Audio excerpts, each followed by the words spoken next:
1.05 will help with her mid-game HP, but she doesn't necessarily want to build HP items super early.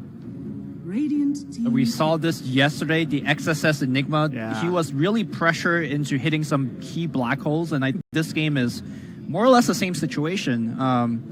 At the same time, the frontliner of DP, it depends on what build that OP goes for. I think the super build that from LGD has been super successful. He actually maxed Spirit Siphon. Oh, here comes a sniper. Oh my, okay. Well, that's the game plan for IG here, right? So we mentioned how their supports have a lot of counter initiation as well. The Enigma is certainly huge in that department. So DP and Troll as a frontliner, DP being a relatively tanky frontliner, the Yules having utility against what the VGJ heroes bring, and then protecting that with the big ult and counter initiation. That's going to be the crux of their game. Yeah, I think a lot of people talk about Enigma getting stunned and him having to protect, but an important aspect of that is his supports protect him. And you've got two in Jakiro and Kunkka that have some long-range options to push those enemy supports away from the fight. So guys, quick predictions here for game one of IG and VGJ as you see the EGB.com odds on the bottom of the screen. Go ahead, guys. Go first. I'm going to go with VGJ. I think their lanes are better. Sniper is going to have the advantage over DP. And then I think Enigma is going to suffer quite a bit against Juggernaut. So I feel like VGJ will win 2 out of 3 lanes, and they should be able to dominate off the snowball. Not too much time to digest that sniper pick, but yeah, I do think that there's some potential gap closing issues for IG onto the sniper. I wonder if they'll be able to form the push with the itemization that they want. I kind of like VGJ in this one too. I'm going to go with IG, make it a split decision. I think they're the slightly better team, and I think that the OP mid lane is going to go better than you guys think. I like those. I like the play of that support duo for IG to carry them through. So with that, let's get day 3 elimination day started. We're going to throw it out to our casters. Here are Lyrical and Merlini. Hello and welcome, ladies and gentlemen. We're here, game number 1. We got a hell of a lot of them that are coming up soon. Ben, you saw the sniper pick there, the XSS Enigma Dude, we've as come well. full circle. I know, it's Back happening. To Troll Sniper. It's a sad day. I'm really excited, though, for a lot of other reasons. Like, Enigma, always fun to watch. Kunkka, one of my favorite heroes of all time. I feel like he does run into some trouble when people just run at you, and I feel like Bristleback can kind of do that. Like, a little bit of buffs with the boat, being able to just cast wherever you want, but do you think that could be a problem? Not if Troll goes Silver Edge. Let's see what happens in the game. I think that's one of the things that wasn't really that great against the Bristle yesterday. Like, the Silver Edge came out way late, but Troll, I think, is a great Silver Edge builder, but maybe, like, we've seen a lot of Vlad's first, we've seen a lot of S and Y, so maybe, like, Vlad's, Yasha, and Silver Edge, I think, maybe, but even then, that's like 25 minutes. Okay. But, Enigma, dude. Enigma. XSS's Enigma, I think, highly disappointed on day number 1. He was very slow with his black holes, he was very hesitant, and it was much different than his Magnus. Usually a good Magnus player would lead to a good Enigma player. Right. Because similar AoE, I would say Magnus is a little bit easier because you don't need to sit there and channel it, but it's still relatively similar. But hopefully he got those jitters out of the way. Yeah, a little bit of a pause here. We're hearing some stuff in the production on our ear. Not sure if that's going to be resolved pretty shortly here. Hopefully it is, but as you guys can see, exactly. You're so smooth. I'm trying. We got to keep it all smooth. Cool as the other side of the pillow, Merlini. That's what's happening. You don't look impressed. Cool as the other side of the pillow. It's the expression. But yeah, a little bit maybe ambivalent feelings going on amongst the crowd here. You got VGJ. It's a really big fan favorite for those players. It's always burning, dude. I know that's the thing, right? It's always burning. There's no question. But ROTK, though, and dude, FY. Burning, man. Burning's popularity there is unrivaled. Okay. I don't even think there's a similar Western player that we can compare him to. Yeah, we get a little bit antsy with our picks, just sort of back and forth whether who it is that's the favorite of the week. Whoever has the highest MMR at the time. China, they stay loyal to their... I mean, what was the big game for him? I remember like one lone druid game where he like farmed like 40,000. He was way popular before that. Really? Okay. Yeah. He's just been playing forever. Yeah. He's been playing for like 10 years. And still playing here, showing up for the fans. That's the thing that's also really impressive to me about it, is that you have these players that have been around forever and still like are hungry to win, even though they've been winning for so long ago. He doesn't have that TI championship under his belt. Okay. That's what it all comes down to. Or grand finals even. Really? I don't think so. He was on DK a couple of times and they didn't make it to the grand finals ever. Jeez. Well, certainly looking to try and make it happen, at least for here, and of course leading up to TI as well. been seeing a lot of good stuff out of China. As people say, it's not necessarily their year, but I don't know. I don't think that stuff really ends up mattering that much. The like back and forth between Western teams and Chinese teams, who's going to take it? You believe in that?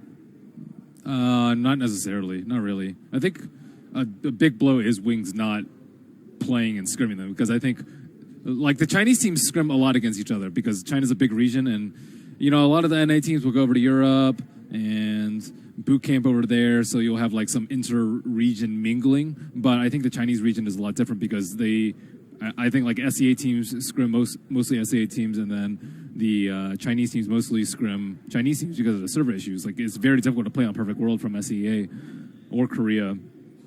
So it's important that you have some sort of growth in there, or else your picks are going to be behind, stagnant, last patch, and you're not going to get ideas. Ideas are very important in Dota, and it's underrated, I think, to be able to scrim against good teams. Yeah, it's like an echo chamber almost, and it's not as if, like, even if you wanted to, it's hard to get visas sometimes to move into China and practice with the other teams, and you mentioned ping issues, so it's really left with everybody. I mean, I will say that it's kind of cool that they're all at about the same skill level-ish. You have all these teams that play together a lot, all in the same region. They're all playing in Shanghai, and, doing what they can in that fashion, so it's just a question of, like, whether or not they're on the right tick of the meta or not.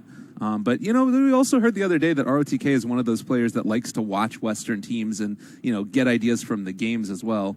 But still a bit of a pause. I saw some applauses in the chat as well. Just Baboka, sad trombone. Applause, crash and burn. Good luck, have fun. Good luck, have fun.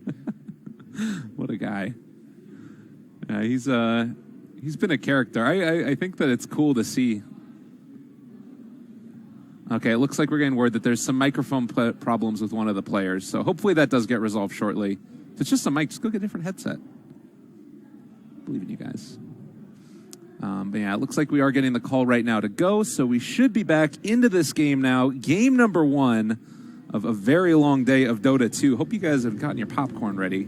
I don't think switching out the microphones is as easy, because a lot of the sound is they're like wired into the same box. Sometimes they don't use the voice over IP. Oh. Okay. Sometimes. I don't know what the case is for here. Right. But some of the other events, they don't use voice over IP. They just all speak to each other directly. Baboka and FY trading blows a little bit there. Oh my god, the taunt. I haven't seen the Kunkka taunt before. That's amazing. That was pretty Look good. at that. Oh my god, it plays some music as well. His thing's decked out. That is great. Oh man, Baboka, new favorite player. He is so happy just to be playing in this game right here. But yeah, early movements out. We did see that ward placed down. They're blocking out both of the off-lane camps. Dude, he's still dancing. I guess they picked up a little something from SG Esports, yeah? Where would you... This is the most taunts that come out, though, before creep spawn, because there's not really that much to do. Yeah. He already placed his wards, got some stuff out there. They're going to come and contest for this rune here and maybe make something happen. I mean, you can kind of shut down a Bristleback in some ways if you can kill him off before he starts to get to those levels up, right? Isn't that a fairly... I mean, it's not necessarily easy to do, but if they do decide to, just keep a lot of heroes focused down in this area, maybe cause some trouble for Bristleback, as they will be able to secure themselves some runes. GJ all around the map. I'm trying to get our game sounds a little bit. It's hard to hear. Yeah. Anyways. Yeah, in the early game, I think VCJ should have a better edge. Sniper does have the better matchup versus DP. They have Crystal Maiden on their team, and Juggernaut lanes are very difficult to lose. I think IG have the edge later on in team fight, pending Enigma Black Holes. I also don't know what XSS is going to go for build-wise. He did skip over the mech in the earlier game that he played, and I'm not sure if that's going to be a trend that he's continuing. ROTK is getting bullied so hard over here. He might give up first blood. Oh, get up there. See it. Oh, they caught it right on the edge. First blood drawn by Burning, taking down ROTK. And yeah, you were right. The crowd a little bit happy about that one. Jakiro. What a hero. Jakiro, man. The double slow, this lane again. The Jakiro and the Troll Warlord level 1 troll is usually not something that most people are afraid of, but ROTK might die again on the top lane. He's getting gone on. There's a torrent. Oh, right click's coming through. They have the vision and going to be able to take him down. And this is sort of what I was alluding to, is that like it's the situation where you don't have that passive up yet and starts to take too much damage, just get brought down. Yeah, Bristleback is extremely weak at level 1. I do think that is something that wasn't really utilized yesterday in dealing with the Bristleback. Yeah, if he farms up Ancient stacks and gets a level 6, level 7, he's going to be really strong, but offlaners have a big struggle getting to that phase where they're unkillable in lane. You know, ROTK has suffered twice. I mean, if you had any doubt whether or not they're cheering for Burning or not, come on, dude. Come on. I don't know these things. I'm not in China. It's, you know, it's a little bit of a cultural phenomenon. Burning always comes. There's always, every single land that IG is at or Burning's at, there will be Chinese fans in the front row cheering for Burning. Every single event. Yeah. Well, we'll see if they're going to be able to continue this nice start for them. Burning certainly causing some issues there for ROTK. We have seen ROTK now move back into the jungle, at least for a little bit, and try and maybe get some stacks off as well for himself. That's a way that this hero can catch back up. We'll have to keep our eyes on. In the mid lane, it's still met even in spite of the nice matchup for Freeze. Is it when the levels start to come up for Sniper that it becomes more difficult for DP? I think it's the kill potential, I think, is much greater. Oh, and with a haste on FY, this is going to be a nice little way to make it happen. Fenrir there as well for the root, and that is going to be OP going down. Wow, he didn't even try to Spirit Siphon. I thought he might have tried to Spirit Siphon the Sand King to maybe hold off a little bit longer on the kill, but the thing about Sniper is it's very difficult to get in range for the Spirit Siphon because of his take aim. Well, there is going to be a torrent, but not really much else besides getting to deny for Bo, because he's already backed out again. And this is something that they're just going to have to be really cognizant of throughout this map, is those rotations that can come mid. In spite of the early deaths on ROTK, nice stuff there from BTJ. Great haste rune from FY. And yeah, Freeze Sniper DP isn't that lopsided of a matchup because Death Prophet's damage is way higher, and you can push out the wave a lot better because Sniper's Shrapnel is, I would say, okay. Maybe even a little bit worse than okay at pushing out waves just because the cooldown's so long. And they're going on Freeze right now. Boboka. Oh, nicely played. They're going to be able to pull him back in. They go for the Fairy Fire, but X marks the spot. A very good spell, and that's going to be the death of the Sniper in the mid. And that's why he saved his Spirit Siphon. Yeah. Get me next time. I got you this time. I wonder if he's going to try and do a lot of X shenanigans. He's actually not going for a bottle in the mid lane on Death Prophet. A little bit surprising. You go for TP so that way they can X and TP back home? Yeah, but you need a bottle or else you don't... Yeah, it used to be you used to TP back to a shrine, then use a shrine as you get X, but there's only 3 base shrines now. And I don't really know if they're going to be available for him to use because like junglers will use the shrines very early on. And one of them is, they're not even off cooldown yet right now. But with the bottle, it becomes way more efficient to TP back to the fountain. Okay. Well, for now, they still have some pretty good vision here, and OP's having a good time for himself. 22-9 so far versus the 16-8. The other big thing is you do see the Enigma up at 18, 19-7 so far as they're going on to the DP again in the mid lane. They have the root as well, and OP Spirit Siphon trying to stay alive, but it's not going to be enough. They find the kill again. Strong roaming support combo. Yeah, definitely something that they need to be aware of. They don't have a great defensive support to help out the DP. Sometimes you will see like treads on Death Prophet just so they can be a little bit more tanky, but alternatively you can go for move speed so you can get a lot more Spirit Siphons off in the fight. It looks like he is going for the movement speed option. Okay. No raindrops on him, surprisingly too. Radiant's top tower is under attack. For the for either of them, or just... You need a more for Death Prophet. You just need to stay alive so you can Spirit Siphon. Staying alive is priority number 1 on Death Prophet.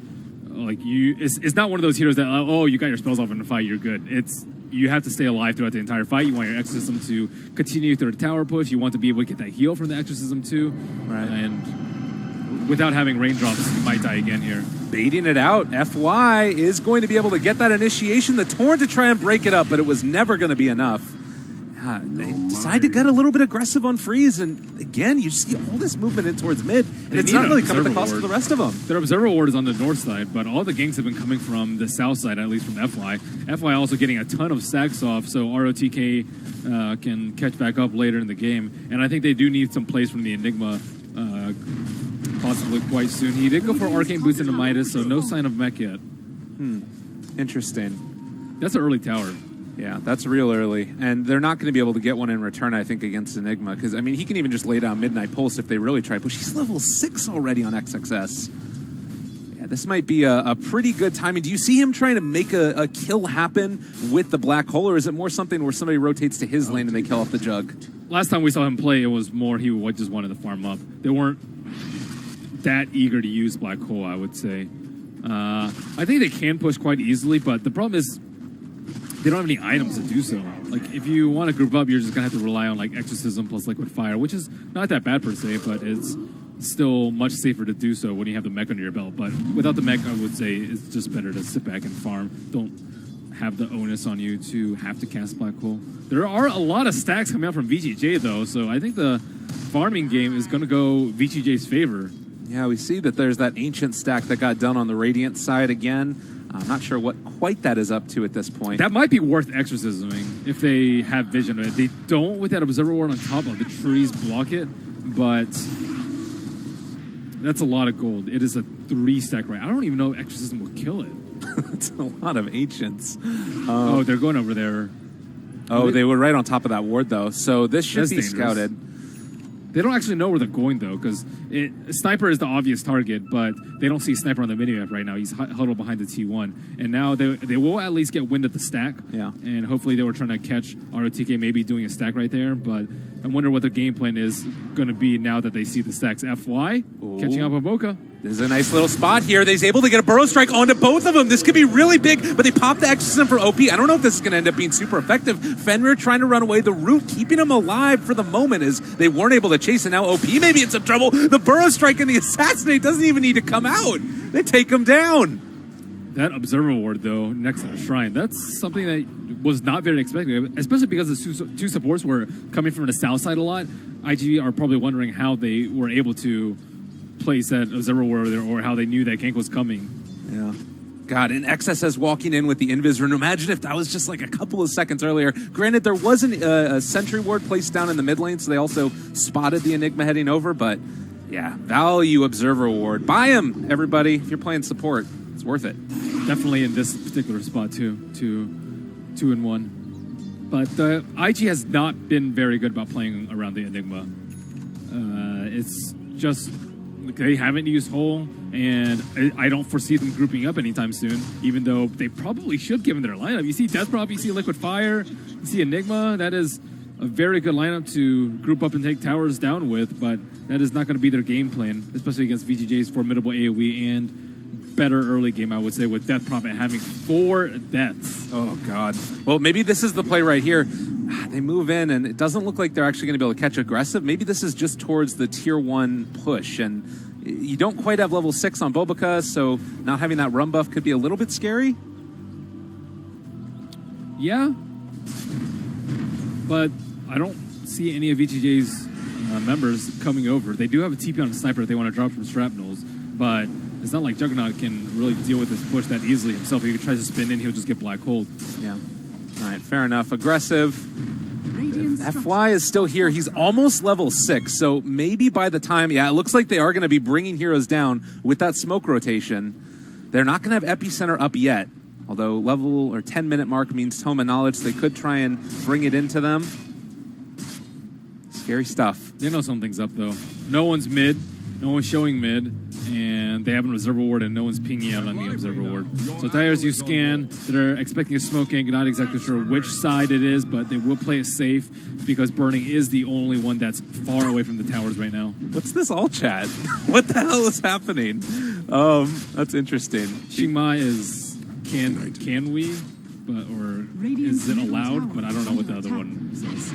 Okay. Well, there was an X play that came out right there. Where they were smoking in, and then he ended up breaking the smoke with the Kunkka FY is here again. Okay, Q in some trouble. Bro, not quite on the mark, though. He's still going to tank the assassinate, but should not be the death of him. No, with the caustic, this actually should be. You're going to be able to try and turn it around and get some damage out, but you're able to slow him down enough to kill off that Jakiro. FY's conversion rates on these ganks is ridiculously high. Like, how many times has he just been able to come in with Sand King and just get kill after kill after kill after kill? He's 1-0-5. He's been involved in every single one of his kills, and I don't think any of his ganks have failed yet, which is pretty incredible for a Sand King. Normally, you'll struggle a lot in the early levels to get kills because of the low range on Burrow Strike, but it just makes it easy. Poor Fenrir in the bottom lane. Yeah, it's definitely true. And aggressive, actually, in some trouble as well. Gonna have to spin away from this one. It's sort of been a revelation over the past couple of weeks in China, the Sand King in the position 4 and making moves happen. Also being able to get into the later stages, like some solid initiation that doesn't commit too much of a cooldown. It's been quite strong, but cool to see them playing it here and getting stuff done early as well. ROTK also going for the Vanguard over the mech. Vanguard is good versus Eidolon. It's pretty decent versus Troll, but it doesn't do anything versus Death Prophet, I would say. So I'm not sure how I feel about it. Maybe like Stout plus a Cloak plus mech. I don't know. I think the mech would be pretty good versus them because I foresee a lot of team fights coming out later on. But Vanguard's a little bit better for farming, especially if you're doing Ancients a lot. Yeah. Did we see the sniper going for the Midas earlier, by the way? I thought I saw him trying to pick that one up. Yep, because of Hasten and Midas. So it's sort of that whole idea of VTJ right now is wait out the game a little while. They got the sniper, make that type of play. In which case, he probably should have gotten the Midas, though, on the Bristleback, right? Right, yeah. Because if you don't plan on fighting early, and your Bristleback already had like a kind of weak early game, he's not that high in terms of net worth, especially relative to his counterpart, the Enigma. If you do want to play the farm game, yeah, it might be worth considering. Well, this is going to be... Maybe he goes for it next. Maybe he goes Vanguard into Midas. I don't know if that's the build, but... he could. FY Invisor in here. He does also have Epicenter. This could be the death of XXS. They're moving in. They spot him out. Nova, they want to go for it. He's very far away, and he has Midas off cooldown. That's probably what called him to go away. They're stalking, but not wanting Get to the move Midas in yet. off. Burrow, Epi, wanting to find this kill. He does drop down the damage, and it's going to be slowed down enough. This should be the death of him. Midas going to stay on cooldown. Yeah, they're having a lot of issues protecting the Enigma. It's like the Enigma just, like, he was too late to the mid. There's no one backing him up in this bottom lane. There was an Invis hero on top of him, but despite that, he still either should have been able to get his Midas off or not push out that far alone. But, like, they should be able to convert onto one of these towers in mid lane, or his team needs to be sitting behind him so they can save him and turn around with a big Black Hole. But it's 14 minutes in, Black Hole has not been used.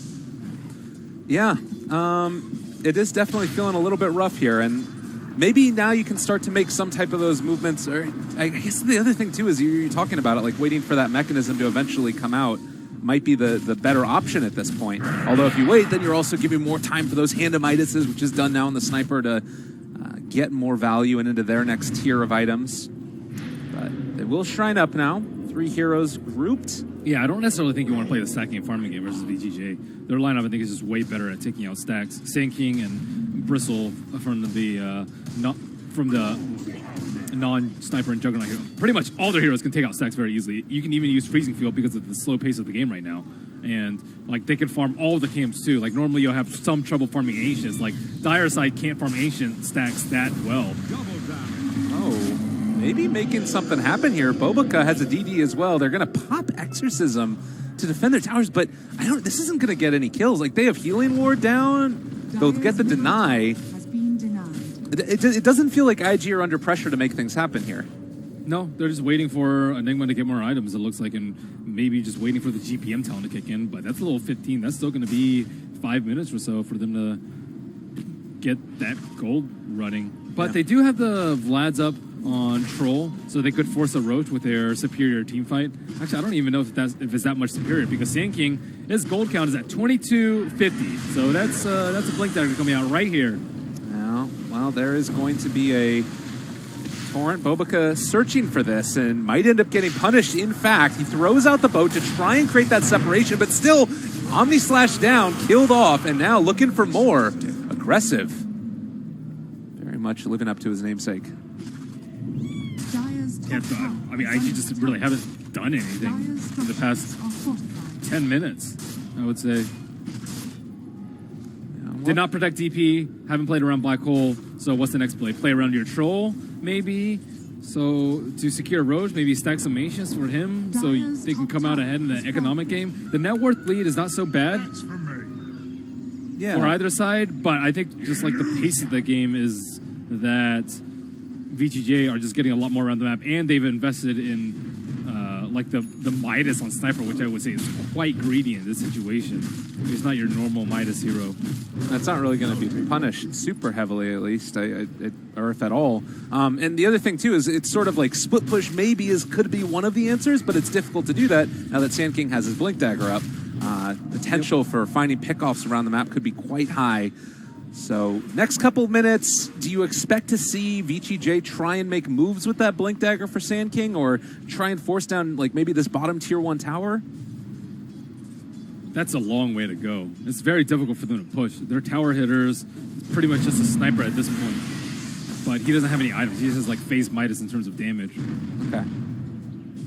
Uh-oh. You're going to get burrow struck, and, well, just epicenter. We're not going to use it. Might as well just kill you off with it. They're at that point, though, where it doesn't matter if they use ults, because it's not like IG going to, oh my god, epicenter's down, let's push. They just don't have that mentality right now. Yeah. They're still trying to play the economic game, maybe wait for BKB up on Troll. I see that in his next quick buy. I thought he was going to go for a Shadow Blade. I did see that on his quick buy earlier, so looks like he is still deciding, but I think they feel like they should group up soon. There's no point in picking some of these heroes if you aren't going to teamfight ever. They might as well just pick like a 3 greedy core lineup and play it the same way, and it would have been to the same effect. ROTK looks like he is going to start on Roshan. Interesting. So moving in, trying to take this one away from him. Certainly, if there was any desire for IG to make something happen, if they steal away the Aegis at this point, it would make quite hard for IG to accomplish that. But they are going to get that scan, connects onto the rest of VGJ as they're heading out of the pit, and they don't want to give this one away for free, certainly. So, still waiting for that big movement in. Playing it safe to the best of their abilities. ROTK just picked up Medallion, so they have really good Roach potential. IG should be able to do it too with the Troll, with Lifesteal and the Death Prophet, but they were just not interested in that at all, and ROTK just... Oh, FY! Fancy movements right there, and that's boat down. They're actually going to be able to get out of here because of that. Yeah, I don't think Roach is going to be a thing now. They're TPing in to come and try and defend it potentially, but I mean, they might just end up being in a ton of trouble. The Torn is going to connect on there, but IG realizing the error of their ways, and they're just going to back out. That was a really smart Medallion pickup by Bristleback, though. I think it made it... It probably would have been at like, what, maybe like 20% maybe at that point without the Medallion. But, yeah, well, it was a good pickup. Secures and Roche and IG. Now, do you want a team fight when they have the Aegis on the opposite side? And Juggernaut's far more likely to get Black Hole than Sniper, so they will throw the Aegis of the Immortal on him. Yeah, and we saw there the Blink Dagger is done for the Enigma. And it's something to be said that we haven't really seen this IG team fight with all of those items up yet. How do you see those fights sort of working out? With the Aegis, do you just like walk up there with the Aegis carry and start hitting towers, or you just use this one more for farming mechanisms? I think they can just farm. They're okay with that. Yeah. Everyone's getting big. They can stack up freely. It's just burning they kind of have to worry about. Death Prophet is not very farmed, and you can't power farm as fast as a lot of other heroes, and they keep giving up free deaths here because Q is trying to play like 1437. But the thing is, like, they're not out farming them at this rate. They're not. You need to commit 2 heroes to kill him, and FY has been involved in so many one of these kills, and their lanes also aren't pushed out. So as soon as they kill Chikiro, they can get a +1 on the tower. And Bristleback is just like running uphill. He does not care at all about anything. RTK farming Eidolons. That's tier 1 tower down. VGJ just looking to walk right at IG's base, and there's not a whole hell of a lot they can do about it. The only thing that IG has done well this game is kill ROTK twice at the start. Yeah. Aside from that, honestly, they haven't done anything. Just farm up and not use Black Hole. Exorcism was used like once, I think, to try and go for It was used once to defend off the tower that wasn't really defended at all. All right, a little impressive. Taken down aggressive. Now I'm going to be able to move back in and still most likely secure the tower. But look at Senking's positioning. Senking is ready to stun the Enigma if he tries to go for a black hole. Or try and jump them if they are slightly out of position. I mean, there was that ward there, and still IG had just had no way to really walk in and try and stop them from making that play. I think that Enigma's getting closer to BKB at this point. Thought I saw the Ogre Club in his inventory, but still a little ways away. 21 minutes in, 4-10. They also do have all of the Tier 1 towers down right now for the Dire, as well as the bottom Tier 2. I think even BKB's not going to be that great, because they still need a good Black Hole to win the fight, but even Black Hole's not going to save them. Bristleback can turn his back, and Juggernaut spin too, so both pretty good. Sniper has exceptionally long range, so he's not really that worried about it. So it's very difficult to set up for a good Black Hole. You know what the strat is? You Black Hole the Bristleback, and then as he turns, his back then ends up not being to him. Wow. That is some next level stuff. All right. That would be so difficult to pull off. Yeah. No, definitely. It's a beautiful dream, but whether or not it actually happens. Solar Crest done for DP. More of these items coming online. We've talked about ways in which that can burst through a hero really quickly, giving the minus armor. Not as good as it was in the last patch, but still pretty freaking good. So that's going to be a late Silver Edge from him. Yeah. Just have to go for the BKB first. There's too much control otherwise. Sand King and CM just make this quite difficult to deal with. Yeah, he definitely needs BKB at some point. I just wasn't sure whether he was going to get SB. Oh, no. Oh, God, the X. Are they going to kill him? Oh, I thought that they were just going to end up burning that smoke for nothing, but X didn't end up working out in time. Still no BKB up on an Enigma, so it looks like mid tower is likely going to fall, especially off the back of this aggressive who is hitting for almost 300 damage. Yeah, so this tower is pretty much dead. They're so close to BKB, they might as well just wait for it. But FY, Omni Slash onto XXS, he's gone! Oh, no! And now 45 seconds, you don't want to have to buy back on Enigma at this point. Yeah, this might just be over pretty soon, too. At this pace, like, there's just no fight in IG. No spell coordination coming out. As Burning has been farming off on his lonesome for a very long time. He is still the leader in net worth by a good margin, so that is a big positive for IG, but it's very difficult for him to match up to these heroes just because I think he's going to get kited, even with the BKB. Like, you're going to have a hard time focusing on the Bristleback, you're going to have a hard time getting to the Sniper. So BKB is not going to guarantee him any kills. It's a really cool build by Aggressive, the Manta into Blink, because now you have that ability to jump in immediately following the Sand King and blow somebody up at the start of a fight, and at that point IG, if they were able to stay even on, 5-on-5 terms, 4-on-5 certainly not. Yeah, I think they're doing a good job of spreading out against the Enigma with like the Blink Dagger on the Juggernaut that you mentioned. It allows them to not clump up, and not clumping is super important. That's the only way IG win a team fight, is if maybe 2, maybe 3 people get black holed into a boat, into Ultimate Silence, Ice Pad, all that good stuff is going to come out from them, but only if they get black holed. Right. Well, Boboka will do his best here. In terms of like heroes that could end up becoming something this patch, Kunkka certainly feels like it, but we sort of have seen him running into the problem in this game where if you just run at this guy, there's not a whole lot he can do to stop that from happening. And just across the board, BGJ making those moves, and maybe a little bit of passive play from IG that's been punished. Yeah. They already have the Yule Scepter on FY to deal with the Kunkka too, so the X is not that big of a deal for them. And they are completely comfortable with fighting right now, despite IG having some very strong teamfight ultimates. BKB about to be online for the Enigma. I think I saw it was about 8 gold away from him.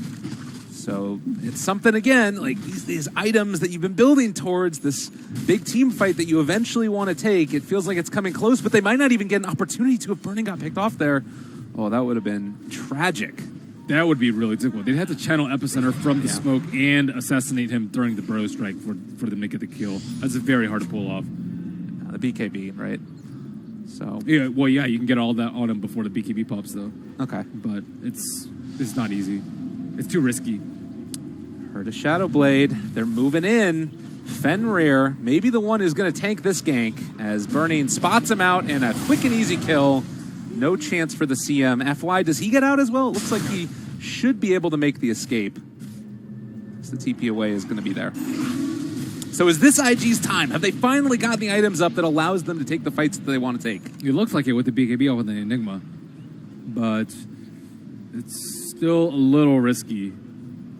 Let's see. Sniper has just Maelstrom and Blink. He even went for a Blink too. So his damage is actually not that great during BKB. He has really poor damage. Headshot is going to do minimal damage. They have Maelstrom too. So like his right click during BKB is atrocious. Are they just going to do this? They're just walking up on the high ground. They force out the glyph. Going to back out again. I guess just wanting to get heroes to rotate back for VGJ. They're making a statement, dude. Yeah. We will hit your T3 if you let us. After farming For 26 minutes, we will hit it once and run away. You don't want to come in at that point. Yeah. Though, if you use your ultimates right now and you lose a fight, VGJ could take Roach for free. Right. I think the risk is way too high for them, especially when Troll can solo Roach at this point, if they're given any sort of breathing room on the map. Yeah. So it's only a 2,500 net worth lead right now for VGJ. Roche, number 2, certainly becoming so much more important since those changes in the patch, giving cheese at this point. And they're actually going to get a gem as well for the Sand King. So just try and scrunch up that vision that you have for IG and maintain map control. The Mjolnir just picked up by Sniper could be a really big deal because they can throw it on Bristleback, and there's going to be so much damage that you can't avoid. Like he can like kind of stand in the Macropyre, like when he gets hit by Dual Breath, Midnight Pulse, Exorcism. There's all these things that you can't really control that can proc the Maelstrom or proc the Mjolnir over and over and over again. And ROTK is hanging up that the Mjolnir buff on him would absolutely destroy IG, and they don't have a way to take off the buff either. So that's something that's quite scary. That's moving in now for ROTK. This is a very tanky person to try and take down. Stunned up for the moment, but look at how much HP this guy has. They are starting to tear through him, though, and ROTK is going to fall. Uh-oh. That was not the way it was meant to go. Where was his team? His team was not there to back him up over there. ROTK is pretty tanky. He has a lot of mitigation, and his back was turned towards them most of the time. I think the Troll went on the opposite side of him. Right. But now IG finally seeing some fight in them now that they have their BKBs up. Well, they have the Solar Crest down on Roche. It's going to fall very quickly. They buy back into the game for Bristleback, and immediately IG decided they did not want to take that fight yet. There's no Exorcism on Death Prophet, but Roche is way too low to leave alone. That thing is... You do not want to leave this pit. Yeah, this is such a scary situation. And XXS has that black hole available as well. The Blink, BKB, it's all there. This could be one of those moments. The Ice Path goes out. Still hanging on to it. RTK is getting those Warpath stacks up right now. They got to be careful. The gem is there for FY still. Great blink by Freeze. Oh, RTK. They had to use the Exorcism last time to kill him off. Aggressive in the pit now. I don't know if they realized that he was there. He blinked into this. Now throwing out more of those. The Macropyre is down as well. Burning, gonna run in. He gets Yule Scepter lifted up. Black Hole is down. It's on it too. The boat is there as well. They're gonna bring him down. Burning is gonna pick up the Aegis as well. Buyback immediately from Aggressive. They need to take this fight, but is it gonna be enough? Burning is back, baby. They're running in. They're trying to find a kill with the Epicenter. It's gonna be more than enough. FY saving the day. Aggressive came in with the Omni Slash on top of it. Burning is still alive here though. You can hear the teams yelling crazily right now, but Aggressive looks to potentially be going down. FY, the Shrine, the Glimmer came and saving its life. XSS is there. Oh my goodness gracious. And now being kited. Burning in trouble. Aggressive being oppressive, trying to kill him off. It's not quite there. OP has the Hate Strewn as well. They're going to be able to run down FY, it looks like. Trying to get out, but they got the kill. Oh my goodness gracious. Wow, them building all these mobility items, they can't kill Burning. They don't have any damage right now. They have, all these defensive items up on the Bristleback, like the multiple blinks on their cores too.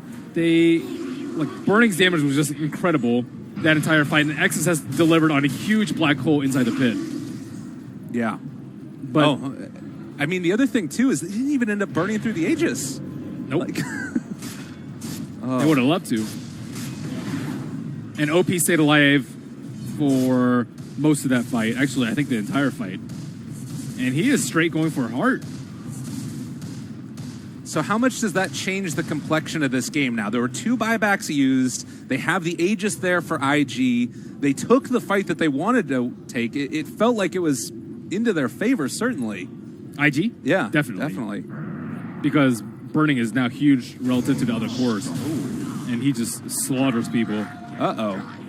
Yeah, the sniper build, like going Hand of Midas and Blink is just not good for damage purposes. Like he has to run away during the BKB. Normally you want your sniper to be able to force them to back away during the BKB, but I can understand where he's going with it. You want the Maelstrom to help you farm faster, and he's afraid of getting Black Cold, so he does want to get the Blink Dagger. But what happens when the BKBs are popped? Are you going to run away? You're the big core that's supposed to be the threatening core.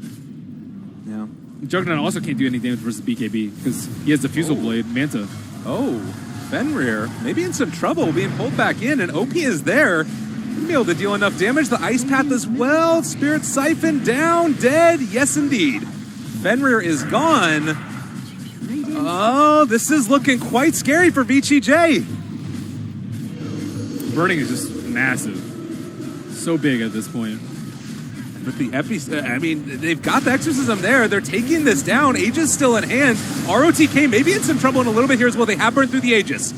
Looking forward there. They're able to find that kill. But OP now maybe in some trouble as well. There's going to be the jump forward Black Hole. They've caught him. That's on to 2. They're doing no damage at all with the Sniper. And now they're going to be able to bring down both the Jug and the Sniper. The torn up on FY. Burning never gave a damn his entire life. Baited, dude. GG, they're done. Oh. That was a slow 25 minutes from IG, but it seems like they were just waiting for the BKBs to pop up. I don't think that their individual play was actually that great that game, but their team fight was still far superior, especially once Burning... I think Burning farmed exceptionally well that game, but they weren't able to protect their cores in the early game. Enigma died multiple times on his own. The Death Prophet died multiple times on his own. Q also died multiple times on his own. But I think, XSS finally giving great black holes. There were 2 really good ones, and that's all that mattered. I think he gassed 2 in the entire game. Yeah, 2 black holes, and I mean, that's the thing, is that if you end up getting those couple of ones, you just win the freaking game off of it. The boat buff, too, probably in that fight, ended up being pretty extended, and, keeping those couple of heroes' lives, they could deal the damage they needed to. Like that and DP, pretty cool combo. Yeah, and VGJ also didn't build any teamfight items, too. They didn't have a pipe, and they didn't have Crimson Guard, they just had the Vanguard, they didn't have a mech. And I think when you're going up against Enigma plus Death Prophet, you probably need some of those items if you want to take a fight around the pit. But IG, I think their biggest virtue this game was patience. They just waited for the exact perfect moment to take a fight. And VGJ were like super reluctant to take the fight. And I think their itemization too just were terrible against the BKBs. Patience from Burning, patience from XSS. Thank you guys again for tuning in. What a freaking great way to start off the day. We'll be heading it back to the panel now, see what they thought about that one. Welcome back to the Starlight I-League Invitational panel as IG presumptive tournament favorites, but playing in our first elimination series today are up 1-0 on fellow Chinese powerhouse Vici Gaming J. Let me bring back in Luminous and Jack. Guys, I was pretty nervous with my IG pick in that game. I thought FY Sand King was going to carry the day. We've forgotten how good he was in that hero. In on 9 out of the first 10 Vici Gaming J team kills. But in the end, IG were able to pull that one out. How'd they do it? I think that was a really lucky break for VGJ. I think for a majority of that game, a very lucky break for IG. For IG, yeah. A majority of the game, I think VGJ was ahead, right? They came out of the laning stage as expected. Great roam on the mid lane to shut down the DP, or rather slow down the DP. Yes, ROTK on top lane was doing the typical ROTK things. That didn't help, but I think their mid game was very strong. The problem was, off that one pick on the mid lane, forced the Roshan fight, and despite the heroic from FY Sand King, was not able to win that team fight, and eventually it was Aegis and Cheese on Burning, And then with that, he also got a Shadow Blade pick on the sniper on the bottom lane, which just escalated very quickly into a mid lane push, and that was the game. Yeah, you highlighted that too, and that's been a theme of our tournament, the early activity in the support duo, and it was definitely the VGJ support duo that got active first, really hurting that Death Prophet OP was fairly even with the sniper through the first couple levels. Until the ganks came repeatedly. Yep. Well, as the kind of meme and joke goes, if ROTK is given first blood, that means the team's on the right track. In this case, though, for the Bristleback to die repeatedly and have a slow start, I think really impacted them because they want to be on the offensive to the point where they have the Bristleback in front and then they're pushing like that. You saw like when they were sieging bottom, it ended up being the Juggernaut with Aegis, giving Aegis to take that tower instead of a Bristleback. That's not their ideal scenario, and also Bristleback with a little bit more farm is more confident in taking some of these fights where they know where IG is positioned to counter-initiate. I think that Roche fight was a good example of that. If you're confident enough to take the fight to IG, knowing that they're kind of waiting on that high ground behind to come into the Roche pit, and you can fight them knowing that Death Prophet ult is down. That's a critical decision for them to be able to take. Maybe they don't take that decision because of the farm situation. You guys mentioned mid with the sniper. Sniper is a curious hero in the sense that he's good very early on in lane with like the influence of shrapnel, being able to secure kills and help with early rotations. But then before he gets his big like late game items, before he gets his survivability offensive and defensive items, there's a dip. And that's when you have the opening for the Death Prophet, for the Troll, heroes that he does not want to be close to at all, but yet doesn't have the damage to necessarily kite and keep back. So that was kind of that combined with the Bristleback being slowed down a little bit just really hampered, I think, their plans for early mid-game aggression in terms of objective taking. So they were able to get some kills out of that. You expect the IG supports to stay home a bit to protect Burning, make sure that he gets his farm up, and with the Bristleback to kind of zone and deal with. So they did have to do that. You expected to give up some kills in the mid, but overall their game plan never just really came together. I really like the decision, by the way, of the OP Death Prophet to go Solar Crest. I think that item is really, really good on that hero. I think what you were saying about Sniper, it's the way I think about it is that Sniper is a hero that needs a mid-game control advantage and a range advantage from his supports. He needs his supports to be able to zone and control the fight better than the enemy supports, and that's why when we were talking about the draft, I felt like the Jakiro and the Kunkka on the side of IG would give them that advantage. Now, FY Sand King almost by himself offset that. You saw those blink bro strikes to the point where IG just got tired of it and finally chased him down. But I want to ask you guys moving forward, okay? I'm not sure, even after this win, that IG have solved their issue. You talk about they had to secure Burning Farm early game, but I still don't see the activity and the game impact out of the IG supports that I saw at Kievan before. And here's the thing, right? Q on the top lane, they killed Bristleback twice. Yep. Like, RTA had to do the walk of shame in the jungle. Q did not need to be in that lane anymore because your Troll Warlord already had the face speed. Even when the Bristleback comes in a lane, your Troll wins the 1v1. So I think Q at that point helps mid because you know your DP is getting absolutely wrecked in that lane. What did Q do? Stay in the lane, Liquid Fire Tower. Burning's going to take that tower by himself regardless. So that's the movement I thought Q needed to make. That did not make, and I think he could have really rescued the mid game for DP. Yeah, and that's still, by the way, that's still statistically the least important tower on the map. That Radiant top T1. Jack, what do you think? Yeah, I agree. I think they're kind of experimenting, as they mentioned in the interview, with this different playstyle a little bit. Instead of OP on a hard tempo controller or someone who wants to get in your face and fight, it's a little different. Like, he wants to be able to stand in lane. Maybe the tempo now comes from the push pressure potentially instead of the kill potential, which we were seeing before. I mean, his nickname, well, he calls himself the Marine and stuff, but the nickname for him was the Medic during the Lena patch because he would suicide or heal his teammates with Bloodstone on that. So I love it. As we see the damage numbers coming out here, I mean, Freeze mid had his way early and got a lot done in that game, but Burning was able to maintain that farm separation, and I think that proved really crucial because if the sniper doesn't have a control advantage over a troll is just going to eat his face. Speaking of control advantage, XSS Enigma coming in big. And I think the key... How many times have we seen this from this guy? I think the key difference between this Enigma and the previous game where he played Enigma is that the previous game, he was pressured to initiate first. This game, he has allowed his Jakiro and Kunkka to go in first to create the chaos, and then he comes in to finish the deal. I think for Enigma player, you never want to jump in first because they have stuns to wait for you. And his teammates playing well, allowing XSS to actually come in with a 2-3-man black holes. That just seals the deal. is so crucial that XSS has a Kunkka and Jakiro to start the fight for him. I've started thinking of XXS as the sleeping dragon, because his Magnus especially, it's like you start to watch him and he's a decent early game. He's a pretty good technical player, but his mid game, it always feels like, okay, you're waiting for the big play. He sort of gets lost, and then all of a sudden he just makes 2 big plays and wins you the game. Yep. And I've seen this over and over from him. All right, what a great way to start the day. Game 1 is in the books. IG are up 1-0. Vici Gaming J need a win in game 2 to stay in the tournament. We'll take a break here, reset the panel, and we will be right back with game 2 action. Don't go anywhere.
that hero in China? It's Is that become heavy? quite popular. Okay. The LGD network of teams has kind of ridden Ursa quite a bit. I think influenced a lot by say VP or how other teams were using him in all positions as like a fearsome laner, a great tempo controller out of the carry position. And teams that have wanted to play faster, especially, I think it's been a great hero for them. And if you want to play slower too, like you have that hero that falls off a little bit, but is just such a terror early game that he solidifies everything else for you. Yeah, I'm a little bit behind on my DPL and H Cup replays. Actually, just as a general comment, just stunning to me over the last 6 months how much those two leagues, DPL in particular, has led the pro meta. They've been so indicative coming into these big tournaments. Like you saw Crystal Maiden, for example, spike in DPL and in SEA play coming into Kiev, and she was by far the most picked hero.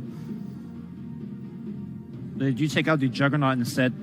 I guess then IG says you could have the Ursa, and we're going to have plans for the Ursa moving forward. We saw yesterday with the Ursa the Bat Rider as kind of a lane answer to it to just complicate things or Yeah, I like that. just keep the supports home.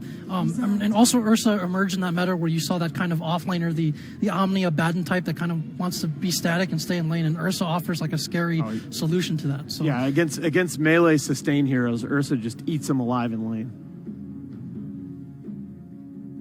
And it's also very hard to, I find, it's also very hard to like find a support that doesn't do well with the Ursa in that situation. That support can pull freely, and that's even more important in this patch. Yeah, that is kind of one of the vulnerabilities of the hero. If you end up having to use supports to protect him, I mean, that hero does want levels early on. The sooner he has levels, the faster he's on the map. We're threatening Roshan as well. So, Will IG take the Ursa away from VGJ? Like you mentioned, if Aggressive wants to play within his comfort zone, heroes like Lifesteal, Juggernaut are starting to limit, and it's going to be a dark series. Man, I like that a lot. That's such a scary first three by IG. I like this drafting template that we're seeing from a lot of teams now, where you double support open and then pick your offlaner third. I think it's just so scary, and it also protects your core positions that are very vulnerable now to getting pressured in lane.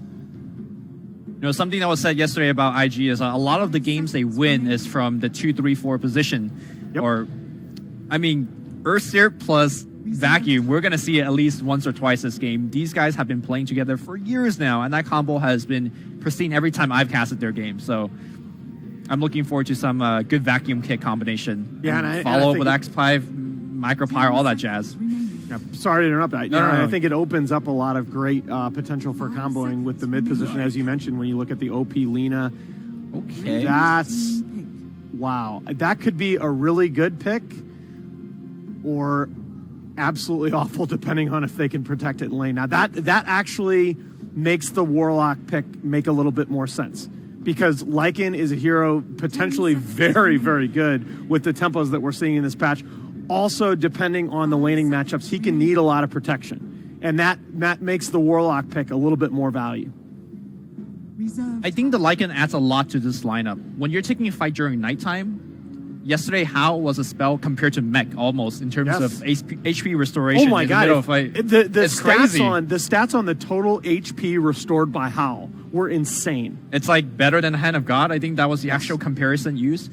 And also, Lycan, I think historically seemed like a tower pusher, but as the meta has shifted, do not be surprised if Aggressive plays him as a hero fighter. You walk into the woods, you activate your ult. Look at the current draft for IG right now. They don't have a lot of reliable stuns. Trying to ice path the Wolf when he was in wolf form, he'll run circles around you. So I think the back line of IG is going to be very vulnerable to the Lycan. Well, but it's the two questions, though. The number one question is the presence of the Warlock in lane enough to make sure that the Lycan has a favorable matchup against the Darkseer? The other one being, with a team like IG that's so confident in its Earth Spirit play, the lack of a setup for that stun is a little bit less relevant. But now you've got a setup stun in that Burning Sven. Yeah, so just like with the first game, IG opened with a bit of soft control out of their support positions, and we were just worried about that with Lycan. But one of the things that Darkseer does, obviously, is just provide a lot of combo potential with just about everyone. So, whether it's Alina, whether it's a Slardar, whether it's a Disruptor, or it's this group of AoE, and especially with the Sven, there's that combo potential that extends above the value of the heroes in terms of mid-game fights.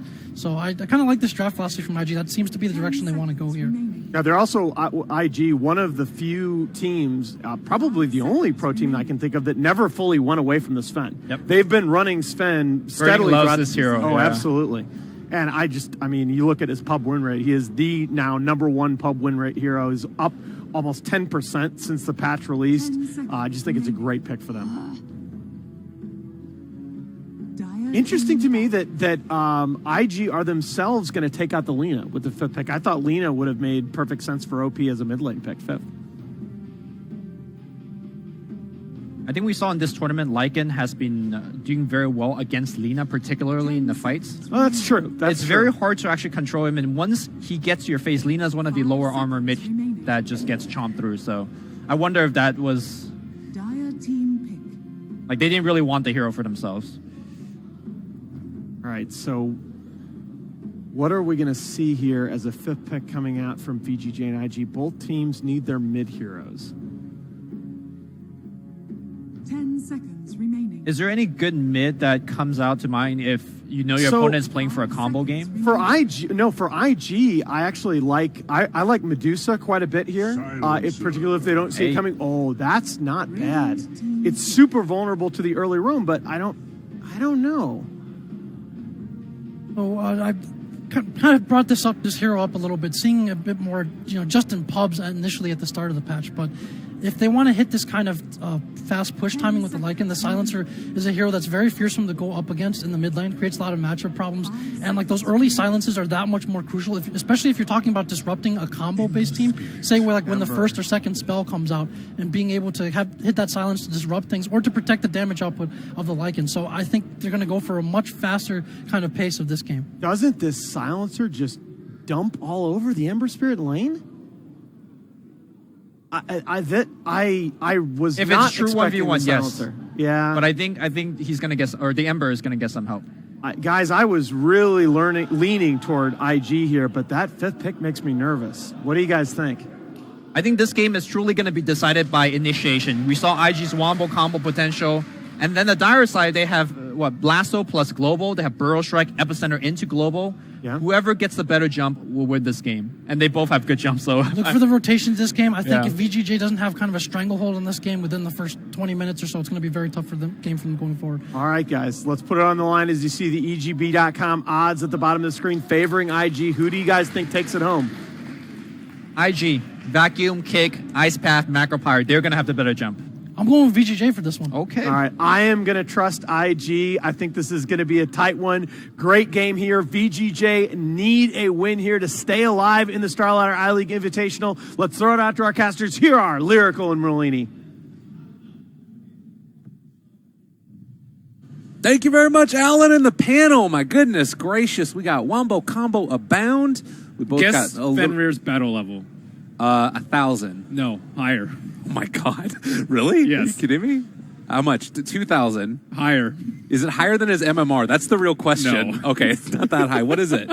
2313. That is absurd. He certainly Sorry to got the interrupt you. on it. No problem. Go Yeah, ahead. no, it's what it was about. The big thing I was going to say is we were both excited about the Bobica Earth Spirit. I think that Lumi at one point said he thought he was the best Earth Spirit in China. I kind of agree with that. Dogfights kind of took the mantle. But what do you think about the two drafts here? I like the Darkseer for XSS. I think that's the biggest key here because he's the one that can counter-initiate against a Global Silence because he'll have most likely go Greaves this game. It's very common to go versus Global. And then usually you're like, oh, nice, sick. We're going to get this sick combo off and then counter with Vacuum Wall during the Global and you just get boned. Yeah. But, yeah, I think IG have better heroes for them. Mm-hmm. I think last game, maybe not the most comfortable for them. But this game, yeah, you mentioned the Boboka Earth Spirit. Let's see what happens. I'm excited. We're going to get right DC. into it. Yeah, Okay. it's fine. I mean, They want to look at us anyways, I'm sure.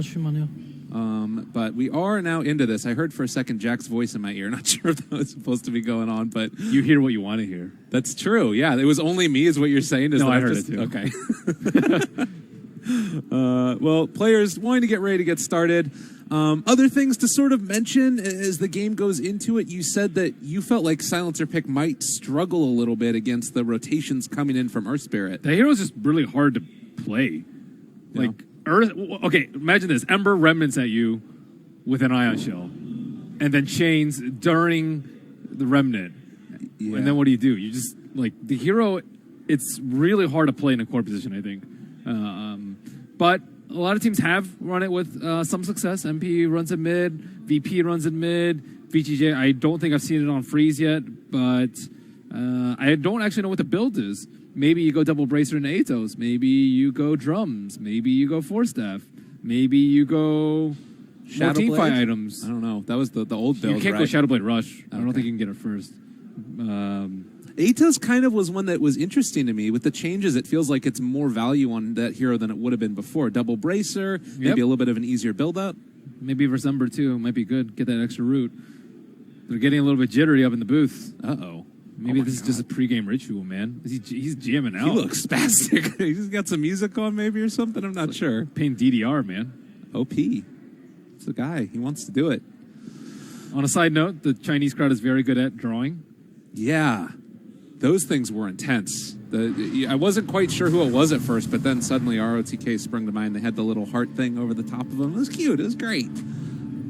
Bobica going to be able to get down this early ward. Spots out Fenrir. He does not want to break his smoke here, giving away his position, and it looks like it's going to happen nonetheless. We'll see if Fenrir realizes it and gets the D ward. Maybe you can get 2 for the price of 1. Oh, that's cute. Freeze, you know how you have those 3 display things in your profile? Yeah. He has 3 player Yeah. cards of Blink. 不是昨天来吗？ Yeah. Well, rest in peace, Wings. Oh, no. Poor Wings. Poor Wings. Oh my god, Fenrir actually drops the ward right in vision of the other one, so this is scouted out and should be an easy D ward for IG. Yep, they do have 1 sentry on Q. Lycan might be pressured a lot in lane. So Darkseer is going to start off bottom. That is the first bit of curiosity that I see in this game. And Lycan is very easily pressured, though. We used to see a lot of Axe picked up against Lycan because Lycan just doesn't do anything versus Axe. But that was before the Howl change. And now that Lycans don't often get wolves in lane anymore, I don't The know battle begins. if that hero is even that good versus him anymore. Yeah, that's going to be interesting to see. Okay, so Exodus is now switching again. He did start off... Okay, he's just starting off in the jungle, it looks like, because he has the Iron Talon.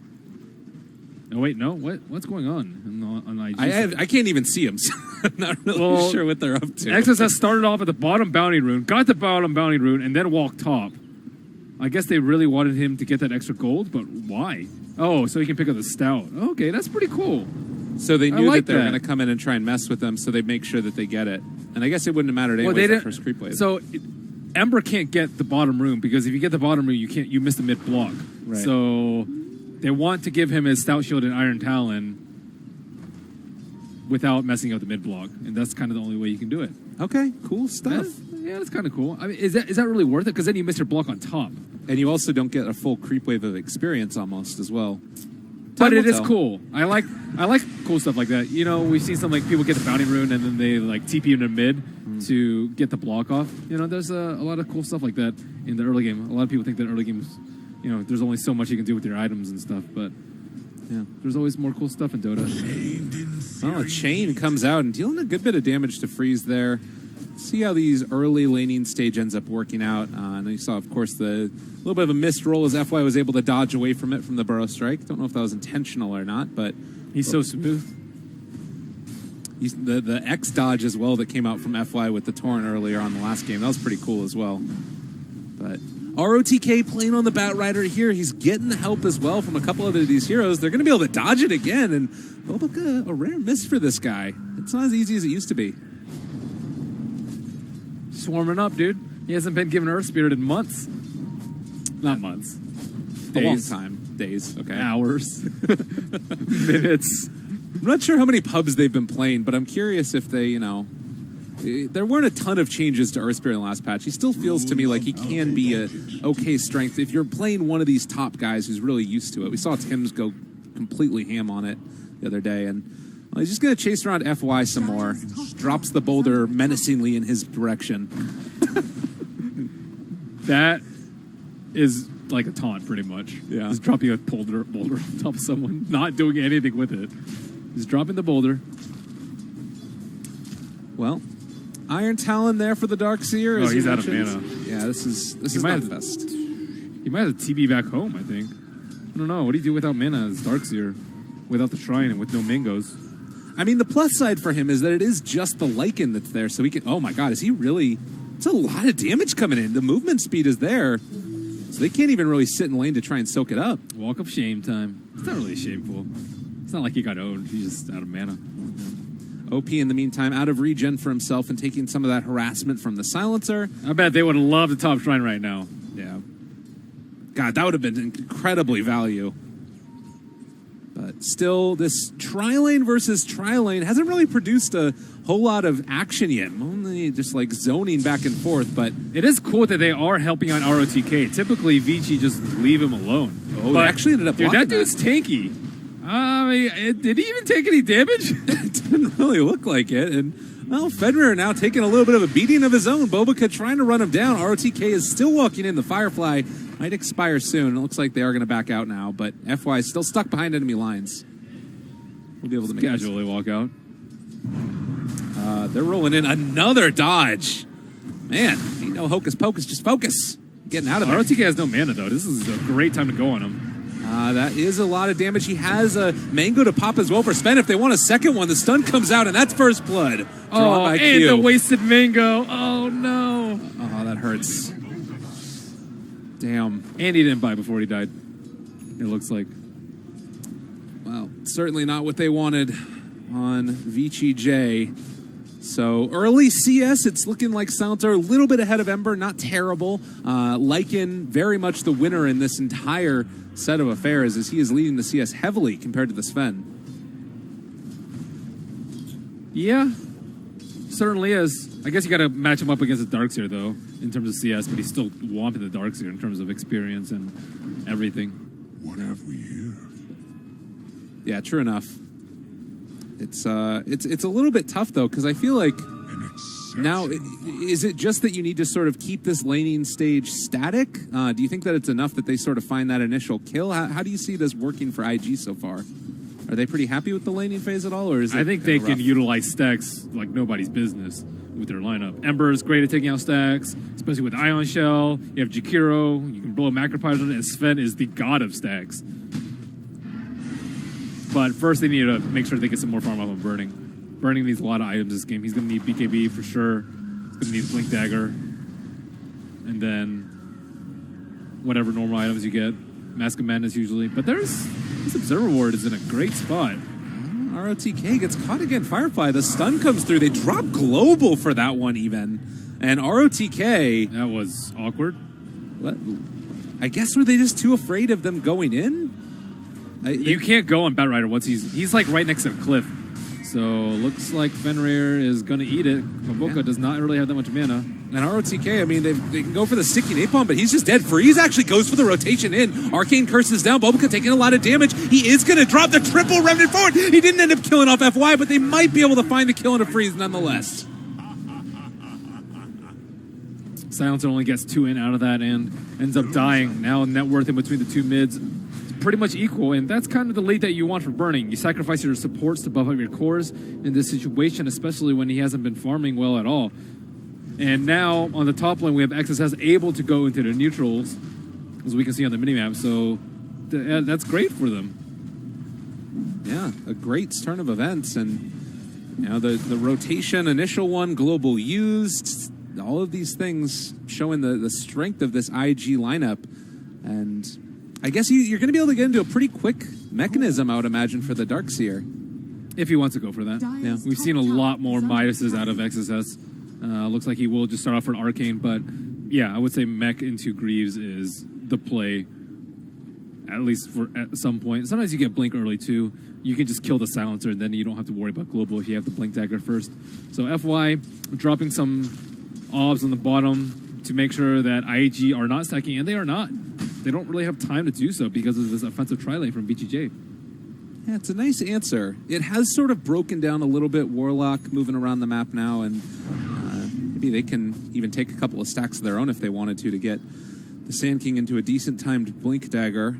He hasn't really been able to farm all that much, obviously. And looks like in towards mid, they're going to be going. Remnant connects onto one. They will be able to find Freeze, the stun to follow, and well, Burrow Strike trying to get VGJ out of there. He is on the Radiant side, but still hidden and taking down Bobica. They make it work. ROTK, are they going to get it? The Global comes out. That's going to keep Freeze alive for the moment. The pushback as well, and this is going to be OP a little bit too far forward. Q trying to find the kill. Is it going to be enough? It's almost there, but it looks like the raindrops. Is it going to be enough heal? He doesn't end up going down. Wow. Some fancy footwork there by Freeze. That was a tough situation to get out of, and Bobica has... He could have just waited for the chain to connect with the slow on the rolling boulder, but he has not been hitting his rolls. And a regen. Oh my goodness, that's whew. That's a blessing. RNGesus was favoring Freeze today. And that's why you buy raindrops. Yeah, exactly. Particularly against an Ember Spirit. I mean, this guy for doing a ton of magical damage. So about even in terms of the net worth across the two sides. He went for a 303 build. Do you like Most that of the time choice? you'll see 204 or 114, depending on whether you need a slight to dodge stuff. You'll see one level of slight very often versus stuff like Tornado EMP on Evoker. You don't really need to dodge stuff here, but sometimes you do need that one extra right click in order to kill people. But he didn't have max flame guard. The reason why people don't go 303 very often is because the scaling on the Searing Chain is not that great from level 2 to 3. You don't get the extra second. You only get the extra second at the last point. But it does a lot more damage. But most people get flame guard just because it's defensive and offensive. Right.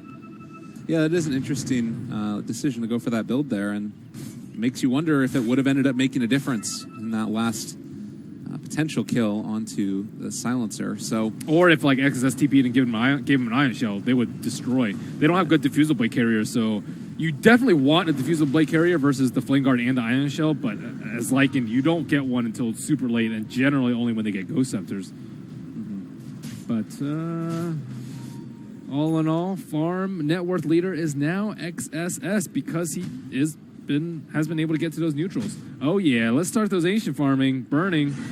Get on there, they ping him out. They already know what's happening, but he's got the stacking too, so they're going to be able to stack up this large camp. They're stacking up the ancients, stacks on stacks on stacks. Happy as a clam. Is Warlock going to be able to absorb anything over here? Looks like he's there. They're backing out with burning now, seeing that there was Warlock there. I don't know if they realized it was just him or not, but that might also give some idea that there is... Dude, as Warlock, you can't just walk up that hill if you don't have vision. So they know he has vision somewhere. It's either on the shrine or to the right on that high ground. They don't actually know which one it is. Bobica does not have any sentry wards, so that vision will stay up for quite some time. We did see Freeze down bottom as well. He's invis here, looking at Q. And with Sand King in the area as well, FY, even though he's very low HP, they're going to try and go for this kill, and it is going to be a little bit of free intel for Freeze. Plus 8 intel, that's a good start for him. 11 minutes in, that is great. Oh man, OP. Going to try and bully for Ender there, but we'll just force the TP rotation from ROTK and then backs out after the fact. Keep an eyes on him. All good and dandy. So I like the way they're playing around the Silencer, though. They're like involving him in a lot of kills early. Silencer is not that hero that you AFK farm with. He is just not going to be able to match up against a Sven in terms of pure farm potential. And Q is getting chased down by old Wolfie on bottom. Oh my goodness, aggressive. They just run him down. They don't even care at all. And now, It's a disaster. Toby making his appearance here, and now you got the catch in the bottom, but who's really ganking who now? They rotate in and find the kill on the Darks here. Bobica trying to TP away. Can they kill him off in time? No. Just going to get back home. Dang. FY has just been so good on this Sand King, both this game and last. 1-0 and 4 on him right now, just setting up so many kills, getting people in, saving people, setting up for tower kills. That's kind of the dream that you want from your position 4. everything that they could want. And you are getting to this point now where you can catch up with the Sven a little bit. You look at his net worth compared to all these other cores. He's at the bottom of the mark. This is going to be the point where you can start to turn that back around. Although, look at this. VGJ, they want to come and contest. It's not easy. Looks like they might be able to. That stack's pretty hard to take. God, but if they can actually do it, Lycan is being rooted. They want to steal this one if at all possible, but that's a hard no. Yeah, think the better of it. You could epicenter that. I would consider epicentering that because there's 2 of the prowlers. Yeah, there's 2 prowler shamans, so you'd get 6 creeps for that. That's pretty good. They're coming back in also with ROTK here. Does he have his blink dagger yet? He was getting close last time. Okay. I'm a little bit worried about ROTK on his Batrider. He is not well known for his Batrider. I think it's kind of an offlaner specialty, being able to play Batrider or not. He is a way different beast than any other offlaner.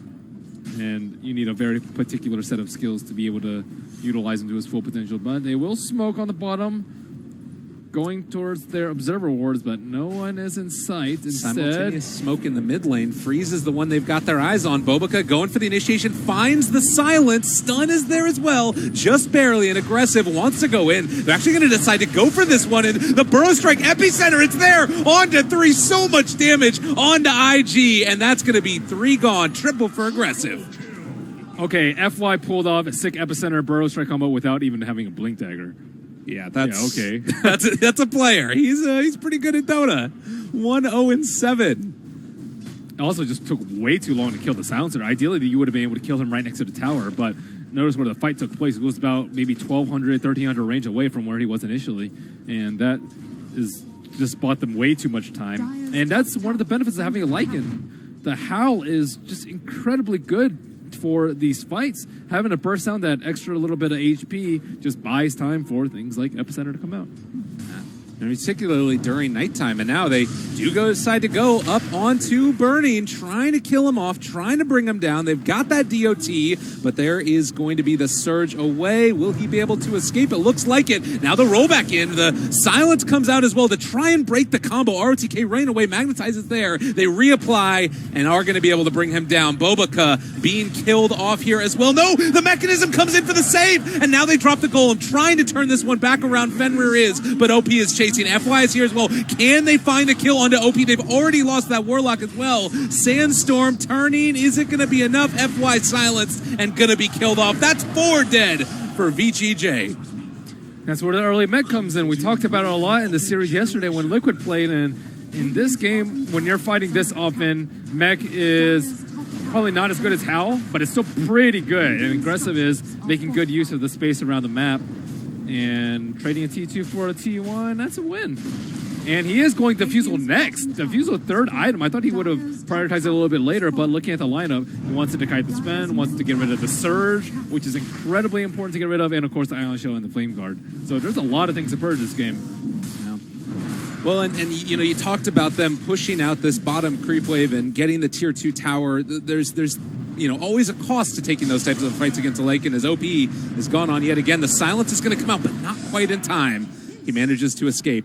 But the other big thing about this is it gives Burning some time to catch back up himself. Look, he's 3rd in the net worth now after being down for so low for so long. He's still a far cry away from matching Aggressive's net worth, though. He might be 3rd, but Aggressive is way ahead of everyone else because of all the towers that he's been able to get. And I think sooner rather than later, he's going to be able to do Roshan. He has Armlet, Mask of Madness, and 2 Blades of Alacrity.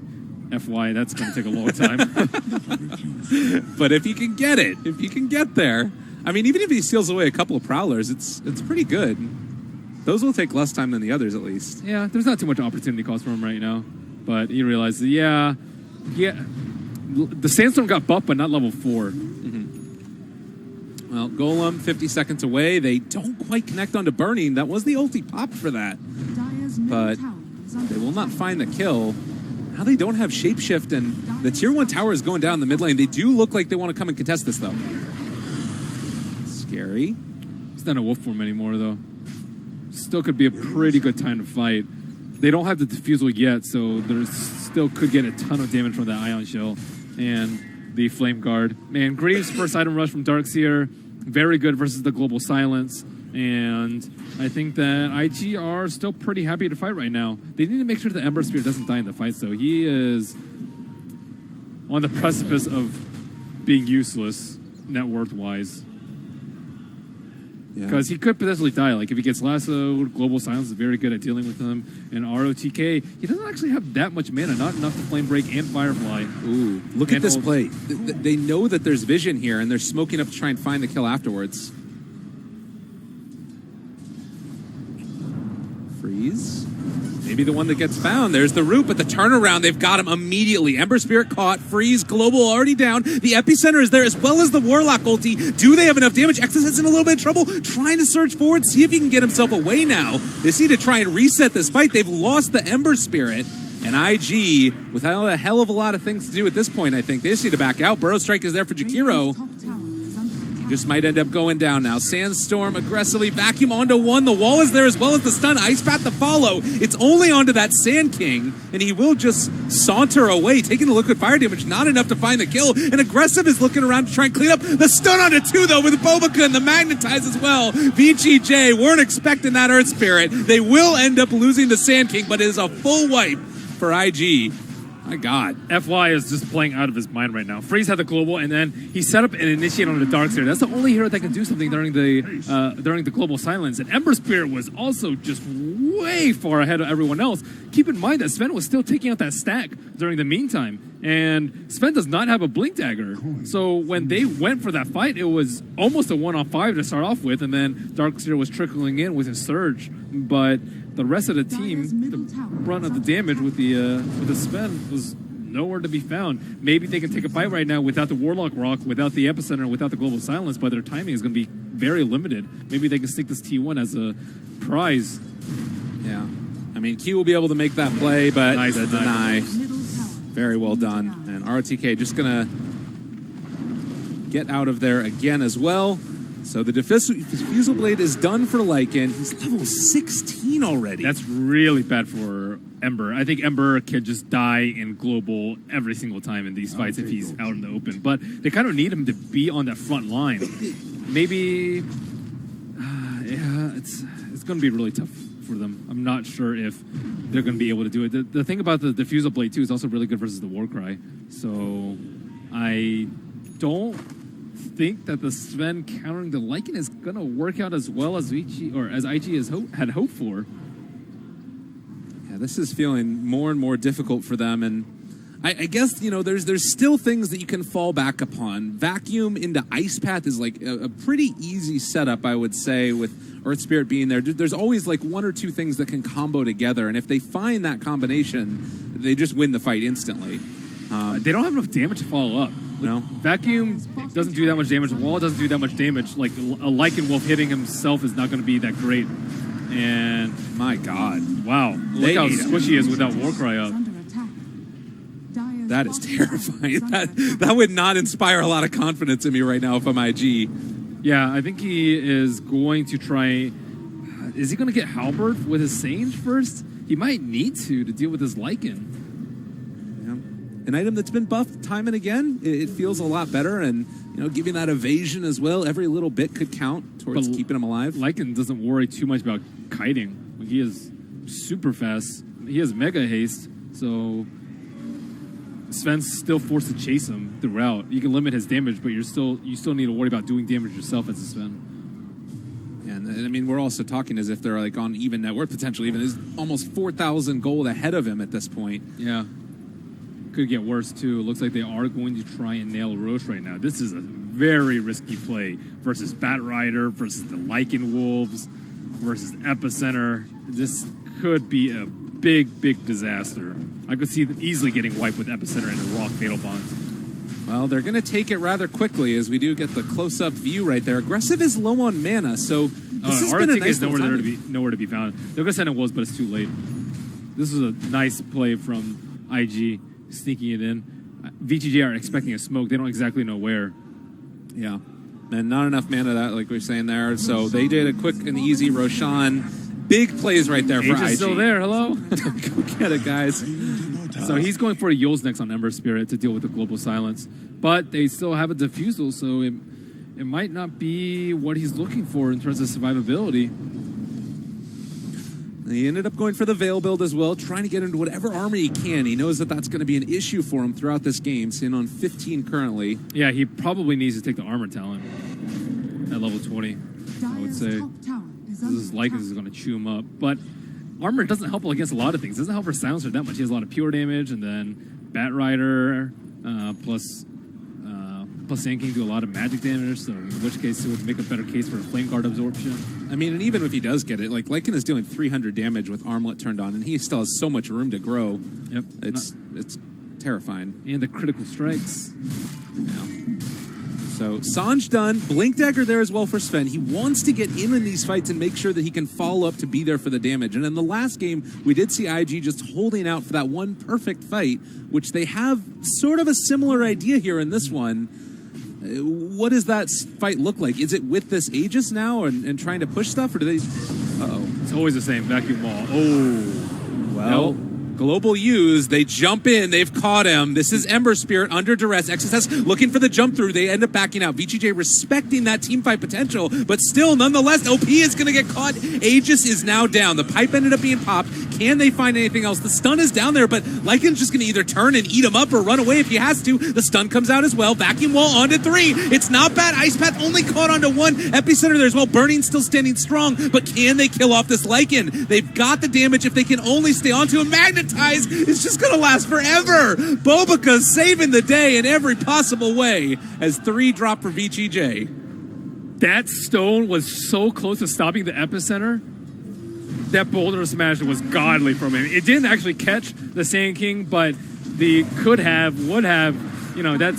that's a play that could have just blown the fight wide open. Not that they didn't win the fight, but it could have been even worse. Jeez.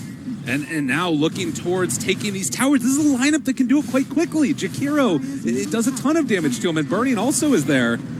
And you might have been wondering why the Lycan was so far ahead of his team. It looked like he was isolated in the river, but he's trying to stop the backline. He doesn't want them to be able to get this vacuum wall into Boulder Smash, Ice Path, all these spells that are going to follow up. So he's trying to isolate the supports from their cores, but at the same time, VGJ had already dropped their load on those front lines, and XSS had caught them as they were trying to catch up to the Lycan. Ooh, they pull back in onto 1. This is Ember in a little bit of trouble, but will be able to make his escape, and Bobica follows up as well. It was a nice stun thrown out there from Bobica to create that separation. FY still looking, the Yule Scepter lift up. Bobica has all the answers in the world, and Q trying to retreat as well. It does look like they're going to be able to at least back out slightly. Now, if VGJ aren't careful, there's always a great counter-initiation play that's possible with the Darkseer. One thing about the Chinese teams is that they play against Silencer a lot. I would say Silencer is picked far more in that region than anything else, which means that they're going to be very good about itemizing against a global silence. So we see Agrees, we see multiple Yules coming out. So we see, 4 other heroes potentially having a solution to global silence. The only one who doesn't is Sven, who's going to get BKB. So all 5 of their heroes are going to be pretty good for the global silence. And I'm worried about the Silencer's efficacy just falling off once these items come out. Yeah, and he does go in towards, and become a heavy damage dealer in the later stages of the game, but you need that int growth. You need that farm to really become that, indomitable force. I wonder if you get Scepter on the Silencer this game. Yeah, that would be kind of interesting. I was sort of wondering it as well. It's just tough because you're just terrible against BKB. You're awful. Sven runs at you with BKB and you're a Silencer. All you can do is run away and pray. Well, and it's not even it only deals the bonus damage if they're silenced as well, and they have the answers for silence, so it's kind of tough. But FY is here as well. They are going to, IG decide to back out again, not knowing where everybody was on the map, and probably a good decision since VGJ were moving forward. You don't want to take a fight like that because you don't know where the Sand King is in that situation. A fight in mid, it's way harder for the Sand King. He had to channel it in open ground. He was up on the cliff, but it's still open ground, and you don't feel comfortable channeling your epicenter because you're worried about someone being able to stop you. Even a sleight of fist can stop you because you won't be able to blink. It's just not a place that you want to be taking a fight in this particular area where we're looking at OP. But on the right side of the map, closer to T2, that is much more ideal, and Bat Rider can come in from the side. So if you're VGJ, you want to look for a fight close to the trees, close to cliffs. These are way better, and out in the wide open is okay for IG because they can use vacuum to clump them up together into a choke. Right. Yeah, and I guess, too, it's, not just where you take the fight, but also making sure that you have all that vision and stuff. It's looking so far as if, like, the wards, they're still placed heavily over towards that Roche pit, thinking about the next time that does come up. At least as far as you're concerned, is it still just the story of OP being, like, that down-and-out core at this game? He needs another Aegis, I think. Yeah. A little unfortunate here for Q. It's just a quick and easy kill, and that's always going to be beneficial for the Silencer, gaining that in. Yep. Midas and Lance, he's going to be pretty strong later. Silencer a weird hero in that he's very strong in the early game because his spells do a lot of damage. In the mid game, he needs a lot of escape items, and he doesn't do that much damage. But later on, he gets incredibly strong once he gets like Scythe, Atos, level 25 talent. He hits like a monster, and when BKBs become less and less. So his power curve is, I guess, like a valley. Yeah.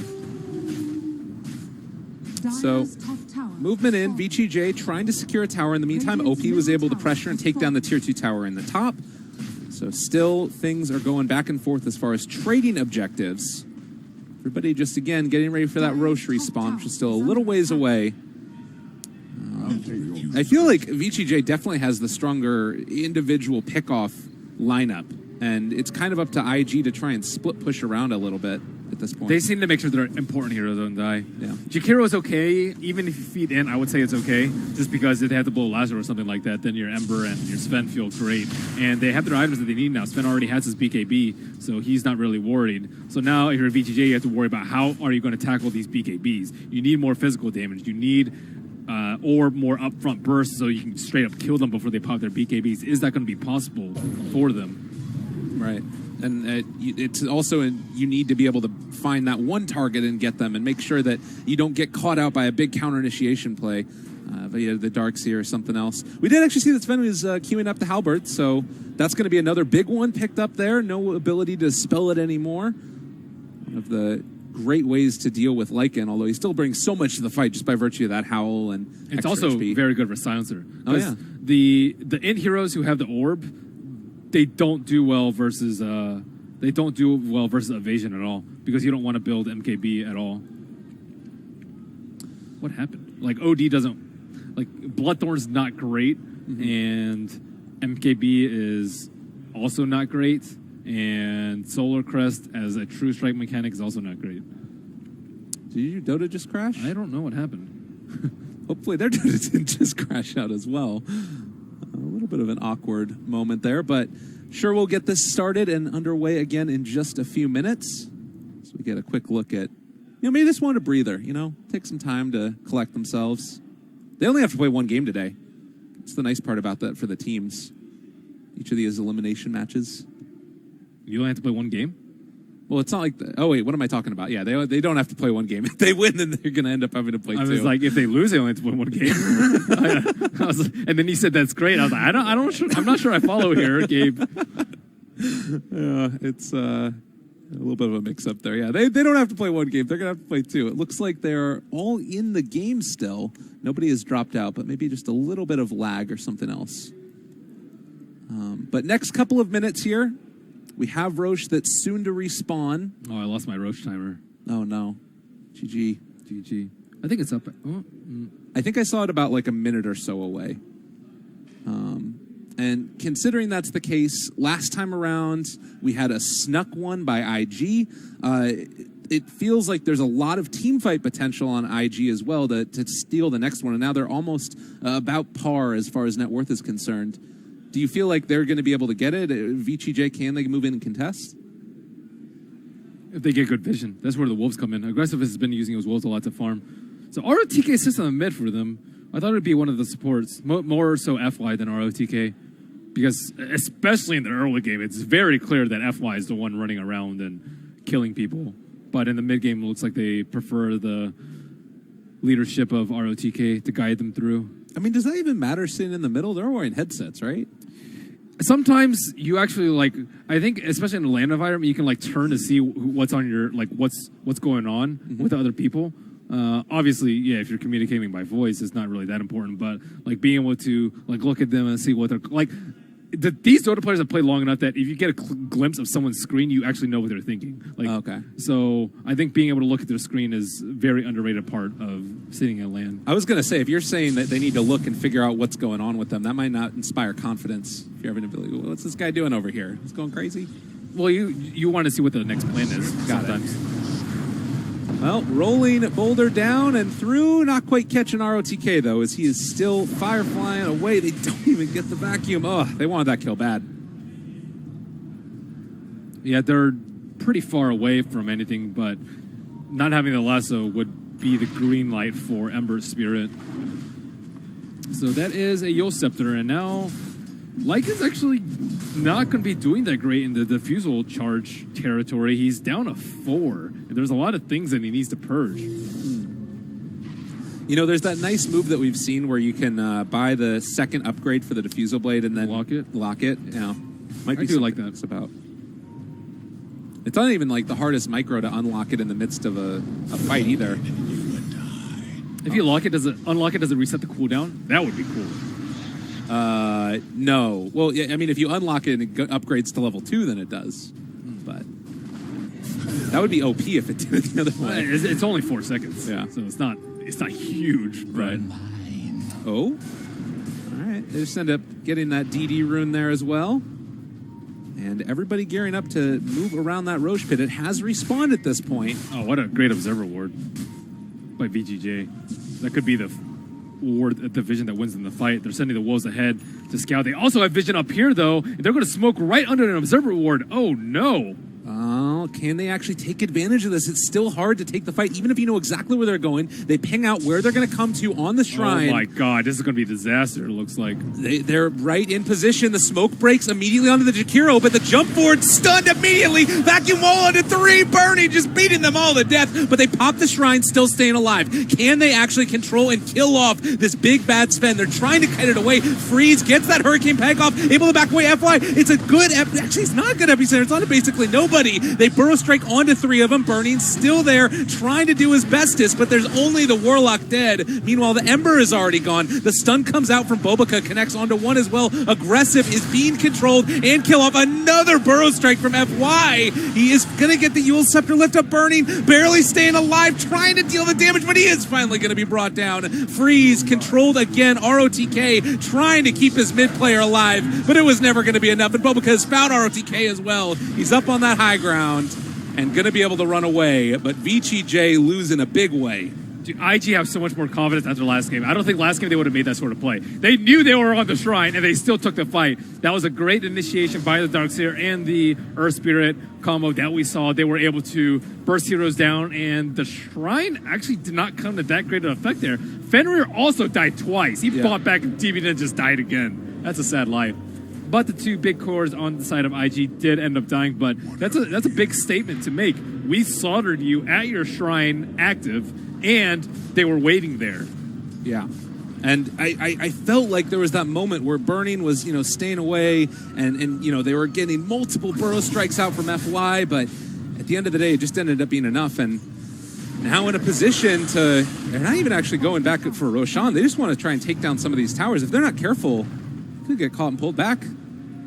Later, Q.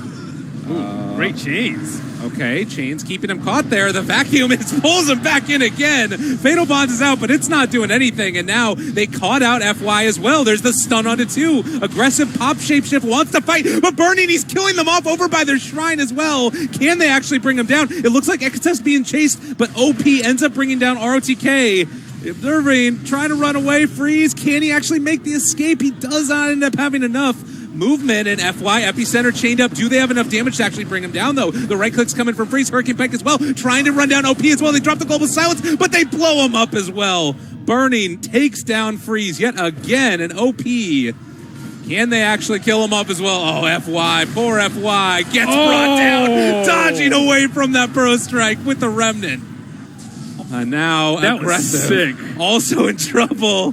Oh, lordy. It's looking like it could be IG here. 4 dead again. 70 seconds with no Lycan. Damn, IG's back, dude.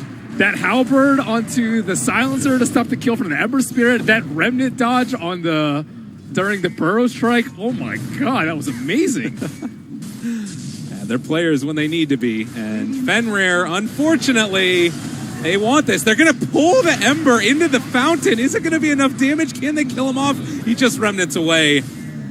And this is going to be the Tier 3 tower. First one of the game taken. This is by far the best game that IG has played here at this tournament. Their other 3 games, they just seem to be warming up to the patch, but finally they have crisp execution and team fights, great individual play, all around solid draft.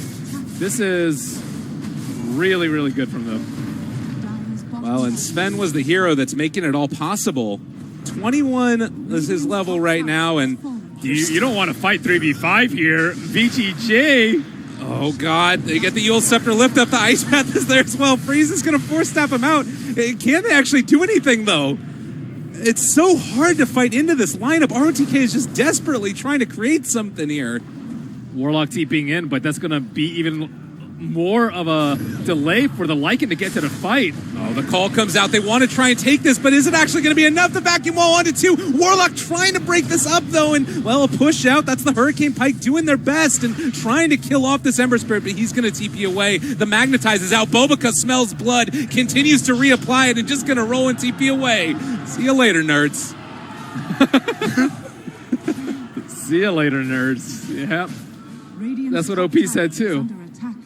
Damn. That was, again, good sign of teamwork. They backed off as a team. All 5 heroes stayed together. They were all the way up inside their base. So they backed off, how far of a distance is that? Like 5,000 distance. All of them just walking back together, making sure that if someone, like, if Twin Head gets dragged back, whatever. It's just a Jakiro. They don't really care. But if one of their cores gets caught, they are there ready to fight. And that was kind of a Hail Mary play, I would say, from VGJ going for that, especially when it's 3v5, but it's the play that they had to make nonetheless. Wolves, are they going to be able to do anything to stop this Roshan? It's already gone. They have the Wolves there that scattered it, like you said, but you have to wait for an attack animation, though. Oh, he could have actually denied the cheese, but I don't think he was looking for it.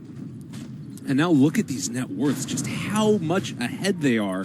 It's 10,000 net worth lead, but it's these 4 cores, basically. Bobica has done so much damage in this game so far. I would say Bobica has probably done more damage than Silencer in this game. And look at the net worth difference between Bobica and Silencer, too. Bobica's ridiculously farmed. He's more farmed than ROTK.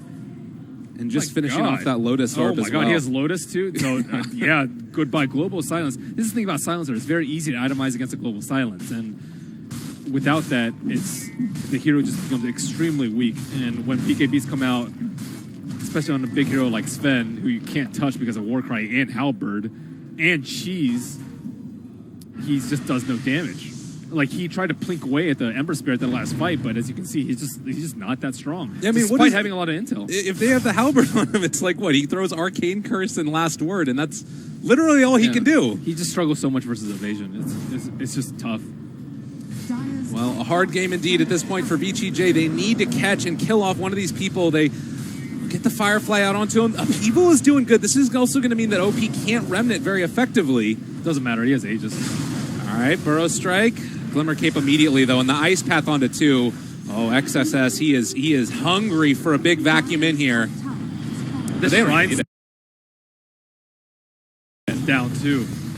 Well, damage being dealt. Sven trying to man up against Aggressive. They're doing a good amount of damage onto Burning. Lotus Orb there as well. OP going to Remnant away. And Tier 3 is down now. Yeah, they don't have to continue. They still have plenty of time left on the Aegis, but they're just waiting for that perfect moment. Like you mentioned, XSS just waiting for the juiciest vacuum wall. Oh, that T3 tower. I was like, is that full HP or no HP? It's at 0. Oh, no. And, well, FY, he's Sandstorming. Just trying to stay alive for the moment.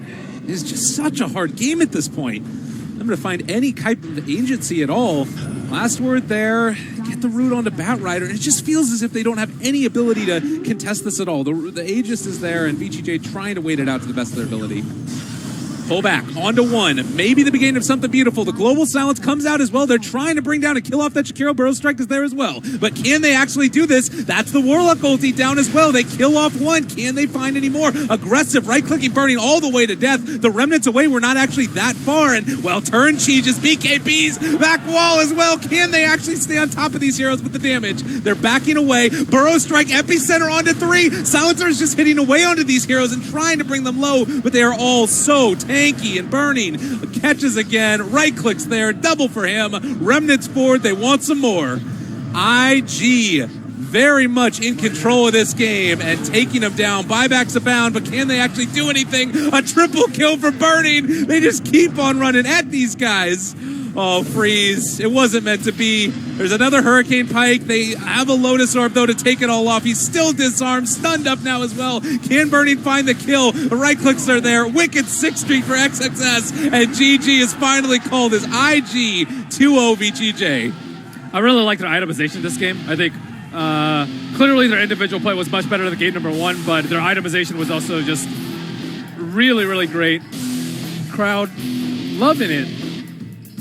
They're feeling it. This is a team that they believe in. You know, we talked to Jack about what's their favorite team in China right now, and he was saying that IG is definitely up there as, like, you know, one of those top guys. You mentioned how much they love Burning, and, well, they're moving on. Yeah, VGJ, I think FY played very, very well, aggressive, clearly well-practiced on the Lycan, but he just couldn't do that much, and he's actually smiling. He's all smiles. He knows that he played to his best. I think Aggressive played very well. Yeah, definitely. And there were moments of brilliance there. You can see that this is a team that clearly has a lot of composure and plays well together. It's just, you know, at the end of the day, maybe also some patch things going on. Was the silencer really the big thing that was a problem?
Gaming bets, online betting for every esports fan. Dota 2 and Hearthstone, CSGO and Overwatch, StarCraft 2, the choice is yours. Express bets for multiple matches or live bets on the game you are watching right now. Know your way around Dota 2? Make a prediction for picks and bans. Playing CSGO? Guess the number of rounds in a certain match.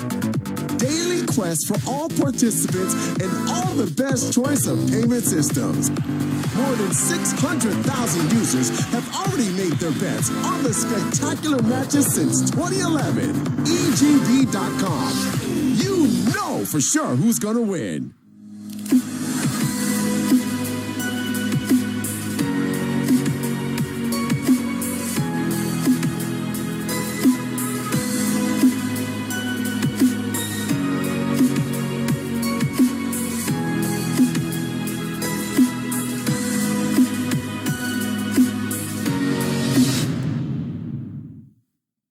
Welcome back to Elimination Day here at the Star Ladder I-League Invitational. One best-of-3 series in the books as IG move on to face Alliance later in the day. But our second series of the day features Newbie and Faceless. We've switched up the panel a little bit. We're going to bring in my good buddy Dota Capitalist and have Jack here as usual to tell us about all of the Chinese teams.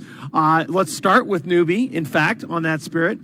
Newbie coming in. This is a team that got invited to the Kiev Major based on dominance in their region. We have not seen that lately. They've now dropped 5 straight matches, knocked out of both the Epicenter and the Summit qualifiers. A team that looked a little bit in disarray lately, Jack. It's kind of been the theme for some of the Chinese teams in this tournament, just kind of finding themselves, adjusting to patch changes. Again, what Newbie said over the last few days is that they like this patch. They think that the precision of the rotations and the more defined, maybe early laning phases is better for the fit for them than, say, a more chaotic split pushing or super greedy patch. But yeah, obviously they ran into some issues with that yesterday. Against Vega, I think, in terms of some of their tri-lanes and stuff, they have some things to work on. But I think a good sign for them still that, that they like this patch. They still have the confidence talking to KP, some other players just now. And this is a different matchup for them in Faceless. Well, we talked about a similar point in the previous series where IG, especially in that game too, really got back to executing behind their 3 and their 4 position players as XXS and Bo3 had this amazing games. Same question, though, I would levy for Newbie. Can they get back to that style where Kaka is having these huge game impacts? I know that there's been some criticism of him lately by the other Chinese players. Yeah, in terms of, maybe not so much the players, but the community at large, just in terms of the roaming role, in terms of teams often need a player on an initiating position, say a 4, who's willing to go in and die if need be, or kind of just make those kind of risky plays. And you won't see that from him as much as some of the other 4 positions, to be frank. And sometimes that's an issue. It just feels like they're lacking that little bit with communication, with initiation and tempo, and maybe he needs to make up for that. It definitely does seem like Newbie is just kind of off the mark, but you saw maybe at the end of game 1, maybe the last 10 minutes of the kind of Newbie that could be. Like it harkened back a little bit to the teamwork that they had, the team fight execution. There was also a lot of individual play, particularly from KP, that stood out from that. Like that was the only good moments of Newbie, I think, in the whole entire series, was that right there. Everything else looked like a Newbie that has been a disappointment for the last few months. No, that's a really good point. You're referring to the series yesterday against Vega Squadron, where at the end of that game 1, they were at a massive disadvantage and found a way to win a couple fights, prolong that game, but that's kind of, to me, it's both the problem and the potential solution in one. They have to find a way to get back to those impactful early game rotations. And according to Jack, they really think they're going to be able to do that. Yeah, I could see KP style definitely being able to go off a little bit more in this patch. I know it was like a lot of people look at it from maybe a pub perspective and look at it as like, oh, this is a nerf to offlaners, but I think there are certain style of offlaners that are going to be able to do so much more because they just operate more, they just operate better with less for some reason. Like when it comes to sitting and being more AFK in your lane and farming, they don't accomplish nearly as much as their counterparts. As you see the 2 teams entering here, let's talk about the team that is walking on stage, SEA Giant Faceless. When you talk about a team that's known for dominance in their region, Faceless certainly fitting that profile for the first 6 months or so of their existence, maybe a little bit less so recently. But, you talk about veteran play and Ice here, a chance to match Burning with 735 career wins in his career. creative player, definitely very scary in the early days of a new patch, as Newbie also is going to join them on stage. We'll do a little handshake here, a proud Starladder tradition. When you look at the two teams' hero pools, one thing that strikes me about Faceless, I actually think that their hero pool is very compatible coming into this new patch. They're very confident with their Earth Spirit. They're very confident with their Disruptor. They play a lot of the supports that we've seen have success here early on. What do you think about Faceless as a threat here in 7.06? It's hard to say just because they did such a poor job of, at least in my opinion. I think their drafts were just not very good for the last series that we saw. Like? It was just like, it looked very slow. We were drafting like offlaners that couldn't make like early game impacts. We weren't picking up like support duos that were able to go around. Like, you need a lot of tempo control out of your cores or your supports in order to really be able to win out these games. And if you're failing to do that, then you need to be able to secure your lanes in very defensive ways and then just be able to make sure you have better late game. I didn't see either game plan coming out from Faceless, and that's kind of to be expected. It's a new patch. I don't think any of these teams got a chance to like scrim or do anything before they started playing here at the tournament. So maybe they fit in one or two games, but it's hard to be able to, figure out a patch that quickly. Well, let me frame the question, though, for both of you in this way, because I think a lot of their problems, Faceless, goes back to something that we noticed going into Kiev, and that's they've allowed themselves to have a very limited hero pool mid. There was a stretch of a lot of games in a row where Jabs only played the Invoker or the Ember Spirit, and you look back to the two drafts yesterday, it was the 5th pick Storm in a situation where if he got to the mid game, they didn't have enough lockdown, but as you said, the lanes didn't really fit, and then a 5th pick PA that got really heavily punished. What do you guys, do you feel that they can make a change there? Well, what's interesting about that, you bring that up, is that these two teams are similar, are in a different direction, but similar in that way for two reasons. One, they still seem to be in this patch drafting as they were kind of in their heyday when they dominated their respective regions, but then ran into trouble outside of their regions. Both teams are similar in that regard. But also in terms of the drafting, you mentioned this, like the small hero pool mid, the difficulty of protecting Jabs if they draft a very greedy lineup, which they're prone to do quite often. Like you saw yesterday with the Baden, the Troll, the lack of controller tempo, the kind of 3 core that they've frequently used, that's brought them trouble too. And for Newbie as well with the draft, in terms of drafting towards their heyday, they went back to kind of their old school lineups, the SCCC cleanup damage here on the mid, the Invoker, the Queen of Pain, something like that. They had trouble protecting the Invoker because it seemed a bit greedy at the time, and then, with their wanting to tri-lane yesterday in that second game, that didn't work either. So kind of a similar issue, like their drafting has seemed similar to their heyday, but it hasn't really worked out so far, at least against their opponents in this patch. Yeah, and as we saw Ice there, one of the signature faces in all of Dota 2 on screen. I really feel like neither team recently has used the versatility of their offlanes. Both teams have these tremendously versatile offlaners capable of playing in the more classic initiating style, but also in a harder farming role, and you haven't really seen that aspect of the teams shine in their recent play. Yeah, certainly. I think that I was kind of thinking about what we've been talking about for the first 2 days of Starladder, and if you're a team here that has a certain kind of play style that was successful for you, I was kind of looking at it the last 2 days and going like, we're seeing the way that teams are being successful in this patch, like you need to adapt to that. But at the same time, you don't really know until you try, right? Like maybe your style can work for you in this patch, but you have to put it to a test first, right? So maybe it is better for you to try out what's comfortable. Now, I don't know what you do from there, right? You only played one series, you tried your style, it didn't work out for you. Now do you like panic when you go like, oh, look at what these other teams are doing, let's try and do that, but do it probably worse than they are? Or do you stick with confidence to what has been, good for you and just try and solve like kind of the puzzle of, okay, if we want to be a little bit more farmy and late game on our mid, how do we protect that? What do we need to get on our side lane as cores to be able to enable a mid pickup? What kind of timings are we looking at? Like, you have to solve some of those puzzles if you're both of these teams. Yeah, for our fans tuning in at home, Mugi, this is a player that had gone by UU9 for quite a while, but is now going by Mugi. It's an in-game name that he's actually used before and for quite some time in pubs.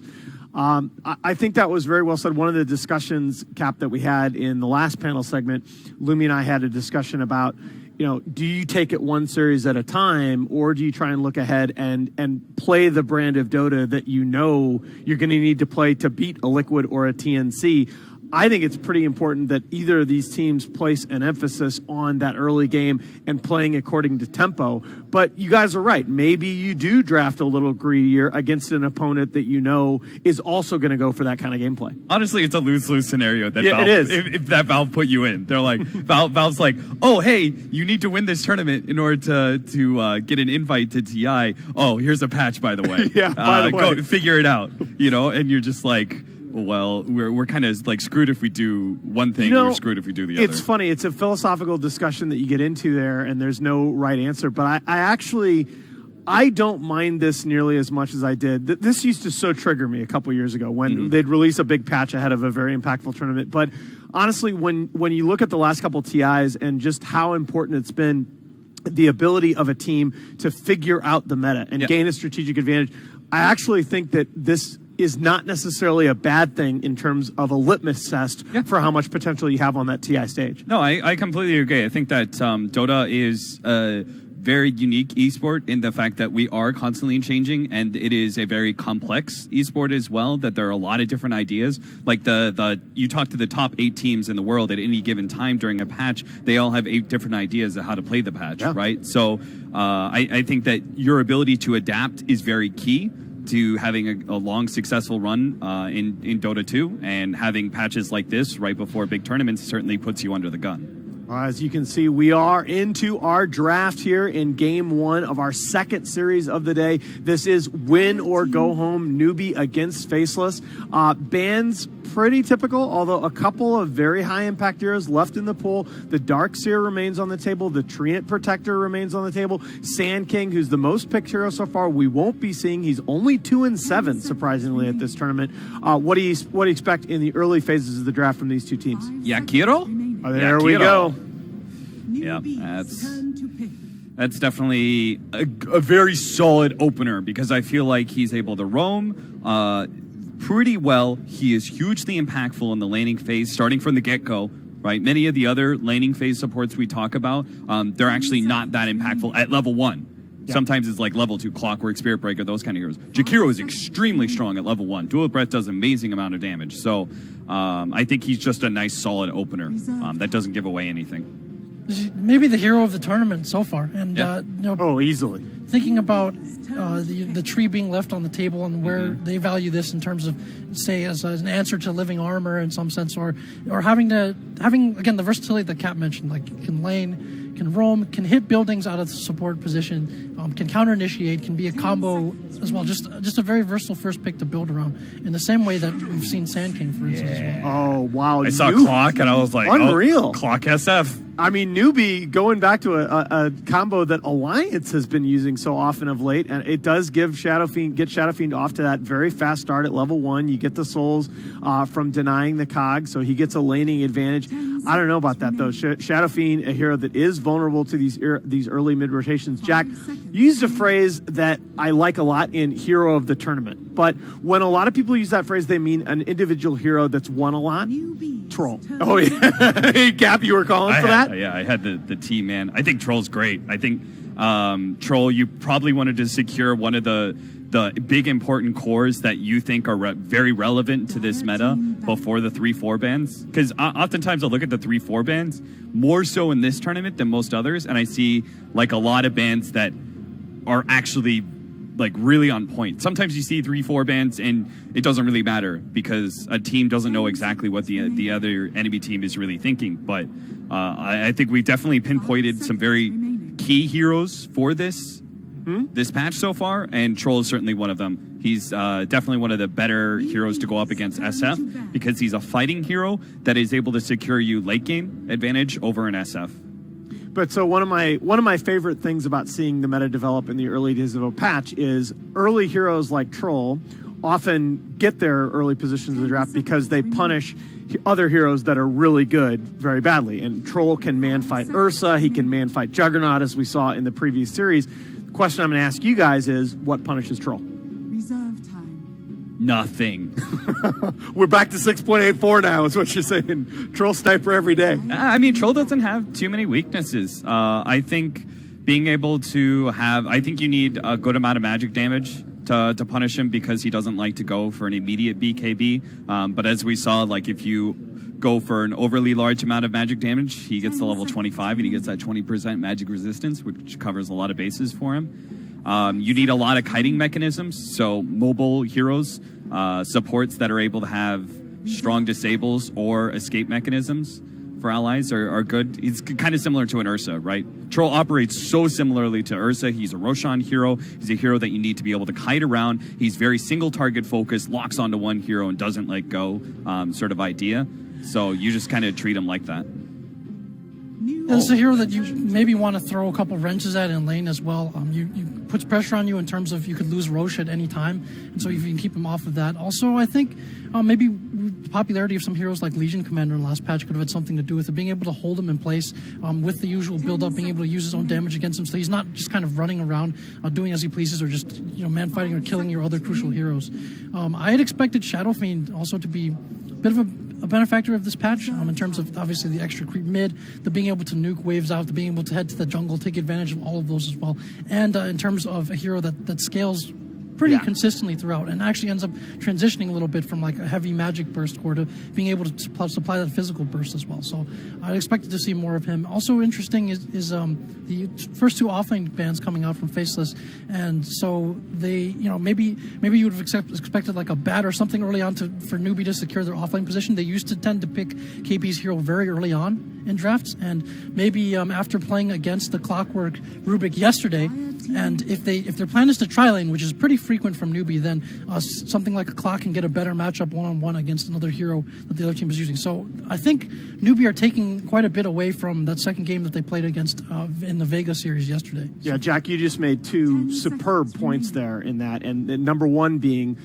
we had talked as an issue for newbie coming into this tournament about the importance for them of getting SCCC back on these farming and scaling heroes, and certainly Shadow Fiend fits that build, and you're guaranteeing him an early laning advantage mid by drafting him alongside the Clockwork. And the other thing is the offlane bans. We saw in the previous series that these two support opens are becoming more and more common. Both teams in their first phase, one support and one core, and you're seeing Faceless, not surprisingly, then bans the two big laning supports. Newbie uses their bans on the offlaners. That's a little bit surprising to me, because Ice can play anything. Especially since the 4 positions, I think, are pretty key here when you have an SF on your team. SF, Clockwork especially, heroes like Slardar and Tusk are particularly valuable because you're able to have this roaming momentum into the mid lane that can cut down on the early souls. Hell, Tusk is like one of the best heroes to have in like minute 0 engagements, right, because of the snowball. So if you have an aggressive smoke gank and are able to catch the SF, like, boom, you take away his souls that he gained from the Clockwork Cogs. Like, those kind of heroes, I think, are particularly important to make sure that your mid matchups are good. Yeah, I was really hoping to see this hero featured out of Faceless at some point in the series. It's a hero that they've had tremendous success on in the past, and I think it's just so strong. When you talk about the importance of shutting down that Shadow Fiend mid, especially with the early advantage, having the threat of that Ogre roaming getting in his face is just what the doctor ordered. Well, shout out to the casters. We have to mention this, but Faceless going with the 4-head lineup here. Yeah, there you go. Of course, those two memesters over there. They just have this gleam in their eyes. It was like, hey, man, it happened. The Ogre Troll pairing is pretty common. We see this quite a bit, and can also help with that mid lane as well up against the Shadow Fiend. Shadow Fiend doesn't like to have someone sit in his lane and kind of just force him to maybe AFK a little bit, puts that pressure, and then the Ogre has been a staple, like very high value pick in SCA for a long time, especially with Faceless. Sometimes you'll see teams ban this out first phase against them as well. So I'm not sure about this Pudge pickup. I had a feeling they were going to go for a 4 position and go offlane Clockwork. I'm not really feeling it because I like what Faceless are setting up right now. I feel like it's a little bit reminiscent of what we had from Liquid, where they had this Jakiro and Ogre Magi being able to do so much in the laning phase, and they've got a very strong 1v1 safe laner in their Troll. You can try and run aggro tri-lane if you want to give a Clockwork a 1v1, but I'm pretty sure you don't beat that because Jakiro and Troll are such strong laners. So is your concern more just the early laning configuration that Pudge may disrupt that? I don't think Pudge is going to be able to do enough for you. And I think that Clockwork is not going to be a strong enough, 1v1 hero. I don't think you can aggro tri-lane into this troll because of the supports, and I don't think you can, in which case you have to, this Clockwork goes up against the troll, the Jakiro and Ogre are free to, sit on mid, like we saw Liquid do with their Ogre. They just kind of sits on mid and goes to bottom lane as well. And so you're enabling this Tinker. He's not going to feel a whole lot of pressure from the ganking duo of Rubik Pudge, because he always has help in that area. And then I think it was pretty clear Faceless were going to go some sort of larger carry mid. I think they're focused on getting laning phase and securing late game at the same time. Just like we saw with the Lone Druid OD sort of situation, right, where it was just secure lanes, have better late game. It feels like a very strong 1-2 punch in the draft. All right, I think you've convinced me, because I was looking at that and I'm going, people talk about ease of execution, but that's a double-sided coin. If you're very confident in executing this Clockwork Pudge combo, you can separate the enemy team during a fight so well in the mid game, but you have to be able to obviously get through the laning phase in order to do that. And I would say ease of execution for laning phases to Faceless's advantage. Oh, absolutely. In that regard, and that it's you're a big dumb ogre, and it's well, what you gonna do? You can make all kinds of positioning errors on Ogre and Jakiro. Oh no, and it doesn't matter. Right? I mean, we saw that with Liquid yesterday, right? Kuro just walks into the enemy jungle. He died 4 times in the first 15 minutes of the game, but it didn't matter because he was creating so much space. By that time, he dies a bunch of times, but Bristleback's got mech at 12 minutes. Yeah. Reserve time. I mean, I am slightly concerned. Makes me sad, by the way. Yeah, I thought you would like that. I'm slightly concerned that a hero like Darkseer wouldn't do enough for them, but then again, I've been wrong about that before. What, Faceless? Yeah, I feel like they need more of an active initiating type offlaner that is more of a tempo controller. But failing that, Darkseer is one of the obvious heroes left out there. It's ice, so I don't know that it's great in in this Elder situation. Titan recently. I wonder if they might consider that. Not that many teams play that hero, but he kind of goes like a fighting build on it as well, and it's got some counter initiation and some combo potential. So it did get buffed. Perfect. I'm glad Jack mentioned that. I've been waiting for this hero to come in. I don't know. That is definitely a tempo offlaner. Yeah, it's got to be a 3, and roaming is so much riskier now in 706. So I don't know. I wonder if Newbie had wanted the Ursa. I'm not sure with the. I think the Axe ban kind of led to the Juggernaut ban, and Faceless thinking that they would go ahead and take the Juggernaut, but I'm not sure the options left for Mugi in that situation. Oh, so this is a hero that I'd hoped we'd see today. Lifestealer, I think, just has a ton of potential in this meta. Both of these drafts, I think, seeing all 10 heroes now are what I would call high risk. Between the Pudge and Clockwork combo, a lot of potential but difficult to execute. The Knife Stalker off lane, which has to roam, but roaming is really risky. Who do you guys like in this first game? I think I like Faceless' draft a little bit more. The Night Stalker is the key to the whole entire lineup, I think. Yep. Everything else looked good. It's just a question of whether or not the Night Stalker works. But then again, I think most of these games have been won by the team that plays the fastest, and that's definitely going to be Newbie in this game. It should be anyway. They have a very fast, Clockwork Lifestealer lineup. So I'm going to lead with Newbie here. I think Faceless has a steadier draft. Newbie is going to need a lot of big plays from the Clockwork or from potentially the Pudge. They're going to need to be very efficient with their timings on that Lifestealer and ganks. They need to control the pace of this game, which puts the pressure on them. And you know what? Based on what I saw yesterday, I'm going to go with Faceless for this one. Yeah, I'm going to agree with Jack. I think that 5th pick Night Stalker is risky, but again, I believe in Ice and his ability to just judge the game situation and make those early rotations work. And I think if he does that they have the kind of draft that we've seen succeed in this patch. Guys, this is going to be a great game and a great series. We're going to get you underway off to game 1. Here are our casters, my favorite pair of pasty white guys, Coddle Guy and Lacoste. Thanks, Nahaz and panel. And I think it's more fair-skinned, right? You don't have to go pale. Straight up ghosts here on the casting panel right now. This I'm white. Awesome. You talked about you had the Irish roots as well. Yeah. I'm almost clear. That's how white I am. All right, folks, the countdown has begun. Lacoste, this is an action-packed draft. We get treated to a Pudge game, our Night Stalker game. A lot of the panel felt like Faceless had more of a well-rounded draft, and the pressure was going to be on Newbie to maintain the tempo of the game. What are your feelings about it, and do you agree with them? I like Faceless draft more, to be honest, especially with the Night Stalker pick. He can provide the vision, especially for the Clockwork and Pudge when he gets the Aghanim Scepter. Newbie's draft relies so much on hitting those spells, Clockwork Hook and Pudge Hook, so team hookers, I guess. I like that.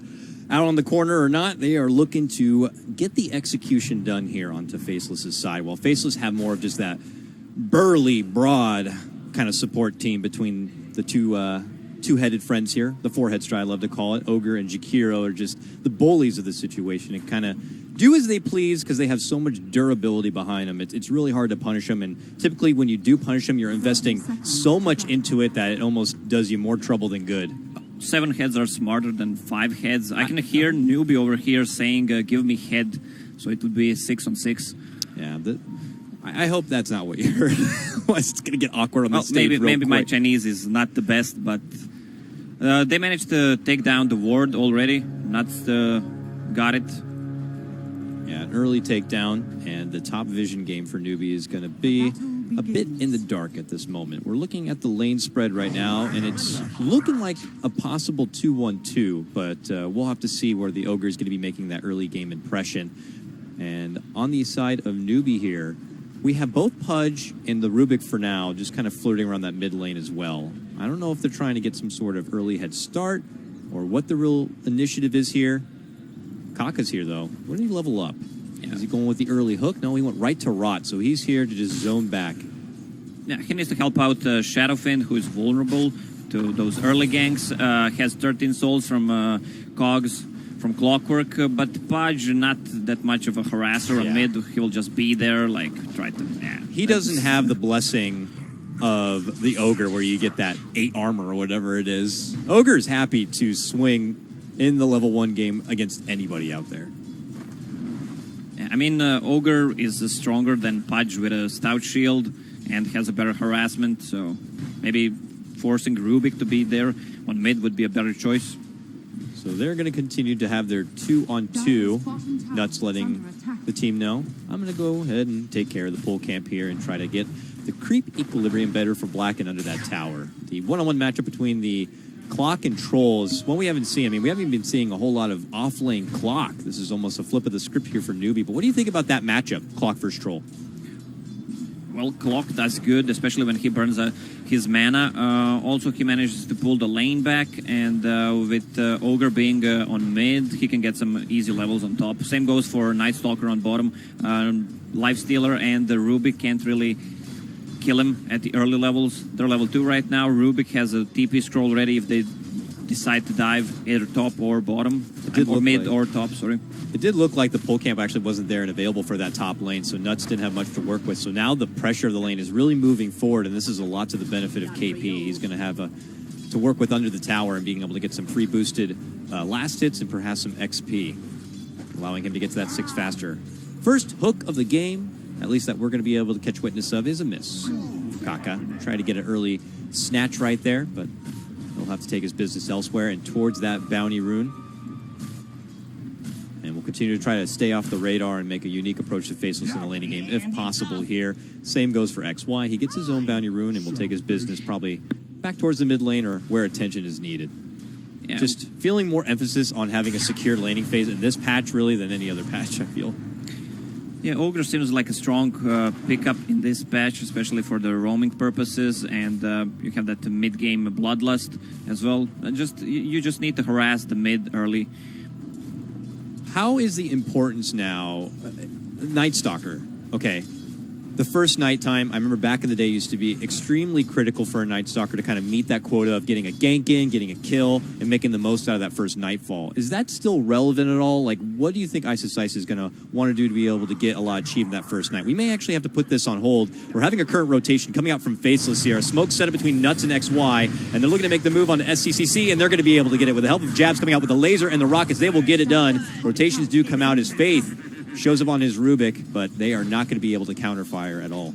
Supports on newbie on early levels is not that great. They have Rubik who has telekinesis, but it's not. They don't have enough damage with just a Shadow Fiend and Rubik to even kill one. Even if Rubik TPs, there's not much he can do. But look at all that slow and the damage over time from Team Faceless. Yeah, it's... You were talking about Night Stalker, what he needs to do during the first night. It's gonna be ready in 10 seconds. He doesn't still have a shrine, has a mango, so I guess he's gonna rotate to mid once again, try to shut down that Shadow Fiend, or if they want to do is try to go on bottom with Ogre and him. That is kind of try to get a pick off on Rubik. An unfortunate mistiming for Night Stalkers, really, with that shrine not really kicking in for the first 5 minute until the 5 minute mark, and they have that Nightfall at the 4 minute mark. It means they kind of have to wait the extra bit of time if they were hoping to kind of rejuvenate a bit from the laning stage. But here we go, Ice on that first Nightfall. Look at it, he's actually going to catch the Courier right behind, and he'll be able to bring it down. Nice grab there. Kaka, though, is going to be able to connect with the hook and pull the Batman right under the tower, and more rotations are coming. KP shows up, launches out the rocket to help maintain vision, and Faith will be there to finish him off. Yeah, he didn't have eyes on the Courier. He just tried to dive the tower. Maybe they could have waited. Oh, nice hook. Right at the end of the rope there. They're going to get the grab pullback on Jabs, and he is done for. Good setup from Kaka.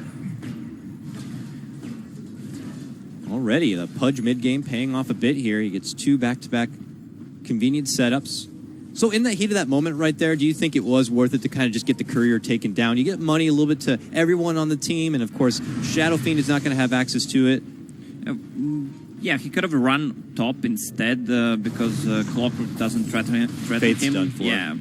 Oh. Okay. They just happen to catch him in crossing, it looks like, and when you're caught between an Ogre and a Night Stalker who is in the midst of a nighttime, Rubik doesn't really stand a chance. Pretty simple enough. We'll touch base with the CS game right now. It looks like the Lifestealer currently sitting way up at the top, 34 and 20 denies. And then the Troll creeping right behind Black's 31 and 14. Yeah, you want to have those denies. He's almost level 6 at 6 minute mark. That's pretty much perfect. If Rubik rotates bottom right now, or Pudge, they can get easy kill on that Night Stalker. We are seeing the Ogre also come towards that direction. They dish out the scan. They're going to get a positive read.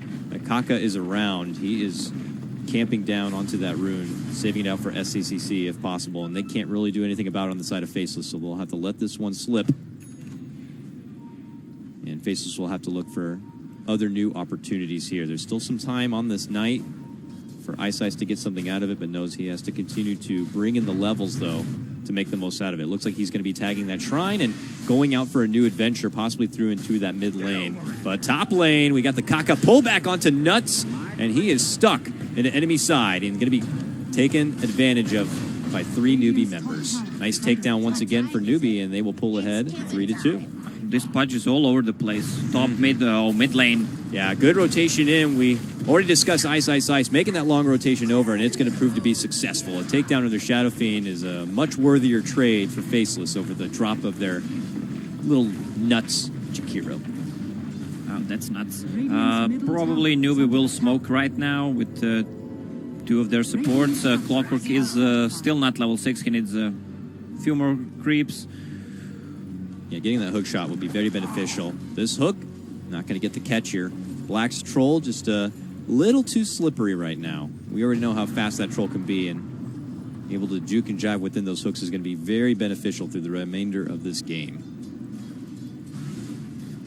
There's no stacks in the forest for both teams. I mean, usually when you're playing with Shadow Fiend or Tinker in your team, you expect to have some stacks. Head-on collision between the support staff of both sides as they smoke and meet one-on-one, and it's going to be XY who gets shredded apart first. They're looking for Nuts, but it's KP jumping the ropes and going for Jabs on the back lines instead. He's trapped under the tower right now and eating the March of Machines, but they are going to be able to get the takedown to Jabs. A very worthy one. Nuts able to help get the finish at least onto KP, but SCCC will claim the triple kill, cleaning house. Wow, that Arcane Rune was so big in that fight.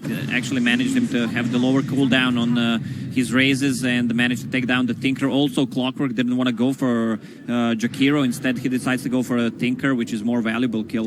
Oh, Daryl had tried to rotate on over and catching some of those newbie stragglers very low on life with the benefit of his ult and nighttime, but they move as a 3-man unit all the way up to the shrine together, and they have each other's backs to get that health restored, so no opportunity is going to be there for Ice. And Newbie will be able to hold on to their early game advantage at the moment.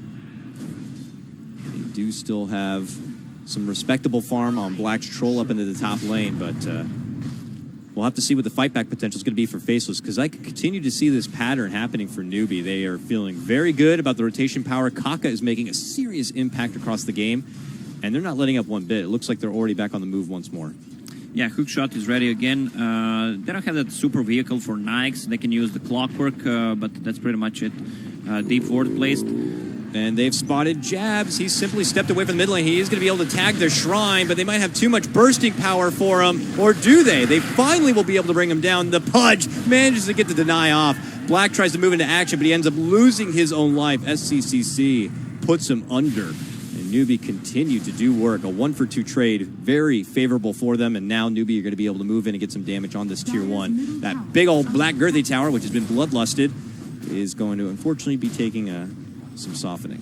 During the showdown, we saw Newbie has like 4.5k levels in battle points. They're very rich. Yeah, that's a very rich team right there. Okay, here we go. Hook shot. Yep, catching Ice here. Trapped within the cogs and the battery assault. He's doing the death dance, you can call it. SCCC shows up just in time to be able to snag the kill with the raise. How convenient. Faceless is being outnumbered pretty much every fight they take. It's either 2 versus 4 or 3 versus 4, and it ends up really bad for them. Jakiro struggling to get those levels. Also, Ogre being level 4. Meanwhile, you have you have Rubik, who's level 6, and you have Pudge, who's almost going to be level 6. And Newbie are certainly rising quite fast here, and Faceless are not able to really find their own way in building up that early bit of XP. They've been forced to kind of be responders to these early game skirmishes, and they're also not able to kind of pressure those side lanes a bit. You want those levels on the Jakiro so you can get the liquid fire up and be able to at least pose a threat on the objective game at hand here, but they can't even seem to do that. Moogie's kind of taken over the mid lane for now. It looks like he's content on building forward for the Midas game here. I mean, already securing the early game. They have what they feel is a stronger late game presence as well, so they're going to also build up for that. Yeah. When you have a good start, you can go for Midas. Even if you have a bad start, you can still go for Midas. It's also good. Oh, no. It's going to be Faith this time to drop. He heads up kind of aggressively into the Faceless turf, and will unfortunately be brought down, surrounded by 3 members there. 9-5 though already for Newbie. Another hook. Yep, and it gets good connection once again. KP on fire with his setups right now, and SCCC doing a wonderful job KSing it all. No, he is able to bring in already a serious impact in the game. 7-2-1 on his Shadow Fiend, and we're only just about 12 minutes into this. Okay, the creep. Helping out Black on that one. Denied the tower. Can he get the last hit in? No, Nuts is going to be able to get it done. They couldn't get there and get the deny, and now it's Nuts on the run. KP running around the corner, looking to cut him off. Can he get it? Nuts trying to move through the trees. The hook not going to be there. Faith trying to get close enough to go for the telekinesis. I don't think Nuts is going to find a way out. Eventually, he finds the dead end. They will move in with the telekinesis and help get the finish. Faith will pick that one up with a Fade Bolt. Again, rotation, 3-4 heroes from Newbie. They're just getting outnumbered again and again. Also, there was a deep ward placed from Faceless. They could actually see the rotations coming from the lane, so they didn't want to pressure the tower, but with Jakiro, you can't really not pressure the tower, actually. Yeah. Well, I love the new name for SCC, maybe KSCC. KSCCC? Yeah. It works. I mean, you can't blame him. Shadow Fiend will obviously take in a huge benefit from scoring all those kills.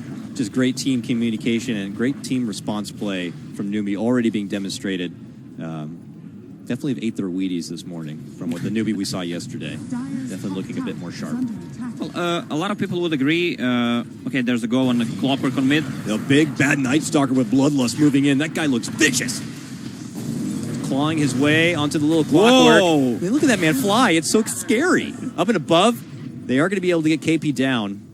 I'm wondering if he can fly over the cogs. I didn't have time to test it. This is the first time actually I see Night Stalker flying. This is the cool one.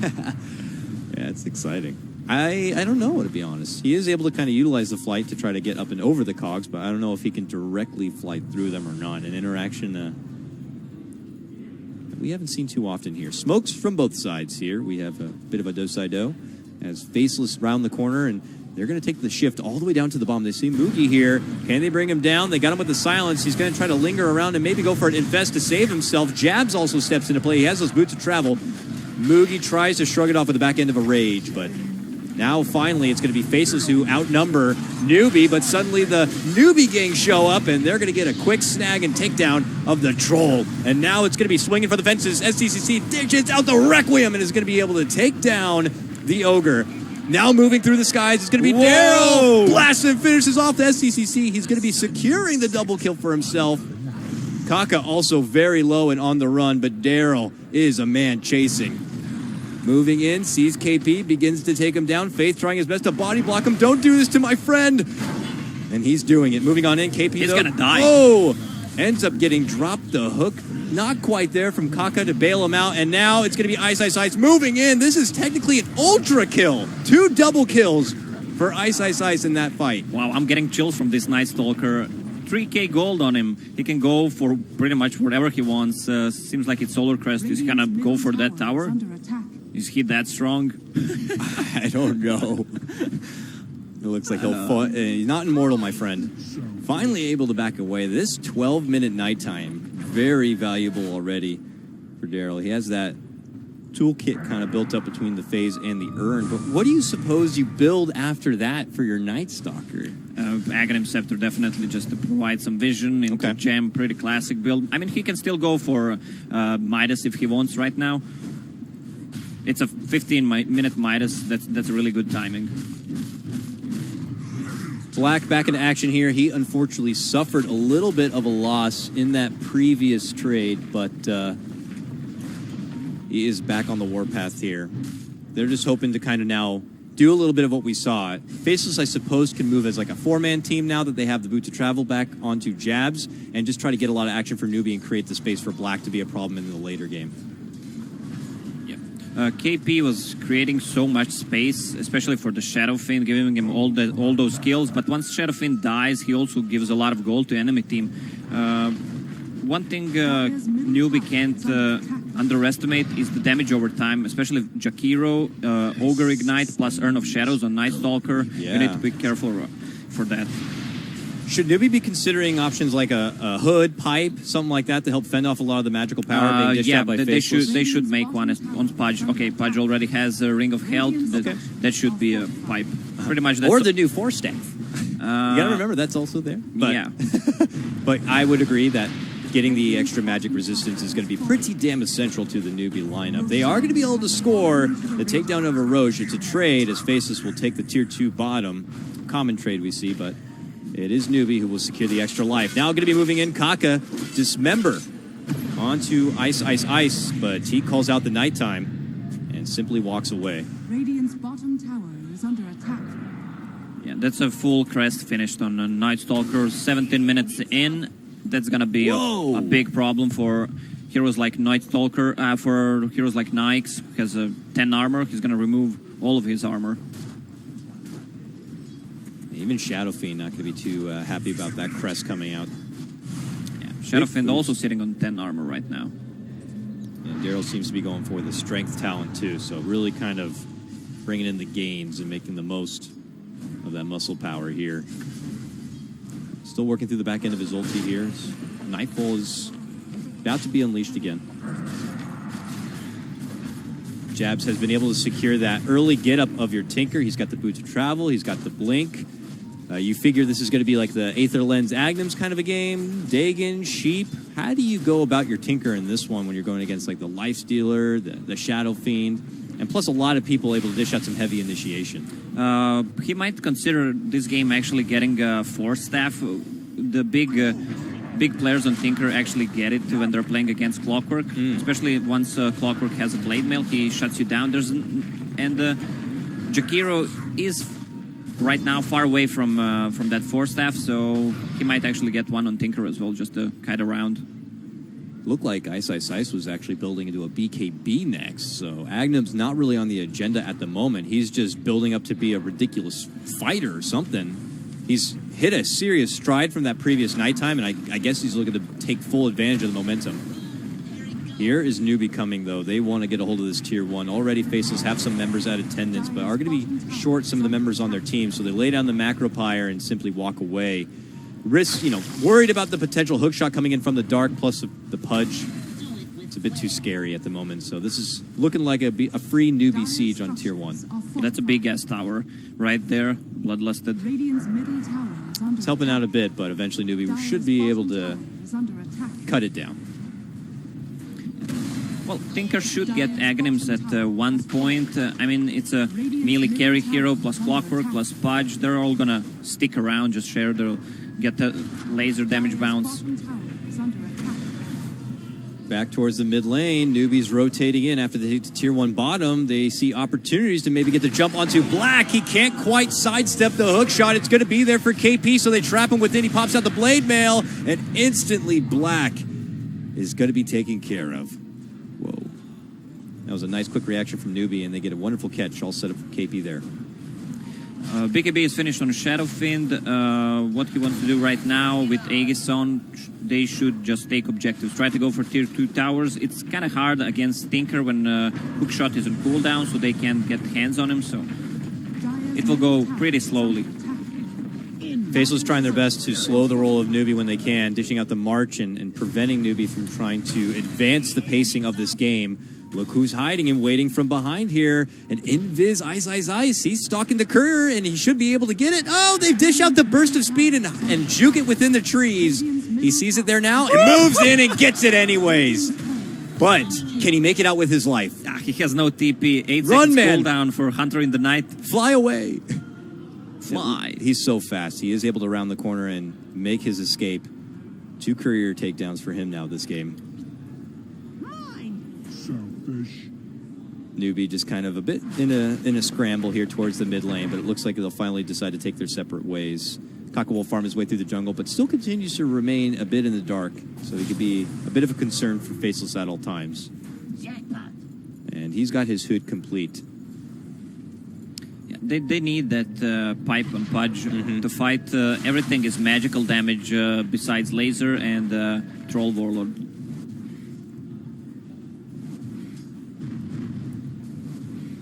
So we're getting back to a more comfortable spot for Faceless here. Since that huge fight, they've still been able to maintain a little over a 3K net worth advantage, but it doesn't feel like they're too concerned about really pushing the pace of the game. We're seeing them take good fights, but the +1 follow-ups aren't totally there. They still have a couple of Tier 2s to work with, and they've been, doing fine, but is there a point when you think Faceless are really going to have to ramp it up a bit? I don't know if that's a item timing they're waiting for on Black or... They're just waiting for Aegis to run out and 4-staff on Jakiro so he can force out someone when the Clockwork goes in. All right, there goes the Nightfall now, and quickly Ice gets into action. The telekinesis lift's going to be there from Faith to try to slow them down a bit. Jabs is hiding within the trees. The rockets continue to fly, but Kaka can shrug off a lot of that damage now with the benefit of that hood. Will not be dropped. Now the rest of Newbie members are beginning to rotate over. KP not able to get the catch of the hookshot on that one, so Mugi pops out and begins to go to work onto XY. He gets a helpful 4-staff and makes a bit of space for himself. The March of Machines laid on out with a macro pyre is making an uncomfortable fighting area for Newbie, so they're going to be forced to retreat here. Meanwhile, Black gets the catch on the KP and will help finish him off. A long bit of a skirmish there, and only 1 casualty at the end of the day. Yeah, good kiting around with Night Stalker and Tinker just damaging them. 2 heroes were at 20% HP. They really couldn't fight into that. And Nikes went in. 4-staff is finished on Jakiro. They're just waiting for the good moment for them to actually come to their side. So he forces him when he gets at like 30% HP. Also, BKB is for Shadowfiend is on cooldown. They might even consider getting that Tier 2 tower down right now. A big pickup, and we saw it displayed there as Faceless were able to kind of utilize the juking patterns of those 4 staffs to create a little bit of beneficial space between them. We're going to get nice and close here, Lacoste, because we both use the middle monitor now to watch this game. He's the only one left out of 3. Troll Warlord, no, he has that BKB now done and in hand. He just no longer part of the game, I'd imagine. Means that Faceless could begin to go on the offensive once more. That BKB is getting very close for Ice Ice Ice 2, so I imagine that's probably what they're going to be holding out for. Just a little bit more time for him to get that finish. Ooh, a mech. Also going to be completed for XY. This is a good moment for Faceless. These items coming together, but it looks like Newbie are the ones potentially to go on the offensive here. Yeah, when the BKB is finished on Faceless, on Troll, okay, he already has it. They are ready to fight right now. All right. Thinking about making their move in, though. Kaka's creeping. KP's got the Lifestealer in his backpack ready to go. SCCC is the one to siege down the lane, but Faceless are not showing any easy openings. So Newbie are going to be forced to pull out entirely. And Faceless will be granted the extra bit of time to finish those couple of items here. Interesting build on Nike. So more and more we see Heaven's Halberd being picked up. We saw Sven building one last game. The recent change allows you not be able to actually remove it with a BKB, so that's pretty big deal. Also, the evasion coming out from it is also nice against the heavy right clicker, like a troll. See the matchup between supports here as we have XY and Faith, but it's all about the core potential right now and deciding factor between when these teams can really get the itch to take new fights here. Both are thirsty to kind of breach through those tier 2s, but it ain't coming too easy. Oh, hey, my screen's back. Wonderful. Pipe seems to be getting closer to done, but that is the one we've been waiting for here if you're Faceless. BKB now going to be in hand for Ice Ice Ice. When's the next Nightfall coming? It might be here in just a few seconds. Yeah, I'm bad at math. 6 times 4, it should be it. It should be it. It should be pretty soon. Newbie, though, have bigger plans. They're eyeballing this Roche pit. They want to make sure that they're going to be the team at first attendance to be able to take it down and get her done. Meanwhile, Faceless move as a unit here, still farming through their ancient camp, not looking to have anyone out and straggled on their own. They're hoping that the next fight they take, they're going to have everyone at attendance. And, well, you can say the same for Newbie. Looks like their Roche does pop up now, and they begin to go to work. How fast can they take it down, though? Faceless have already been able to push out through this mid lane. They ping out the Roche, and they begin heading that direction. Roche has only eaten just barely any damage. The Nightfall comes out, and things could get awkward. Kaka is not able to find the hook. This is really not a place for Newbie to fight. Okay, they have a hook shot, they have Cogs and Pudge hook, but still against Tinker and the Nighttime plus Jakiro, it's hard to fight into Roche pit. Ice Ice Ice flying around, just kind of poking up to that high ground, seeing what's going on up there. And Newbie begin scooting themselves back. They're forced to kind of be sat up on this high ground because that's their best advantage, but now they're going to be dishing out the BKB Requiem. Daryl heads out the other direction. With his BKB popped, it's going to be Black trying to move into action, but he's locked in place and can't seem to begin swinging, but now he finds Faith, begins to make his move in. KP tries to help out and drops down the Cogs in his blade mail, but it's finally going to help get the takedown of Black. Meanwhile, though, it's SSCCC trapped within the ice path, will ultimately get popped. And it's going to be Daryl just slashing away and going at Moogie here. But Moogie winning the man fight on this one. Can Nuts help out Ice Ice Ice here? It looks like they can. They lay down the ice path and begin to dish out the stun power, and they will slowly bring down Team Newbie. It's Faceless on this fight, taking it a 4-for-1 trade.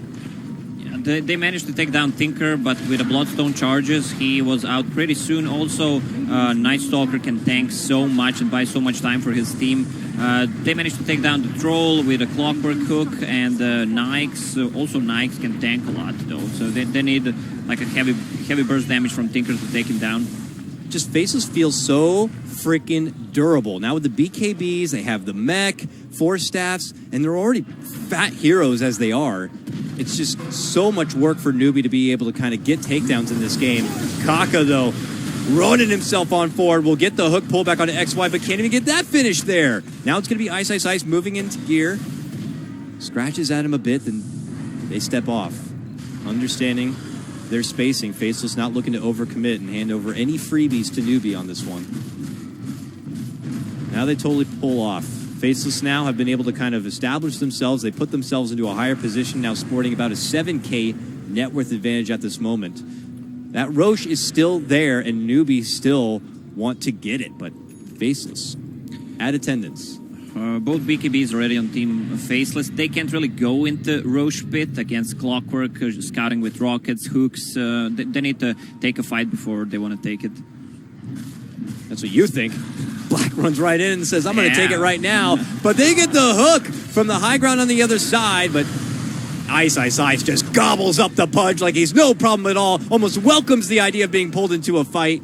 SCCC squares up with him a bit and decides to run out the other direction. The 4 Newbie members stuck on one side of the high ground here could be forced to fight through a very awkward situation into Faceless, but they'll farm the Ancient Camp in the meantime.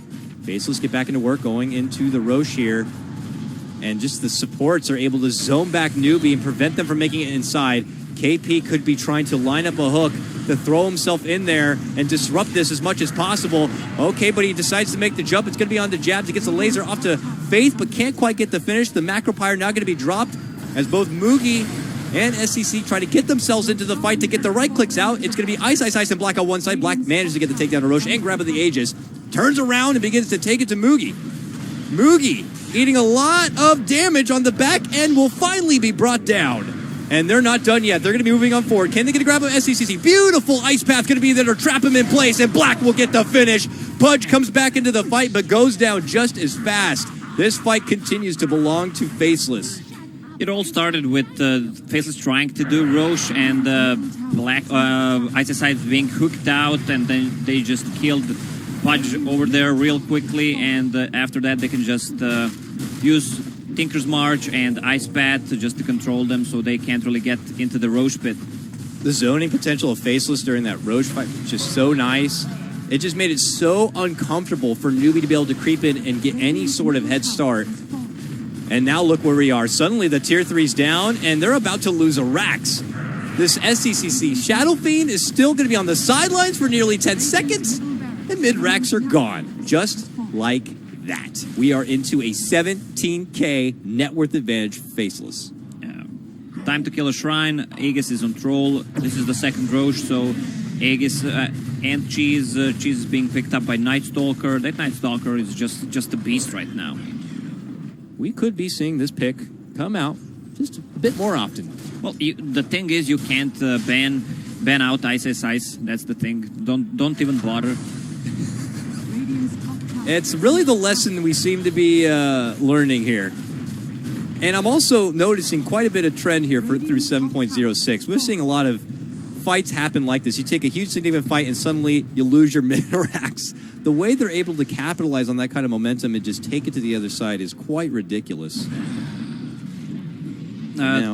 Thing is, yesterday we saw Faceless, and I felt like they were stuck in the previous patch, but seems like they've done some homework, especially Ice. We saw him like 30 minutes ago. He was using his small black book. Yeah, he had his whole team. They had a nice little huddle. He had the book out, and it was clear Faceless had a game plan for this particular matchup. Maybe you're reading a bit too in it. It's just game number 1, and things are going pretty damn splendid for him. This one's not over yet. Newbie have to dig deep and pull out some serious potential high ground defense if they want to keep this one alive. Maybe hope for a Faceless overstep. But at this moment, I don't think there's a fight they're going to be able to take if Faceless are ready. The early pickup of that Solar Crest 2 just feels super valuable for the Night Stalker. I mean, we're anticipating maybe he'd go back to like the cookie cutter buildup you'd see from a lot of Night Stalkers, but you know, it's good adaptation. Yeah, it was a perfect choice actually for him. Right clickers on Newbie's side, Shadow Fiend with a lot of damage. Right click, also Nikes. Everything he has is a right click pretty much. Ooh, Faceless. They never suspect them to just kind of run themselves back through the mid lane again. They have the sentry down. They know they're safe. He immediately makes the move for Faith, and Faith is gone. See you later, TI champion. Pudge is going to be going down too. And suddenly there are no supports left for Newbie here, and they're going to be forced to dish out a buyback onto Faith to help out with this defense. Black already going to work onto this tier 3. It does not stand much of a chance. now going to be dragged into action here. SCCC looking to go for the Requiem, but Black doesn't care. He's got a Black King bar, easily shrugs it off and just begins to chop away at everybody. Get the hell out of the way. This troll's going to work. Him and the Night Stalker have been just an absolutely fearsome duo in this game. It is frightening. GG is called. I must say this Night Stalker pick, that was right out of that book. That was out of that Night Stalker book. It's funny because I was talking a bit with Winter as well, and he's always a comical kind of a guy. He's looking at this matchup and he's like, oh, two terrible teams going at it right now. He didn't say terrible. He said two dumpster teams, right? No, what did he he said say? two garbage teams. Garbage teams. He Yeah. said two garbage teams going toe-to-toe. And he kind of dropped a hint like, there'd be a dumpster fire because maybe a macro pyro would show up. But I was not suspecting the Night Stalker. That was something in the book that not even Winter wanted to dish out, or something that Ice had here. Whatever the case may be, I think you hit it. You said it right. Maybe don't put all of your bans on Ice. Maybe just don't ban anything for off lane, and he's gonna get whatever he feels comfortable. Ice is that type of a hero, type of a player that he can make anything work, pretty much. It was a wonderful showing there for Faceless. Newbie, you're going to try to bounce back to keep this to a Game 3 series, but props to Faceless on this one. Let's throw things back over to Nahaz and the panel to see their thoughts on game number 1. Well, game 1 of our second series is in the books as Faceless have a 1-0 advantage. Newbie behind the 8 ball here. They need a win to stay alive in the tournament. As I bring my panel back into it, Cap, you got it wrong, buddy, but I got to give you a lot of credit. You called that the Pudge was going to create some serious problems in the laning phase. That definitely did happen. That dual mid early on did not work out well for Newbie. They were able to keep themselves in the game largely off the back of a triple kill on SCC's Shadow Fiend, but boy, then it was the Ice show. That Night Stalker pick, tremendous impact. Yeah, they really helped that Night Stalker pick quite a bit, though. It was that engagement in the bottom lane where the Lifestealer got picked, and then they came in with their 4-man rotation as the Lifestealer died, and they got a hook off on a support and killed it. And that whole entire engagement was not... Because Night Stalker is very good versus SF in that regard because he forces something out of the SF. You put pressure on this range damage dealer. This glass cannon hero likes to be able to sit in the back and just kind of throw spells and throw damage. You put pressure on him with heroes like Night Stalker or Clockwork, those kind of offlaners. So exactly what Ice did. He immediately pressures the SF. SF is forced into a bad ultimate that doesn't really do anything, and then the rest of Nuvi just kind of move forward. He ends up getting 4 kills off that whole entire thing because they just take hero after hero, and all of a sudden he's pretty much back in the game. He gets an early solar crest, and then from there they're just able to kind of do whatever they wanted. Yeah, I really want to highlight the importance of that early solar crest pickup on Ice. Was a great build. I mean, that item nerfed in 7.06, but still gives you 180% of your HP against physical damage with 100% uptime, and that's before the mitigating effects on attack procs like Lifesteal on the Lifestealer, like the Bash of Troll. That's still an excellent item. Jack, what did you think about Newbie in that game? Some of the same problems coming back to haunt him? But before that, to go with, talk more a little bit more about Faceless. So the things that we talked about, the mid lane, being able to protect jabs maybe a little bit more than they usually could. You saw some of that game. And also the offlane, which was a big question mark coming into this patch and for this team as well. So instead of this kind of 3-core with all of them needing farm lineup, this is a different look from Ice. It was more of a kind of tempo disruptive offlaner, which he also excels at. And so instead of a hero that's going to sit there and want a lot of farm to have an impact, you could see with the couriers providing the vision, the being able to rotate into ganks, to being able to synergize with the Tinker as well and provide the vision. I think this was a better fit for them, a much less greedy look from them, and a steadier lineup as well. And we talked about this before. Newbie, they to a large part hit what they needed to do. I think they hit a lot of the skill shots they needed to. Some good plays coming out from KP and Kaka early on. They were able to mitigate some of that pressure and get their cores to a healthy point that they want it to be. But eventually, once again, they just kind of ran out of gas with this lineup, and I think Faceless played a good and steady game. Yeah, I think we kind of theory crafted, right? These offlaners that are able to rotate early, because it wasn't just the Night Stalker who was able to do that. It was also KP's Clockwork. They both rotated out of their off lanes into the mid area and were able to both have an impact there. And I think that we're probably going to see more of that. It seemed like at first it was like, oh, you don't want to give this safe laner the room to be able to sit there and get 30 CS with 30 denies. just kills me seeing that on the board, but it is what it is. Honestly, if you have a safe laner who's also achieving that, then what the hell does it matter? You're both safe laners are getting the same thing. As long as you're able to have a better impact as that offlaner, then why not pick a more impactful sort of laning phase focused offlaner that is able to rotate very early? Yep. As you see, the EGB.com odds for our match here at the bottom of the screen, very even going into game 2 for these two teams. You can head there to bet on individual matches, series, as well as hero picks and bans. So a lot of opportunities. Guys, this is a signature performance to me for Faceless in terms of showing, coming off of yesterday where they looked like they may be having trouble adapting some of the new meta. Again, I thought you guys mentioned in terms of the contrast between the Night Stalker versus the Abaddon that we saw yesterday. That to me was the defining aspect of the draft, as well as our casters brought this up, the fact that Newbie made the mistake that some of the SEA teams had been making several months back in terms of trying to ban out those offlane heroes. Yeah, I'm trying to think of what they could have done better in the drafts. Secured themselves better laning phase supports. I personally wasn't a big fan of the Rubik Pudge. I feel like it's very low impact laning phase compared to Jakiro Ogre. And Jakiro Ogre can kind of do whatever they want. So it felt like that mid lane was, despite having an SF who could arguably be able to give you more out of the laning phase when it came to those fights, they weren't able to win a lot of them simply because of the fact that it was so reliant on being able to hit a Pudge hook to be able to get a hero out of position in the first place. Other than that, I don't know, just some general execution problems. Newbie did...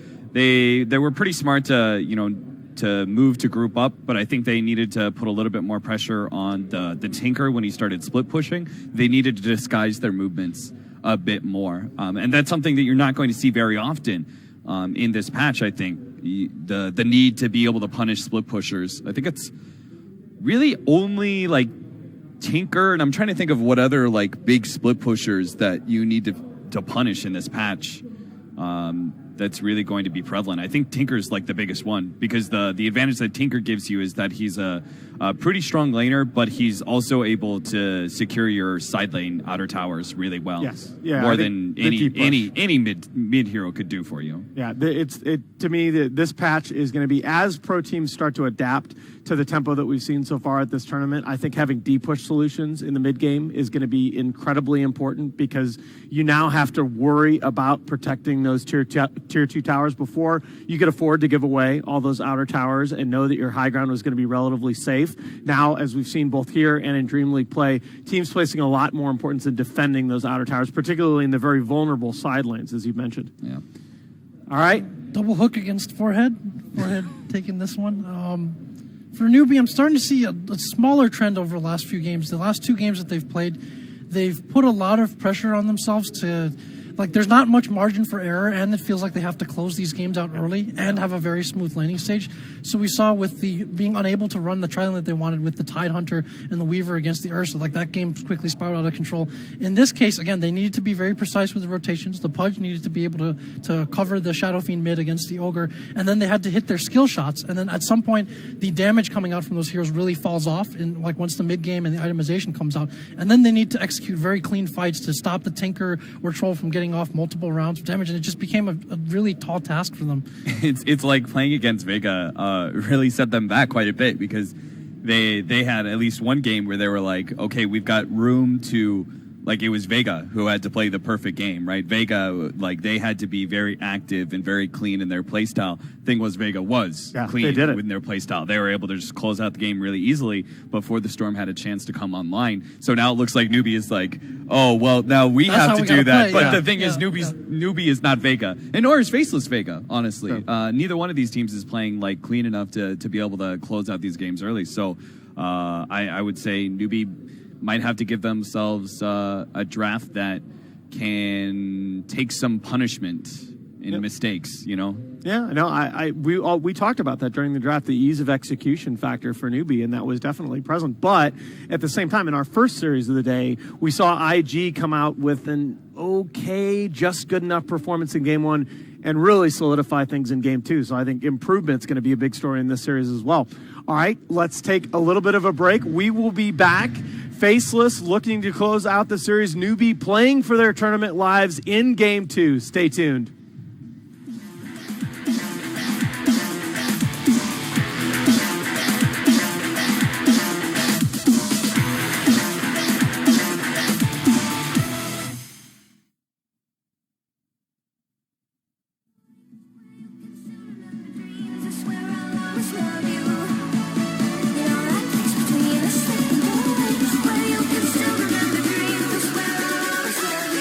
That's where I'll be.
for every esports fan. Dota 2 and Hearthstone, CSGO and Overwatch, StarCraft 2, the choice is yours. Express bets for multiple matches or live bets on the game you are watching right now. Know your way around Dota 2? Make a prediction for picks and bans. Playing CSGO? Guess the number of rounds in a certain match. Daily quests for all participants and all the best choice of payment systems. More than 600,000 users have already made their bets on the spectacular matches since 2011. EGB.com. You know for sure who's going to win.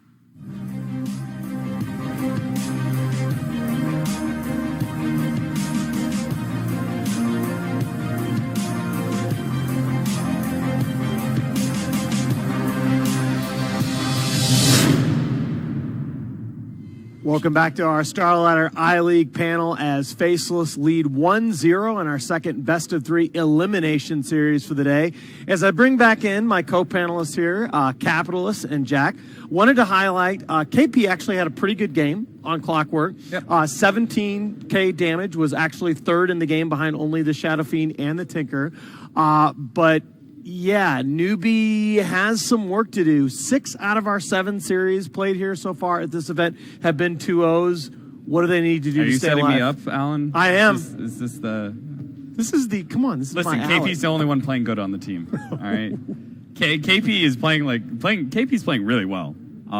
We talked about how this patch probably favors him. I think he's really good on initiators. I think he is strongest when he's a very active hero, excluding like the rare, like, we need a Naga Siren Abaddon from our offlane or something like that. He can pull that out, but I think his wheelhouse is definitely being more of an aggressive initiator. So we're definitely seeing that. The rest of them just kind of need to kick it up a notch, you know? Yeah, it was interesting. I talked to Winter before the series, and he said, I asked him, are you happy about the drafting? Are you happy about, actually it was after game 1, are you happy about this draft? And he said, you know what? I don't care what they draft. I just care that we played like crap yesterday, and we need to play better. And game 1, to me, that was really the story. It was about execution. Yeah, I had a long conversation with Crow this morning, and it was pretty enlightening. But one of the things that really stuck with me is that when you come into this and you look at these drafts and stuff, it honestly doesn't matter too much. Like a team goes into it and they have an idea about what they want to be able to do with a certain draft, and if they execute, they can win. That's really what it comes down to, right? So, you know, we will look at the drafts and say like, oh, this has this edge or this has something. But when it comes down to it in game, like, it's about what team is actually executing their draft rather than the draft themselves matching up against each other. And excluding like extreme circumstances. There's just drafts where it's like clearly an outdraft. But I think that happens pretty rarely nowadays. Just because everyone's gotten so much smarter about Dota.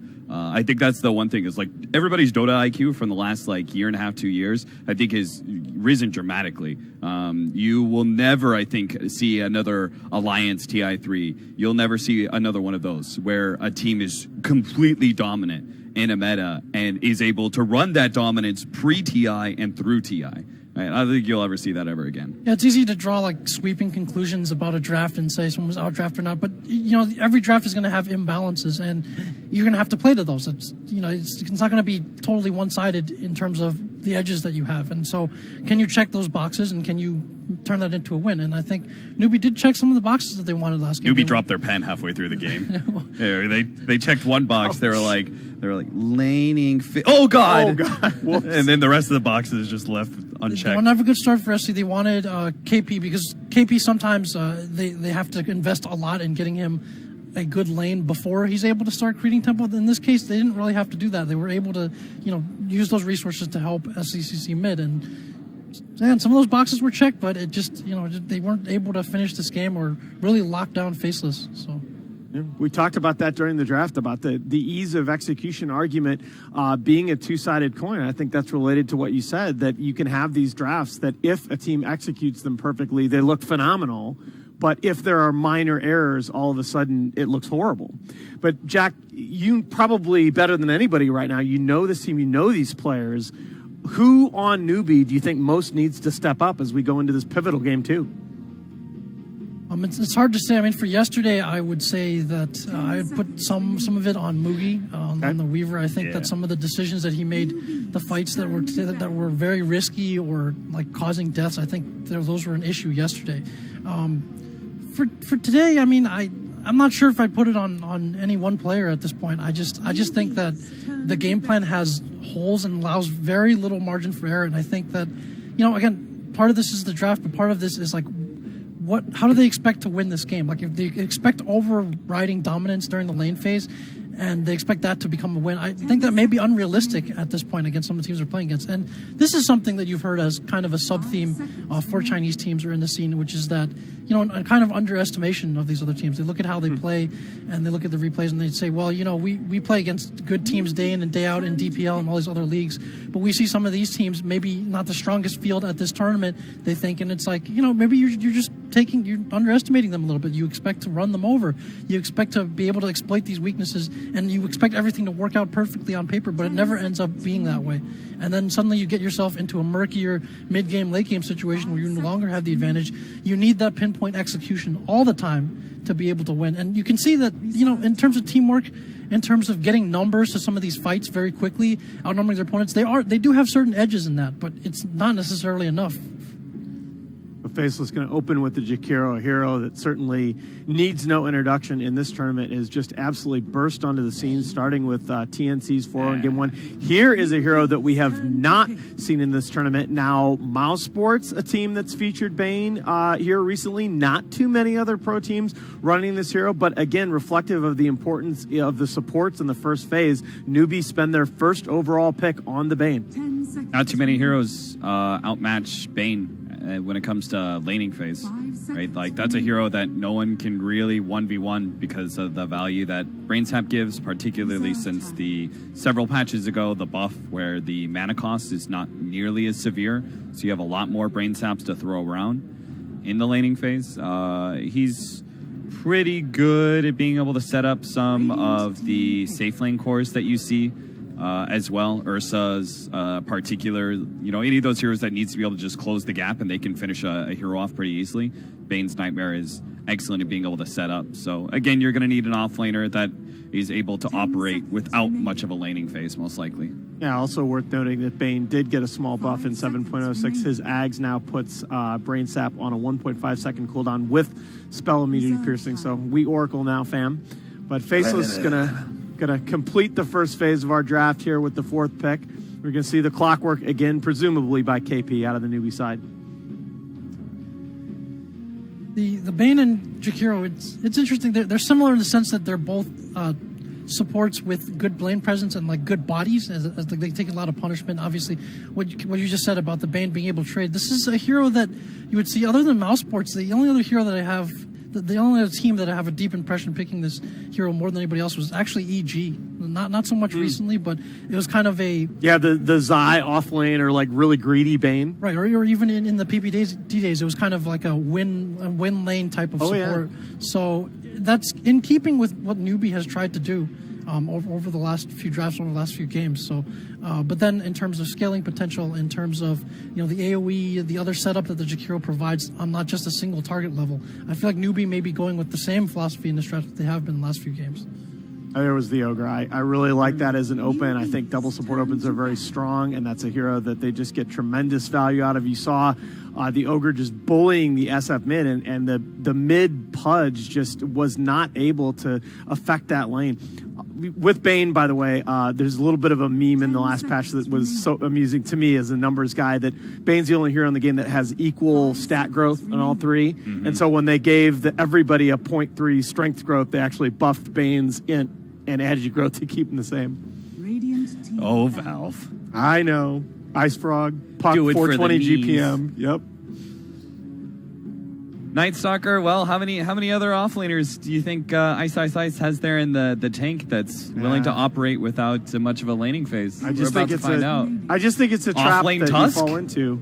Yeah, I'm pretty sure like Ice is Like, he's not going to go to, like, the very last pick and, you know, surprise pick this 5th offlaner that no one's ever seen before. Like, eventually, if he feels like the pool's running low, he's going to pick his hero. Right? So, obviously, he doesn't feel like the pool is low. If he gets double banned here, he thinks there's still a 3rd hero he can pick up for himself. So, I don't think you need to address that so much. But Night Stalker is an effective hero, though, versus Bane, because you have 2 different forms of disable to be able to interrupt the Fiend's Grip. Jesus, it's been so long. I've seen that hero. I forgot the name of the ability. I don't blame you. One other issue that they had on the newbie side, I felt, in the last game was they really only had the clockwork to get the Lifestealer into fights. That he had to hit a hook shot in order to get that Infest Bomb off. I really would like to see a little bit more initiation options on the side of newbie this game. Do you think this means, because there's Bane, do you think that means that your mid can't be, like, it has to have some sort of wave spam?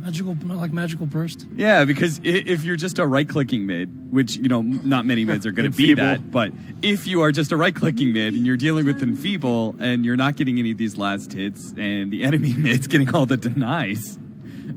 That's a good point. I hadn't thought of that. Yeah, I know, like, and that maybe is what they were thinking with the Bane, leaving the Ogre in the pool that gave them so much trouble in the last match as a dual mid. Maybe their thought here was, okay, fine, you want to go 2v2 mid again, we'll pick the Bane. That's a hero that has even more impact on your core mid than the Ogre's going to have on ours. Even the Shadow Fiend, if it was taken, you know, it kind of negates those souls very quickly with Enfeeble up.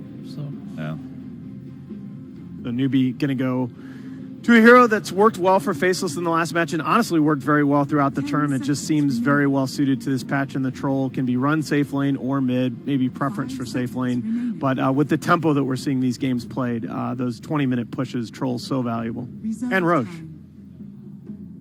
So talking about teams kind of like, you know, sticking to their own style and trying to develop that versus a maybe broader view and trying to figure out what's strong.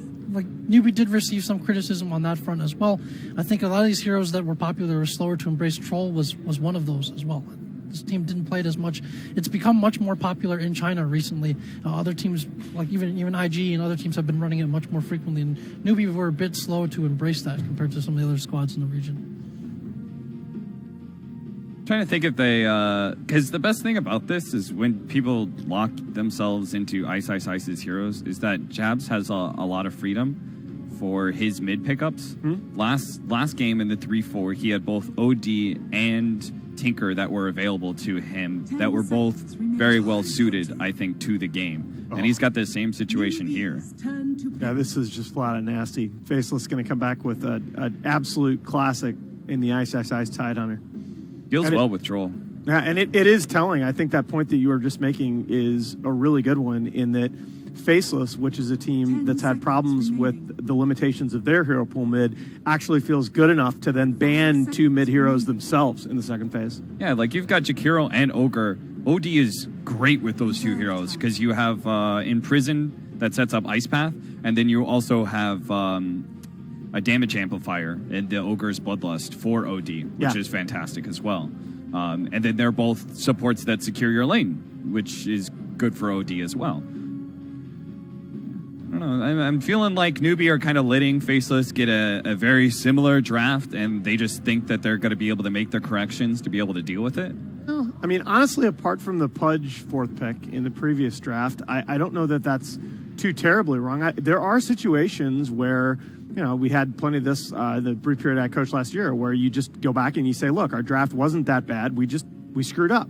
You know, we maybe fix one thing and we execute better. Sometimes that is the answer. It's hard to play fast. If you're looking at newbie's lineup, I think Tidehunter is one of those heroes that if you play fast, you can exploit that obvious weakness, where he's a Ravage machine and that's kind of it. But it's hard to, because your laning phase is just not going to go well against Jakiro and Ogre. And even if you do have a laning phase that is successful, even 15 minutes, they're hard heroes to play into, simply because it takes so much to bring these supports down, and they're still able to lay out a good amount of damage. It creates a lot of room for your damage-dealing cores if these 2 supports are the first thing you see in lane. Radiant team. Speaking of damage, I was pretty concerned initially in this draft with newbies' emphasis on that, because once again they have control and source of damage in the supports that don't really scale that well, and then as far as it all being single target damage for the first 3 picks, and then if you have to zero in on something to be able to bring it down, that's not a good look against the Tidehunter, who isn't really afraid of these heroes for the most part if he has even a decent start. There's the Tinker again. There it is. They're just super confident in their mid picks now. So this Enigma presumably moves Clockwork over to the 4? Yeah, I think Clockwork...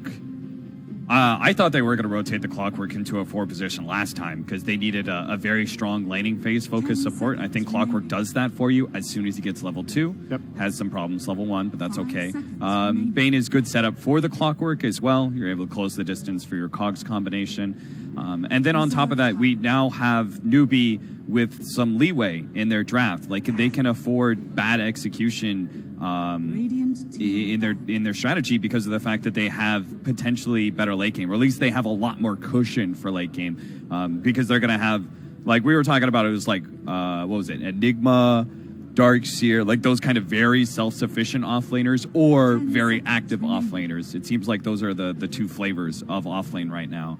And that is the flavor that Enigma brings. A lot slower, a lot more laning focus. It might mean that they need a tempo hero for SCC mid. Yeah, which gets them into problems. That's not been their wheelhouse necessarily. I could see some options. I could see potentially an Ember Spirit for them. I think that's the hero that he's played a decent amount. There's not too much hard luck. Whoa, there it is. So Black had actually been playing this hero in his pubs. He'd been trying it out. I know he's had at least 3 games on this hero in the couple days leading up to the event. Is this a hero that it kind of reminds me of Oracle in that a lot of teams just think can work, but we haven't necessarily seen it. I mean, OG ran it a couple times at Kiev, did not look promising. Oh, I don't like Arc Warden. They're running it at DAC as well, in the sense that, it seems like a greedy hero in some ways, but I like it for several reasons. One, the Wraiths being able to provide a lot of vision, so it's going to help counter some of the rotations and ganks, and ultimately, again, with the single target damage sources for the most part coming out from Newbie, could be an issue dealing with that. If you manage to get that hero going, there is a bit of a split push element to him as well, so I could see the uses of this hero in this lineup. And as the last pick comes in, the last pick of the draft will be the Queen of Pain for SCCC, so the tempo aspect that you guys talked about, the Queen of Pain does offer something to you in that regard. Looking at this Game 2 draft, what do you guys think? Can Newbie stay alive in this tournament? Wap was the only tempo hero that was left, but I think the Faceless's heroes are really tanky. It's hard for Quap to be able to deal with them, excluding Tinker and Arc Warden, but the other 3 that are really problematic in the first 20 minutes are kind of hard to deal with. How much lockdown do they have? I feel like there's too much pressure to get on top of the Arc Warden. So it's almost like last game. Newbie has to have a dominant early game and has to become a win for them fairly quickly. Otherwise, I think late game the problems become just twofold in terms of dealing with the Faceless core. So you guys are sold on the Arc Warden. This is probably going to be a safe lane Arc Warden as opposed to the mid version that we saw from OG. I think Newbie's just not playing well enough. All right, so Faceless? Faceless. I'm with Faceless again as well. All right, let's make it a clean sweep. The panel surprisingly believing in the Arc Warden pick. We're going to send it over our casters. Here are Coddle Guy and Lacoste. Thank you, Nahaz. Lacoste, it looks like another sweet, delicious treat for us. We got Ravages, we got Black Holes, and then suddenly an Arc Warden shows up out of nowhere, first time in the tournament, and apparently it's going to be a Black special.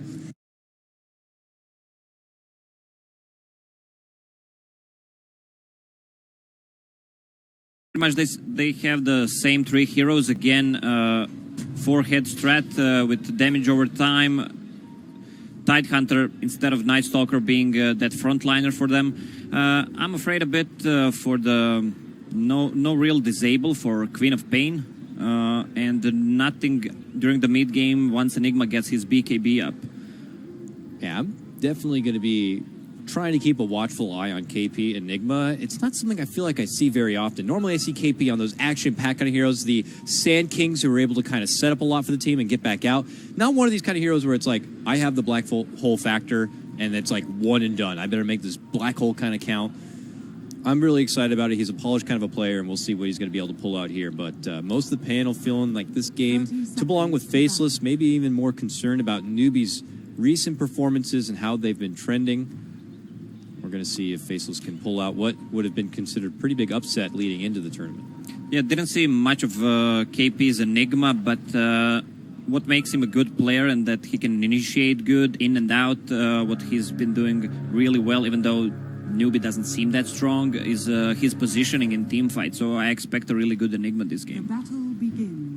Also, the first pick, Bane, something we haven't seen yet this tournament. The panel talked a lot about it, how he's such a wonderful lane bully. Certainly, he is the best lane bully. Yeah, I mean, for sure. He's the only hero that can actually trade hits against a hero like a Treant. I mean, what is it to that? I mean, obviously he has the power of the Brain Sap to be able to just do good early bursts of pure damage, plus being able to supplement the life he lost. They reduce the mana cost, so he's able to get it more freely.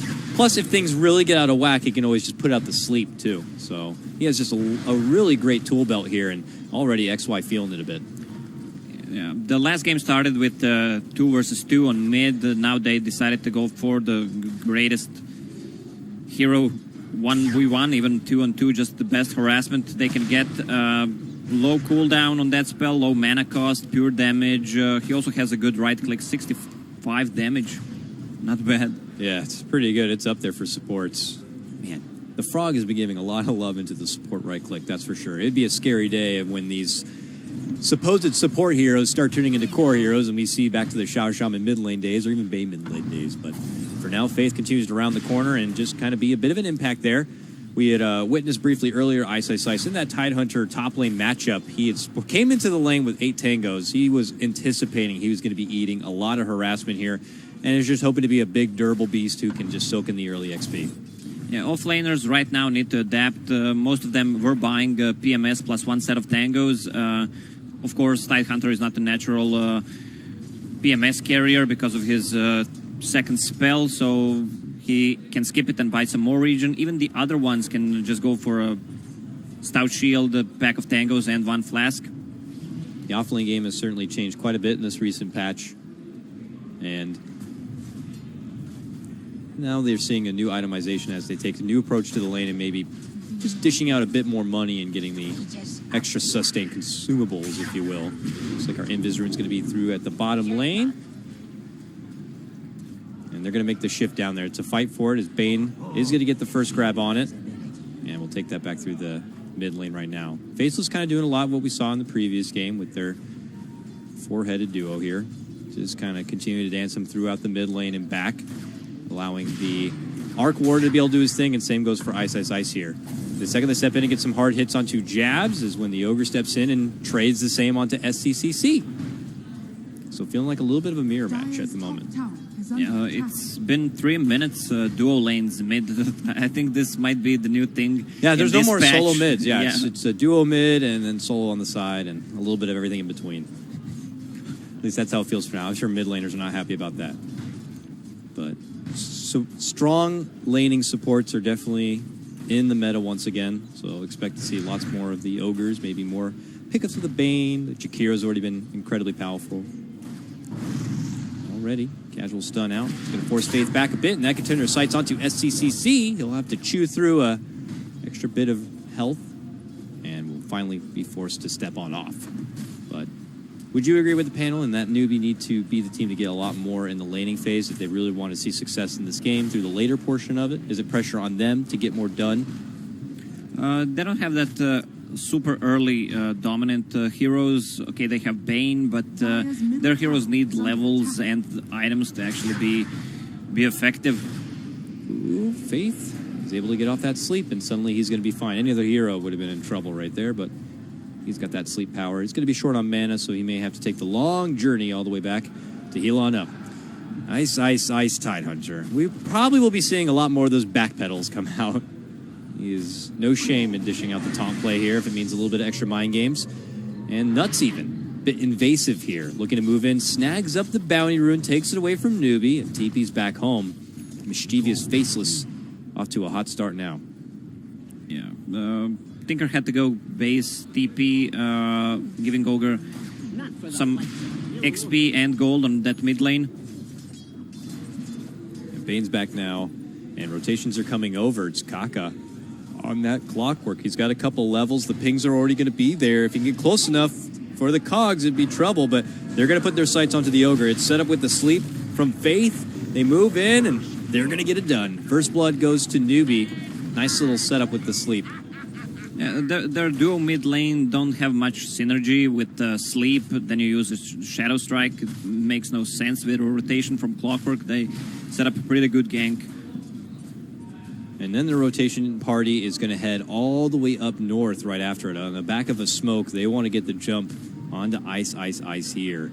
And first they'll lead in. They get the ops for the extra bit of vision. They'll see him around the corner, and they make their move. They drop down the cogs. They hit him with a battery assault, and then Moogie steps in to start tomahawking it, and then they get the takedown. It's Faith who picks up the last hit, and Newbie are suddenly up 2-0 at the start of this one.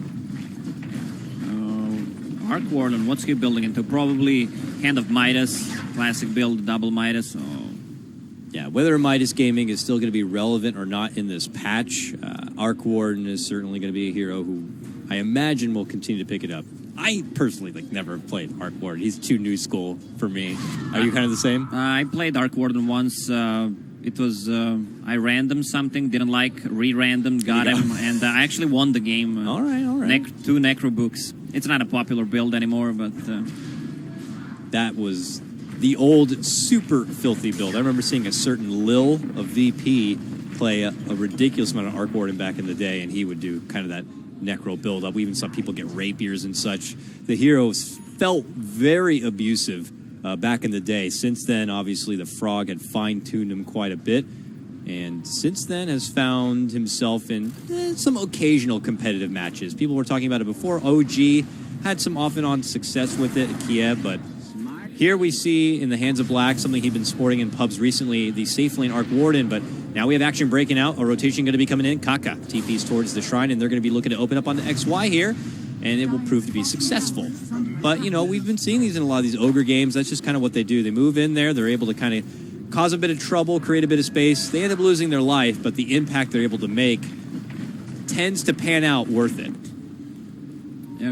Bane, he should be more popular in this patch. Got some love from the Frog.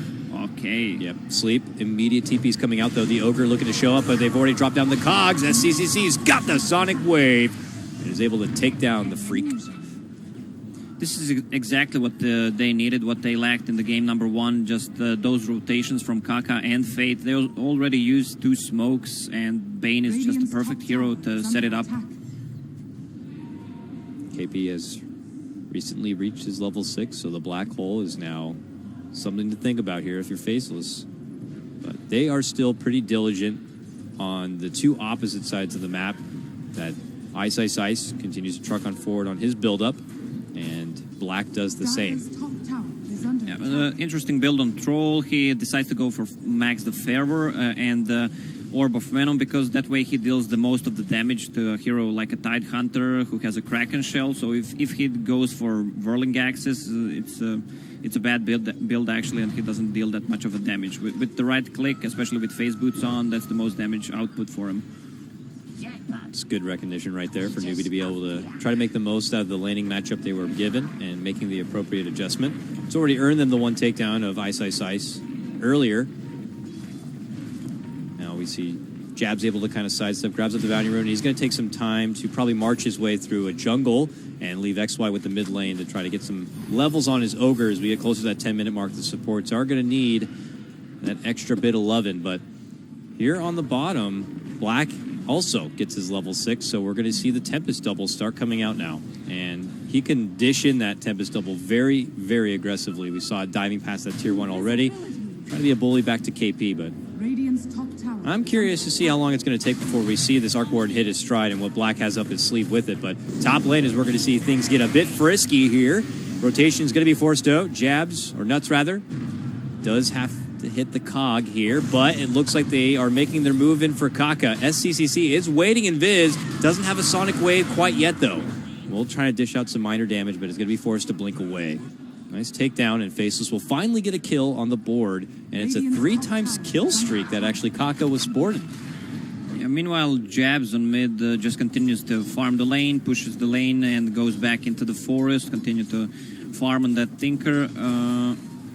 Arc Warden has Hand of Midas finished already. So that's a good timing. But Enigma actually denied a lot of creeps for him, so 8-minute mark. Uh-oh.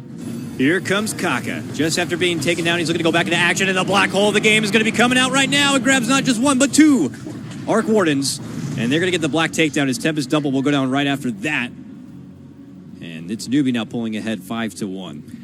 When you're playing Arc Warden, you really need to be careful about controlling those illusions. It's 180 gold. It's a lot of money, and I believe his Midas was just getting ready to come off cooldown as well, so good chunk of change going to be falling out of the pockets of black right there. Kaka now a hook shot in as he looks to get a grab, but hold him nuts. Can he bring him apart? Nuts, though, very durable. Going to be able to bounce himself away. A sleep will come in as Jabs is trying to help things out. Black's now showed up, TPing in towards the shrine, and they're looking to make their move. Can they get Kaka down with the help of XY? Burning through him in that Ignite.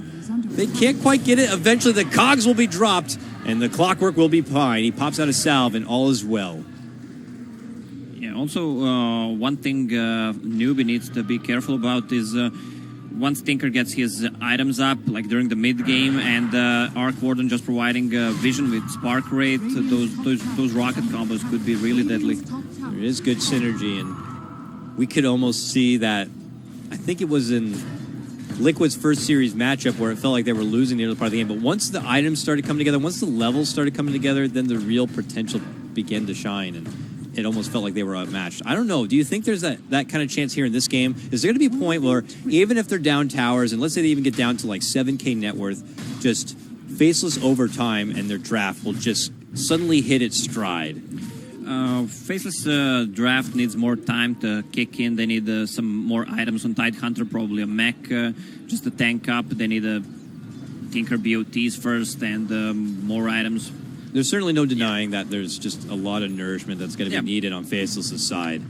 It's just a matter of how much time are they going to be given to do so. How much are Newbie going to be able to get in the map or across the map and in this early game before then? Top lane, they're actually currently jumping onto Ice, Ice, Ice. A dive committed between Mugi and Kaka. Ice, Ice, Ice with very little options of escape. He does have a TP. He's got to wait out that battery assault, but there's going to be other options to be able to stop him, and the bash is easily there. Mugi chops down the watermelon. You gotta predict it. When you're playing a hero who has a bash, you just write bash or just say it out loud. Yeah. And there's 20% chance more to It's actually like get it. It's like in basketball when you have to shoot and you have to call bank shots, you know? You have to call bank. Otherwise, it's just not cool. Calls out the bash. Gets the takedown. 1-6 already. A pretty damn good head start here for Newbie. Boots of Travel are getting super close here for Jabs. Just needs a little bit more time. Should be able to get it here with one more march down the mid lane. Yeah, well, Faceless, earliest game, okay, they have Jakiro and Ogre, but they couldn't achieve much. So one is level 4, the other one is level 5.5. On the other side, you have Bane, who's level 7, and Clock, who's also level 7 and has a decent amount of farm. So, and you also have a Arc Warden who went for Midas, of course, so he needs some more time to actually be stronger. Right now, he's really vulnerable. Yeah, everybody in Newbie are getting their hands dirty, so they're getting rewarded with a lot of free XP and a lot of good levels, and really outmatching Faceless at this moment. And already moving in is going to be Kaka. Gets an easy setup right there. Him and SCCC will take down XY.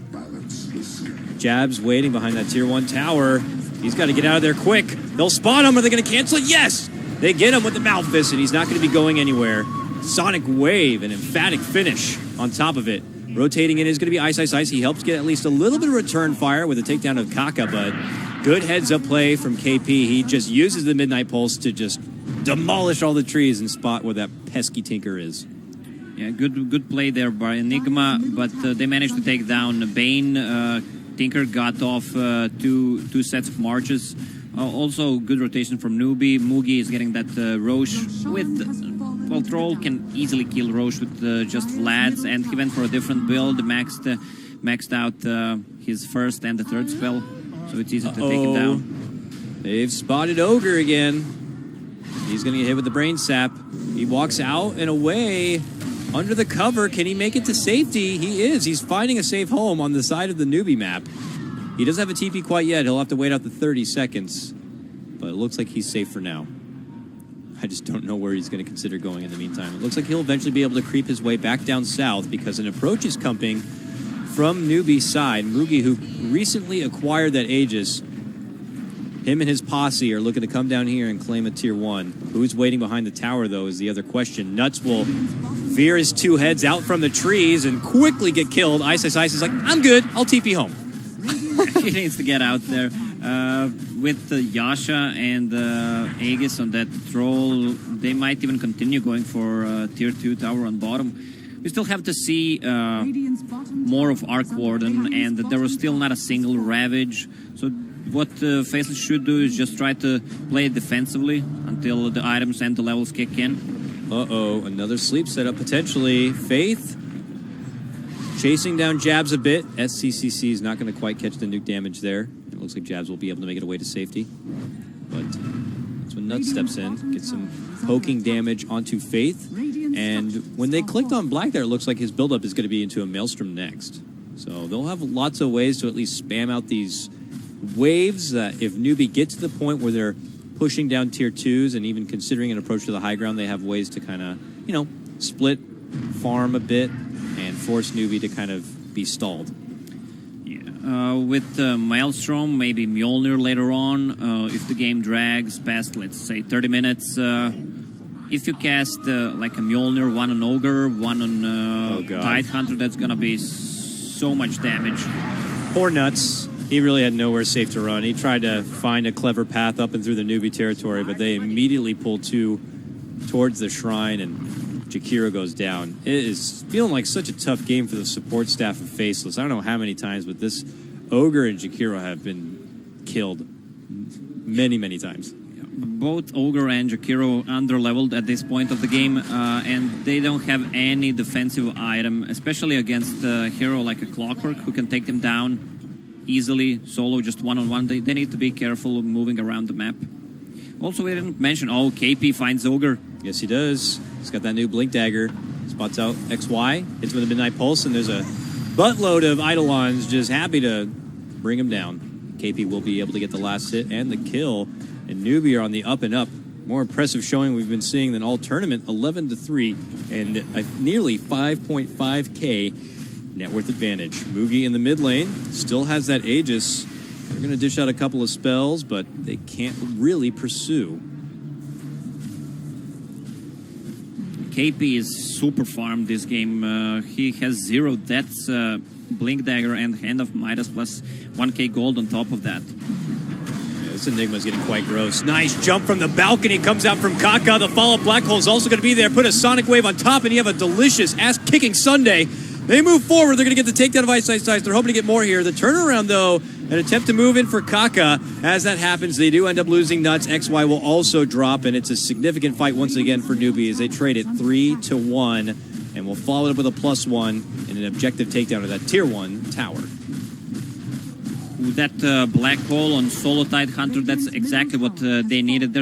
You can't focus the Tidehunter, that's the only way, actually, and they had nothing to stop it. There's not a single point. Okay, there is one, actually, on Ice Pad, but Jakiro was not near, and Ogre Stun.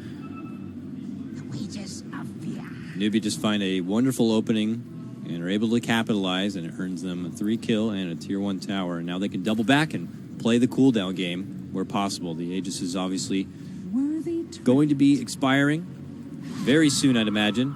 I don't think there's going to be a new opportunity to Newbie to try to take advantage of that, but with Tier 1s all totally taken care of, they can kind of look at what's next for them. And that is going to be an Orchid soon complete for SCCC. Hook shot to fly in. Finds a catch. We're not looking at it, but it is going to be Nuts going down. Kaka, though, could be next. Pops out his Blade Mill. Gets a swing in here. It's Ice who's able to bring him down. Actually, Jabs gets that last hit. So a support trade. 1 for Faceless. What Newbie needs to do right now is just try to smoke up and get those Tier 2 towers down. Especially, they have... okay, the Aegis is gone. But with the new black hole, they should try to take those tier 2 towers down.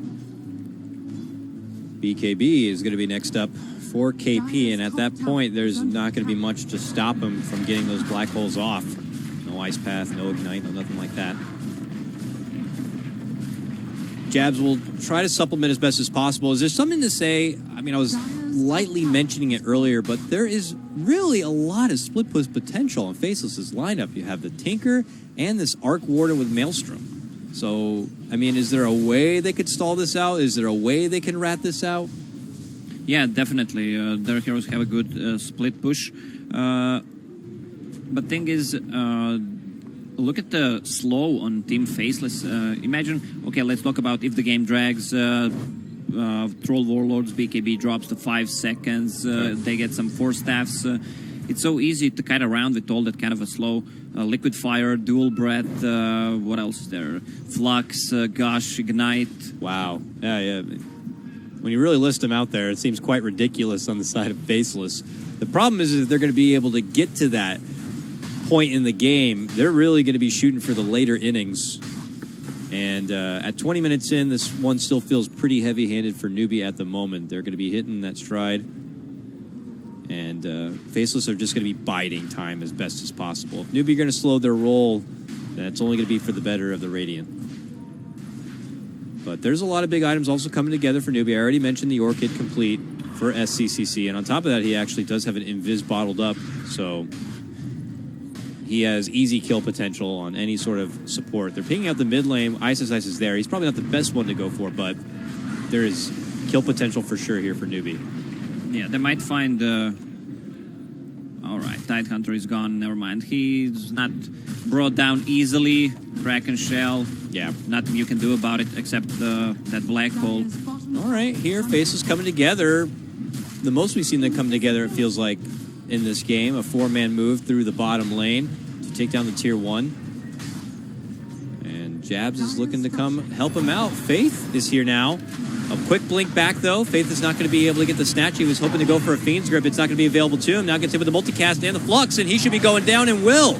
Black gets that one in. The Macro Pyre going to be laid out. This tier 1 set to fall in a moment. Kaka, another can they rocket. get him with the Wraith? Yes, they will. He ends up getting dropped. It's going to be Jabs, though, who secures it with the rocket.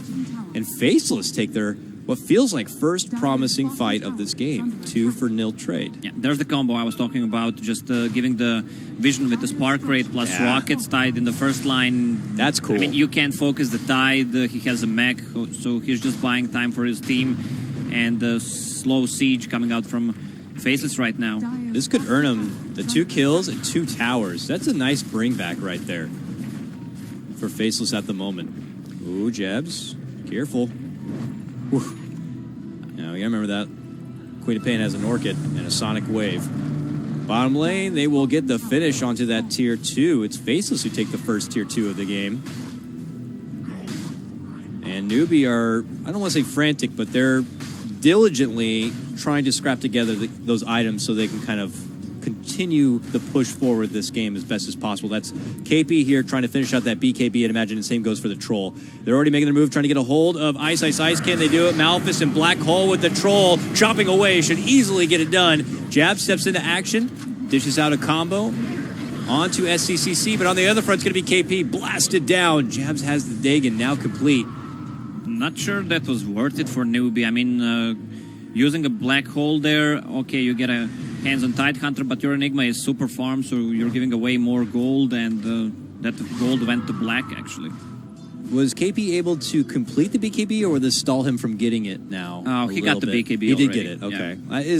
Didn't have something. it there, yeah, but yeah, of course. After the kill, he got enough gold to buy it. It would have been even a bigger loss if they lost KP and had to wait even longer to get a hold of those BKBs, but looks like they'll hold it for now. Troll's sitting on a serious amount of moolah.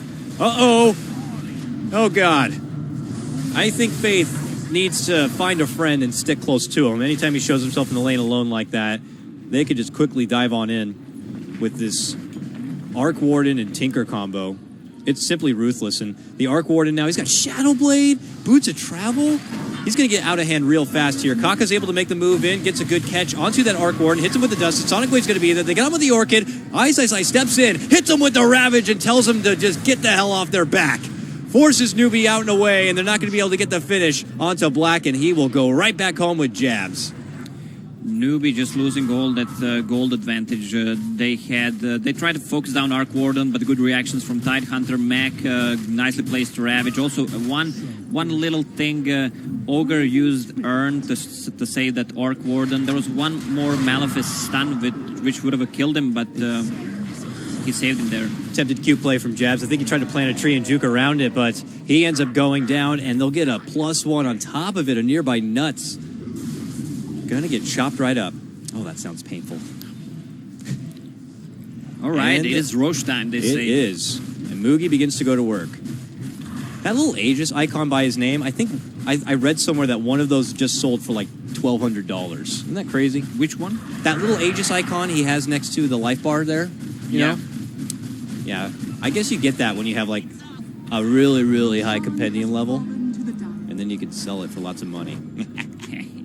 Otherwise, you just look cool with it, like Mugi does right now. Nice logic. You invest like $1,000 just to get 1,200. Yeah, and you get 200 plus. Mind blown. Serious money making potential. Regardless of the case, Newbie able to move in. They secure that Aegis, and all will be well for him. Man, Nuts is just happy to just clear right on out. This attempted push coming in. Eilon's barbecued up. Oh, so I see. Arc Warden with his magnetic field, you need to get in to fight, and it's not a big space, so imagine hitting Jakiro's all of their spells, March of the Machine, all that slow. Yeah. You can't get close to it. Also, there's a Ravage. Jabs decided to go for like an all-in build with Dagon. So with all that slow, he can just blink in and try to like deal as much damage as possible. Again. KP with the BKB now. Moves in, gets the black hole. Onto Ice. He'll be taken out quick. And Newbie looking to follow up with a tier 2 tower. Nuts moves in to rid of the creeps, and that with the march, they'll easily fend off the following push. Oh, they almost got Mugi there. But is it worth it? You know, another takedown for Ice. It costs them a BKB, a black hole, and they don't even get the tier 2 follow-up.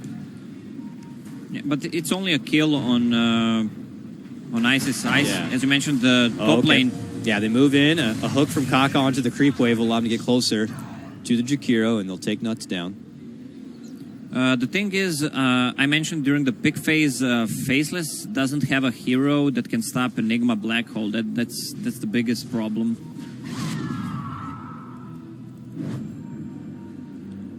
Looks like an AC will be the next build-up for SCCC, going for more of an objective follow-up. What do you think the mentality is between going straight for the AC now? It's pretty much usual build on Queen of Pain. What you see. I wonder if the Bloodthorn and the interaction with the magnetic field, would that be beneficial? No, you need to get in. You still have to get in, huh? Yeah. Man. I mean, it's the same thing as MKB. You need to get in, as far as I know. Ooh. Rocket out, going to be scouted there from Kaka. I think they were trying to go for a smoke move there. I don't know if it was spotted by Newbie. By the way their body language is, it doesn't look like they saw it. It looks like the rocket may have came just too late to see the smoke come out. And Faceless takes this opportunity to just run all the way up and through the Newbie territory. They plant down a couple of deep wards and begin to go to work on their own tier 2. Newbie could be considering their own trade here on the bottom. Faceless can push pretty damn fast with the benefit of that liquid fire in this Arc Warden. Yeah, Bloodlusted Arc Warden with a bubble with so much attack speed. Okay, Mugi into action right now. Remember, he does have that Aegis. They can bring him down, but they're going to have to do it twice. Now they're going to be committing the magnetic field. Look who's been caught from behind, though. Kaka gets a hold of the real Black, locks him in place, hits him with the Blade Mail, and is going to be able to finish him off. Now SCCC moves into action on the back of a double kill, looking to get a hold of Ice here. Ice heads out in the other direction. The Ogre going to get taken down, too. Ice knows he's done for, trying to backpedal his way out from this one. Jabs in the other direction, gets spotted. They move in with the Orchid, and they should be able to get the cleanup. It's an ultra kill for SCCC. Now blinking down, looking to move in. Can this man get a hold of a Ravage? Black hole. Get that man the Ravage! Suck him in with the black hole and give it to him, baby! Get this man a rampage. Oh, I said Ravage, huh? Yeah. Yeah, well, there was a Ravage and there was a Rampage.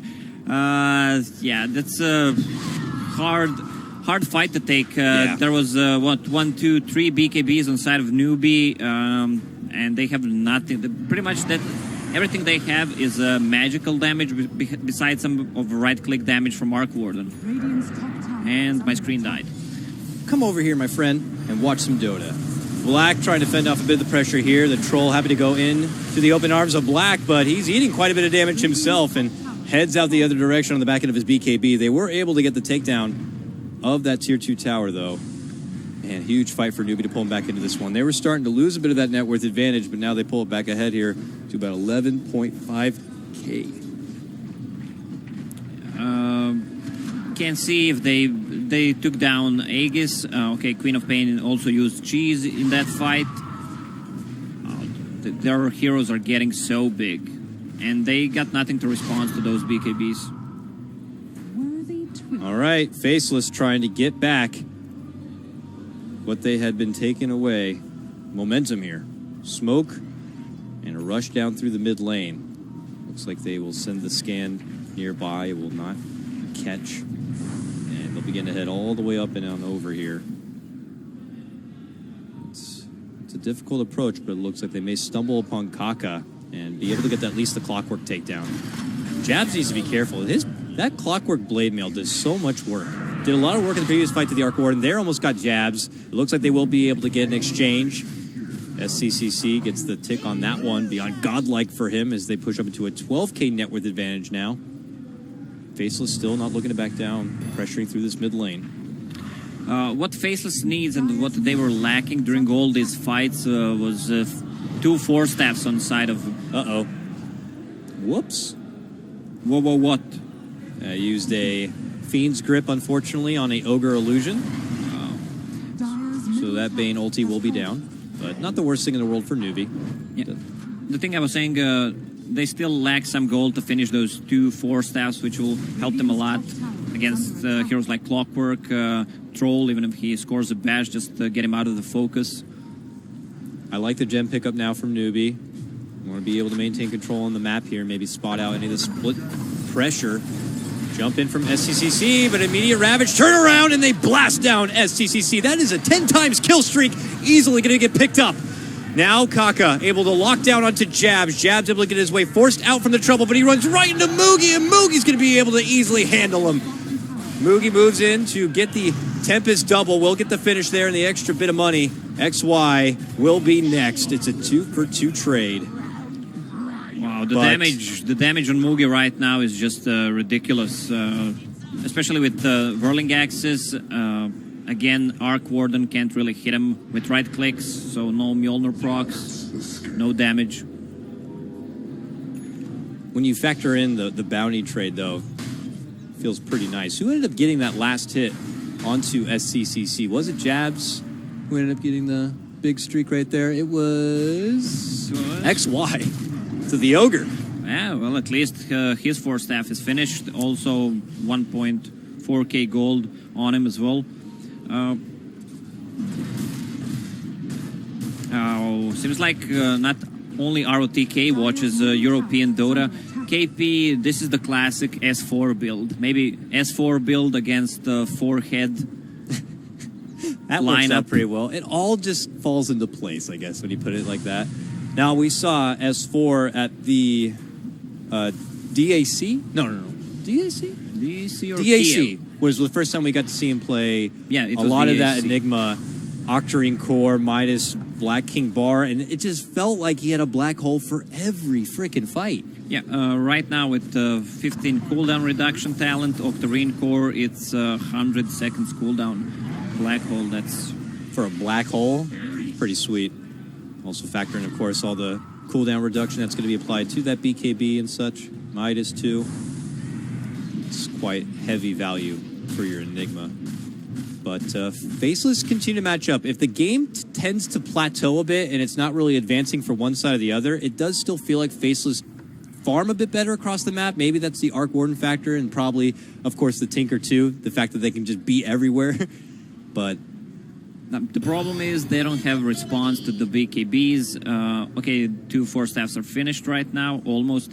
So that will be in their favor. But they don't have right-click damage. I mean, everything they have is pretty much magical. Once Troll tanks up, he already has 3k HP. It's so hard to take down. They will need to kite around a lot with those force staffs and not get caught by Clockwork or Big Black Hole. Just dodging around the Troll and working around the BKB as it continues to tick down in time is probably Faceless's best chance here. But in the meantime, it is going to be Newbie able to move into pit, secure the Roche, secure the Aegis.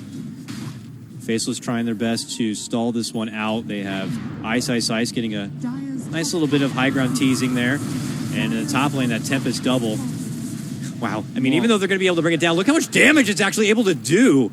Oh, okay. You said no right-click damage, but I don't know, man. This Tempest double is starting to pack a bit of a punch there. He also farms through all those Eidolons on top of it. Yeah, if somehow Faceless can survive the Black Hole and fight after the BKBs are down, their lineup is so much stronger. It definitely feels like much slimmer chance of an opportunity here for Faceless in a lot of these fights, but we've seen crazier things. All right, Newbie popped their smoke. I think it's about time. You got your Aegis. These BKBs are up. A Black Hole's up. It's time to move the game forward. Take a good fight. Clear out that maybe remaining tier 2 here in the mid lane and start trying to get to the high ground. Quick force and Ice Path will fend off the Troll. That was his own force step. That's really quick reaction there. Yeah, it was. XY is able to avoid a bit of trouble, but they've spotted Faith. Gets the sleep setup, and there's going to be the Black Hole. They're going to look to get rid of the Ravage. And they will. Ice actually does have a buyback here. He's going to be out for over a minute. The follow-up takedown to XY looks effortless here for Newbie. They even lost the gem on that Tidehunter. Still Aegis, and she is on Troll and Queen of Pain. Tidehunter, does he have a buyback? No buyback. Nope, not at all. And the pressure's coming down this mid lane. Faceless will do their best. The top and bottom lanes are pushing forward quite a bit for them, but looks like all it will do is probably... It could stop Newbie from moving into the high ground, though. Look at this Black O. Oh, my God, he's about to get to tier 3. They're going to force out the Glyph in 2 rotations. Okay, that is a little concerning. Yeah, they need to get BOTs on someone, maybe Enigma or Troll.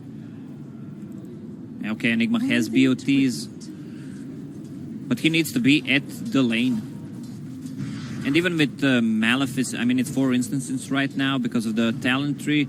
It's still not enough to stop that Arc Warden from split pushing. He needs +1 hero there. What is that Arc Warden build-up starting to look like here? He is going for a Scotty on top of all that. Uh-oh, his Tempest double. Going to be swinging between 3 Newbie members here.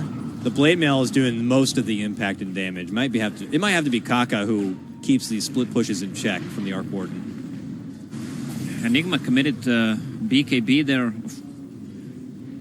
I mean, it's a 7-second BKB left, but with his cooldown reduction, it's still not good to get it up to 5 seconds. Yeah. Doesn't want to be forced to chew through a lot of it, but I guess when you're just caught in those situations, swinging with a Tempest double, if you want to preserve your life, you may be forced in that kind of situation. Here again already, the Tempest double. Like 2 Shadow Blades in the night. Black goes to the high ground now and tries to go for the finish onto the tier 3. Almost gets it. Okay, Troll says it's enough, buys BOTs for himself as well. Well, Faceless can keep doing this. Yeah, it's got to be super frustrating here. Well, they got to go good lane defense, base defense with Ice Path, Tinker, and 2 bubbles. It's pretty much impossible to enter the base. When he plays his bubble down, you are forced to move there, so you can actually know where they're going to be, so you can land an Ice Path. And also, look at Tidehunter's build. Man, I love it. I love this. I love Ice. Ooh. Now, this was changed a bit in 7.06, this Agnums. I believe something about how it reveals. Yeah, it gives vision.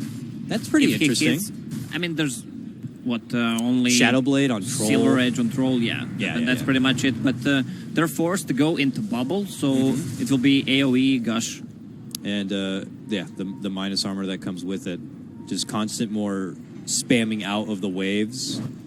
I like the get up here. It's the Blastoise build up almost for Ice, and Newbie kind of frantic to try to get themselves back across the map and being able to pressure the high ground once again. They get it to the bottom lane and the mid lane, but then the top lane's the one being pressured now. So this is just a constant juggle right now for Newbie to deal with, and that split pressure is going to get worse or even more difficult to handle over time as the items continue to accumulate here for both Jabs and Black. I mean, Black is getting, I'd imagine, near to critical mass, though, on his Arc Warden.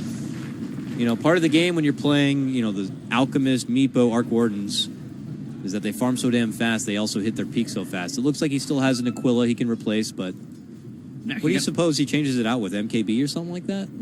Yeah. Oh, probably an MKB. He needs a True Strike against Troll. Kaka moves in. He doesn't immediately dish out the cogs here. He just walks back XY with the battery assault. Faith will follow it up, even committing in the Fiend's Grip, and they'll take down the Troll. Ice continues to pressure through that top lane as best as he can, at least cuts down the creeps. Queen of Pain just hit level 25 with 70% spell lifesteal and the Mjolnir, which she has enough money to buy it. It's the same thing as you have Satanic. It feels like it. You heal so much during the team fights, especially against like Liquid Fire and Macropyre, also March of the Machines. The Mjolnir proxies are really, really high. That's the thing, and it could come back to bite the ass of Faceless. They have this wonderful lineup that when they can determine the battlefield, it's just chaos for Newbie. All those spells you listed exactly, it's just when they can determine where the fight's going to happen and they can just lay all that out, it's a tough time for Newbie. Hence why they're pressured, of course, into those BKBs, Blade Mails, and any sort of way to stay alive. Lifesteal's going to help that. Yeah, but Newbie also has some big guns in their pockets. Enigma getting close to Refresher. Again, they don't have anything to stop that Black Hole with. Maybe one thing Arc Warden could consider after he gets MKB, maybe just build into Basher. Yeah, right? Well, it's something. What is it, 10%? Players here. I mean, if he gets up to Abyssal even, maybe he can somehow finagle his way towards the Enigma and knock him. It's tough, I know. But Faceless also, I imagine, going to be reserving a bit of investment for the buybacks in case they do get taken down from a uninterrupted Black Hole. They can at least bounce back with their second lives to defend out, but it ain't going to be easy here. Newbie have already been stalking the pit a bit as they wait out for the Roche to come through. It's going to be just moments before it does spawn. And Newbie want first dibs, but they'll have to continue to maintain the ridiculous side pressure that continues to come out. You can see Black already through the top lane, going to be heading towards the high ground, but it does look like Moogie's going to be there to help slow him down. Tempest Double just died. Yep. But Newbie are not really able to move forward yet. They just have to get all their ducks in a row, get their double black holes. Well, that Basher might not be a bad idea, actually, with all that extra attack speed from Bloodlust and the bubble. He might actually score a Bash right there.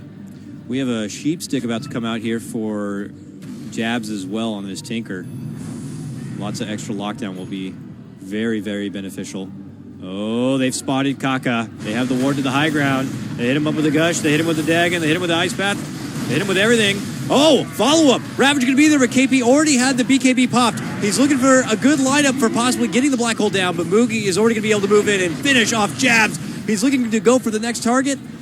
KP still wallowing in. They're trying to sidestep him as best as possible. He's looking to make the go onto Black, fighting within the Mineski field. The Mineski field as Black makes his retreat. They can't quite get a hold of him. The Gush coming out from Ice manages to slow down Moogie a bit, and he's able to make it away. Yeah, Ice says right there, all right, every time you cast Black Hole on me, I'm gonna cast Ravage, so you won't be able to black hole me. No point. Oh. Ooh, Tempest double. Looking to go for the finish. Gets it there onto Faith. And we're not done yet. XY sliding into action right now. Moogie's going to be forced to Shadow Blade away. They pop the dust. It actually connects. He rounds the corner. He's looking to wake his way out. And he ends up running right into XY. He gets the bash. And he will be able to chop the heads of the Ogre. Wow. He lost the gem as well. Where's the gem? All right. Tide picked up some gem on the ground. Still, Black Hole was not committed into that fight. Enigma has enough gold to buy a Refresher Orb. I mean, we saw after Troll BKB is down, he really can't do much against all that slow, especially right now. Tidehunter has Aghanim Scepter finished. Looks like the Troll will be able to get off the ulti and just goes berserk mode onto that Tempest double. But he has to be there. It feels like if the Troll's not there, anyone that Arc Warden is able to get a hold of is in serious trouble. They need that bash lock to prevent him from getting his way. And Black, with MKB complete, only really needs to just replace the Midas at this point. He's got 2k gold saved up. All right. Now, heading Daedalus, what it seems to be. Not enough gold, though. All right, this is what, 4th or 5th Roche. Faceless are waiting up on their side near their shrine. The gushes continue to fly out from Ice. Now they send in the Tempest double. He's looking to isolate and take down Faith. Moogie again have to step in and take care of that double. But it's awkward for now. Newbie can't quite commit inside that pit.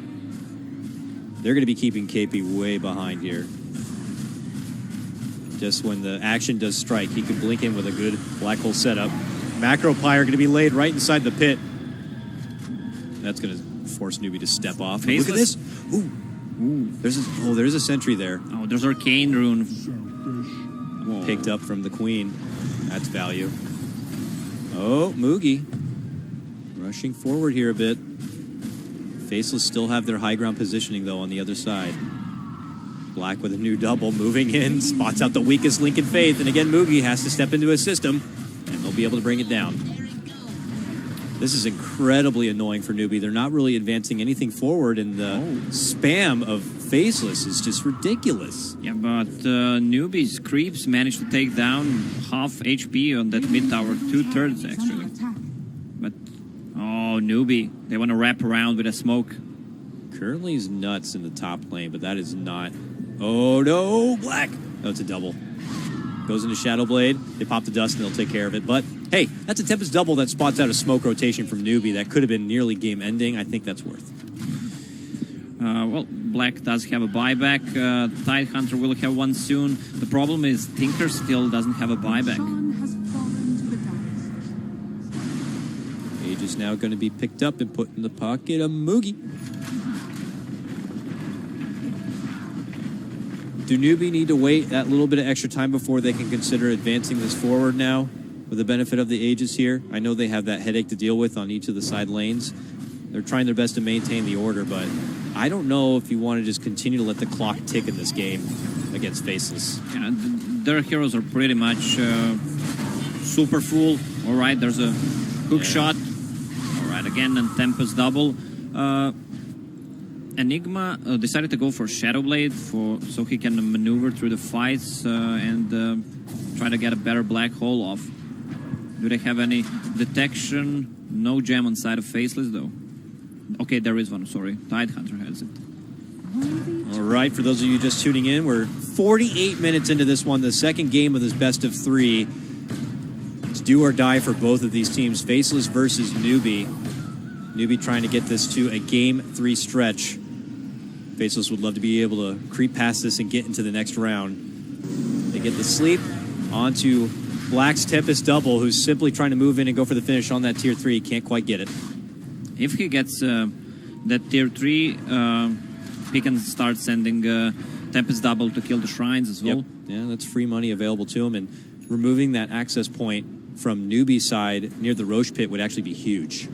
Because for now, at least, Faceless are able to hold on to their shrines. There's no big items coming out from Faceless.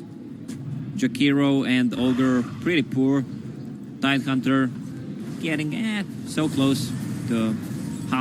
maybe half money for that refresher orb. Tinker needs to save for a buyback, so no big items on him. Also, Arc Warden getting pretty much full there. Yeah. Can replace Midas, get to Shard, refresher orb maybe if needed. Some of those other Faceless members maybe just be banking on Black getting the finish of that tier 3 and then the shrines. It would be great money to share and to help Ice get that refresher, for example. But they are in a position right now where they're going to have to defensively hold what looks like the mid lane. Newbie are coming. They want a game 3. They're cutting up and over right now. They're happy to leave Mugi dangling out in front. He has the Aegis. Currently with the Satanic in his backpack to swap in once that Aegis does go down. Almost gives him a whole extra life on top of that. Yeah, he has a 4k HP with the Satanic, and that life steal is just insane. Black going to be pressuring through that top lane. In the meantime here, Newbie, though, are determined to come in here and at least grab these tier 3s. A tier 3 takedown would allow them to take the shrines and feel more comfortable on Roches in the future. There's the move in. They're going to get the black hole. It's only for Ice in hopes of taking him out of this one. He will immediately buy back. KP will probably prepare the second black hole for this instance now. The buyback comes out, and Newbie head the other direction, it would appear, as they're going to be chased out from the base. They will grab a hold of the Troll and be able to bring down that Aegis. No BKB on Troll. He comes back. He has a Satanic to work with, but he's getting locked in from this ice path and just tries to shred into the Tempest double, but he's living. He is muscling past it all, but Black comes in from behind and will help him get the finish. Dominating now. His team ditched him, though. Yeah, good luck, sir. They didn't even get the tier 3 down. All they got was the buyback, and they were just content on trying to bail out, but Faceless are able to get the catch, and certainly makes it well worth it. Troll needs the buyback here right now. Enigma. Okay. Oh, what Enigma? He has one more black hole, right? No. 40 seconds for black hole, and he didn't have refresher. I thought he was getting a refresher. Yeah, he has enough money to buy it if he sells the Midas, and but doesn't have enough gold for buyback and refresher. This is big for Faceless right now. But can they get the force out of the buyback? They get the finish on that tier 3 in the bottom lane, and it looks like they'll just be content with taking that and taking the shrine. Well, they still have 40 seconds. It's hard to push against Midnight Pulse. Lasts 11 seconds, cooldown 19 seconds. That's really insane. Nice. Its damage is just continuing to scale so nicely. Yeah, but one thing they do have, Ravage, all right, refresher is finished on Enigma. Okay. Plus buyback ready. Will this be one of those big moments where Faceless don't suspect the refresher available and it's going to hit him where it hurts? The Ravage step-in's going to be there, though, for Ice, and they look to burst down the Queen of Pain. They're going to get her down. She has to immediately buy back. Faith going to be dropping next. There goes the black hole. It will get a good grab onto Jabs, and it will help SCCC get the finish there. A follow-up on the Ice is also certain. They will both end up going down. The rest of Faceless have already bailed out. Enigma even used refresher, so they will go all in right now. Troll is out, no buyback on that Tidehunter. Here comes Newbie, going coast to coast now the other direction. They do not have their Tidehunter for 100 seconds. Jabs does have a buyback. What can Newbie do from this? They got to hold on if they want to stay alive in this tournament. Are they going to be able to do it here? Mugi heading through and up to that mid lane, gets welcomed with a stun, welcomed with an ignite. The ice path's there. KP thinking about moving in, can't quite find the connection for a good black hole on that one. And now they start up the Troll. Black, though, doesn't want to commit in too hard here. They're dropping down sentries, but they don't want to grab the gem. Courier just died. I think it had all the components for Daedalus or something, or maybe even a whole rapier. I don't know what was there. Because Black doesn't have any gold. Oh, hence why he's playing so ridiculously careful. If he goes down, he doesn't have a buyback or anything. Wow. Oh, the Courier went down inside their own base. Yeah, Courier died, but I didn't see what it has. Bit of trouble here for Faceless. Newbie have not stepped off the front porch, and now the BKB is going to be popped. Mugi looking to move in and tries to go for the tower finish. He will be able to get it, has to step inside the bubble to do so, and then walks back out the other direction once they grab it. Now shrines are available to him, and it looks like they're going to be beelining it that way to take the first one down. Oh, or is it a fake back? KP posturing up in hopes of landing the home run black hole. Oh, they're going to spot Black. He immediately Shadow Blades. If he gets caught with a black hole and taken down, this game could be over. KP moves in regardless, gets hit with a Dagon. Enigma. They pop him with the Lotus Orb. He is able to make it away from trouble, but they do get the burst onto Nuts. Jagiro's going to be taken down. They're going to be looking to go for XY next. They slowly shred him apart. He hides under the Glimmer Cape, but the Orchid will burn on through and secure the Queen of Pain the kill. Oh, maybe he could have healed himself with an urn and survived there. Very tense high ground defense here. Black trying his best to use that Tempest double defend him off. KP moves in. He's able to get a hold of Ice. The team needs to be there to help finish him off. He turns around. They're able to get the Greaves, and the Gust is going to be unleashed. KP will be going down, and it's time for Faceless to get Newbie off their doorstep. Ice moves in, sets up a nice Ravage, connects onto 2. They're looking to go for the burst finish. Can they get the Kaka down? Yes. 3 get dropped from Newbie's side, and it's going to be Faceless now to turn and go the other direction. Enigma a little bit slow on that second BKB after he refreshed. He might have pulled off the second black hole as well. What do they have? Who has a buyback? No. Only on the Enigma right now. Sadly for Faceless, Roche is still not up. Haste. Going to be grabbed up from Ice instead, and here comes Faceless now. Muscling their way back towards this mid lane. Buyback is there. Newbie worked so hard. They had nearly a 20K net worth advantage at one point. And now Faceless have suddenly just brought the game back yet again and are about to possibly 2-0 Newbie out of this tournament unless they can try to stay alive. Black is doing some wonderful side pressure on the bottom half of the base. And that Rax is suddenly brought down to what? Half of its life? It's only got about an eighth of its life left. Faceless men are coming for you, Newbie. Winter is coming. What you gonna do next? Oh, that was nice. They are banking that this was going to be a quick time Roche, though, was Faceless, and it's not going to be the case. So they'll head back the other direction here. What a game. Oh, Roche is gonna be up in 1 minute. Maybe we'll get the time to get the double black holes, double BKB back up on KP. But Faceless' positioning inside their base has been very stellar. Tough for Newbie, and in particular KP, to kind of get a good grab. And as we saw, even if he's able to get the grab onto Ice, unless the Newbie team is going to be throwing themselves inside, they can't finish him off. Yeah, once the BKBs are down, it's pretty much impossible for Newbie to fight. They rely so much on a good black hole on that Tidehunter again. Okay, that was a full dataless actually on Arc Warden. There it is in hand, and now he hits like a frickin' truck. And when those BKBs goes off, I mean, even if they're able to get in the base and try to dish off the damage, you have to fear the Tinker too. You're looking at Black as the serious damage dealer, but Jabs is like that utility Tinker who keeps dishing out the constant lockdown, the sheeps and the lasers. It's just so problematic. Queen of Pain made Lincoln Sphere just to give maybe that troll extra something for Hex. Yeah, Hex or laser or anything. Just another protective shell. Yeah, they have one Lotus Orb on Clockwork. But BKBs are down to 5 seconds, and that's the big problem for Newbie. Also, Queen of Pain, 2 cheeses, not 1, 2 cheeses. That's Gouda. Bottom lane, it looked like Faceless were able to make an approach, and I thought they were going to just grab a hold of the shrine, but it looks like they don't have the time for it.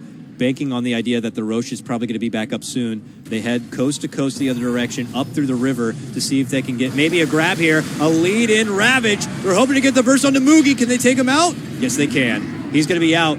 100 seconds. No buyback. The follow-up on the Kaka is also going to be here. I think Faceless have just found their window. Kaka, though, gets the hook shot out from trouble, and it looks like Faceless have found another. It's going to be Faith. He gets dropped. The buyback's going to be forced. KP looking to go for the turnaround. Black hole play. Mugi rushing into action is going to help get the burst finish onto not 1 but 2. Ice should be dropped as well. Black takes his exit. Newbie stay alive. Wow, Troll had to commit to a buyback there. There's another black hole. Do they have a buyback on Ogre? No. Okay, no Ogre, no Just- PhD. All right. Just ice with a buyback at the moment. And it doesn't look like Faceless want to contest at all here. They already have Black, who's going to rush himself up into the base real fast to try to hit the racks. But Newbie are going to get their Aegis. And without question, Troll's going to get it. He already had to use that buyback. He needs that second life. Nothing unusual there. 2 cheeses on Queen of Pain. One even dropped at the Roche Pit. Classic Chinese Dota from a few years ago, huh? Oh, yeah. I like how they got the Tinker Ward down, too, in that bottom lane. Just in case they want to get the jump on jabs as they continue to try the split pressure. All right, so KP, obviously already using that refresher, getting it on cooldown. It's already less than a minute before he's going to have double black holes again. Yeah, Quite it's ridiculous. just insane with Quite ridiculous. talent reduction and Octarine core. Thank you, S4.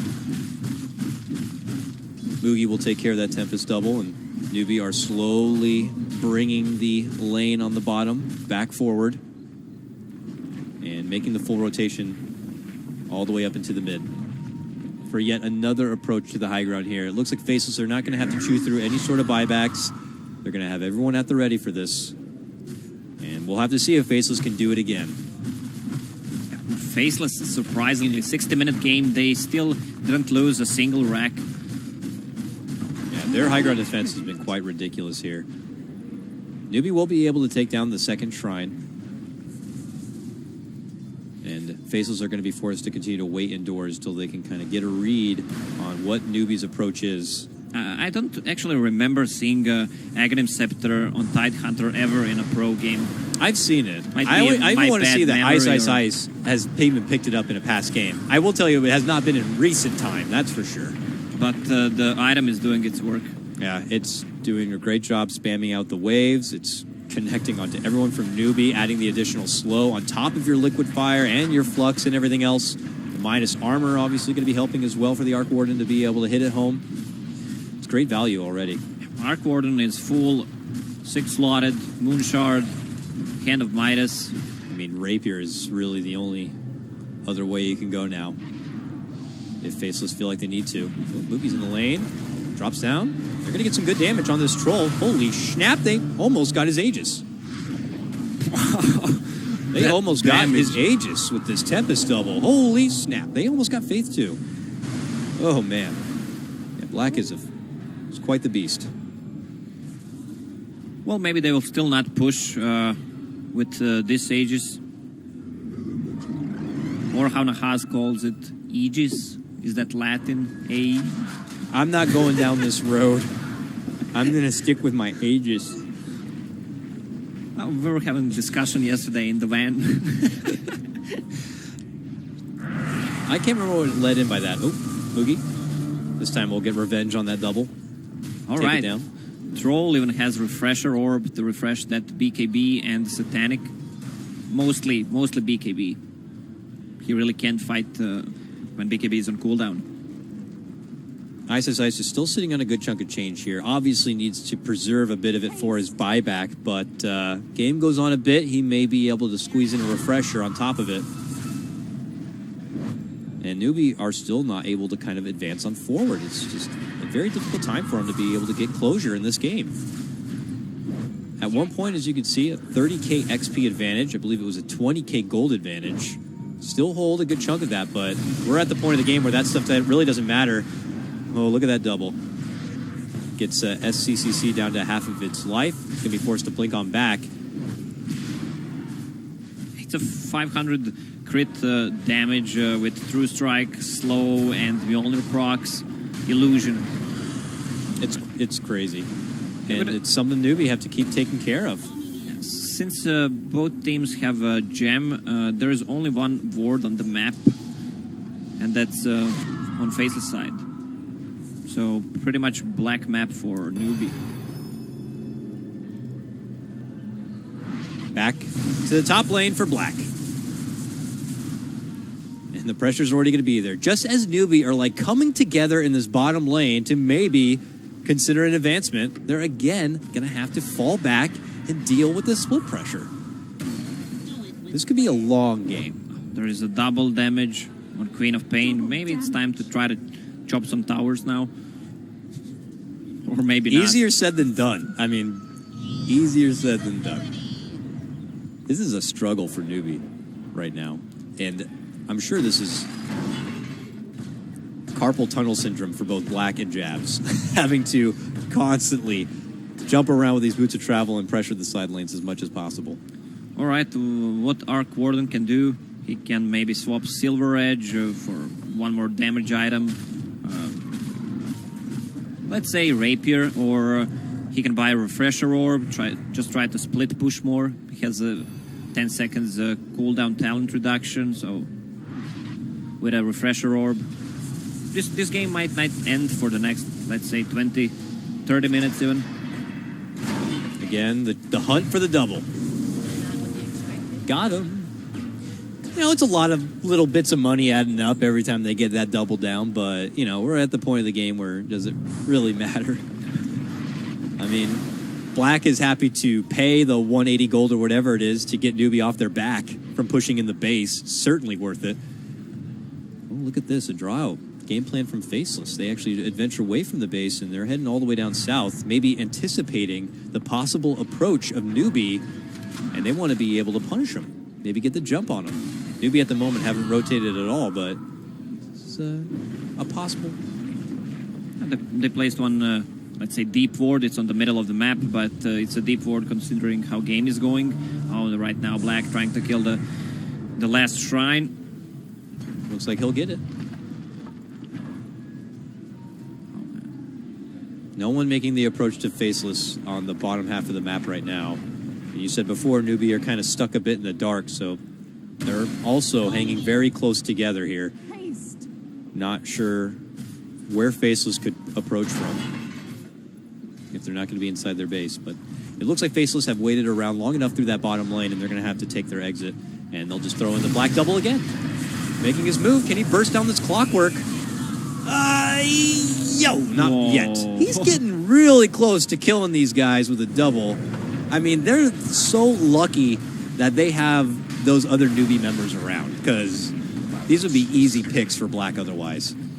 So let's talk about talents and levels. Enigma, Clock, Troll, Queen of Pain. Only Bane is not level 25, and his talent trees are not that good. Don't provide anything in this kind of game. Oh, Jakiro just hit level 25 plus 25 seconds ice path duration. That's a big deal. That is a big deal. We see multiple times where these heroes are able to escape with just fractions of life left, and the extra few seconds on that ice path could make the difference. How about Ice? Was he able to get the finish on that refresher plus maintain? He's saving up for a refresher orb. Yeah, he's got 4,300 gold. Buyback. He's getting closer, but it's still going to take quite a bit of time. A very valuable pickup, though, for Faceless. Only one who is not level 25 outside of Faceless is Ogre, but he's slowly getting there. He has a good talent on level 25, plus 40 bloodlust attack speed. Even Spell Amp is good. He deals, let's say, decent amount of damage with his Fire Blast and Multicast. I'd suppose he'd go for the bloodlust, though, right? Yeah, for sure. He's getting close to it, but still has a little ways. Faceless currently hanging through this mid lane right now, and Newbie on the opposite, waiting on the high ground for a possible approach. Very awkward standoff right now. Hook! And it's a miss. A move in from KP. He gets the Malphus, but quickly Faceless forced the other direction. A jump-in Ravage is going to be coming out. Only finds minor connection. This fight going to get split right down the middle. Black looking to open up, but he gets quickly taken down. The double going to be taken out of this one now. KP committing in with the black hole. Only gets the catch onto XY, but it will help eliminate both supports from the side of Faceless. And as you said, no buyback available for either of them. Whoa. All right, Newbie taking advantage in this fight. They'll get back to the mid lane and start walking down and into the base. But if you're Newbie right now, you don't know if they have a buyback, so of course you want to try to force it. But they should be careful. There's another black hole on Enigma. Yep. Ice dancing in front. Oh, Black the damage. hiding under his bubble. Oh, my. My finest creation, says the frog. The troll is down. He's out for 2 minutes without a buyback. Oh, my God. I just witnessed a murder. I just crazy. heard Nahaz screaming like a baby. It was crazy. All right, now, Newbie take their exit. They try to go for the Roche, but they're like, what are we doing? We don't have Troll. How can we do this? Faceless heading that direction now, too. Obviously going to be looking to push down this mid lane and force out that buyback. But KP, as he steps in, tries to go for the black hole, but it gets quickly canceled out. Now they're jumping from Kaka with a Sonic Wave combo, looking to go for jabs. He gets bumped back in, hiding within the bubble. Black beginning to go to work here. Can't quite get the finish for Faith. The double will get dropped. Jabs goes down, does have a buyback. They should buy back and try to fight there and finish the game. It's going to be another Aegis. All right, never mind. Look at the damage. It's too late. Yeah, they got it. They got it down. Ice will try to help out. That blind hook, not going to find a catch there from Kaka. Could have been huge, but doesn't get it. 70 minutes in, Newbie now trying to close it out for what feels like the 6th time, the umpteenth time. I stopped counting after 5th Roche. I don't know. This might be the 7th Roche, actually. You know Black has buyback, too. I mean, they have trouble fending off a double. You have to do a double, you have to do Black, you have to do the buyback, and then maybe another double. It's crazy. All right, Tidehunter is all in. No buyback, but he has that refresher. From what I saw, it's better to just cast a Ravage, maybe even miss it, than to have a Ravage, and then your Enigma is just going to go on you. Yeah. I mean, you may even mind game it a bit. Let's say he makes a quick immediate jump with a Ravage. It misses. Newbie don't notice he has the refresher, and he suddenly turns around with a second Ravage. Never know. Double going to be taken care of in the top lane here. But Faceless continue to stay alive. What is that? No Team Newbie starts to look like a cheese shop. 2 on Queen of Pain, 1 on Clockwork, 1 on Bane. You know you could eat it. You don't have to preserve it, all right? It's not something you want to have for lunch tomorrow, you know? It's something you might want to snack on in case you... The problem is that they get bashed down to hell.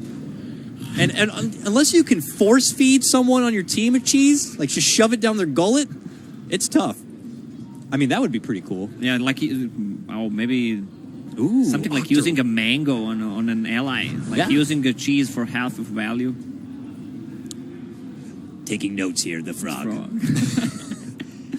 Octarine Core was also picked up from Black. So what did he change out with? No, for now the Octarine Core is actually sitting in his backpack. I suppose when he uses his double, he throws it in? Yeah. I'm not too sure. This is new meta, far advanced Arc Ward tactics that I don't know. Have not been seen before. So he can put Octarine Core in inventory, swap maybe Silver Edge, TP, have a lower cooldown on that Tempest double for the next time. It's 27 right now. Let's check with Octarine Core. Do it. Swap it. Nah, he wants to hold it. I don't know, saving it for that special moment. Here's Newbie now, still comfortable being across the river. Black mending the top lane. I've said these words before, many times. It's just so damn tough, and we're getting to the point where it doesn't feel like there's a new item that's going to be able to come in and make this any different. It's just whether it comes down to that one freak fight. There is a sight on Queen of Pain and top lane. They made a jump. Oh, it's for the Tempest double. We'll take it down. Now, the corner of my eye, I always see like a solo teal icon, and I fear for Black, but his double continues to put in the work to try to stall things out here for Faces. And they're going to be granted enough time that Ice will not have to be all in. He's going to have his buyback money. Yeah, he needs to farm that 1k to get buyback. But Newbie, they're afraid to go on the high ground. I mean, I would be afraid after what I saw last time. I would be very afraid. The Arc Warden is obviously the final boss in this one, and Newbie are wondering if they need to get cheat codes to make it work now. I mean, they've been holding on to an Aegis now for a while. What's the timing between the Aegis and the buyback available of Troll? Are they trying to wait for that window of time when they'll be able to have the extra life? They want to have the buyback control before they try to push. Of course. So, I mean, it's a matter of just playing with the clock at the moment. Not going to be revealing anything too exciting within... or maybe not. Okay. They're in. Newbie. Pop their smoke and begin to make their run down and through the mid lane. XY is going to get himself back indoors here. Where is the approach going to be coming from here from Newbie? Black's already sent his double to the top lane. If Newbie don't take advantage of this little bit of time, they're going to have to yet again double back and deal with the side lane pressure. And everybody on Faceless, it's not like any of these heroes just feels irrelevant for this game. Bloodlust is still constantly very important. Jakiro's spamming of the waves and the ice path connections are still very, very valuable. Ravage and the Gush Agnums is great. Jab split pressuring and laser. Everyone has a place on this Faceless team still. It's not like, oh, well, the support really has no place in this game anymore. Yeah, but the thing is, Tinker can get more items. He can sell Bloodstone, can get BOTs level 2, and his Dagon is actually level 4. All right, looks like Newbie took that opportunity to really get down some offensive vision, it would appear. Faceless are going to take the moment to maybe dish out the scan to see if Newbie are still around. They'll see that's not the case and begin to head up towards their ancient camp. It looks like they might also already take care of one of the wards that was just planted by Newbie. Oh God, I wish, they wish they had Lone Druid in this game. Have like Lone Druid with 9 items, Bear with 6 items. The ultra late gamer. You don't know what to buy anymore. I mean, Queen of Pain has just a casual Demon Edge in a backpack for the Rapier later on, and saving just gold for buyback. Has the Smoke refresher from queued Faceless. up. Okay. This is not something we've been seeing the past recent patterns here. Faceless considering to make their move in. It's Kaka out in front. Who's going to get hit first? The follow-up Ravage is there, but the counter Black Hole right on top of Ice. He does have that refresher. Takes himself up to the other side, still holding on for the best that he can, but being brought down very low. There's the follow-up Black Hole. It's only going to be able to catch the double, Black. It would appear. No, Black is in it. It is Black. He's caught inside. He will go down. He does have a buyback. XY, frantic to force himself out. It looks like him and Nuts could be in a bit of trouble. SCCC will be able to get the jump on the Nuts and takes him down. Jabs frantic, goes to the top lane to mend the pressure a bit, but it looks like Black will finally have to be forced into a buyback position. All right, this is Newbie's time, and there's the buyback already. He should commit to that buyback, maybe even earlier to have the cooldown. Yeah, no, it's definitely at that point where you just you have to buy back right away to get the cooldown started. Whew, XY almost spotted out there from KP and taken, but they still have one more Ravage because Tidehunter used refresher. Yep. What else is there? Did anyone buy back there besides Black? No. The thing is it doesn't look like Newbie are comfortable at all pushing. They committed both of their Black Holes. So maybe they don't know if they have enough comfortable team fight. They were probably going to be moving on forward to at least force up the buyback, but now that's already been committed, they don't have to do that. So looks like they're just going to have to step back for now and wait for the next opportune approach here to take advantage of this time when Black will not have a buyback available to him. What is Jabs doing? Like, he's sitting on 8 Bloodstone charges, struggling to get to those... oh no. 6th, 7th, and 8th item. Oh, Black spotted out KP. Jabs on the other side. And there's Moogie. The Tempest double cleaner. He takes care of it. That guy killed like 20, 25 Tempest doubles, maybe even more. He's getting lots of free money for him, but it's really all on him to stop that split pressure of Black.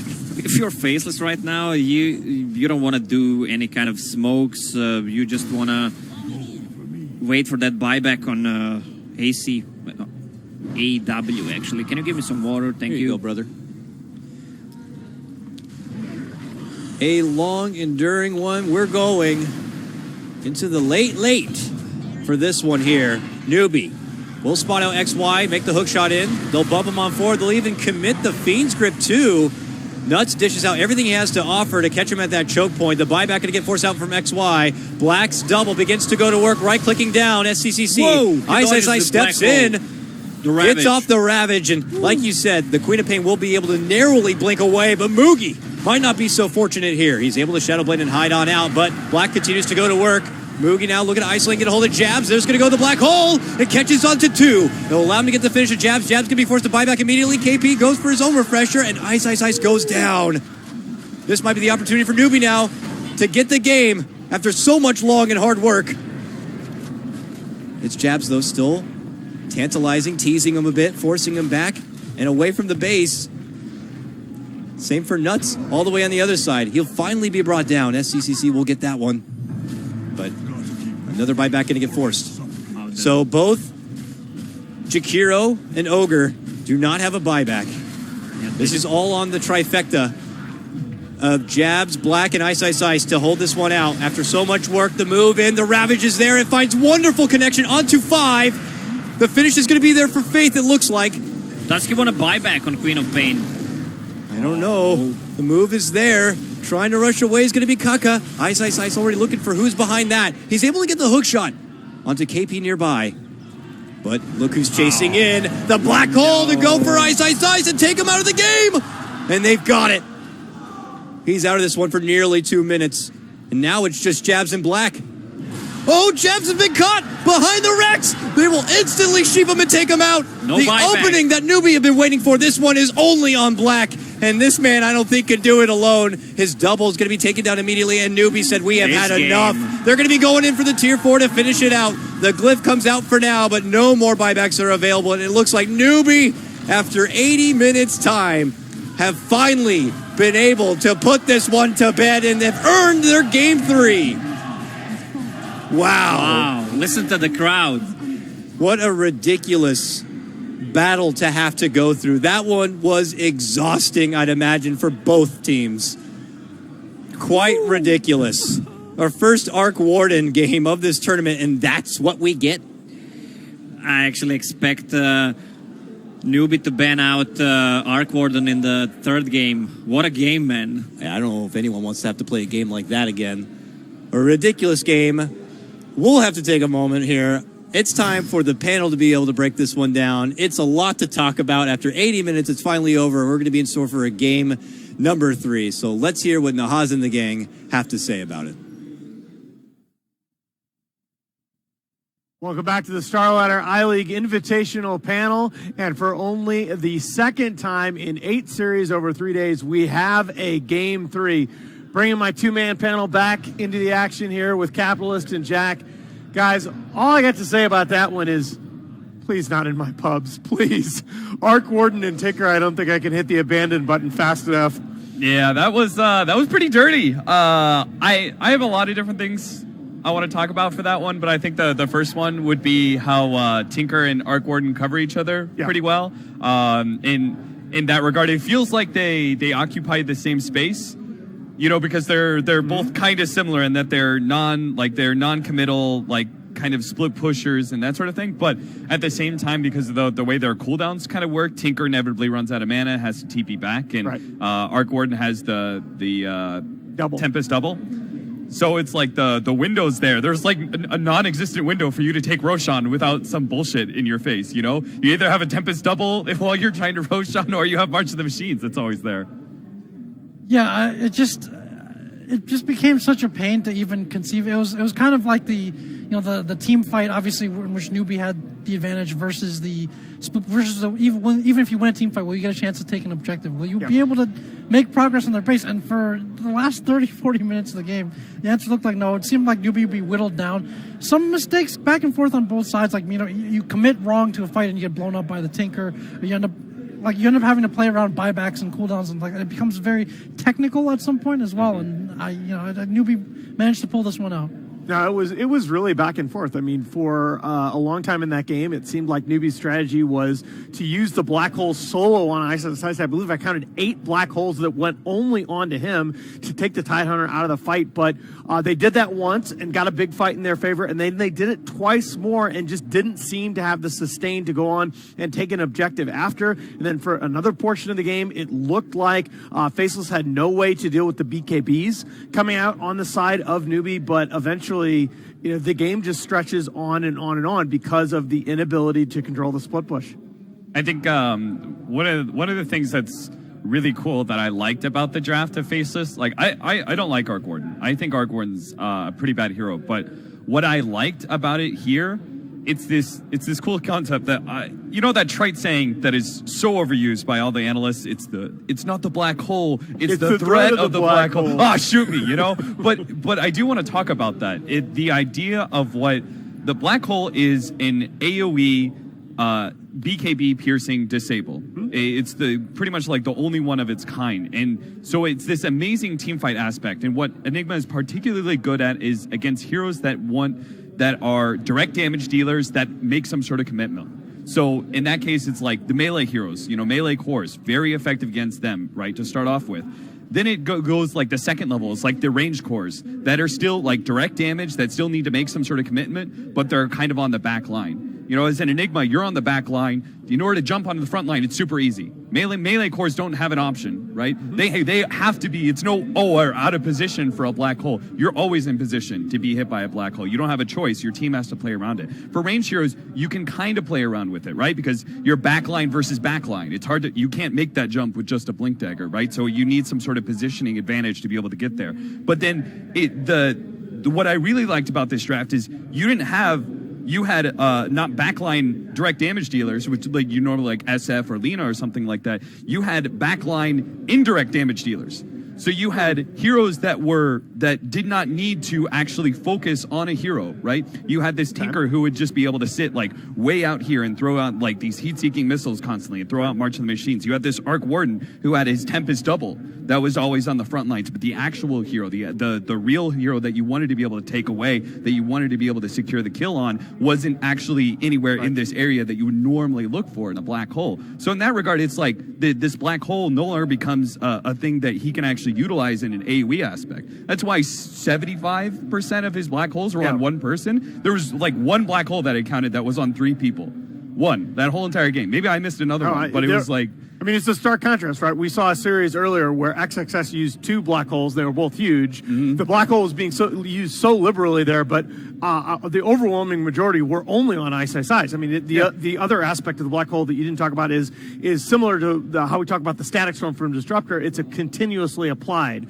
disable. So the Tidehunter Kraken shell doesn't do anything against that. So if you combine this concept of like 2 indirect backline damage dealers with the fact that you have 3 very tanky heroes on the front line that all have a disable, it's like an impossible scenario for Enigma to be able to, and in the same context, right, those 2 indirect damage dealers that are always on the back lines, they are also very good versus Troll in that regard. Both Enigma and Troll want commitment to a team fight. They want to see you man up and say, all right, let's do this. But Arc Warden and Tinker both excel at being able to do the exact opposite of that. And that's kind of what I liked about Faceless's draft. It was such a cool concept because it's not just those. It's in conjunction with having these 3 tanky frontline heroes that all have a disable to be able to work with as well. It's like a chess match at some point where like, oh well, you figured out that you can't get to the backline and get to their damage like that. Then in that case, you're going after their control because that threatens their damage environment. And without that control, the same thing can happen. The Troll does want to be up in your face and he runs at them, and you don't want that situation. So it was kind of just jockeying for position to prevent that from happening throughout the game. I think for Faceless, despite Arc Warden being fundamentally a fairly greedy hero, I think they would have liked to hit a faster timing. You can envision a situation here where they get their items up a bit faster. The Ravage becomes really a deciding factor. You don't have, obviously, at that point, the Octarine or the Refresher on Enigma. You've only got that one black hole. If you expend it on the Tidehunter, it then doesn't exist for a potential counter initiation later on. And then meanwhile, you're still split pushing lanes. You're still defending towers. If you manage to actually get one lane down at that point, it becomes very hard to leave the base. So maybe Faceless want to hit a faster timing there as well. So I think Newbie did a good job there. Again, they're expected to have an advantage early game once again as part of the draft, and they were able to establish that. I think Mugi and KP really played very well in this game. I think they both like had one death at like the 55-minute mark, which was probably only half the game. But still, for that first half of the game, they played very well. I think the troll only died when he had that Aegis. You know, they had that nasty team fight and he died twice in a row. That was his first death the whole entire game. So I think that was particularly impressive that Newbie was able to take such good control of the game. But it was just such a unique strategy that that allowed Faceless to almost kind of like weasel their way into a viable position to actually contest Newbie, despite some very solid control, I think, from Newbie. You also get to see other... Hold on, we lot to talk about for that. But production is telling me we do need to take a break. We are going to take a break, refresh ourselves a little bit after that 81-minute marathon. We will come back with Game 3, one game to decide the tournament fate. Faceless versus Newbie here at the Starlighter I-League Invitational. Stay tuned.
Online betting for every esports fan. Dota 2 and Hearthstone, CSGO and Overwatch, StarCraft 2, the choice is yours. Express bets for multiple matches or live bets on the game you are watching right now. Know your way around Dota 2? Make a prediction for picks and bans. Playing CSGO? Guess the number of rounds in a certain match. Daily quests for all participants and all the best choice of payment systems. More than 600,000 users have already made their bets on the spectacular matches since 2011. EGB.com. You know for sure who's going to win.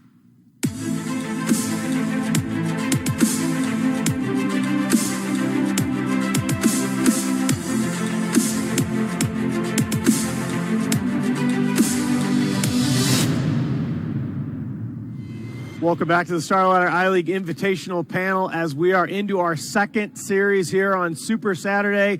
And Faceless and Newbie will play one more game to determine who goes on and who goes home in the tournament. As I talk to my two co-panelists here, a couple of numbers from that game. 16 black holes in that game used by Newbie's KP. 8 of them were solo onto Ice Ice Ice only. 13 out of the 16 hit Ice Ice Ice.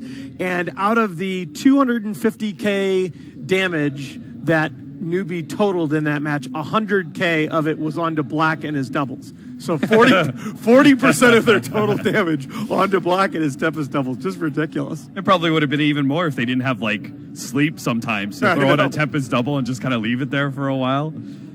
Well, as you guys can see, we are into our Game 3 draft as that... Game 1, a relatively straightforward Faceless win as they were ahead pretty much from the get-go. But then Game 2, a marathon affair going 81 minutes. Newbie eventually able to outlast. And boy, you got to wonder, Lacoste called for it, you got to wonder whether Newbie does ban that Arc Warden at some point in this drafting Game 3. Black played that Arc Warden better than I've ever seen anybody play that Arc Warden before. I agree. He was super disciplined about making sure that his double was the only thing that was in threat. He was very careful with his hero and its positioning. And then, of course, it was a jabs tinker. Like I don't feel like I really need to say a whole lot about that. I think we've seen that so many times that we expect greatness. Those two did an amazing job carrying a game that I did not think could actually be that close. Yeah, I can only agree. Wow, and Faceless, this is how much respect they're giving to the Mugi Troll Warlord, who really was, in addition to being the Tempest double cleaner, just carried all of Newbie on his back for a great majority of that game. They're going to take it away with the first pick. Now, this is probably going to be a black safe lane Troll Warlord, but it's not completely out of the questions that you could see it move mid. 5 seconds. This is just a high-value hero in general. I mean, obviously both teams won it. I think Faceless ran this more than Newbie did recently, and the Newbie had been maybe picking it up themselves to take it away from them. Just a slight difference at the start of the bans, too. The Clockwork being banned out, as both KP and Kaka have shown pretty good performances on that hero, leaving the Sand King in the pool. So we'll see if I was about to say, I think way. because the Clockwork's banned, don't you get Sand King as your replacement? The potential 3-4 hero. I mean, most picked hero in the tournament, but only 2 and 7 so far. There's still the tree on the table, and if they want to go for a kind of earlier strategy that we've seen from them, again, like you've seen that hero used so well in that role, so there's a possibility for them to go with that staple. There's the Bane again. So they're going to go back to the Bane, that lane dominator. You saw them use that hero in the dual mid matchup to great success in the last game. You know, I mean, there is a level of hell where you have to play Bane in an 80-minute game all the time, but still, definitely had a big impact in the early game for Newbie. 10 seconds. Bane in Feeble is particularly effective against Troll. Any hero that is more focused on attack speed than damage will feel the bite to the Bane. Reserve time. Yeah, talking about that Troll Warlord, you guys mentioned such a high-value pick. I mean, when we talk about all the time in drafting that you need a tower hitter, you need a way to be able to convert objectives, Troll he solves that for your entire team in one fell swoop.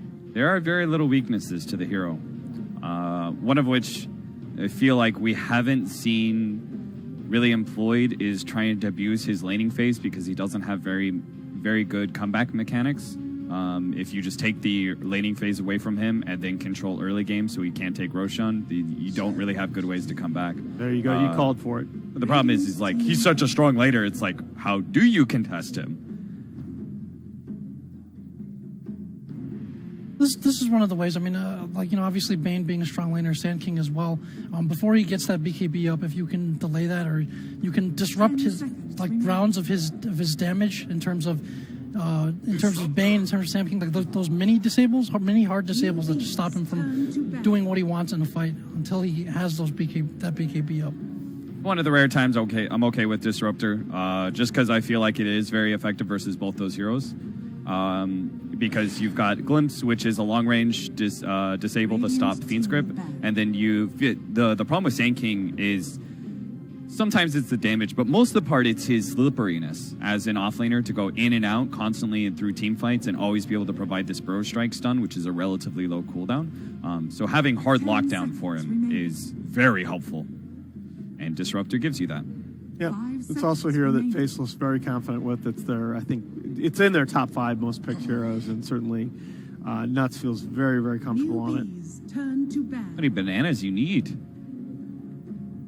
Damn, is he starring up for another 80-minute game? Oh, God, please no. I think Daryl's got a plan. He's a man with a plan. He's drafting. He's got 3 bananas. Radiant team back. Oh. As long as that plan doesn't include an Arc Warden. Yeah, Newbie will take out one half of the problem. Tinker is gone with the 4th ban. Arc Warden is still on the table, but pretty dangerous to commit to that hero in the second phase, I'd say. 10 seconds. Nice ban. Maybe before teams were less afraid that they could rotate on it and shut it down. But again, like as we thought about this patch, and this hero just has offensive and defensive potential, and fits some of the other lane requirements that we expect out of a mid. Is a strong one-on-one laner by himself, and is able to obviously nuke creep waves down very quickly as well. So it's a nice ban, and they haven't been just releasing jabs and just letting him just throwing him to the wolves by himself. And once he's able to get that up and running, it's been a big part of their strategy.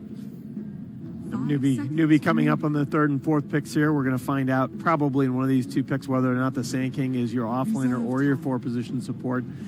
Kaka very confident on that hero at the 4. Ogre OD. I like the Ogre. I don't think there's too many cores that you feel good about in this patch against Troll. I guess you don't need the Ogre. They're going to go ahead and commit to the SCCC Queen of Pain pretty early on with the 3rd pick. Maybe a little even earlier than you need to. I don't like the Ogre for Noob. I like the Ogre for Faceless, perhaps, because I think it shores up your laning support. Right, that's one of the big problems with Disruptor is that he is susceptible to getting bullied in lane, especially when you're talking about a Bane on the other side. Yeah, I mean, I thought, giving Ogre Troll again. I think that combo's real hard to beat. Yep. It's kind of a sneaking suspicion, boy. but I wonder if Newbie may try to run something like a Luna this game. So, not really so much for the clearing jungle or the farming, but being able to give a bit of a buffer in lane, having that source of magic burst early on before the troll has his key items up, and being able to provide some additional push as well. I wouldn't be surprised if Newbie tries something like that this game. Close out the game. Yeah. Well, the one thing I'll say, going with the Undying over the Ogre, so both the high potential in the laning phase supports, but the Undying differs in that he has that late game scaling option if he picks up that Ags. Well, this is definitely going to be a single core something. Yep. So it is either a hard carrying like Spectre, Sven type, or it's a pushing carry because we don't have a building hitter. So you either have to have a building hitter or you have to have a late game hero, or maybe both. And Terrorblade on the table for them as well. What's that? A Terrorblade on the table for them Oh as yeah, well. Terrorblade. Yeah, that's another good hero. Yeah, I wouldn't mind the Terrorblade against the Troll, but I feel like Faceless probably picks up something with high burst damage potential for their mid, so the Terrorblade in that case loses a little bit of its value. Lycan's still up there, right? Yeah. There's a lot of those pushing carries that also scale. Yeah, I'm down with Lycan as a 5th pick for Newbie. So how does Faceless, if it's a Sven Lycan type kind of hero, Mobility's pretty good here. Oh. Well, Action hero for... it is the counter to the Batrider. We had talked about, we liked the fact in the previous drafts that Faceless had gone away from the offlane Abaddon, putting Ice on some of his more traditional playmaking heroes. But the Abaddon does make a lot of sense in this case as a counter to both the Batrider and the Bane coming out of Newbie. Yeah, and it's also like if you know the enemy team, they're kind of projecting that they are going to be very aggressive and very likely pushing into you. Abaddon's a great offlaner to defend against that. You just park him in front of these pushes. So if you have the better, late game and you just need to defend against early pushes, I think Abaddon's still an acceptable offlaner. It's just like most of the time that's not going to be the case. Most of the time you're going to feel like you need an initiator instead. Out of that, they don't have an initiator at all right now. Yeah, the risk that you take in the Abaddon there is that the newbie drafter might just choose to go all in and come back with an Ursa. But I think if you do that they don't have enough tower hitting. And this it depends part of the game plan, right? Because we didn't kind of like this kind of lame duck lineup with the Lifestealer, Abaddon, Disruptor, Troll, like essentially a very similar lineup to this that didn't have any initiation for them. It also depends if the pressure is on you to take fights or control tempo or not. If you have a better late game overall team fight, then the pressure isn't really on you to do that. So maybe this lineup looks a bit different for Faceless in this game, and it works out differently as well. Or if Ice is put into a less greedy build, which might have been an issue last time with that 35-minute Radiance coming out and just needing too much farm on those multiple cores. So we couldn't see it with the overlays up on the screen, but the two heroes I was thinking about, the Ursa and the Lina, both taken out by the respective teams with their 5th ban. So Faceless still need that mid hero. The Tinker and the Lina are off the table, as well as they've taken out the Invoker themselves. Other Jabs heroes, the Ember, the Storm, we've seen in the past. Yeah, I was thinking about Storm, but there's a pretty good amount of control on the side of Newbie. You may have the Abaddon, but I don't. It'd be funny if they sniped or something. I guess you could OD against the Queen of Pain. Yeah, it's another defending hero against Bane Batrider too. It's potentially greedy, but if they go for like a Medusa or something as well, I think it would require so much burst damage. Line to be able to bring down. Oh, there's the Slark. Okay, so this is a mid troll, and this is a black Slark, and the Medusa I don't think you can do because I think Newbie can so easily come back with the Animage with their 5th pick. But this needs to be, I would guess a Sven here from Newbie. 10 seconds remaining. Sven's probably the best hero against both it's going to be Troll TV and you guys Slark, brought up earlier. Okay. I mean, you don't have a lot of burst damage on the side of Faceless to bring down that Terrorblade. And you don't have much minus armor either.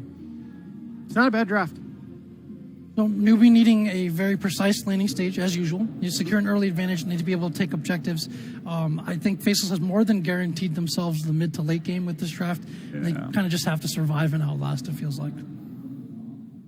What do you guys Troll think? mid, Slark safe lane. Yeah. Like Slark doesn't particularly do well against ball lineups. And Troll is not a mid that creates a whole lot. What's their off lane? Abaddon. Yeah, that doesn't make a whole lot happen either. I don't think their cores are do stuff heroes. That's my big problem. They're very passive. Yeah. I'm going to go with Newbie here. I think Newbie. I'm still with Faceless. I think Newbie put themselves on a timer, and I'm not sure if they'll be able to do it. All right. Well, as you can see, our panel here is split, heading into a close game 3. One game, it is win or go home for Newbie and Faceless. One more time out to our casters. Here are Coddle Guy and Lacoste. Thank you, Nahaz. Hey, Lacoste, you ready for game 3? Yeah, Let's do it, brother. So we have Newbie putting a lot onto what feels like a single core Terrorblade, but the rest of their lineup can get a lot of work done in the laning phase and just kind of, evolve nicely through the game, where, as Kat mentioned on the panel, for a team like Faceless, you have a lot of heroes on Faceless's side that just need a lot of nourishment, a lot of time, and they're just going to be really slow at the gate. The problem for Faceless will be they have a Slark and a Troll. Both heroes need so much time to to get into the game. They need items, and I'm not sure about the laning stages. They might go for a Baron and Undying on one lane. That's a strong lane, but then they have to face Batrider on the bottom lane. Slark does good against him, but also Batrider punishes that lane. I am also very curious to see how the laning will be distributed here by the side of Faceless as we get underway. It's game number 3. Winner will be moving on. Loser will be out of the tournament. It's as simple as that. Newbie have fought their way back through a long and very exhausting game number 2 to get themselves to this position and now feel like drafting favorites. We'll have to see which team is going to be advancing into the next round to face... Is it Alliance? Can't remember. Yeah, it's going to be Alliance. Okay. Actually, I don't know if that's right. They didn't play in this group. No, but they will face Alliance. Vega? It's either Vega or Alliance. I'm totally mind blanked right now. We shouldn't even brought it up. We're going to get underway here. Moving to the top lane. For now, it looks like they are going to be leaving Ice to his own in that top lane, and they just keep more of a defensive tri lane here with the Undying, which is definitely going to be tough for the bat. So we might see a possible audible call here by Newbie if they want to change things up a bit. There's the item build on Ice I was talking about. You can't go anymore for that PMS on your offlane hero. So 8 tangos and healing salve because there's no shrine anymore. Also, he manages to steal the rune from Terrorblade. Yeah, so 3 of them are going to be going to Faceless. That's a good little head start. Yeah, but what is that lineup on top? I mean, Ice is just going to dominate the lane. It's 1 versus 1 matchup. Yeah, Baron against Terrorblade. An aggro setup here for newbies. A bit peculiar. I don't know if they read the lanes accordingly, but now it's going to be just Ice pulling the lane all the way down and under his tower where he likes, but it does look like Mugi is going to be able to do a pull himself as well. But big win-win for both sides, more so for Abaddon if he continues to have this kind of a matchup. And what used to be a 2-on-2 mid lane is looking like a 3-on-3 soon. We have people all here at attendance kind of scouting out. Waiting back in the wings, you have this Sand King ready to strike potentially. They don't have enough damage to kill neither of these heroes. I mean, Undying has 900 HP, Troll has PMS. You don't just have enough damage to kill him with 2-3 level 1 heroes. A little awkward at the start, but it does look like they are going to be rotating that Sand King down to the bottom lane at the moment. Disruptor's going to be able to pull through the wave, and Slark is content on his matchup in the meantime. Let's check out things up here at the top. It's the Ice matchup, forcing Mugi back. Mugi is in transformation, and he's the one running away here. It's like, look at this. Ice is just the king of offlane with Curse of Avernus, and he bought Orb of Venom. He can just man-fight him, especially when he is in melee form. And there's Bane who's on mid right now. Bane needs to rotate top ASAP. Also, there's another melee support, Kaka. So even that Abaddon can even trade hits against Bane once he comes up. Yeah, because by the time he goes up there, he's going to have a couple of levels, and that lane might be getting away from him here. For now, Faith is trying to fight it out for where he thinks the rune may spawn. Trades a bit with the Undying, but they'll have to take his business back to mid lane. So Newbie just putting more priority on assuring the mid lane start for SCCC over what's going on with Mugi here up and above. So Ice is going to be coasting through a wonderful early game. Batrider as well, though, is also getting a good chunk in the offlane, it would appear. I mean, KP's 9-2, and how nice. A regen rune there waiting for him. And that's why he went so aggressive. They have a vision of that regen rune. Mm-hmm. And now with Sand King rotation on bottom, Black needs to be careful, especially Nuts. He has no Boots of Speed, no Windlace, no nothing. So with just 1, maybe even 2 stacks, Sand King with Boots of Speed can get really easily next to him. XY's rotated up to the top lane. This is already a decent pairing, but now they're going to try to give it more of a heavy-handed advantage for Faceless at the top. And trying to muscle out the Terrorblade from the lane, or maybe force a pull rotation from the Bane elsewhere. Currently, Faith is scouting things out from behind the tier 1. Oh, and he spotted Jabs. He's looking to make a move in. Hits him with the Enfeeble. SCCC makes the blink commitment behind the tower. The whirling axes will come out. Jabs will have to turn the corner. Rotation does come out from Nuts, stepping away from that bottom lane, and he'll be here to assist in the meantime. While top lane, look at the deep commitment in. They're going to try to get a hold of Moogie here, but they need one more right click to do it. Can he get it? Yes. It is going to be XY able to smack him down. He tries to run back and away, using the decay to keep him alive. Ice unfortunately doesn't really have the mana at the moment to bail him out, but obviously a well-worthy trade for Faceless here. First blood plus taking down the Terrorblade. Yeah, thank you very much. Ice though. Faith's there. Ooh, he jukes him into the trees. Can he go around the corner? See you later, nerd. Oh, what a player, man. Goes a do around the tree and just slips out. Very well done. Very well done. We'll get him back. No shrine, unfortunately, to fall back on yet. Still needs about 50 more seconds, but still. I'm surprised Newbie decided to send Bane on a mid lane from the start, and even Sanking wasn't on top. I mean, it's a Queen of Pain. You can't really get that much harassed from Undying. You'll get some DKs, but Troll really can't get close to you. That was a big mistake. Newbie are putting in work in this mid lane, and the attention they have on this mid lane is really, really serious here. Faith's back in the mid lane now for the moment. They had Kaka also, but now they're thinking about sending him up through the river here. XY steps in. He gets hit with the Burrow Strike. And will now be dealing with a couple of supports here. Rotating over and above, though, is going to be Ice. And he could help this make it a bit more favorable for Faceless. But now STC is able to step into action. A nice glimpse sent back. Could help make this fight a bit more even, but they are going to be able to get the takedown of XY. He's the first to drop, and then the other way will be losing Kaka. They're moving on forward. Can they get a hold of Faith? Yes, they can. It's a double kill now for Ice. Him and Jabs, arm in arm, will be able to run out the other direction, and even though it's a 1-for-2,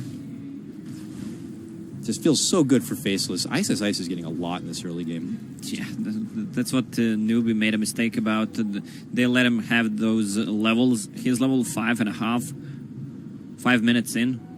It's really not good. I mean, and they don't have anything like the counter Baton with. I mean, they have Bane up here now, and they'll hit him with Enfeeble. Luckily, for them, he doesn't have a wealth of mana to work with. Otherwise, he would simply just shield off the Enfeeble and get back to work if necessary. But now this relieves things for Jabs in the mid lane. The Troll can just kind of deal with the Queen of Pain and be able to at least get a little bit of something for himself. One thing, Enfeeble can't be dispelled. That's the thing. Thank you for the correction there. That's why I'm here. Thanks, brah. All right. Double damage, Queen of Pain on mid. Oh, jumping commitment. Swings it about the Bash. Sonic Wave. Bash. Oh, RNG. Not going to quite be there. SCCC eats a few more right clicks from the creeps, but oh man, he barely holds on. Once again, I called the bash and he hit it. That's what you got to do. You got to call for bashes if you want bashes. I got to hear him scream from the stage, bash. So good head start. Just as much as things are going well for Ice, SCCC is also getting a lot himself. Bottom lane, Tombstone going to be committed, but Kaka has the Sandstorm and just hides under it. No detection available means he can get away with avoiding a lot of the extra trouble. While KP has rotated from that bottom lane up towards the mid side, and they're going to get some damage onto this tier 1, bringing it now below half of its life. They forced Abaddon's borrowed time on top, so he needs to be careful for the next 50 seconds. KP and SCCC using that shrine just to regen up. What's Troll's farm? 28 CS. Not that bad, considering he has one death. It does feel like Newbie are getting a grasp back on the laning phase a bit. It felt like it could have been getting away from them with how much attention they were putting towards the mid lane and not getting a whole lot out of it while leaving Ice to get so much. But they have been making some nice shift around plays. They got that nice takedown for SCCC, and things are kind of coming back their direction here. KP's guy's Tranquil's done. You could see if he decides to push forward straight for the Blink Dagger next. Here's Kaka. He's going to Burrow Strike right on past Faceless and head out the other direction and be able to rendezvous with his team. Ooh, how about I take this bounty rune first? Nice snag there for him. Kaka almost level 6. Really good levels on him. Also, Batrider is gonna hit level 6. And there's a Disruptor level 4, Undying level 3. And, Send back, but It's a little awkward. Ooh, Burrow also going to miss. awkward number 2. Yep. Maybe nerves, whatever it may be. They will play a little bit of footsie, but that will be the end of it, and they head out the other way. But yeah, you're right. I mean, Sand King obviously going to be blessed with that bottom lane. As KP had rotated up through the mid lane, it allowed the Sand King to kind of get a good solo opportunity to kind of get to that level 6 faster. For Faceless, what I see, that it's going to be a problem during the mid-game fights. They don't have any initiation. They have good tanks, but they got nothing to initiate with. They have Disruptor's Glimpse, and that's pretty much it. Jabs pops up the Berserk a bit. Dances around with SCCC, but nothing will really end up coming of it here.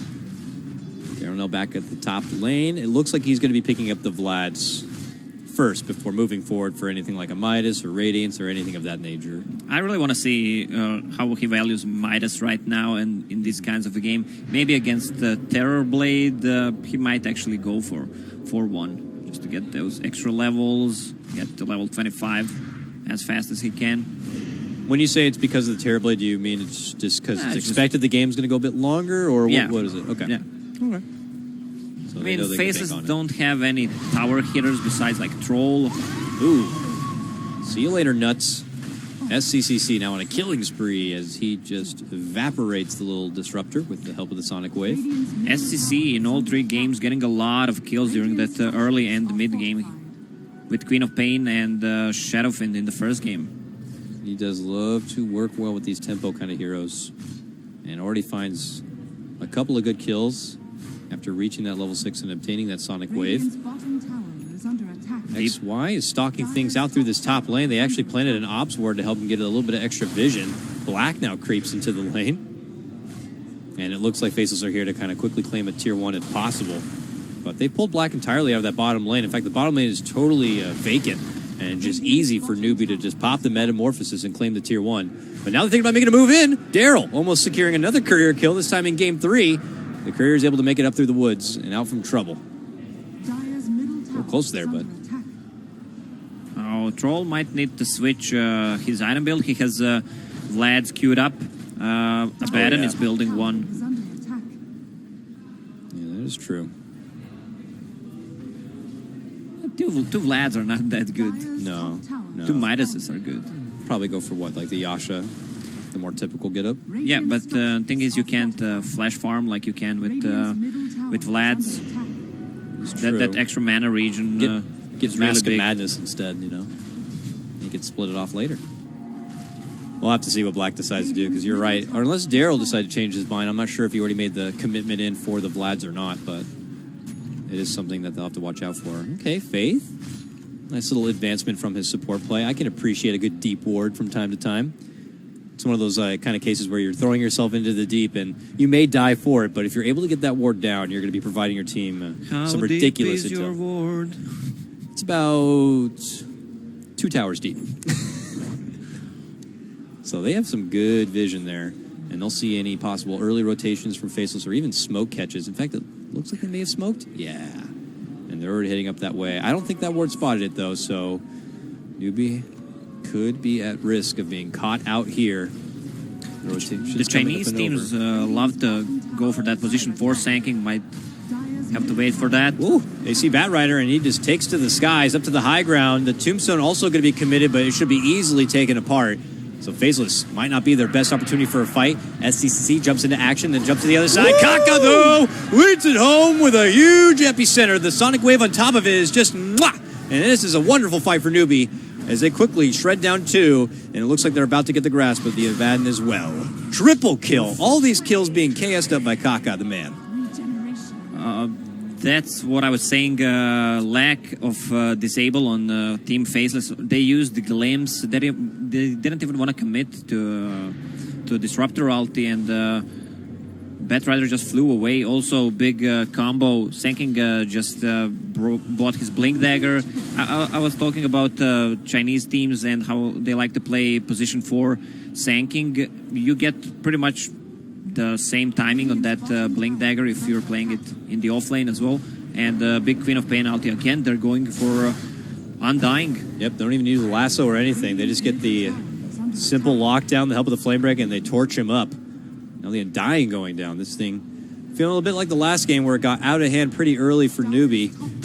Oh man, now Ice steps into the lane, and just as fast he will have his borrowed time already triggered. Moogie has some more transformation time, so he begins to go in on this tier 2, while Black is just trying to split the pressure. As expected from the draft, this is just a lineup that's just going to need time. They need serious amounts of time. They're hoping to take this to like late game when that they. What do you mean by late game? Late game like last game? Like last game. I don't know, 40, 50 minutes before Slark and Troll can both be late game cores? XY, I think I've seen this before. Deja Vu goes down again in the mid lane.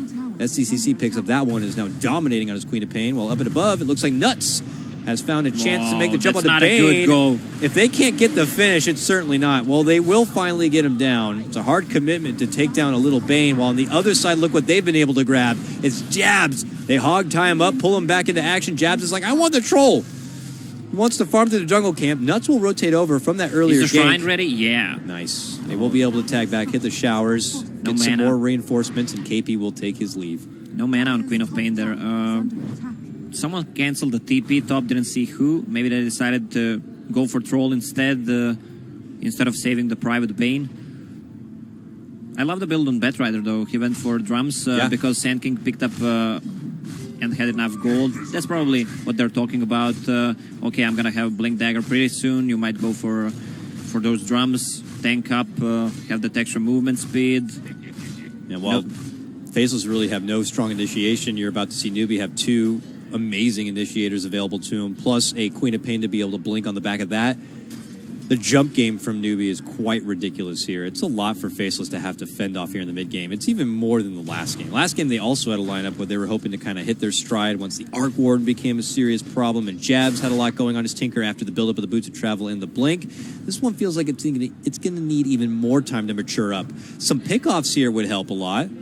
If Black can get a hold of something. Doesn't seem like he will, though. Black just finished his Lotus and or Shadowblade. Faith so he's is on here. the hunt. How you doing? Oh, jumps right in, gets the Pounce connection. The Stagstorm also will help secure them a second takedown now on Faith. The bottom lane, again, just like last time, while you're getting the jump on our Faith, we're going to possibly get the jump on your Jabs. Looks like Jabs will avoid this one, though, but he can't even farm in the lane. He's going to have to wait and run out the other direction. That's the problem with the Troll being played on mid. All right, he is aggressive, but he needs some kind of rotation, something that he can kill with, and Undying is not that hero. All right, Blink Burrow's set up. They're looking to see if they can bring Ice down. He's surrounded by 3. There's the borrowed time. Now the 4th comes in. The 5th is also here. So much hate. And now they can move it right into the Roche pit. Yep. Metamorphed up, they can go right into action. This game is feeling super clean for Newbie right now. Very nicely done. Dropping down the sentry and everything. This one seems to be all in theirs. No problems at all. All right. I was talking about Troll being mid and Abaddon going for Vlad's. He's going to have mana problems, so he just decides to go for Aquila, which is good.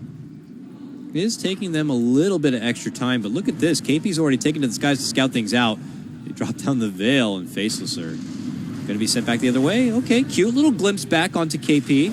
They hit him with the Thunderstrike. XY's trying to move in. The zombies are also slowing him down quite a bit. Okay, then SCCC jumps in with a Sonic Wave and says, step off. Blast down XY. Black is trying to creep in here, but this is Sentry. On the ground, they're going to see him. They hit him with a Veil. He pokes to the Roche. He gets hit, but he actually happened to pack off the Fiend grip, and he'll be fine. The Burrow Fall is there from Kaka to slow down Faceless's approach. And Newbie still maintain order around the Roche pit. Ice is back into action now. Batrider with an ultimate. Has enough gold for Blink Dagger. Doesn't have it yet, though. No. Can't quite get in there to grab the lasso play, but there's the Epi move right on top of Black, and they'll be able to take him down. This fight belongs to Newbie, and Faceless quickly scamper out the other direction. Can they make it away, though? I don't think so, XY. He's slowly getting stacked with a bunch of sticky icky, and slowly is trying to make his way out. KP still looking to chase. He's got the lasso, looking to go for the pullback. Meanwhile, they secure the takedown of Nuts, and that's a double kill for your Quap. And now it's going to be Ice Ice Ice in the midst of trouble once again, trying desperately. It does get the finish on KP. Deny. Can he deny? No. That would have been an amazing play. But There's a double damage there. They can finish the Roche. Roche was on half HP after they ditched it. they say, yeah, they're not even going to look Shrine at the rune. first. All right. That's smart. It was a sweaty fight, so let's shower up, get that double damage, finish up the Roche, and really open things up in this game. That's the problem. Disruptor being only disabled and he is missing his spells. You can't win a fight like that. And Newbie will go back into action here. They actually don't even go for the double damage at the moment. But they have great wards down, all watching near that ancient high ground side of Faceless, so any approach from Faceless is going to be easily spotted. I think KP has picked up his Blink Dagger now, so that's going to be available to him. First one on the scene is going to be Ice Ice Ice. He's kind of trying to scout out what the hell's happening over here. Can he somehow find a way to turn the corner and pick up that Aegis? He doesn't go in quite yet. Now he decides to walk into action. The Roche goes down. The Aegis is going to get quickly snagged up from STCC. That's a nice Static Storm, though. Dropped right on top of the head of Newbie. They are going to be able to get the finish of TB. STCC, though, dishes out the Sonic Wave. Does massive damage that they'll help get the finish of Jabs. They do end up dropping. XY. A pullback right here. Can he get the finish? No. XY does get dropped. Black and Ice Ice Ice will just have to walk out. Another convincing fight for Newbie here. That was a good ulti disruptor. Managed to take down Terrorblade and also caught Batrider on the edge of it, so Terrorblade could not sunder. But once again, maybe Terrorblade could have picked up Aegis there. Yeah, not sure how frantic of a moment it was. Yeah. Faceless were right outside. Ice Ice Ice was running his way into the pit. It could have been a quick scramble for Newbie, but SCC still has that Aegis right now. And Mugi can just get back into his farm work. They already have a couple of Ancient stacks for him here to work with. And in fact, he's got a BKB slotted up next, so screw you and your Static Storm, brother. Screw Manta style. I'm going all in, super safe mode on. Do you think it's a good call, considering the tempo they've already built up? Yeah, it's the only thing he can die to, so... Just taking advantage of the fact that Faceless still need more time to mature. Also, you see a Queen of Pain. Also, the only thing he can die to is Disruptor's Glimpse and Ulti. Once he gets his Lincolns up, you can't really glimpse him into anything. Yeah, and obviously we'll get the extra stat padding to be able to survive, maybe even through a Static Storm here. So things just kind of maturing very wonderfully here for the side of Newbie at the moment. They cut across the top lane here, but they still have a tier 1 to even bring down. It's Courier just Black. died. Oh, Dire Courier. It looks like Black was able to snag that one. He's a Slark this game. Arcwar was a bit better at being able to split the pressure. Oh, Black actually TP to the Shrine. They catch him with the lasso, but he's able to pack it off. They also help out with the glimpse there. Nuts will pay the price. Faith will get the finish on that one. And Newbie cleaned out the tier 1 and are already moving on forward for the tier 2 on top of it. Sanking already tipping bottom. They want to prepare maybe... Who's that? Troll. He needs just +1 hero. There it is.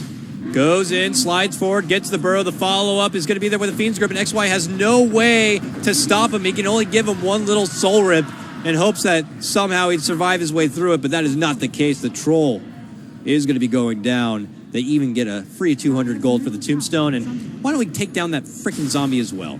One more time. 8 deaths on XY. Damn. Hard game. Very hard game. Obviously, you're committing in for an Undying. You're hoping to get some serious laning aggression. Nice little glimpse back for SCCC. They followed up, but Black had already pulled off. Bit of a miscommunication there. They will be able to at least get the Aegis down. But at what cost? What a cost. Away. What a cost. This Kaka on Sanking, man. He's in 17 out of 21 kills. Yeah. And it's like, you're not going to first ban it against Newbie. Maybe a second ban. But they pick it up in the first phase. Oh, it's his problem, signature hero. Yeah. I honestly think we could be also, seeing... not only his, but also KP plays it if it's That's offlane. true. And you have that kind of flexibility available. I don't think there's any reason Newbie could not pick a Sand King every draft moving forward in the first phase, really. But... here we go. Moving on in, already at just 23 minutes in, all outer towers are gone for Faceless. While Faceless still have a lot of work ahead of them here, I don't know if they're going to be granted the kind of timing they're hoping to take this into the later portion where somehow the Troll and Slark would be strong late game components and maybe you'd have a Batten with a Radiance to help things out. Timing is he's just getting not right. close to that. 3K, but I don't know if it's going to be enough. All right, they killed the tower. That will add some extra gold to a Batten. Sanking just purchased Gem. All right, seems like they want to go all in, clear all the map from the enemy wards, have a vision of the Slark with a Shadow Blade. KP got his 4-staff too, so it is... double 4-staff. Yeah, Bat Rider tool belt is complete and now can extract somebody from inside the base, and this offers that potential for Newbie to be able to close things out. They have a nice little lineup to be able to even siege and take care of the high ground too. It's very concerning for Faceless in this one. They continue though to just spread themselves out across the map, stalling and working with the clock as best they can. I don't really imagine there's going to be too many opportunities for them to even move on in and find pick-off potential onto Newbie. They're totally reactive to all of Newbie's movements and plays. I'm not sure they can even go into super late game against Terrorblade, super farmed Queen of Pain, and look at Sanking his item right now. Yeah, they're all getting pretty gross and big. Oh, XY, once again. Oh, no, not again. He gets caught. There's the burrow. SCC's here, and he goes back to being dead, that undead man. Godlike already for SCCC. Dire's bottom tower. He's had a really good series. Even the game that they dropped in the start, he had a very nice game. Second game, he was beyond godlike a few times. Yes, One rampage. Queen Pain is very, very good. Black pushes himself down that mid lane and quickly jumps out just as fast. He's been able to finish out what looks like his Lincoln Sphere now. That's a good pickup, especially against the Bat Rider and Sanking. Even the Sunder of Terrorblade, too. I mean, if it gets down to it. So he's got some good defensive help between the ulti and the Lincolns. Black has good survivability. Yeah, but with two 4-staffs, one on Bat Rider, one on Sanking, they can pop it and then stun him, or just go with the lasso. That is true. I don't know if he's revealed the Lincolns yet, though. He might have been spotted in lane with it, but he is still trying to remain a bit in the dark at the moment. They're not showing too much of themselves in the lane. And Newbie are just still kind of maintaining the pressure. There it is. Okay. Oh. Well, it's been spotted now, so they'll know to pop it ahead of time. Black has fast fingers. Yeah, he's able to quickly avoid the trouble there. He's smiling about it, too, but with the way this game is going, I don't know how big I would smile. Definitely a tough one for Faceless. Top 2 net worth both belonging to Queen of Pain and Terrorblade here.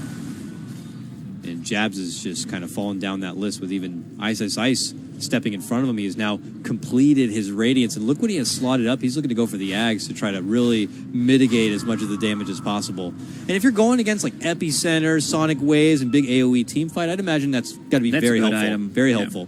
Either that or Pipe. But the problem is for Faceless, their 2 support heroes have pretty much nothing, and they're far... What levels are they? One is level 9, the other one is level... My PC is not working. All right, they need to get those levels up to level 10 so they can get the gold talents up that might save them. Faceless creeping their way through the mid lane as a 5-man here, but they'll eventually have to step off. Top lane's pressuring a bit. Maybe knowing the Roche could be up in the near future, they want to make sure they have everything cleared out and ready. Newbie, though, seem not concerned with Faceless at the moment and are already kind of headstrong with their own game plan here. They still sport that about 9K net worth advantage. I like when I say the net worth and they happen to bring up the graph at that moment. And it says it's like 7, I'm in tune. And it with says 7.5. I'm reading the top. It actually just went down, so... All right, lay off. All right, Newbie. We have Kaka here, eager to move in. Gets the ward to the high ground now. They find Ice, but Black quickly springs into action, looking to get a hold of Faith here. Hiding within the Shadow Ward, looking to go for the quick finish. Can he get it? STCC dishes out the Sonic Wave, finds good target. Static Storm on top of the head here, but Mugi already transformed and begins to right-click it home. Black's going to be going down. Jabs will be next, and this fight continues to belong to Newbie. And the Roche is up. How Oh my convenient. God. It happened to come up at that moment. The Frog has been pleased with your fight so far, Newbie, and rewards them with the Roche. Well, Slark has to focus that Bane in a fight, but also he doesn't have enough damage to bring him down that easily. You're not going anywhere, boy. Mega kill for Kaka as well. This has been Newbie's strongest, most convincing performance of the tournament so far, I'd say. Really unfortunate for Faceless. They had so much fight potential. Game 1 going their way. Game 2 also could have been theirs. But now this one feels even more out of their grasp than ever before. Looks like Ice has actually changed his build-up, too. He's not going to be pushing forward for the Agnum Scepter. He's actually going to be going for the Solar Crest. Yep. He had great success in the game number 1 on that Night Stalker. And when you, I guess, see the Terrorblade as the one true damage cannon, it'll be very beneficial to have the Crest to help out here. How about for Black? I saw an ulti orb in his queue, but he's looking to finish out, what, the rest of Scotty's? Silver Edge, yeah. Silver Edge, yeah. Still got some work cut out for him, though. All right, Newbie, come back together, and it's time for them to make action happen. They pop their smoke. They begin to head towards the mid lane, where they have spotted out some Faceless members. They even have a ward still on that nearby high ground. Ooh, a very tasty double damage room. Going to get quickly picked up from Black. Kaka tries to jump in to stop it from happening, but Black's able to make it away. Now the Tombstone going to be committed to the low ground. They dish out the Fiend's Grip to lock down XY. He should be set to drop. Nuts on the other side commits him with a Static Storm. Should help Black go in and go for the finish. They will be able to bring down the Aegis here. But do they have enough in the tank for any sort of second round fight? It doesn't look like it. Black rather looking to already head out the other direction. Should be able to make it inside and safe. They should just de-ward everything. From Faceless, there's not a single ward right now on the map. Pretty much black map for the Black and the crew. Split pressure from Jabs up to that top lane, but could be only delaying the inevitable here. Oh, look at the Queen of Pain's build. She's going for Shadowblade and is going to upgrade it. That's the Penicillin for Abaddon, that build. Orchid and the Break. He better, yeah, that's just, you can't get anything off at all. They're very true. That is rough for Daryl. We'll see here. He steps on forward. He's trying to be the gatekeeper here for Faceless. Mugi continuing to siege, though, with all of that powerful damage from the low ground. But now they're trying to force him back a bit. Kinetic Field trying to separate things. KP not striking quite yet to try to grab a hold, but they give him a Lincoln Sphere. Now might be his time. Who's their best target here? Maybe looking to go for Jabs. Can they find the move? Oh, they get jump all the way across. Was that a Lincoln's pop for the lasso? It was. Yep. Trying to get the lasso grab onto Black, and that was just his Lincoln's. And they're gone. Yeah, but Terrorblade meta is down, so 5-man shower or not. It's not ready. It looks like Faceless have been actually gifted that chance to stay alive in the mid lane. I mean, not like the game would have been over at that moment, but had that been a successful lasso, things would have been very, very different. But it looks like Faceless will be awarded some additional time here, as Newbie hold things out for the Metamorph to come back online and maybe even get a hold of that Queen of Pain Shadowblade. It's done now. Abaddon might consider going for a BKB right now. It's the only thing that can save him. Maybe Yule Scepter or Manta Style. Not really a Manta Style carrier, but BKB should do fine.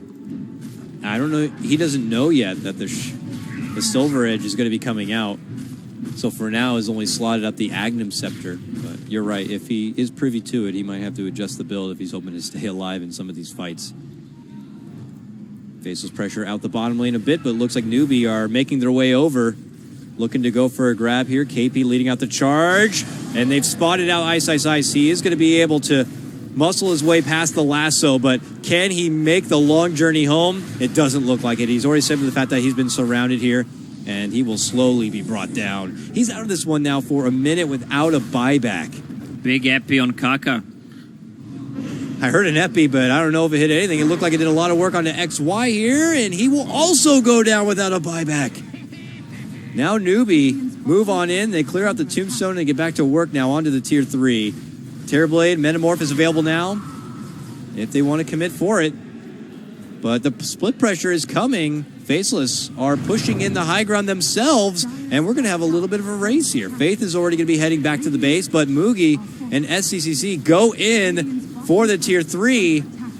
Faceless trying to exchange, but look at the damage Newbie are able to do. Faceless cannot match up with this. They got to get back and help out. They're about to lose their racks. Wow, and they managed to take down Nuts as well.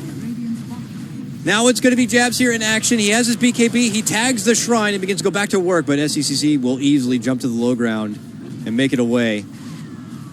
Black decides to try to step out from the base, but they quickly evaporate XY. Poor guy. What is he at? 0 and what? 0.76. What is that? I can't see, actually. Sorry. Tough stuff here. Maybe we'll clear out the first racks of the game. The options here for Faceless comeback seem to be very, very thin. Tough game for supports on Faceless side. Both have no escape mechanism, no items that can help them survive.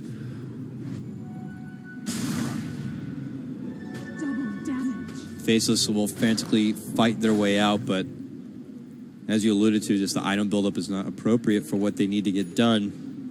And they don't have too many options on being able to shut it down on the newbie side, but Black is back into action here, and he continues to pressure the side lanes as much as possible.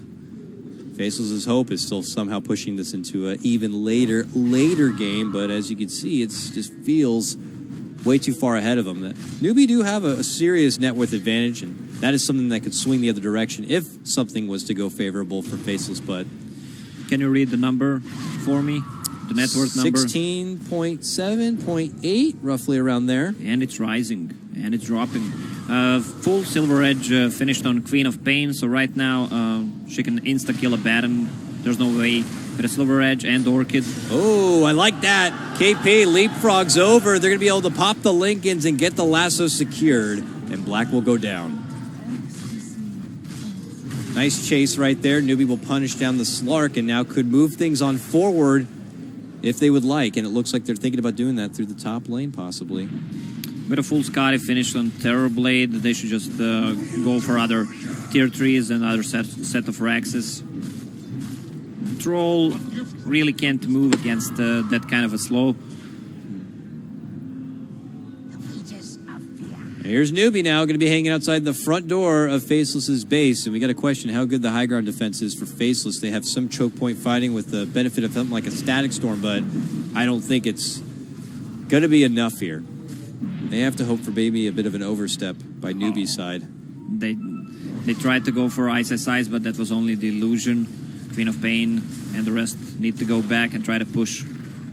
Looks like Black is going to be back here for the defense now. Only 15 more seconds, and he's going to be up and ready to play.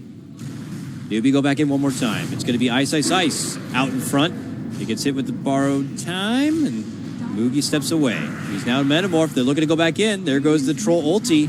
Can't quite click anything, though, but he does manage to get a hold of Kaka. Holds and hides within the Static Storm and is able to muscle back Newbie for now. Fate is alone. Oh, SCCC, though, in the meantime, finds some split pressure of his own, is able to take down the tier 3 in the mid lane. Now looks to turn it around with the help of a Sonic Wave. It's Black hiding under the Shadow Word, trying to fight it out with Faith. Can't quite get the finish. They turn it around to Black instead and take him out of the game. Over a minute, and he does not have a buyback. XY will also go down. Kaka dishes out his own buyback because they're going to be looking to take this one home and finish it out. Moving into the fight, it's going to be Jabs, giving it all he got, trying to take it to the Terrorblade. Can he somehow win this one? No. He goes down. And the cheese. Triple kill for Mugi, and he fights on. Epi's going to be there as they jump to the back lines to take down Nuts. They turn back to go for the racks here. It's jabs at it again, but again unsuccessful, and that will do it. Newbie have fought their way through a very tough series here, dropping game number 1, battling past an 80-minute game number 2, and dominating game number 3 will earn their right into the next round. Wow, what a performance by Newbie. SCCC on that Queen of Pain, both games. Yeah.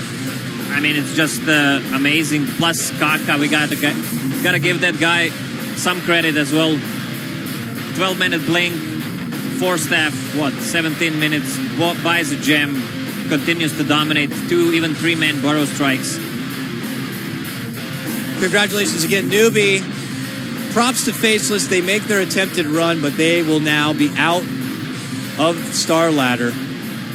And we look forward to seeing more from them in the future. But, I mean, when you try to pin it on anything here for Faceless' side, I mean, is it as simple as saying that their draft, it just wasn't good enough? It was going to take too much time? It takes too much time, and their support duo was not that strong. I mean, Undying and Disruptor, they need so much time to actually kick in, and there was no rotations early game, so they ended up being under-leveled, and it was just a free food later on for a Sanking and Queen of Pain.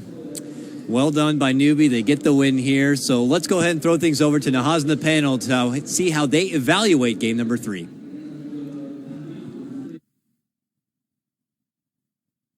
We are halfway home at Super Saturday from the Starladder I-League Invitational as Newbie advanced 2-1 over Faceless. 18-0-15 was SCCC on his Queen of Pain in the deciding game. As I bring back my panel one more time, Capitalist and Jack. Guys, we talked before the series about how SCCC really needed to be on these scaling do-stuff heroes. You saw it in the last 2 games. They may have found a solution in the Queen of Pain. Yeah, they definitely did a really good job controlling that game. I have to give props to Faceless. I had a hard time seeing how they could actually give themselves enough space, enough time for their course to come online. And I think to some it may look like some uninformed, it looks like just blatant feeding, just kind of running down lane. But they did have to create space. It was one of those lineups, those weird lineups where you could afford like 3 deaths for every kill that you picked up sort of situation. You had to be able to create space, not just for time, but opportunities for your cores to be able to find certain pickoffs. So they did that to some extent and made this game, I think, closer than I expected, considering the drafts. I was a little bit perplexed by some of the so Faceless in a couple series in a row. I remember against OG, I think game 3 in Kiev, they also had this kind of tri-core lineup without much control. We saw them do this yesterday as well, and they dropped the game from it. And it seemed that they went away from that for a few games. Ended up having on ice on more of a tempo controller, on a hero that didn't require maybe as much farm to be disruptive. They went back to the old formula this game, and I understand if you want to be a little bit greedy than the other team to put some pressure on them, maybe if they pick 1 scaling core, you go with 2. It still has to be by degrees. So I'm perplexed by both the fact that they went back to that super greedy draft this time, and also by the fact that it seemed, like Cap said, it seemed that they were taking a lot of fights or being sucked into a lot of fights that they cannot win with this lineup. And so if you are able to, say, trade 2 of your cores or a couple of your heroes for a core kill that slows down Newbie and prevents them from snowballing, that's fine. That's a space-taking fight right there. But if you get drawn into these fights in the open where you can't hold anyone in place, Newbie are just kiting you around and bursting wherever they need to, so I'm perplexed by both the draft and kind of the game plan here. They looked a little lost. Yeah, there was definitely a couple fights. There was one fight at like the bottom Dire Shrine area that I recall that was like kind of a fight that Faceless tried to force with only a couple of heroes, and Slurk didn't even have Shadowblade at that point in time, and it was like, you really can't beat this team. As long as Newbie have grouped up, as long as they bring numbers to the table, they definitely win these fights. So I did see the same kind of situations that were kind of like, you're not, I felt like you're maybe not reading your high points as a draft. We are going to cut over to this interview, I believe, with Newbie's SCCC going on in the background, but we'll keep on talking until we do that. I thought when you're talking about the tri-core lineup of Faceless being a little bit greedier, they did go back to that formula largely because Ice, they put him on the Abaddon. It was hard to argue too much with the Abaddon pick when the other team has a Bane and a Batrider. That hero's so much a counter with Aphotic Shield to the ultimates of those two. But I thought maybe the mistake was then picking up the Slark with the 5th pick. I thought you could have left the Troll as a safe lane hero, picked something with a little bit more tempo mid, and changed the complexion of the lineup in that way. Yeah, but I think that's also hard to say no to, right? It's like, because you have Slark against, you needed a hero that would 1v1 against Batrider pretty well. The only other core I can think of would be Weaver at that point in time. And then you also need a hero that would be able to not just lane against him, but deal with Batrider as a hero, as well as the Bane, which Slark does pretty well. And it goes really well against the Terrorblade. They're probably looking at this and like, it checks all these boxes, you know, it kind of like fits what you have to have. And then it was also like, are you going to put jabs on a tempo controller? It seems like they're very set against that, against putting jabs on like one of those really early to mid game focused heroes. They seem very hesitant to go for that. And I think you kind of need to do that. Like you need to at least have that option in this patch for sure. Oh, I agree, and that's just the style that they've played, right? Yeah. The jabs is usually on those harder farming heroes. We've talked about the limitations in his hero pool in the past, and I think maybe that comes back to bite them here. I also think it's a case when you talk about, it's a trap that you can fall into in Pro Dota drafting where you counter the enemy team's heroes, but you don't counter their lineup. Yeah. You have the advantage in these hero versus hero matchups, but overall, your lineup isn't compatible with the pace of how the game's played. You're counting on winning lanes and maximizing your lanes, but and you give up something too. I mean, you're talking about 3 sources of mainly right-click single target damage.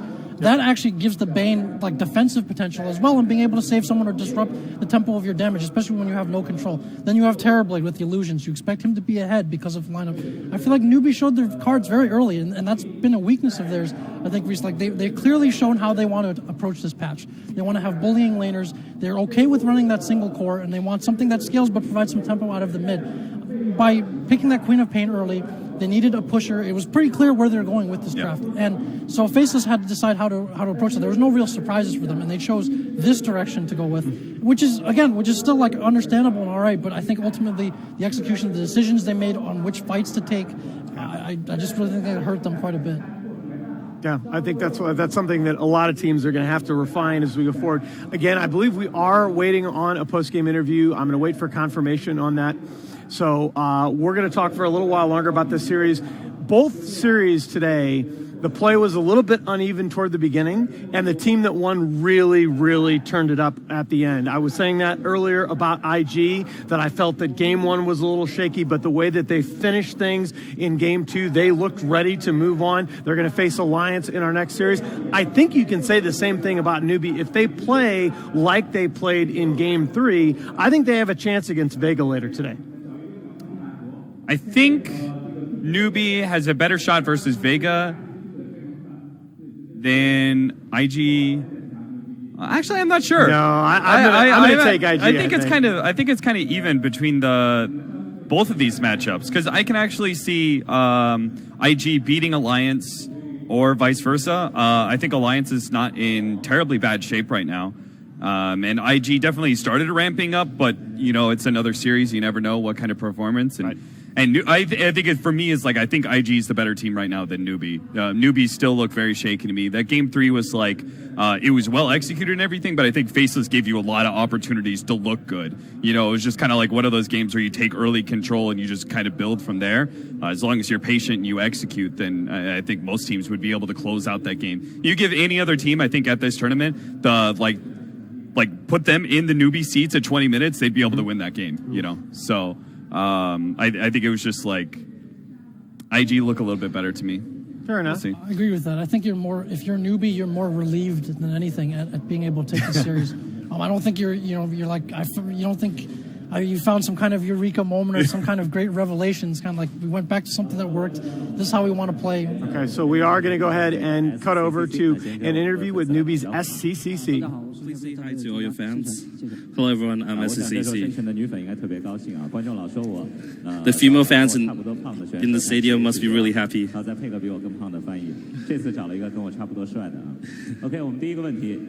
there's no fat translator anymore. In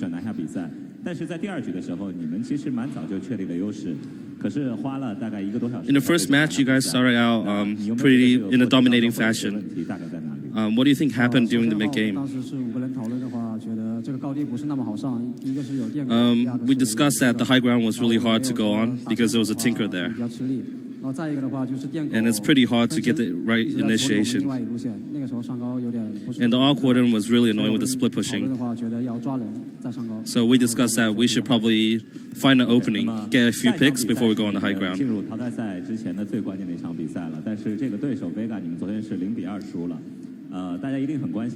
Next match is really crucial to your advancement, and against Vega. How do you guys think you'll perform? When we went back yesterday, we discussed and we watched a lot of replays. And at the very least, we feel more confident than yesterday. Let's come to a conclusion. During the first day, Chinese teams didn't do very well. So in general, do you think this is something due to just being Chinese teams are slightly weaker right now? Or is it due to the current patch?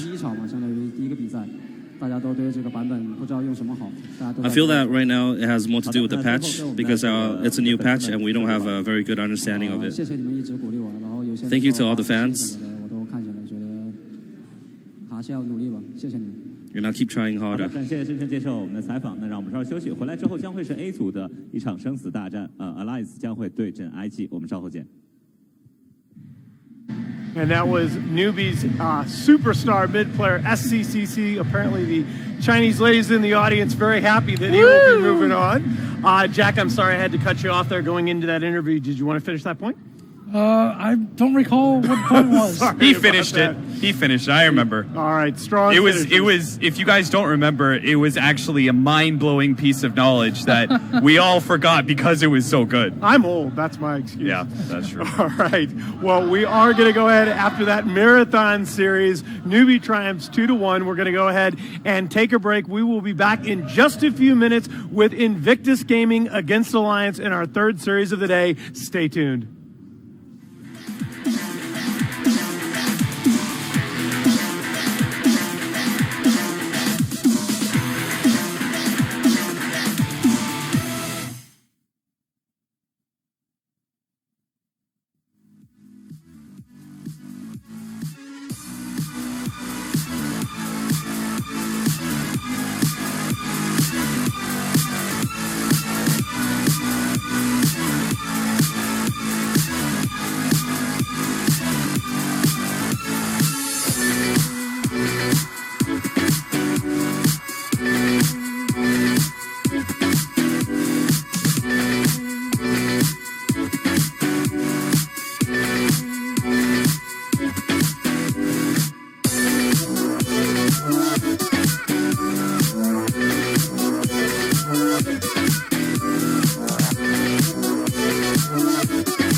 ロズルール X。It's fucking weird.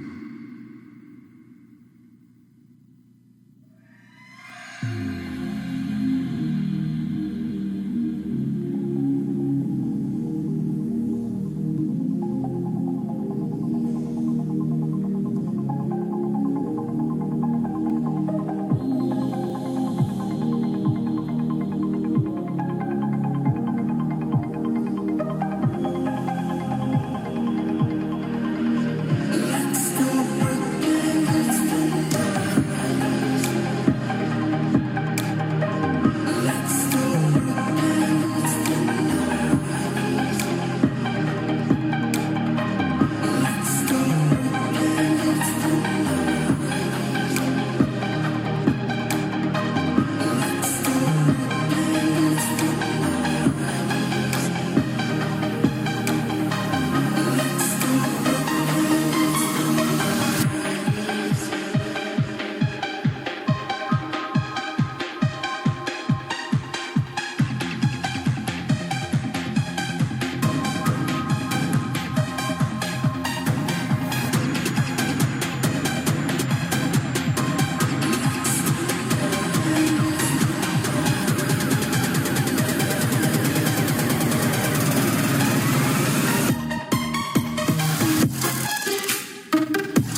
online betting for every esports fan. Dota 2 and Hearthstone, CSGO and Overwatch, StarCraft 2, the choice is yours. Express bets for multiple matches or live bets on the game you are watching right now. Know your way around Dota 2? Make a prediction for picks and bans. Playing CSGO? Guess the number of rounds in a certain match.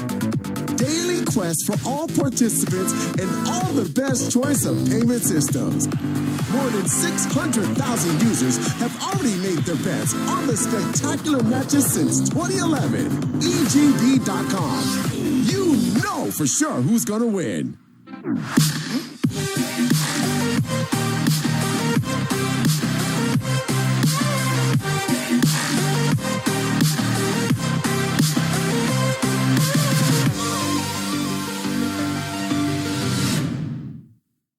And we are halfway home here on Elimination Day at the Starladder I-League Invitational, our third series of the day to feature IG going up against Alliance. At stake, winner moves on to a spot in tomorrow's semifinals against Liquid. The loser will join Vici Gaming, Jay, and Faceless on the sidelines. I'm going to bring back in my four-man panel here as Lacoste joins Capitalist and myself to break down this third series of the day.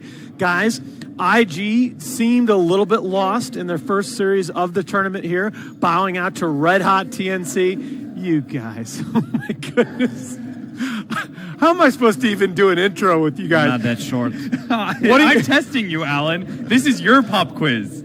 Wow. I'm testing your hosting abilities. We're going to let you do all the talking. How well you could do this. We're just going to look good and smile, Jack. This is what I would be doing anyway. So. All right, guys, go. What do you think of this matchup? Jack? Well, you know, you've had a chance to squirm in your seat a little bit. Maybe you can... I think that this matchup will be really interesting. Wow. Your turn. Wow. I'm super hyped for this match, and I think the better team is going to win. All right, I'll take the bait. We talked about this this matchup earlier. We expected it to be... Thank you, Jack. More interesting. We expected IG to... In the VGJ series, they did seem to find something. They found... They started going towards a little bit different identity that we've seen before. So there was some team fight combo going out there. Instead of like the hard tempo controllers that they were used to running and that maybe got banned out or reduced, they started to find a bit of a slower pace, I would say. But against VGJ, they were able to execute that pretty well. Against this Alliance team, Alliance... They have a very large diversity of hero pool, like in terms of picks, so they can go a lot of different directions.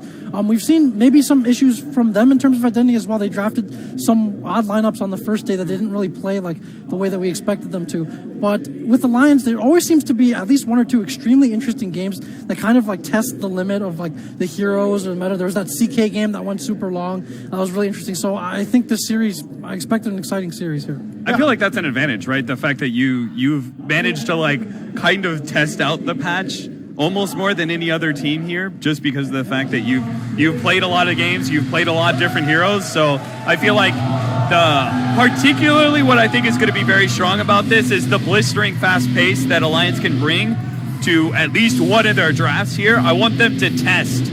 I want them to try and put a test on the enemy and see if they can actually keep up with the pushes. Alliance usually loves to play that kind of a lineup that has a lot of heal, a lot of push potential, maybe even bring the Lash back as a position 4. Let's say, I think they actually played one game with it. And if they're controlling the game, I think Alliance can adapt. I mean, they might lose the game number 1, but in the game number 2, they know what they did wrong and they just switch the lineup to something completely different. As you see the hometown favorites Invictus Gaming entering the arena.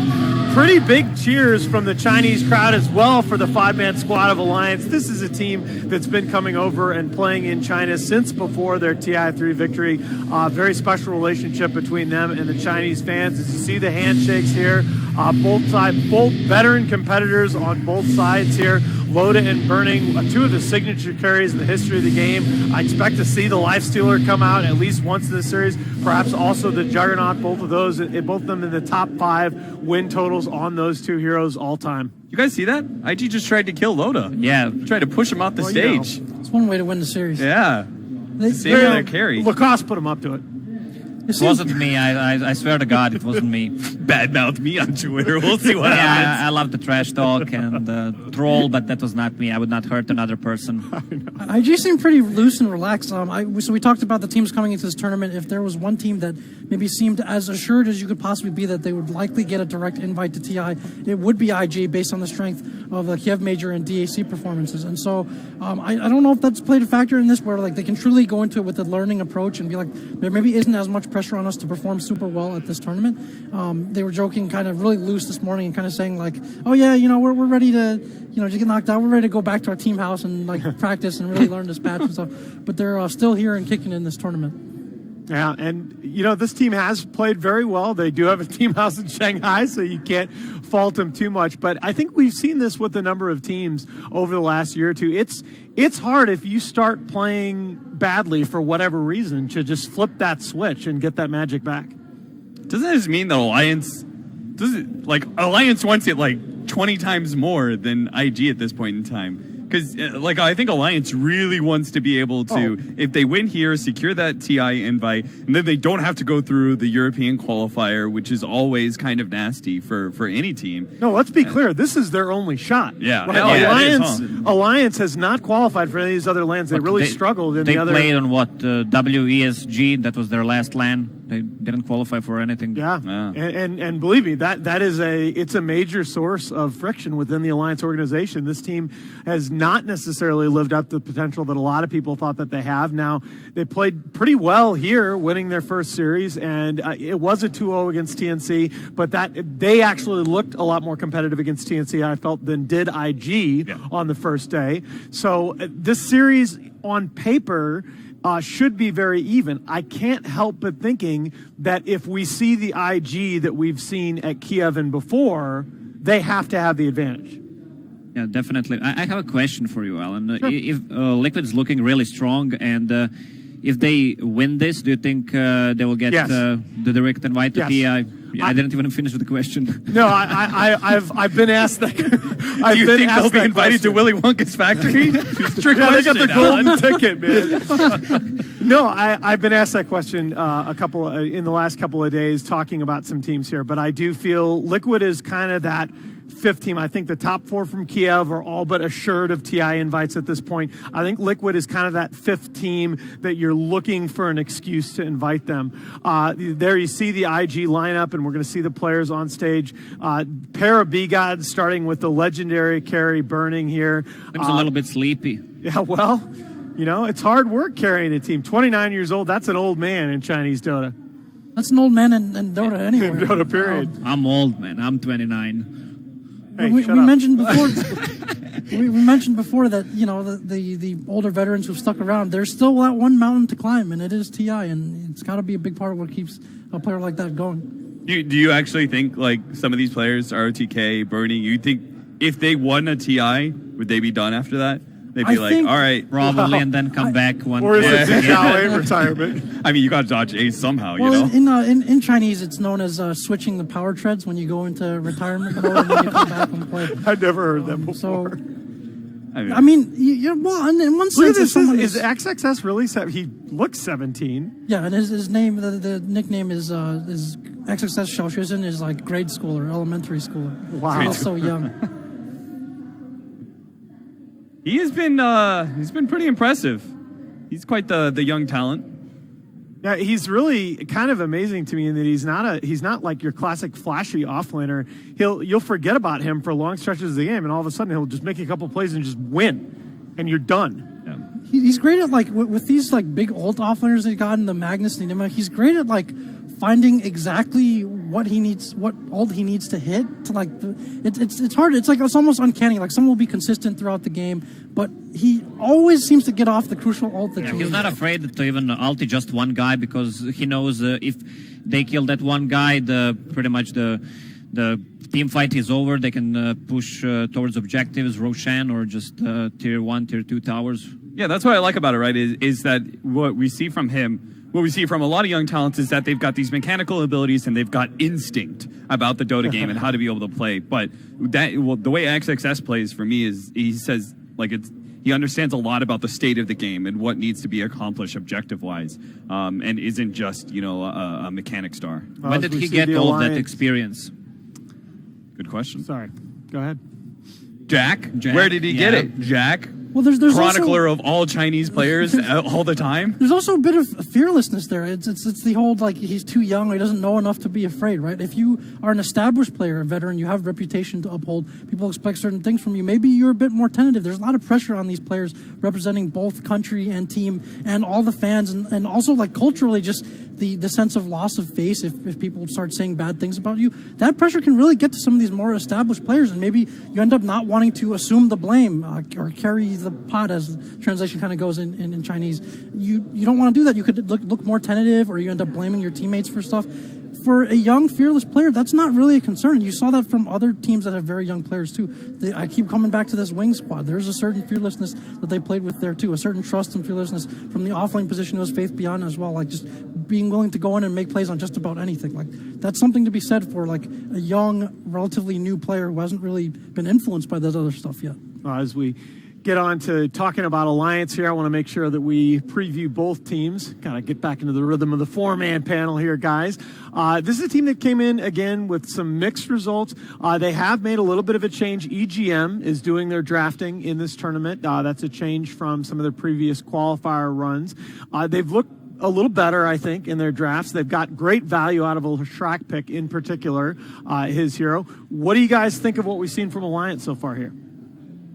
I was not convinced in day number one. The pick was, especially in the game number one, it was with the Wind Ranger as a support. That was just, wow. It looks so bad, but seems like they learned a lot. I already mentioned that they tend to adapt to certain situations, and they have a variety of heroes that can pull out. Loda has a big hero pool, though. That's their really big strength. Are you I'm not going to take it away me out, aren't you, Cap? Go ahead. Oh my God. What joke?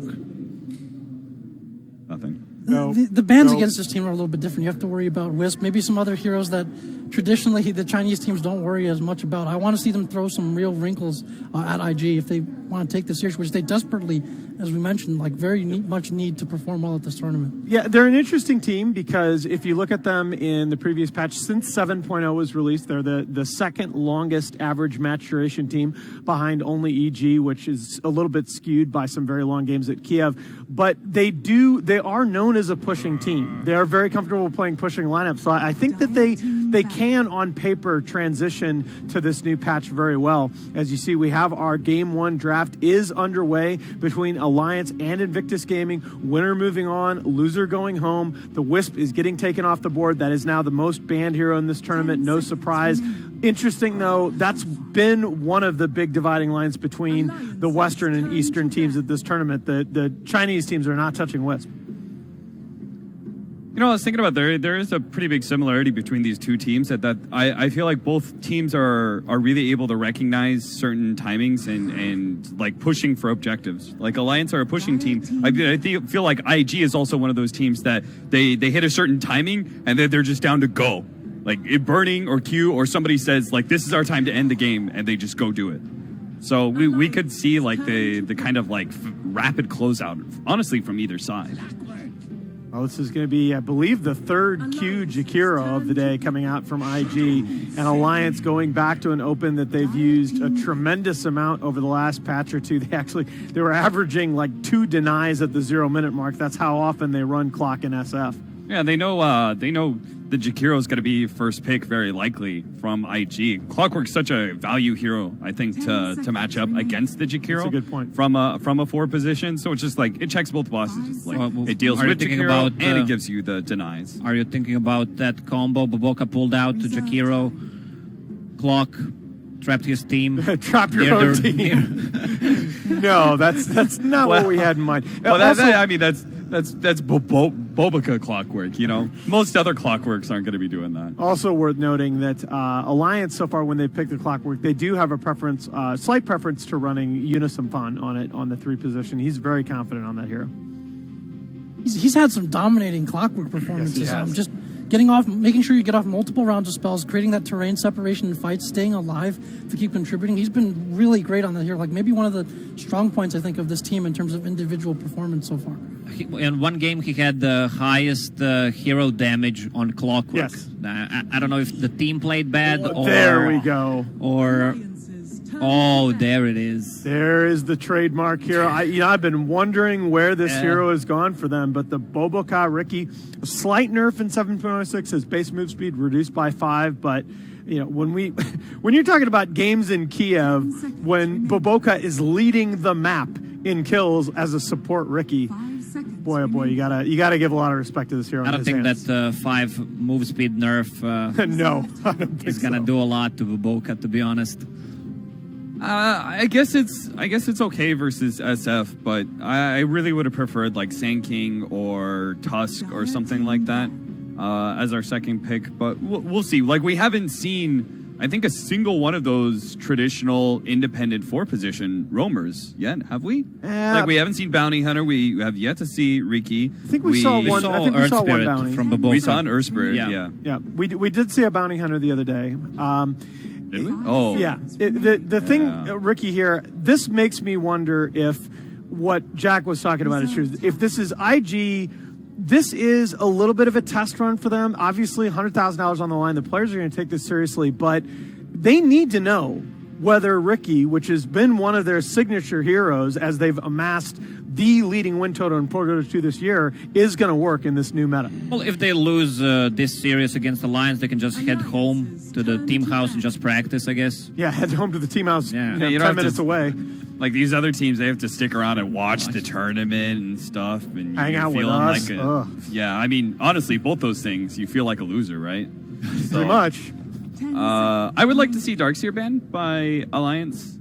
I think Darkseer Riki is one of the more dangerous because I would feel like a lot more comfortable if Riki had a solid impact in an offlane situation rather than the more open question mark about what he can accomplish mid. And it's not banned out. With Darkseer, IG's lineup will look so strong. I mean, you can pull out the Vacuum into Ice Pad combo easily. You just put Ice Pad first and just Vacuum into that. You don't need to time it. SF's a great hero to have the wall on as well. Massive amount of respect paid by IG to the Loda PA as they're banning that with their third. It's not a hero that Alliance picks up that often. But maybe IG, I don't know, thinking about picking up the Troll, and that's where the PA ban is coming in? The PA ban, several things. For one, Alliance do seem to be, or they start off by banning 2 Boboka heroes, but they also want to seem to protect their mid Shadow Fiend a little bit. The Queen of Pain ban is a part of that. And also, if you end up running that PA, let's say you run into PA mid, it's a hero that Ricky doesn't necessarily roam as well onto. It's not that a soft hero in that sense. Like if he's able to get off a Blink Strike, relocate himself in lane, then it's harder to kill. Plus, he can farm and sit back and farm with daggers without necessarily exposing himself as much in lane. So that's also a hero that isn't really afraid of Ricky in the long term. For Ricky, like you not only want to be able to roam and establish vision, but if you're playing against softer heroes or a team that doesn't have as much hard lockdown where you can just get out of that, it's tough to deal with. So I think the PA is something that they don't want to see mid necessarily. Yeah, but this is why I was worried about it, right? You ban out, you're showing a lot of respect to Loda, sure, but you ban out PA when you know that the opponent has the first pick of the second phase and they can just pick up Troll for themselves. What I feel right now about this patch that there are not enough strong late gamers that can match up against Troll. Yeah, that we've been talking about that for like the last 2 days, right? What's the counter to Troll? Burst damage and OP Tinker. Okay, well, that might be the answer. Yeah, the IG is going to try it out. I don't blame him. I think the buff that he received is really big, actually. Which the cast point or the Static Storm prioritizing Static Storm targets? Prioritizing link targets. Yep. I think it's... There it is. We've been calling for this the whole time. Yeah, you got Riki on the enemy team. It finally has enough incentive to be picked up. I think the Razor's really interesting. One of the first teams to play any games on this patch was Empire, and they were already running this hero before in 7.05. It was kind of like a nice compliment to their early aggression. It was like someone that can just sit in lane, make things tough for like the Legion commanders and such, and the offlaners, and then just be a reliable frontliner to help you push later on. And so in this case, they may be trying it as an answer to the troll, and it fills several of those functions too. I like that Death Prophet pick. Yeah, I remember that one of the games you guys did for DreamLeague, Chappie stacked evasion on a Razor. He ended up with over 25k effective HP against physical damage. Yeah, what was it, like Butterfly, Halberd, and like Solar Crest or something? Yeah, Butterfly, Halberd, and he had the Solar Crest buff on him from his team. Death Prophet's another hero I think goes well against Troll. I agree. Well, IG, again, with a lineup, they had similar to today. They're just building it up to one point when they just gather around and finish the game. With a DP and Razor just being so tanky. Also, they have a lot of push with Jakiro and DP ulti. There's not much base defense on Alliance right now. You have Rocket and Raze, and that's pretty much it. The Troll, Warlord, and Spirit Breaker don't provide much once you get to a point like where you're sieging tier 3 towers. Multiple avenues of siege from IG, and the Death Prophet as far as mid. We've seen it comboed with some of these aggressive mid roamers. He obviously packs his own slow, and Spirit Siphon has kill potential. And then if you have the silence as well from Death Prophet, let's say oftentimes Shadow Fiend, when he's roamed on, is put in a position where he's forced to fight, or maybe try to get a return kill. You have the silence that can help mitigate that, and or the Spirit Breaker showing up as well. So it's a pick that they've been running, as you mentioned before, Alan, quite frequently recently as well. Yeah, also, DP is good against Clockwork. Once he goes in, he can just use Spirit Siphon, and he's a natural Yule Scepter carrier, so it shuts down Spirit Breaker completely. All right, both teams picking up their offlaners here with the 5th pick. IG is going to go the way of the Tidehunter. We've seen this hero picked up much more frequently since the new patch hit. Been a little bit of a mixed bag, and Alliance is going to go back to that support Rubik. So it is going to be a Unison Fawn Clockwork in the offlane position, guys. As you look at these two drafts, on paper, the series relatively even. Who do you like in game one? I like that Rubik last pick. A lot of high-value spells to steal. I like IG's direction. They have 3 very strong laners, but not exceptionally greedy, so I'm going to go with IG in this one. I'll go with IG as well. They have such a strong team fight, and with that Tidehunter last pick, they don't need to use it. They can just save it and have that fear potential once they go to siege towers with Jakiro and DP ulti up. Yeah, I don't think they have too many answers to Tide. I think it's really effective versus both SF and Troll. Yeah, I'll go IG. All right, I'm going to make it a clean sweep. I think IG have the heroes to get this done. With that, let's send it out to our casters. Here are Get Your Pog Champs ready for Luminous and Merlini.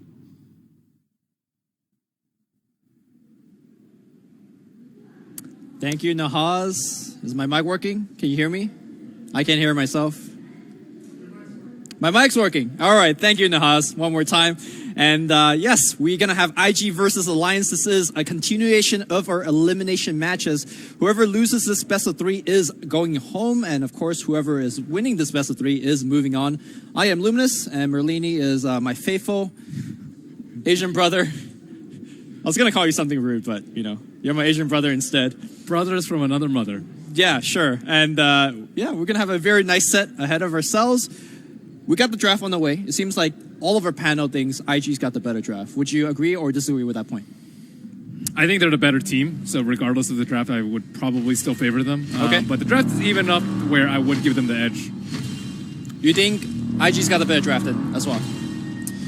Relatively even, I would say. It's relatively even. Okay, so I actually think Alliance has a slight edge, because the problem I have with the IG draft in this game is that they have a lot of these spells that could let them chase and fight with a Static Link, with a Spirit Siphon, but they really have only one good way to lock them down to take advantage of the Static Link and the Spirit Siphon. It's just the Ravage. So if Alliance could play around the Ravage, dodge the Ravage, then I feel like IG almost is just have no lockdown at all.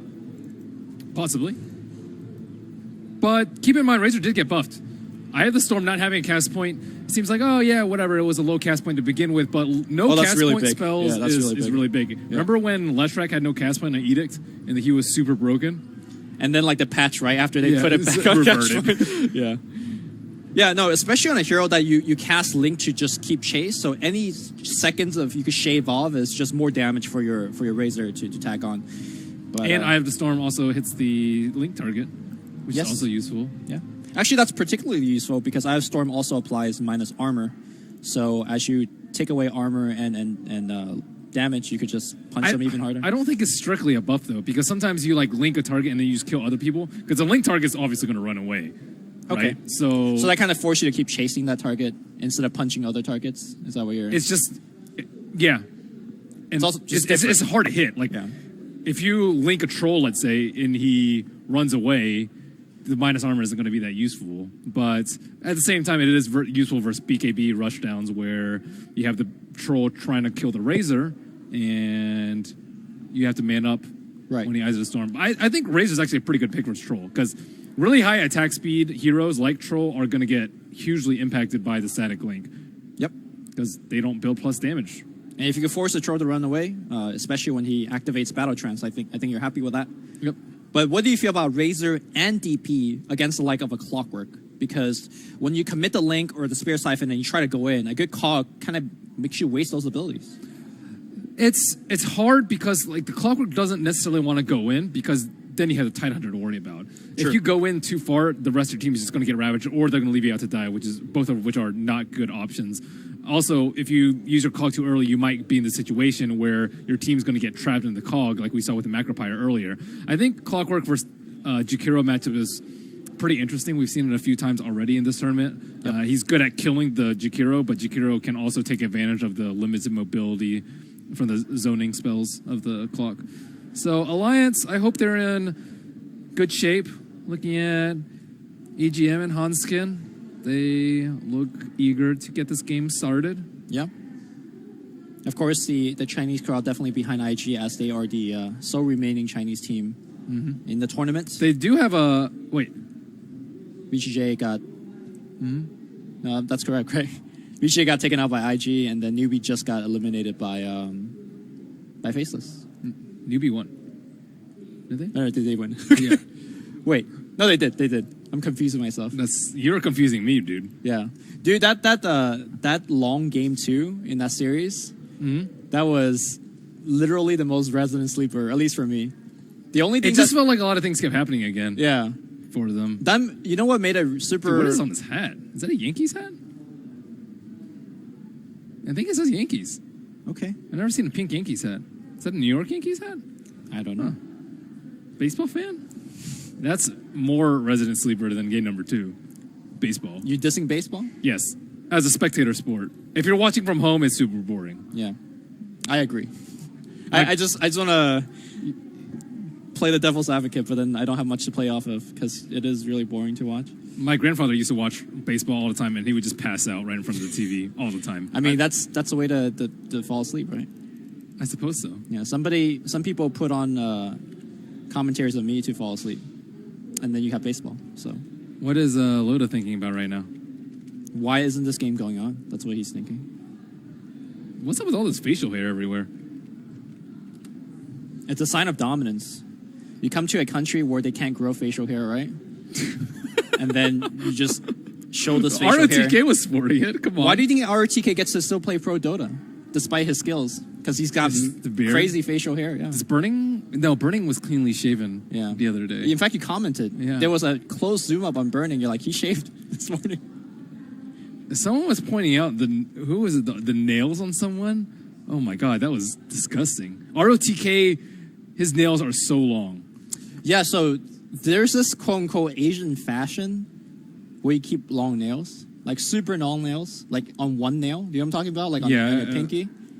I never got that. I don't understand. That's disturbing. It's just impractical, you know? Using a finger and your nail is in someone's face. But what if you need a spoon? Okay, I'm kidding. Oh my god. You know, we don't even know when this break will end, or this pause will end. It's ending right now, dude. Is it? Yep. All right, thank you. Because the nail spoon is probably as far as we could go with that little thing. So, yeah, a lot of questions to be answered with the Burning Razor. I would imagine one of his first item choice is going to be the Hurricane Pike, right? You're up against a Clockwork, you're up against a Troll Warlord. One of the best items to disengage. And I guess if you see somebody charging at you or your friend, you could also displace the charge and end the charge. If you want to be a player like that. I'm surprised they picked Rubik last. Rubik's very difficult to play against the Razor because it's if you try and steal from him, you get slowed. If you try and fade bolt him, you get slowed. If you try and telekinesis him, you also get slowed. I guess you can fade bolt and bounce off to him, but it's still very difficult to play the single target heroes like Bane and Rubik versus the Razor. But it is pretty useful to drag people into the cog. And Shadow Fiend already at 15 souls. Yep. That is going to give OP a little bit of trouble. I just want to point out that the power cock used by the Clockwork as they're getting the rune, just to make sure that there is no sneaky Rickies trying to steal the rune, and he placed it such that if the Rickie was there, would have been pushed away. Sneaky Rickie. Yeah. Observer Ward placed very far back. All right, M-Dog, tell me who's got the better mid matchup here, especially considering that Limp does have the 15 soul. I would say... I don't know. The 15 souls makes it really tough. We're talking about 65 damage versus 82. I'm thinking about the roamers on this side too. Straight one-on-one, I think I would give slight edge to SF. Yep. Without the souls, I would give slight edge to Death Prophet. But with a Riki, it seems pretty even, I would say. There's always something to worry about. You have to worry about your chicken getting sniped and all this other stuff that Riki brings to the game. In fact, if you look at the minimap right now, the chicken is just hanging out by the base. It's not coming out right now, so region is being delayed, and as Boboka hide on the map, that courier is also going to be immobilized. Jonas yesterday had one of the biggest Clockwork ever. I think it was over 40k damage. So I imagine him to have a very good Clockwork day here as well. Chicken's coming. No, Chicken's not coming out. Is that going to sit there for the full time until Riki shows himself? I think so. Yeah, they did drop a sentry ward on the bottom, and EGM is he unable to get to the observer ward? Oh my goodness. He's looking for it. Dude, oh my god, and he dropped another sentry. Oh my goodness. That's devastating. That's really bad. Value already Dude, what a sick observer ward. It's on the cliff. I wish the Chinese ops would look at it. Is it actually on the cliff? Dude, it is on the cliff. He walked around in a full circle around the camp, and there are 2 sentry wards there, and he cannot deward that observer. That is huge. We need to find out the placement of that. Okay, EGM's going to go back to the camp and be like, what on earth just happened? He probably thinks that Riki blocked it. Yep. Dude, EGM's still looking for the observer ward. I mean, he cannot find this observer ward. He's standing on top of it. He's standing right on top. He can't find it. Okay. Got it. He finally got it. Wow. I mean, that took long enough. Back in the mid lane here, Sentry is going to spot out Boboka's movement, but here comes the Spear Siphon. Cloud's going to come here as well to charge from the Spear Breaker. Limp, if he could get back to the tower, which he will be fine, but Sentry will get dewarded, and Boboka should be absolutely fine. What's Spear Breaker going to do? Well, he's got Dust.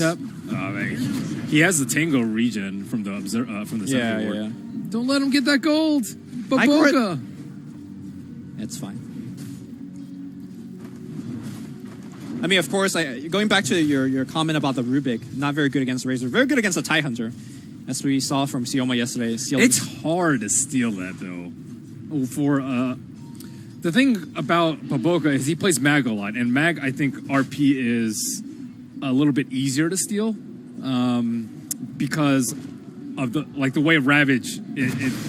Wait, hold that thought here as we have to charge through in the cogs. It will push back Burning away. Dual Breath does hit on 2. I think Jonas should be fine. He's going to actually pour it out here. No Ice Breath available. And now they're going to turn on to Hanskin. Hanskin does not have mana for charge. Boboka's going to come in as well. Nice block and the Smoke Cloud. The first blood will go to IG. The question is, who's going to pick it up? It will be Burning. Very nice rotation by him. They knew Riki was up in that area, too. I'm very surprised that they didn't go for that maneuver. But yeah, I can kind of understand that because Spirit Breaker had already charged over there. And then what are you going to do once you're over there?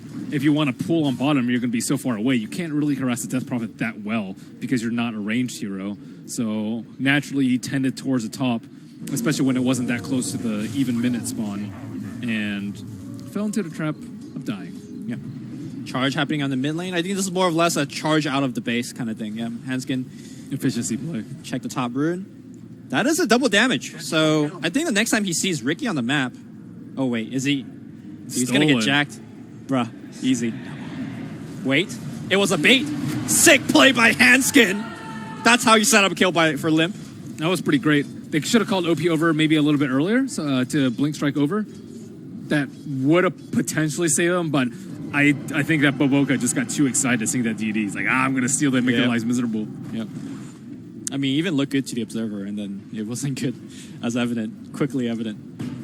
Oh, burning going in here. Yeah, there's 2 creeps there. I don't know about this. Yeah, I'm not sure about that either. The Link is actually still retaining here, and actually they're following through the tree line. A couple of right clicks should be big. Jonas dropping low, dropping fast. Dual Breath's now going to go Hanskin. I don't think they can tower dive this. I say that, though, burning. Going ham. Look at the damage output. Nice juke behind the tree line. Hanskin don't have mana for charge. Left him back right into the cogs and baited by Alliance. Great TP by EGM as well. Yeah, amazing TP by him. And great coordination with the Clockwork Cog with the pushback into the tower. There's no chance of survival there. Actually, I think that was what they did a lot of yesterday as well. Just basically using these 2 kind of soft disables to really create a hard one, and was able to actually give a lot of the opponents very difficult times. So keep in mind that Spirit Breaker is going to be super poor this game. He's had to buy sentries, buy dust, and they did get that kill, but he still does not have boots yet on his Spirit Breaker. Yep. It is just so difficult to kill Riki. Like, if you kind of sense him coming, you can just drop a smoke cloud on top of yourself, and they're not going to be able to do that much afterwards, or you can just ult. So I don't think it's as easy as it was before. Top lane here, Q in a little bit of trouble. Does drop the liquid fire, so the attack speed will get reduced here, and as a result, well, Jonas is going to be forced to TP out. Charge coming in here, and Q will be going down for sure. Yeah. I wonder in this game if you want to take an early level of Ice Path just to mess with the charge. I definitely think so. I think he already went for 2 in Dual Breath, so if he gets 1 in Ice Path, yeah, he can go like 3-1-4, I suppose. Maybe like skip your ult just to pick up Ice Path. I don't think most of them get ult at 6 anyways. Yeah, they go 3-0-3, right? So 3-0-3, yeah, skip your third point into Ice Path. Max Dual Breath is pretty good for damage, but I do think you want the 1 in Ice Path. Yeah. It's just incredibly good because people keep TPing out against the Razor. Just as an insurance plan. EGM letting the bait fly here, and now they're going to go on XSS. Here comes a charge. Smoke Cloud needs to be there, but it's not going to be good enough. The charge is going to hit. TP is coming in from the DP, and now body block onto EGM. The plays are there by Boboka. The lift and the tossback. OP trying to get the Spirit Siphon off. He does. The Dual Breath on the back line. That should ensure a kill here onto EGM. How many more are they going to get? Hanskin, let the day slide. What a pushback here by Hanskin. But I think now Loda in a little bit of trouble. They're now diving back. OP, a couple more right clicks should do it. Loda juking through. The Ghost will secure the kill here. Q picks up the double for the team. I like how so many heroes came on both teams. Shadow Fiend coming in and the Death Prophet coming in just to make sure that they had the upper edge in this engagement. That was a big brawl. That was a 4-on-4, like 7 minutes into the game. Yeah. And sadly, OP isn't able to get that much tower damage with the Exorcism, but still totally worth getting that Loda kill. And now Clockwork about to get online. Level 6 coming out quite soon. Yeah, yesterday, once Jonas got level 6, he was never looking back. He was between tier 1 towers. He was up in enemy shrines. Wow, Tranquil boots. On the Razor. Yep. Well, I mean, the changes to it that, you know, you do retain a lot of your movement speed once it breaks. And apparently that is important to burning. A lot of the players like the BOTs first, though, because movement speed is really important on him. But if you go Tranquils, I don't know. Is that a sign that he's going to fight early with this team? Definitely, but even then, a lot of people just get like brown boots into Windlace or something like that if you want the move speed. I don't think upgrading the Tranquil boots really gives you that much. Maybe he wants to go like Tranquil boots and Windlace for maybe even more move speed. Move speed is pretty important here because he needs to be able to deal with the empowering haste from the Spirit Breaker. Yeah, I wonder if he's going to go for something like a drums as well, which is, I don't want to say a very common item on the Razor, but you do see it from time to time. Could come out from DP as well. Sure. I mean, Force Staff, though, I feel like it's probably the most important item for one of these cores. Do you really care if you're caught, though? I think so.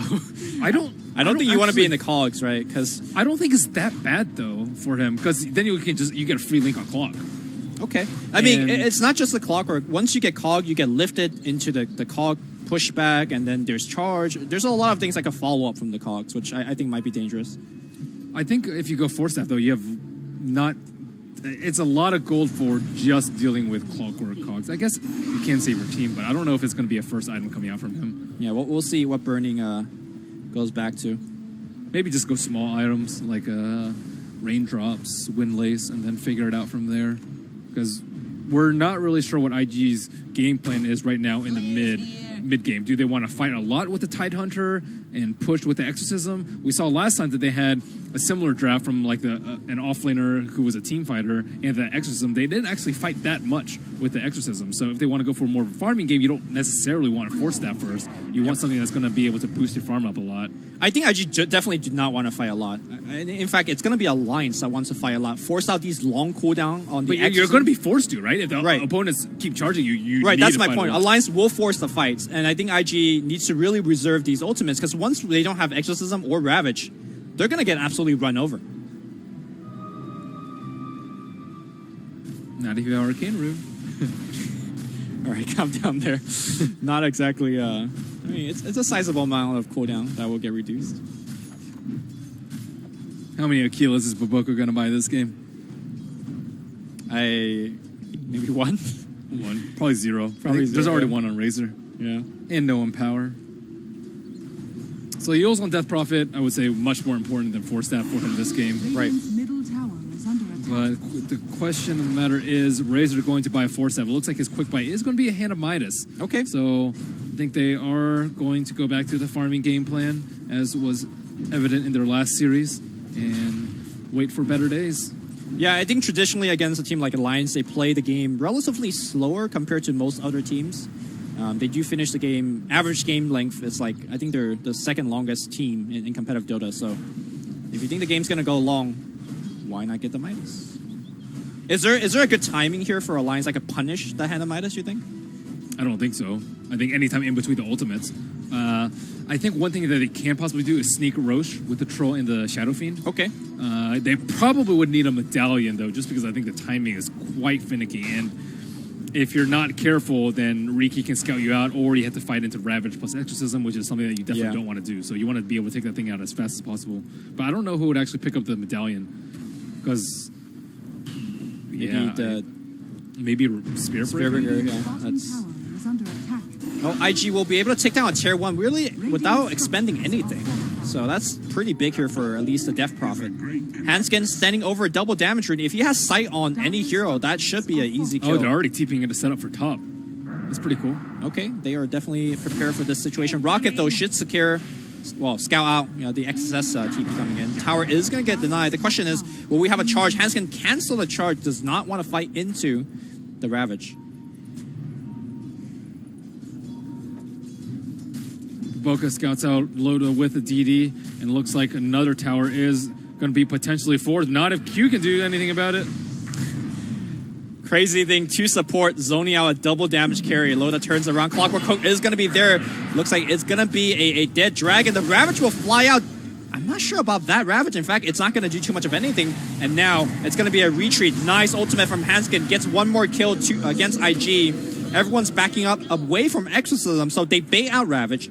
They bait out Exorcism, and they get 2 kills on top of that. Dude, Loda played that fight so well. He could have gone for the kill on the Jakiro, but he saw the Ravage coming and backed out. He had Battle Trance on and a DD, so all it would have taken is like 2 hits, which would have been like 0.3, 0.4 seconds, but he backed out just in time to dodge a Ravage and save his life.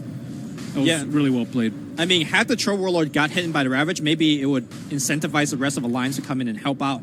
And who knew how that team fight is going to go? Maybe IG would have picked up a kill or 2.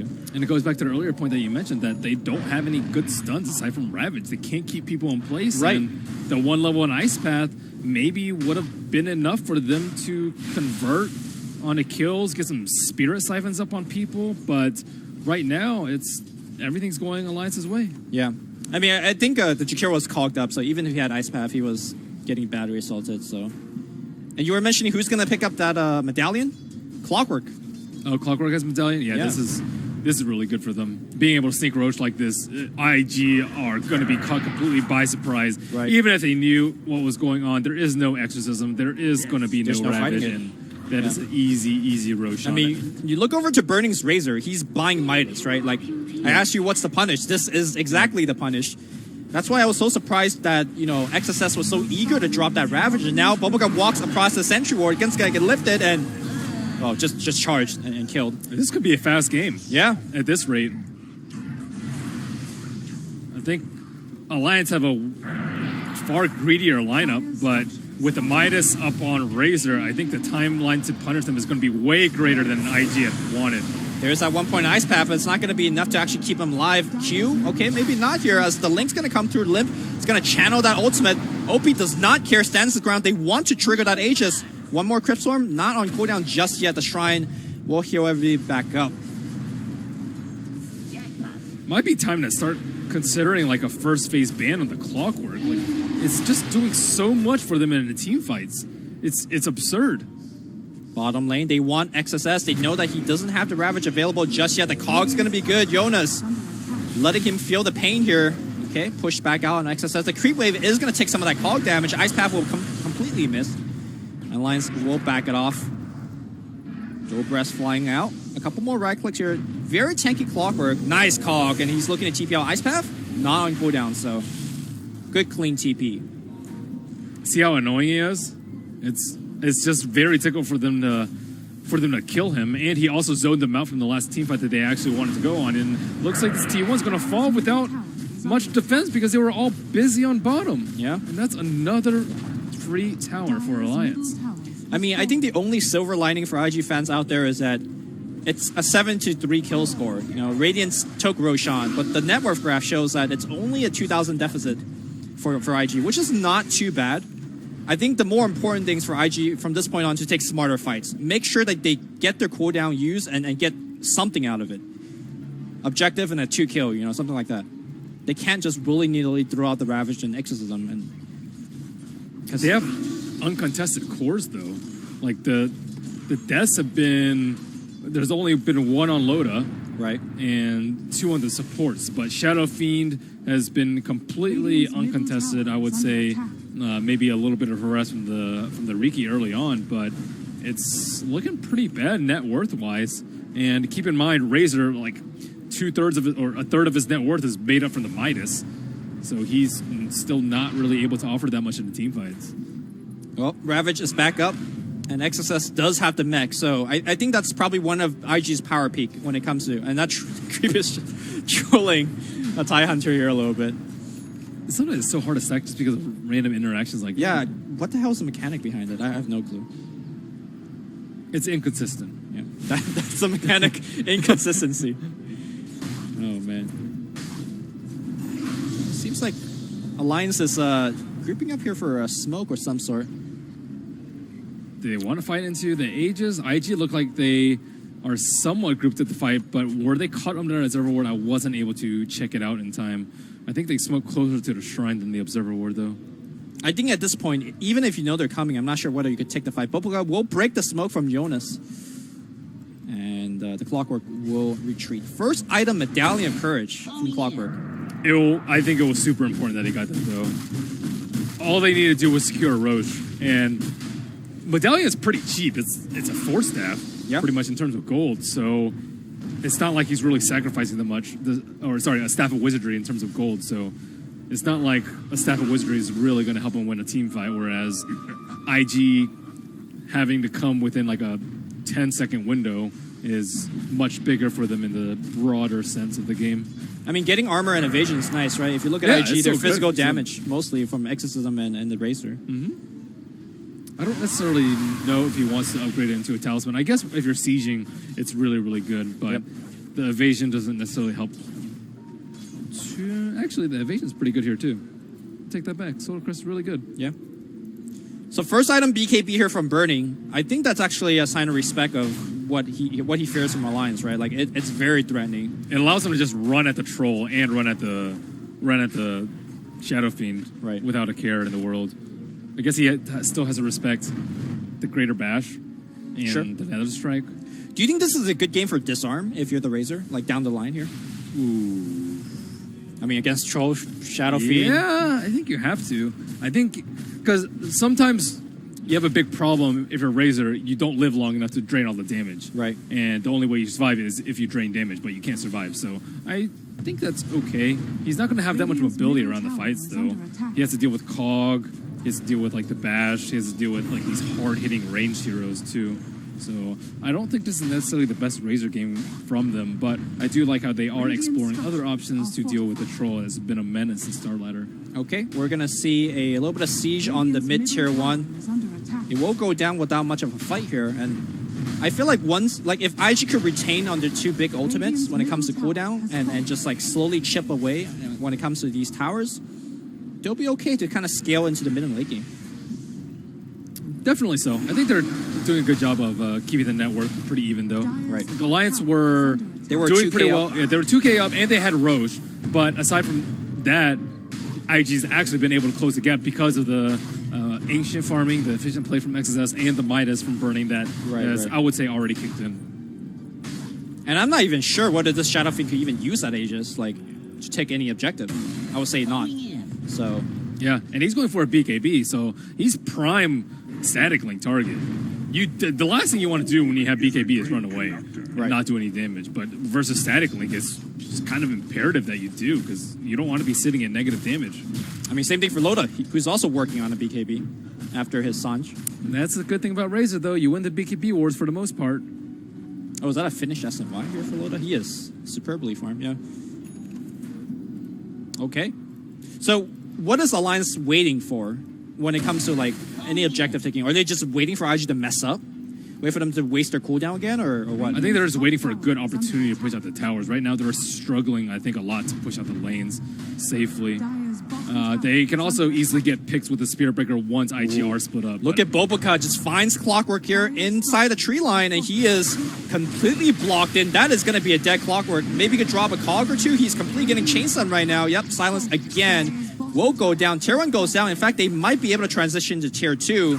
Alliance says, we have Troll Warlord and a double damn Shadow Fiend, so let's trade. Glyph is forced out. TIE Hunter will be the first one to port back, and the rest porting back on the Shrine. Observer, please. And now we're going to go there. Here we go. Q with the first one in and the first one out. Q might be a little bit trouble. He activated the Shrine. Yule Scepter onto the Troll Warlord. No BKB just yet. Ice Path is going to lock him down. And Troll Warlord isolated from his team. Burning showing his 10-second BKB. Will get the first kill. The rest of Alliance ports out. I guess not the worst if you're Alliance, considering that Burning did commit his 10-second BKB, but a lot more momentum just lost here from Alliance. I've been seeing a lot more of these plays where people have been scouting people in the trees. It has become super common now to hide there, and even more common to check there. Scout them, yeah. Either with scan or with just body checking. And Baboka getting the free kill on the Clockwork. Baboka has him in a really bad position. A Ring of Aquila and a Wraith Band, so maybe we're going to see more Ring of Aquilas. Yeah, he definitely needs a mana regen a little bit. Life's tough without Crystal Maiden. I mean, for those of you guys that haven't seen the multiple Ring of Aquila, Merlini, can you like quickly explain why that might be good? Because it was good when you have Magnus, but without Magnus, it's not that great. But you get a fair amount of damage, and it saves you a lot of slots. Burning in a little bit of trouble, but he was pretty quick about killing those. Ravage committed just to make sure Burning is alive. Wow, that is a very costly Ravage. Nice earn. You got to save the Emperor, dude. You do? Emperor Burning. Now that there's no Bloodstone heroes for him in the mid lane, they need to resort to something else. Wait, remember, dude, last tournament, OP sacrifices life to heal Burning. Yeah. I probably say like 10 times throughout the tournament. We saw once today here as well. Jabs healing Black, suiciding and Tinker for his throat as well. So, I mean, I think the Chinese joke was that Burning had a button to activate OP's Bloodstone. I mean, that's what Jack told me. Yeah. Well, Alliance going on to Tier 2 here. You can see Alliance just coming to live as soon as that Ravage is on cooldown. But unfortunately, they're not really able to get too much out of it. Exorcism is almost up. They have to be a little bit careful. Yeah. And they don't have the BKB on Troll. That's probably even more important. That death near the Shrine set him back so much. He was really close to getting his BKB. But now he's neck and neck with Razor and Net Worth, and still 2,000 gold shy of the BKB, the big yellow. Okay, I believe you were mentioning that you think Alliance had the better late game, or was it the Dire that you thought had the better late game? Talk about the scaling of both sides.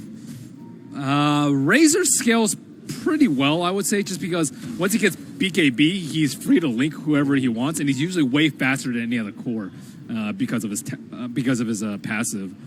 So it's very easy for him. He's like the anti-carry. I think that's what he's referred to as often. So he's very strong. He can take away a lot from Troll. We haven't seen Razor too much, so I don't actually know how well he matches up versus the Troll, but I think it's going to be pretty good. I mean, on paper, it seems pretty good, right? On paper, it's pretty good. I think a lot of this depends on Baboka, because Baboka is the secondary physical damage dealer. A little bit from Death Prophet Ultimate, but that is pretty much static damage.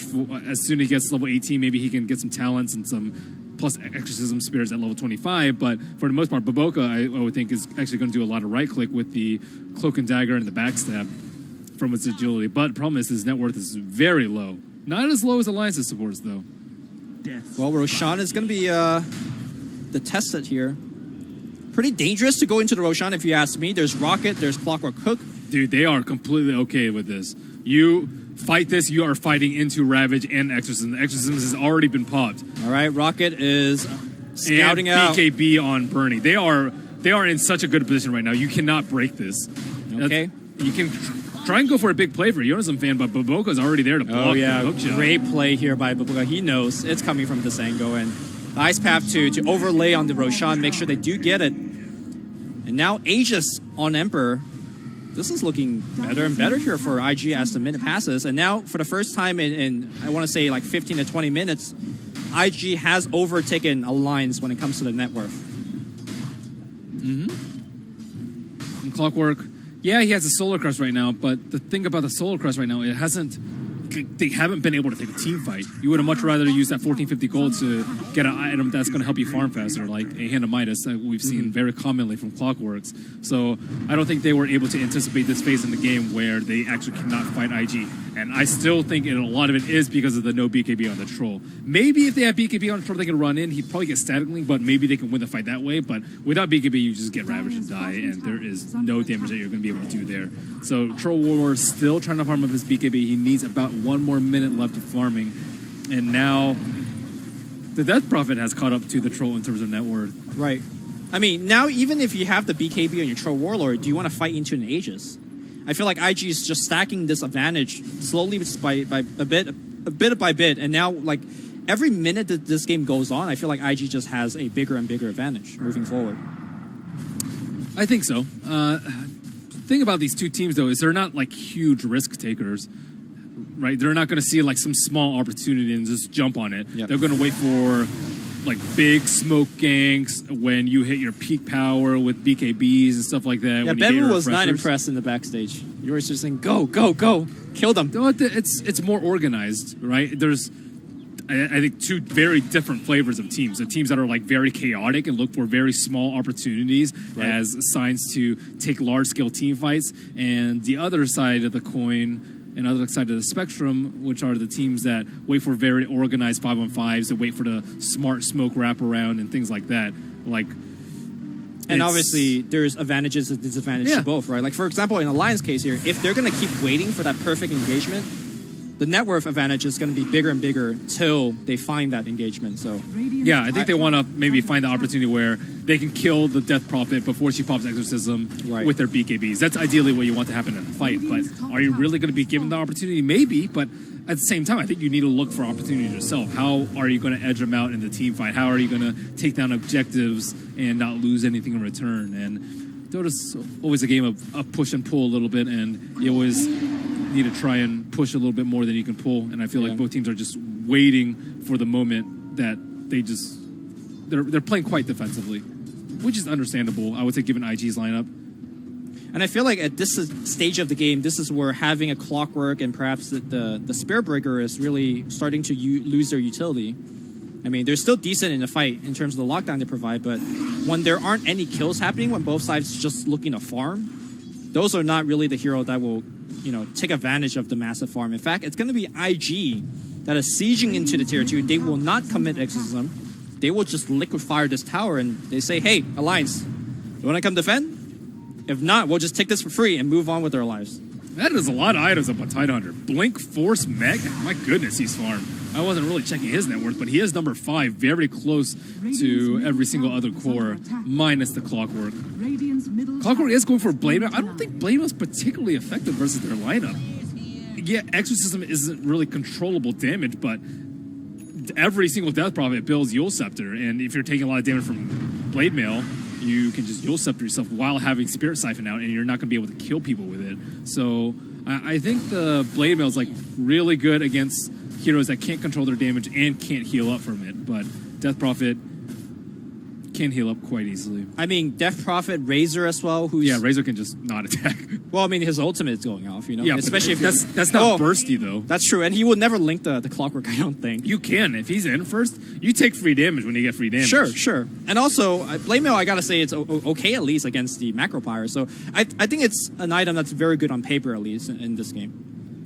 Yeah, I think it's way better versus like bursty sorts of damage, like Macropyre, Eye of the Storm. It's all spells that take a lot of time to do a lot of damage. Like, if you Blade Mail and sit in both of those, you're gonna reflect like what 400 damage maybe. Sure, that's not very much. Well, we're gonna see a double damage being claimed by the Alliance guys. Shadow Fiend coming in position. We'll have the bottle for it, and it was a smoke in the search of an opportunity to fight. The Aegis is right about to expire, maybe 10 seconds time, so they're looking forward to this perfect moment and where they already have wards set up to take a fight. But IG are wise. They know that they're all off the map. None of them are showing up. Yep. And Lotus farming out what is quote-unquote alone. Yeah. This is where you do the double fake, where your team isn't here. And Boboka, look at him, already maybe trying to scout out for some heroes in the trees, but he has to be very worried about walking into a Sentry Ward. But EGM has not placed one yet. I believe the Radiant just fired off the scan. Yeah, and they missed. So that was trying to search for Boboka, maybe trying to get a free pickoff before the fight happens. And EGM does have a blink. He's in position to steal Ravage. Right. You can see that the Chinese casters are showing us the difference in vision from both sides. Even stealing Exorcism would be pretty good. I don't know if he's going to live long enough to get the Exorcism damage, but no one really wants to hit the tower right now. I mean, can anyone hit the tower? Like, can the Troll just walk up? It's just... It's tough. It's too dangerous, yeah? Yeah, Razor is really far out. That might be the sign for them to go. He's already in mid. He does have a TP scroll if he wants to go to the forefront, but Loda taking a lot of damage. Yeah, I mean, well, you can see the problem is he walks up to try to hit the tower. He loses 30% of his health. So there goes your push. The siege is not like the way that IG has been sieging. IG siege is fast and safe. Alliance gives up yet another attempt to make anything happen. And as you can see from the net worth graph, it just has not looked back at all. IG is pulling ahead further and further. They're flexing their team fight muscle. Oh, Burning pops his ult to farm. This is the confidence, right? Because if you think a fight is happening, you did not pop your ult to farm. They know that neither team is really going to take a fight before Roshan. Yes. Minimum 2 minutes before Roshan respawns. 400 health, building up tanky. Yeah, wow, he has 2560 HP. That is absurd on Razor. My God, that talent. 400 health? Yeah. Wow. And he has a lot of armor to boot. 15 agility as a talent. You know, maybe IG's onto something as the Razor being the quote-unquote troll counter, because we saw, like, once troll gets to 25, a lot of the talent that's being chosen is the magic resistant talent, right? Yep. Between magic resistant, his innate armor, and the satanic that you normally get, a lot of the magic damage in those late game scenarios just gets nullified completely. So IG in this game, going for much more of a physical damage way to tackle the troll, maybe this is the way. And also, trolls have been building a pretty set item build. It's like Vlad's BKB SNY we've seen from most of the games, but it's really bad versus static link. Right. So even if this evolves into, wow, maybe Razor is pretty good versus Troll, then Trolls will start itemizing. Maybe you go Dragonlance into Hurricane Pike sure. to That's deal with the static link. Or maybe, I don't really know what else you get to deal with static link. I mean, usually it's just Hurricane Pike, but you might have to start getting that very early on in your build. We've been seeing some Shadow Blades for like more of a pick-off trope. I guess extra movement Shadow Blade's speed. not that great because static link will still track you down. True. And Razor's one of the fastest healers in the game. Oh, he'll keep up with your with your extra movement speed still. Well, the rest of IG will be going to the bottom side of the map, and Alliance is making no defense whatsoever. Yeah, just free towers. Yeah, giving up. The best kind of towers. Best kind. That's the kind with the most value. And Baboka is starting to get a lot of damage. He is going to go for the Basher next after the Diffusal Blade. So, well, if you can't build Monkey King with Basher, Tricks of the trade. Tricks of the trade is great versus these BKB heroes who just want to sit there and attack. So I think this item build coming out from Riki is phenomenal. And look over to XSS. He's closing in on that refresher as well. So yeah, this is looking more and more grim for Alliance. Yeah. BKBs are... They're just still relatively healthy, I would say. But yeah, but you have to worry about later game. Like, let's say the next 20 minutes goes par for Alliance, then they're going to have 5-second BKBs dealing with a refresher Tidehunter. Right. That's not good. That's not a situation that you want to be in at all. Both and teams... Octarine's already up on Death Prophet, so their window in between ultimates is very slim. I wonder if they're going to try to jump Tro. Tro does actually have the Shadow Blade. Trying to give himself... In fact, he's just going to walk into the pit here. Perhaps baiting IG to take a fight. They are taking down the Roshan extremely quickly. It is going to be a free one here for Alliance. That's Solar Crest. Yeah. The first thing that have gone well in a long time for Alliance. Now Shadow Fiend did go for the MKB first item. Okay. Ooh, they're going to find themselves Hanskin. Hanskin immediately melted OP moving forward. He can use the Yules. In fact, he will. Setting things up here for the rest of the team. BKB and load up, but he gets linked up. Shadow Blade trying to get away from Burning, but Burning, like you said, keeping up the force that forward, draining all of Loda's damage. In fact, Burning maybe could ride the momentum a bit and hit the building. No. The creep wave is pretty far away, but it does seem like Razor is a pretty good counter to Troll. He even went for the damage talent, but even with the damage talent, he's sitting at 41 damage. That is pathetic. Yeah. Just don't get max linked.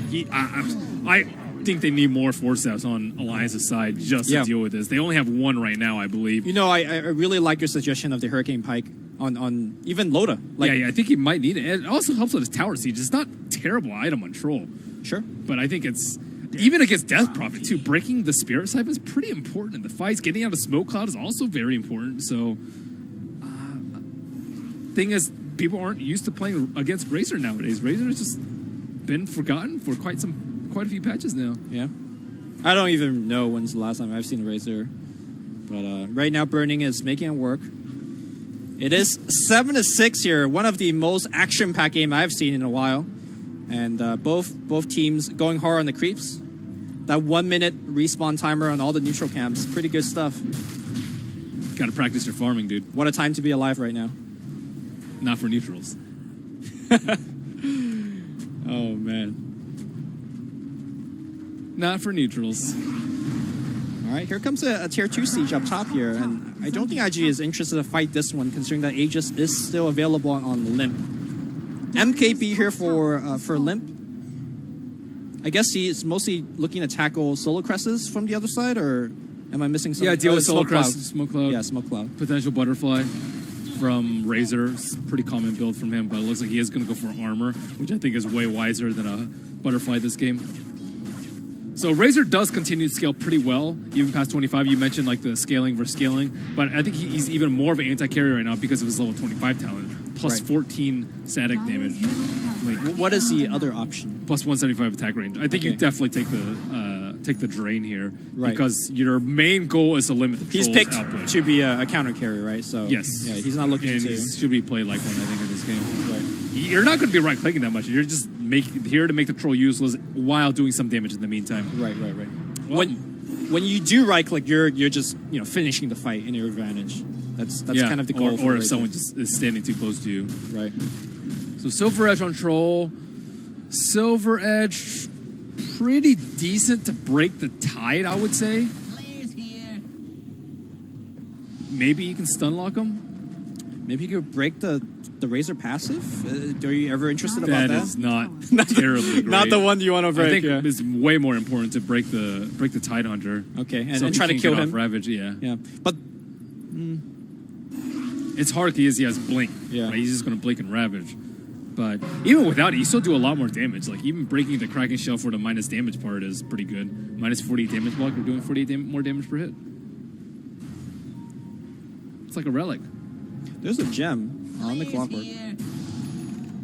This has got to be one of the least action that a clock has gotten for a while. So maybe you don't first ban clockwork against Lions, because this seems to be a very good way to deal with it. Just slow down the game. The early game would have been a lot better though had the clock not been in the game. I think they would have been able to push a lot more towers and a lot more swiftly. But yeah, IG also could have done a better job contesting Roche and scouted out a little bit more. That's another thing that Clockwork gives you is the Roche scout without sacrificing your body. I think that's a very underrated aspect of any hero being able to scout out Roshan. I mean, we saw Boboka trying to scout the Roche one of these times, and there was a sentry ward, and he just got punished. So the body check is risky. That casual Mango from XSS preparing for that refresher play. So Burning's going for Aghanim Scepter, which is not an item we've seen in a while, but that's some building damage if you're interested. A lot more minus armor as well as lightning strikes, and of course, I think it's very really tanky good for drawn out fights. Yeah, I think the fights are going to be pretty long for both of these teams. There's no way for Alliance to just completely eliminate a hero. I guess maybe if you get a Rekko on a hero, but with BKBs it's very unlikely. And with the way that Razor's built with mass HP and armor, he's not going to die very quickly at all. So he can get a lot of mileage out of his Eye of the Storm, and it will help for sieging, as you mentioned. Yep. Boboka up in front with the haste rune. Now, as we were painting the picture of this game, it does feel like IG does have the kind of the fighting advantage when it comes to 5v5, but will there be a scenario where the fight goes so long that you outlast the Eye of the Storm, you outlast the Exorcism? Like, can Alliance position themselves in such a way to draw out that kind of fight? With Force Staffs, I think they can. If you just mass Force Staff out of the fight, there's not really a good way for IG to catch you. Apart from the Ravages. Yeah. If you somehow could dodge or survive those Ravages, maybe activate your BKB in a good time. But yeah, or force that people out from the BKB or from the Ravage, or spell steal it, let's say. But yeah, it's going to be a tall order, I would say, to deal with the Ravage in that regard. So Tidehunter, what about his talents? He has not gotten to 25 yet, but he is on the way. His level 15 talent, he got 35% XP gain, so he is looking to get that. I would say 20% cooldown reduction is way better than Gush armor. And it's usually the talent of choice for Tidehunter. You know, interestingly, Ice earlier today, he took the 6 mana regen. 6 mana regen is important, especially when you're spamming Gush like that. Yeah, he was gushing out nonstop. And I was actually, hold that thought here, because we might have a big fight breaking out into the Shrine of Alliance. This is Kalki. Will it work out? Boboka, first one here in there. Blade Mail activated on Hanskin. Nice Ice Path here. He was looking to charge out here. The silence on top of Hanskin. Hanskin, the first one to go down. It's going to be a 5v4, and IG did not expend any big ultimates for that one at all. So the smokes have been very systematic for both teams. You wait for the Aegis to expire or right after it expires, or you wait for right before Roshan spawns, and then you go for a big play. And Alliance did have to use their Shrine at that particular moment, even though it didn't really do anything for the Spirit Breaker. And Spirit Breaker, not a crucial point of Alliance's lineup right now. He's more so there for scouting and maybe disabling people through BKB for a little bit, but his net worth is so incredibly low right now that it's not terribly important that he stays alive for Alliance. Maybe Empowering Haze has some utility when it comes to movement speed for your team, but I think it might not be, doesn't matter if you're Empowering Haze, if your whole team's ravaged. Ooh, Loda running forward. That was a little weird. I guess that is really 2 ships at the night. So he's going for Lincoln's. Lincoln's does not block Static Link. Well, I'm pretty sure about that. I'm not 100% positive. You do the looking up on that one. I'm almost positive. I think you're correct. Yeah. Which is not good. That's not good for Loda. Does it block anything else? I guess it blocks Spirit Siphon. It blocks. I mean, there's more Spirit Siphon coming. Let me tell you that. Yeah. It's not looking good for them. Did you get the confirmation whether it does block or not block? But I am curious to see why he did get it. Yeah, I don't think it blocks it, but I'm not sure. I'm pretty sure it doesn't. Static Link is one of the weirdest spells in the game. It tracks Invis, it goes through BKB, it doesn't get blocked by Lincoln's. Bogoba courts in here, eats a Shadow Fiend ultimate, and it's backline here. 3-man silenced by OP. They found themselves a Clockwork. Clockwork activates the Blade Mail. And like you so aptly pointed out, it's not a very good item as both the cores never stops attacking and just kills the little machine. Exorcism was committed, and you know, whoa, Rabbit's gonna come out here. Loda trying to farm some ancients, and he just goes down. Hansen goes invis, but I think they have detection for him. Yeah, Hansen will be going down as well. 3 dead here. 2 buybacks are available on lines, but I don't think IG care. IG, they have the Aghanim Scepter, I have the Storm, and look at that tower go down. Oh yeah, that tower will go down fast. Glyph as well as buyback coming out here. Loda reserving his buyback for now, perhaps waiting for a good hook in. They know that there is no Ravage. Just kidding, XXS does have the refresher, so Ravage is back on the menu. And IG is burning this tower down rather quickly. Buyback from the Troll Warlord. Nice BKB here from Limp. They're moving forward, trying to get any kind of pickup, but IG just, whoa, no, looking to disengage. Defensive force staff will come out here. Loda moving forward. He's got to be careful of the Ravage. BKB activated and baited out. Uh-oh.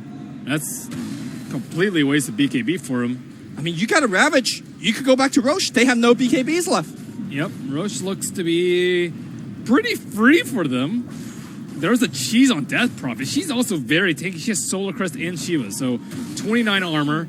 She's going to be lifestealing a ton, and she can just beat her front line without really that much of a care in the world. And IG looking to gain the high ground already. Oh, God! Ravage again, exact same spot here. Force staff on the low ground. Force staff all everywhere. Great charge by Hanskin here, backing his team up a little bit. But the question is, will he go down, TP out? Not going to make it. Yule Scepter on EGM, on the run, trying to make some spell seals happen. But nah, nothing is going to save him from there.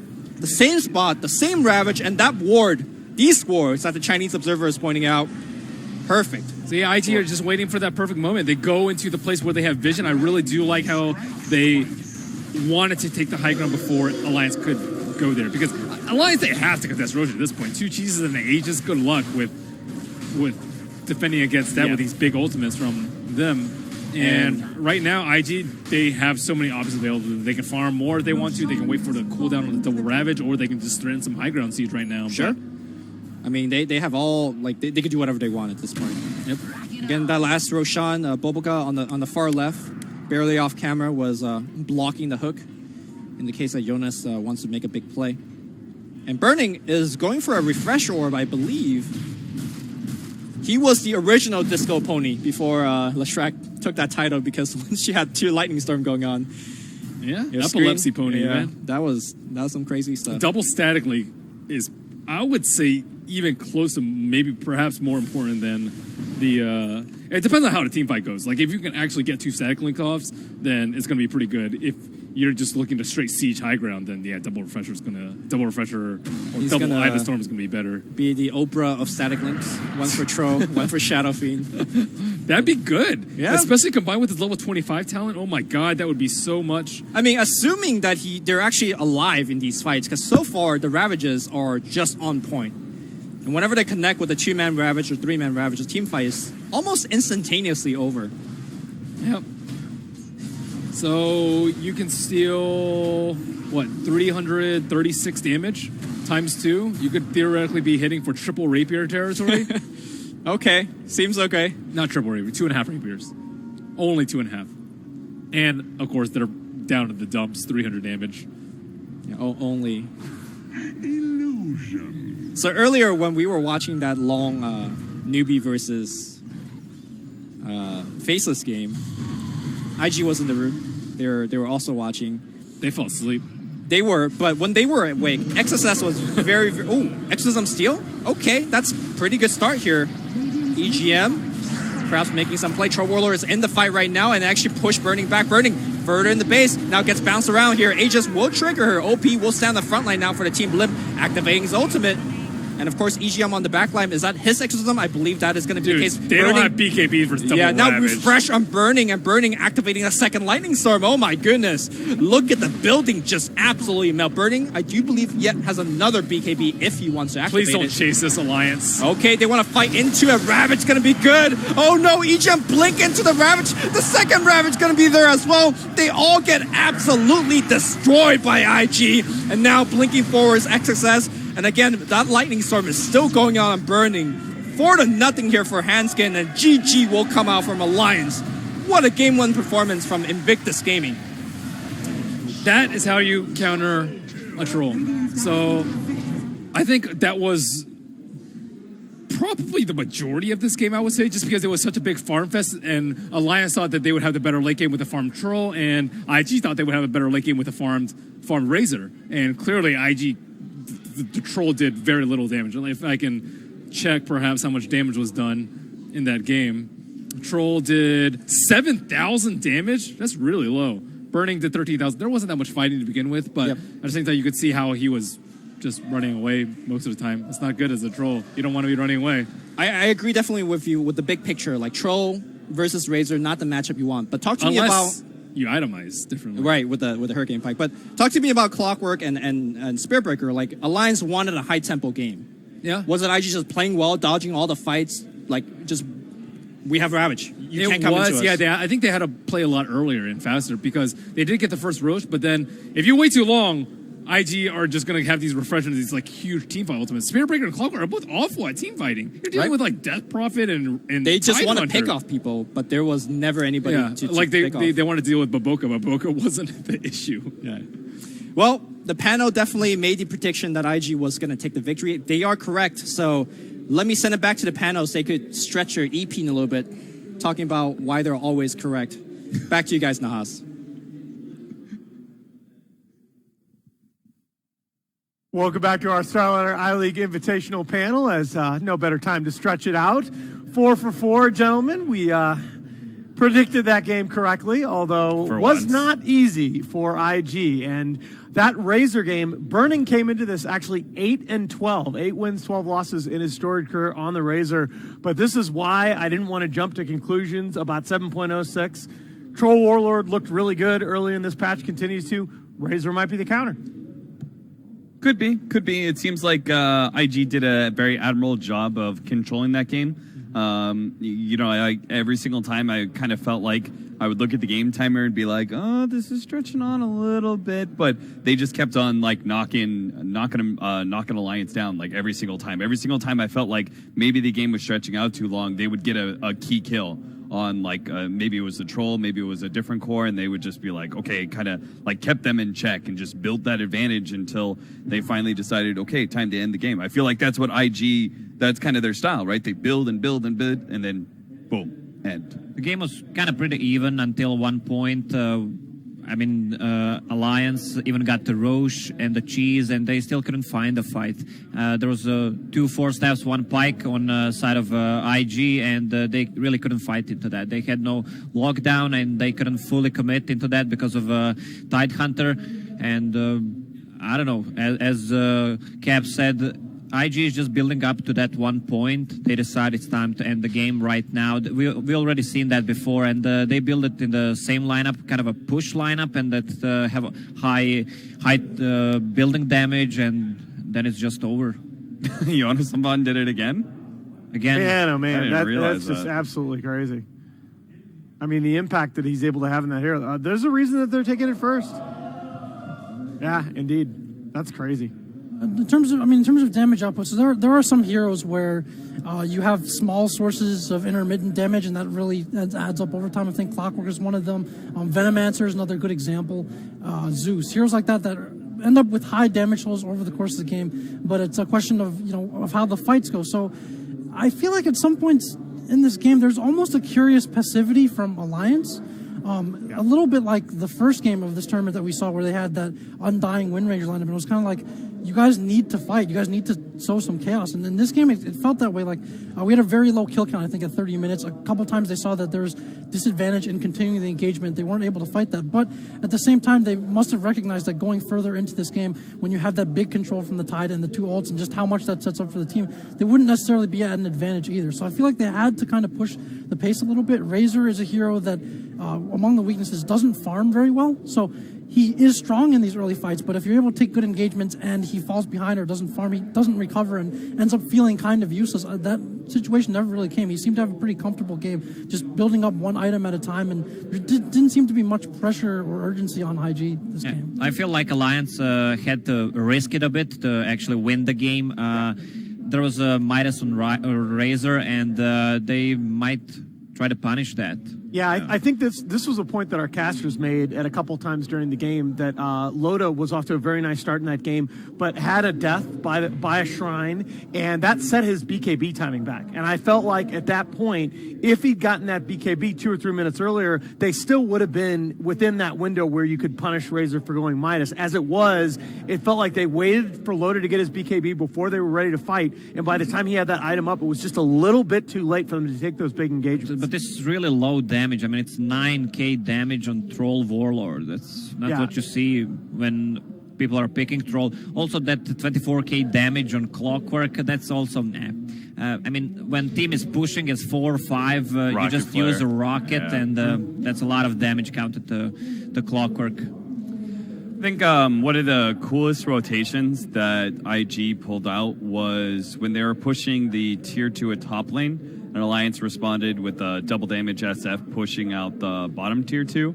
And the way they kind of set that up, I think, was really smart. They TP'd the Tide to the tier 2 and the Jakiro TP'd to the Shrine very early on ahead of everyone else. And then they just all funneled into the Shrine immediately afterwards. They kind of backed away from the tier 2, got off map, and then all funneled into the Shrine. And that was one of those key kills you were talking about against the Troll. It was like things like that I feel like as a team, I don't know if it's like Burning or Q, or I feel like there's some sort of experienced leader who is making very smart calls on rotations that might open be up Burning. opportunities. Yeah, it might be Burning. Yeah, I don't know. Sure I mean, he's only been around for so long. Maybe he's only just now given his voice or something. I mean, don't forget, Q took a team to the TI5 Grand Final. You know, that's not the bad shot caller either. All right, guys. Well, game 1 is in the books. IG are up 1-0 in this series. Alliance need a win in game 2 to keep their tournament hopes alive. We're going to take a 5-minute break. We will be right back with game 2 of our third series of the day. Stay tuned.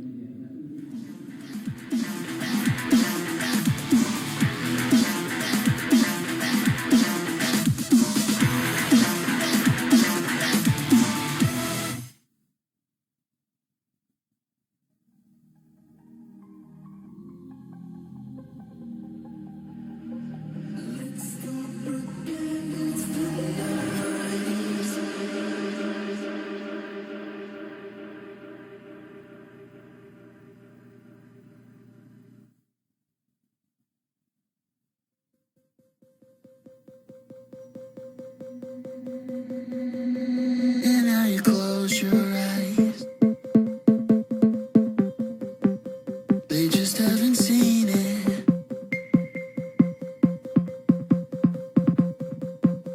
They just haven't seen it. And now you close your eyes. They just haven't seen it.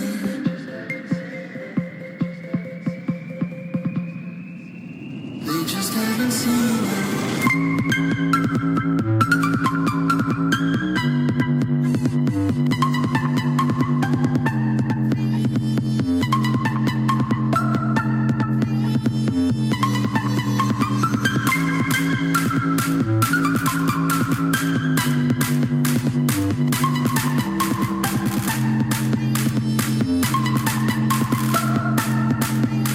They just haven't seen it.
just haven't seen it.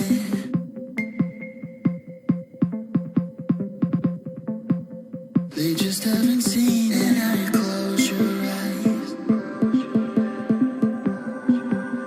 They just haven't seen it.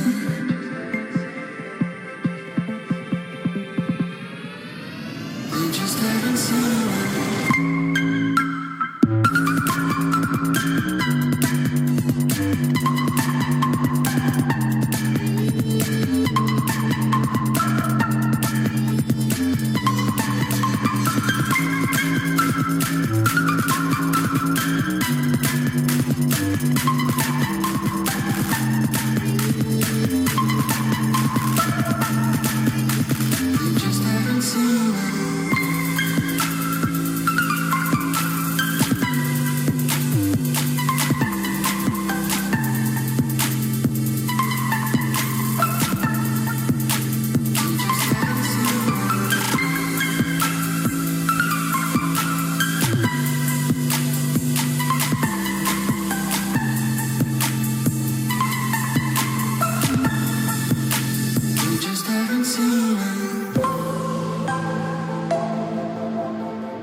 Online betting for every esports fan. Dota 2 and Hearthstone, CSGO and Overwatch, StarCraft 2, the choice is yours. Express bets for multiple matches or live bets on the game you are watching right now. Know your way around Dota 2? Make a prediction for picks and bans. Playing CSGO? Guess the number of rounds in a certain match.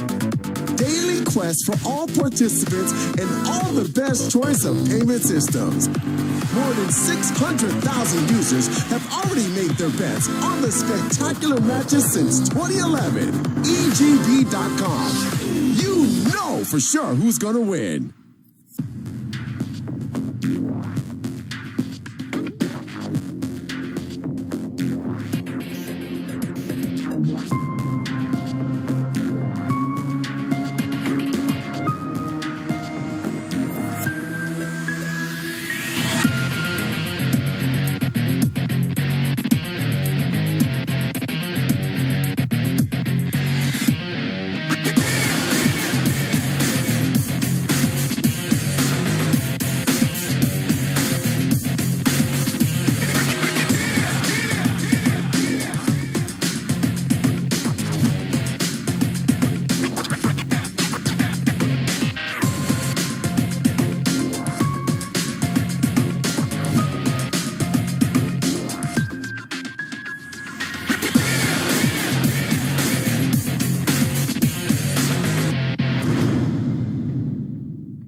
Welcome back to our Starladder I-League Invitational panel. We are on to Game 2, moments away from the draft in our third best-of-3 series of the day. IG trying to earn themselves a spot in tomorrow's semifinal, while Alliance need a win in this game to keep their tournament chances and most likely their chances for a TI7 direct invite alive. Let me bring back my panel here. Lacoste, some numbers from the first game. You're absolutely right about that clockwork damage. 16K out of his 23 damage. You guys suck. 16K. Fine. This is how we'll do it from now on, Lacoste. This is how it is. I'm taking the challenge. It's the cross shot. We're having the cross shot. Thanks, you want to just escalate this is what happens. Jack, can you control these children? Well, it's nice. We can't tell who's talking anymore if that happens, right? But I'm glad I was right about the numbers, though. You're always right. I am very sorry I praised you. And the other thing I was going to bring up, is XXS. I think of this guy as the sleeping dragon. You kind of sometimes, as good as he is in these games, can forget about him. Hits 9 heroes with his last 2 ravages of the game, including a huge 5-man ravage at 45 minutes in those key team fights. He just seems like he comes up with big plays consistently when his team needs him most. He reminds me a little bit of, almost want to make a comparison as like the Chinese universe in a sense. Like if you have this guy on a hero where you're able to protect him for his farm, he will pretty much reliably make the big plays or the big ults that you need. I feel like there's a pretty good comparison there. Yeah, I can kind of see it. I think he operates on kind of a similar, like he's not as active as other offlaners, because oftentimes you're getting like the bigger like Magnuses or Tidehunters like sort of thing. So you have these like big team fight ultimates that you need to be able to come in like once or twice really clutch in the game, and seems to have a good knack for it. Absolutely. All right, guys. Well, let's talk about adjustments going into game 2, because Alliance, as we talked about, their tournament lives on the line, and this is really it for them if they want to avoid having to go through that brutal EU TI7 qualifier. What are you looking for in terms of adjustments going into the game 2 draft? Play fast. Okay. I want to see a fast draft. Pick more push, maybe. I don't know why they don't go for Enchantress. Yeah. Oh, yeah. I mean, it's pretty much the same hero as a Chen. You saw them and they with have Chen. a player for Chen, so Chen was banned, though, so why not just switch to Ench? Yep. Oh, we were asking that question in their first series the other day. Absolutely. We mentioned direction and shot calling and leadership. For this IG team, Q is extremely vocal. He's very loud at all times and kind of directing things. Burning may say more from the mid to late game. He's been more quiet, but obviously his voice has a lot of authority. And like when that core becomes developed and farmed, as with many teams will request from their cores, you got to make more decisions on which fights you can take. For Alliance, I kind of wonder sometimes the execution of the game plans, the drafts that they have. Again, like a curious passivity sometimes from some of their lineups. They look a little lost. There are a few times there, for example, with the handskin charge in after the roast, they just looked a little bit out of sync, like they weren't on the same page. So I kind of wonder about that. And if you want to play, like I think, faster, less margin for error, less safe, and more needing to exploit these small windows, you need better communication for that. You need to be on the same page for how you're trying to win the game. So I'm kind of curious about how that's working. I think part of it is just like, I think it's older logic, though. I mean, Lacoste, you're an old school player. If you're looking at that lineup, say back in your heydays when everyone was awful at Dota, you look at that lineup and you're like, there's this Razor, like I've got a Troll SF. I'm gonna outscale them. Like I think I just kind of let the game draw out, it looks right? like that, yeah. But the positioning from Tidehunter, and they also had those deep wards, so they actually let him initiate whatever he wanted. Like he had a good vision on an enemy team. Also, the item build on Razor, that was just perfect. Like that's exactly what that hero needs. Just more armor, more minus armor, and the Aghanim Scepter, that's just huge for sieging the tier 3 and the base. Yeah, as we go into the game 2 draft here with IG once again taking out the Wisp with their first ban, I want to briefly comment. That point by Jack was very important because that's something I coached 2 of these players last year on the way to TI, and that's something, Hanskin in particular, he has a very, very good eye for the game. His in-game reads are excellent, but he's also a guy that tends to be a little bit on the quieter side, particularly in stressful engagements. EGM, naturally a quieter player as well. So, the shot calling and confidence issues, that's something that Alliance really does need to answer as you see them huddle up there, get hyped in preparation for this second game. Every single team that I've seen after they win a role, they actually go for the first pick. Lotus just done with the draft. He's like, nope. Yeah. All right. Good team bonding moment, everybody. Let's get hype. Let's have this chant. All right, I'm out. Typical carry player contribution to the draft.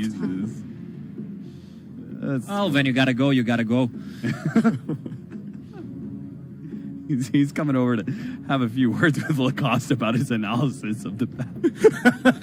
He's gotta go tweet. I heard you were talking shit, bro. I didn't talk shit, man. I heard I was you praising his hero pool, man. What? He's an old school, experienced player. I don't know what you're talking about. IG taking their time with this open, knowing that if they leave the clockwork on the table, probably going to get taken up by Alliance. Alliance have taken the Jakiro off the table themselves. That was a staple for IG. We'll see whether IG go back to that Boboka Riki that was reasonably effective, I felt, in the first game, especially at providing vision. It really, that Obs ward on the Radiant high ground near the Ancients, which Boboka got up, was an MVP for a couple of big fights for them. Yeah, when we talked a lot about, we kind of theory crafted how this patch, a lot of the importance is going to come into pushing, but also being able to control the map. And we theory crafted like vision heroes could be really big for this patch. Yes. Riki is essentially a vision hero from a 4 position, you know, because he gets these wards down that are unlikely to be countered. Well, what about Treant? We saw in the previous game as well. Yeah. It was not banned. It was not picked. Super weird. I mean, largely it's been left on the table in a number of drafts today, despite really, I felt, winning a game against Alliance. And there, IG had to know that was coming. They took their time and thought over their first 2 picks, had to know that if they left the clockwork in the pool, that was going to be the second pick of Alliance. Disruptor. Alliances turn to Was there a Disruptor game recently? Yeah, it was today. Yeah, we've seen Disruptor another Yeah, that time. was really, really bad. It was easy to forget that there was a Disruptor on Yeah, the team. it was- I was just looking for a stat for me to trash on Disruptor again. 25% win rate, I think, so far. Yeah, it's not been the best. I don't know. I think it's still a pretty good hero. The big problem is it's weak in lane, and of course we've seen a lot of emphasis on the laning phase. And it used to be in the last patch, because sieging high ground was naturally more difficult.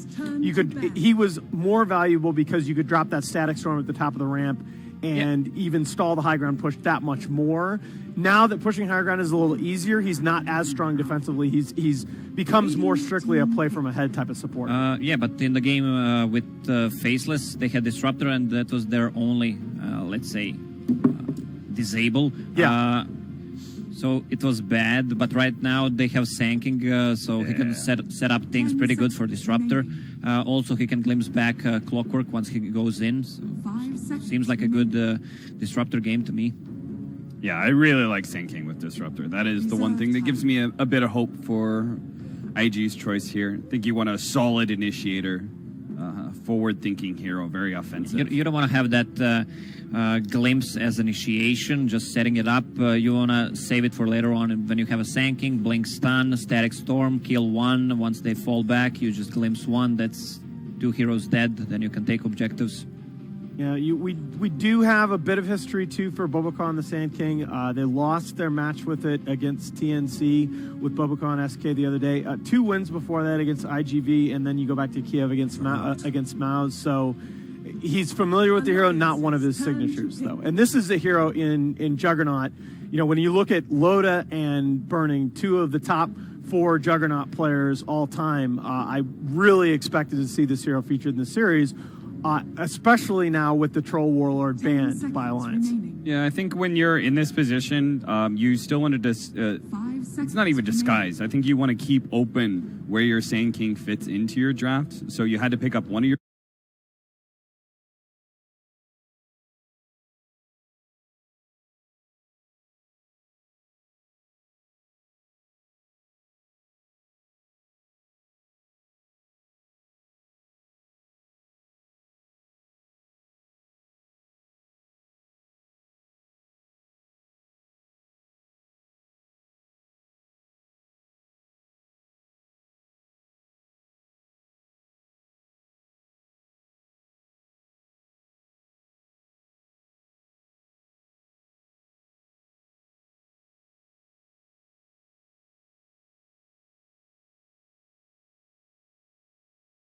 Ollie spinning and just man fight him down. One of the downsides of Sven is that he is a pretty slow hero in the regards that he does take time to build up.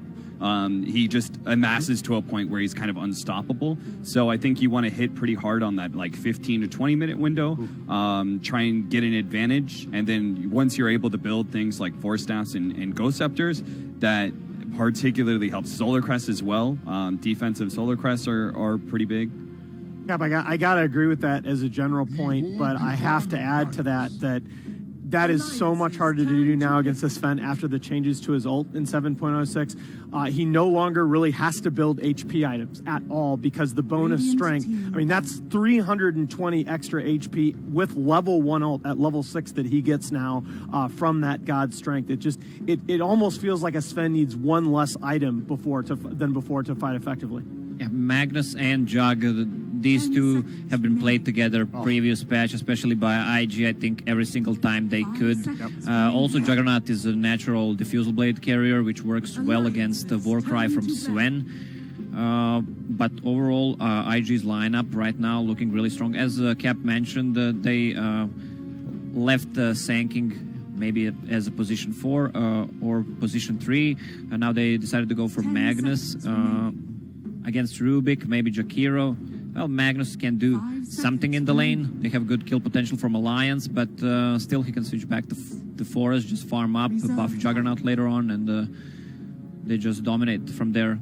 We know how good Juggernaut B-God is. I'm starting to get concerned about this Alliance lineup. As Cap mentioned, it seems a little bit slow, and then you have the supports who aren't necessarily the best at roaming together as a duo and really like setting the pace for you. So I'm a little bit worried. And then we've seen the Rubik Clockwork a few times today. Like the combination of these two heroes ends up feeling a bit underwhelming later on against big control in team fights. So when we talk about Magnus and Juggernaut, this kind of signature combo that IG wrote in 7.05 to great success, I think this is very comfortable for them, and a lot of ulti-based damage coming up from him, but also better control. So I think this IG lineup is looking scary and scary. I wonder if they'll go back to say Alina or another staple that they were running before and almost make it look like a 7.05 lineup. Now this is not, the Tinker is not necessarily a signature hero for Limp. This is an interesting wrinkle that they're showing. Possibly in response to some of the concerns you were talking about the Sven being a little slow. Tinker, tremendous D push, and IG's going to... Look, this is just a comfort lineup from IG. They're so good with these 5 heroes. It's a new patch, but man, what do you guys think here? I'm going to have to go with IG here. I think this is, as you said, a very comfortable and familiar lineup for them. I expect... Again, the 2-3-4 battery to really have a lot of impact on this game. So I'm going to go with IG.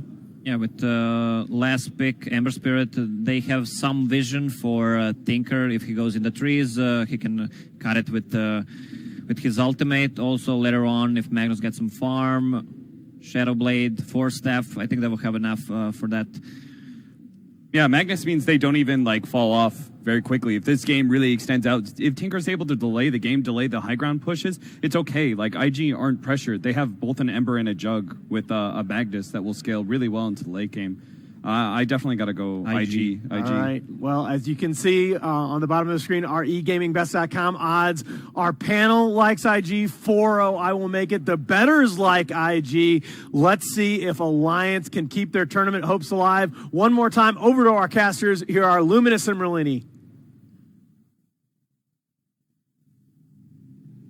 Good thing that our EGB bettors are on IG because they know who is about to win.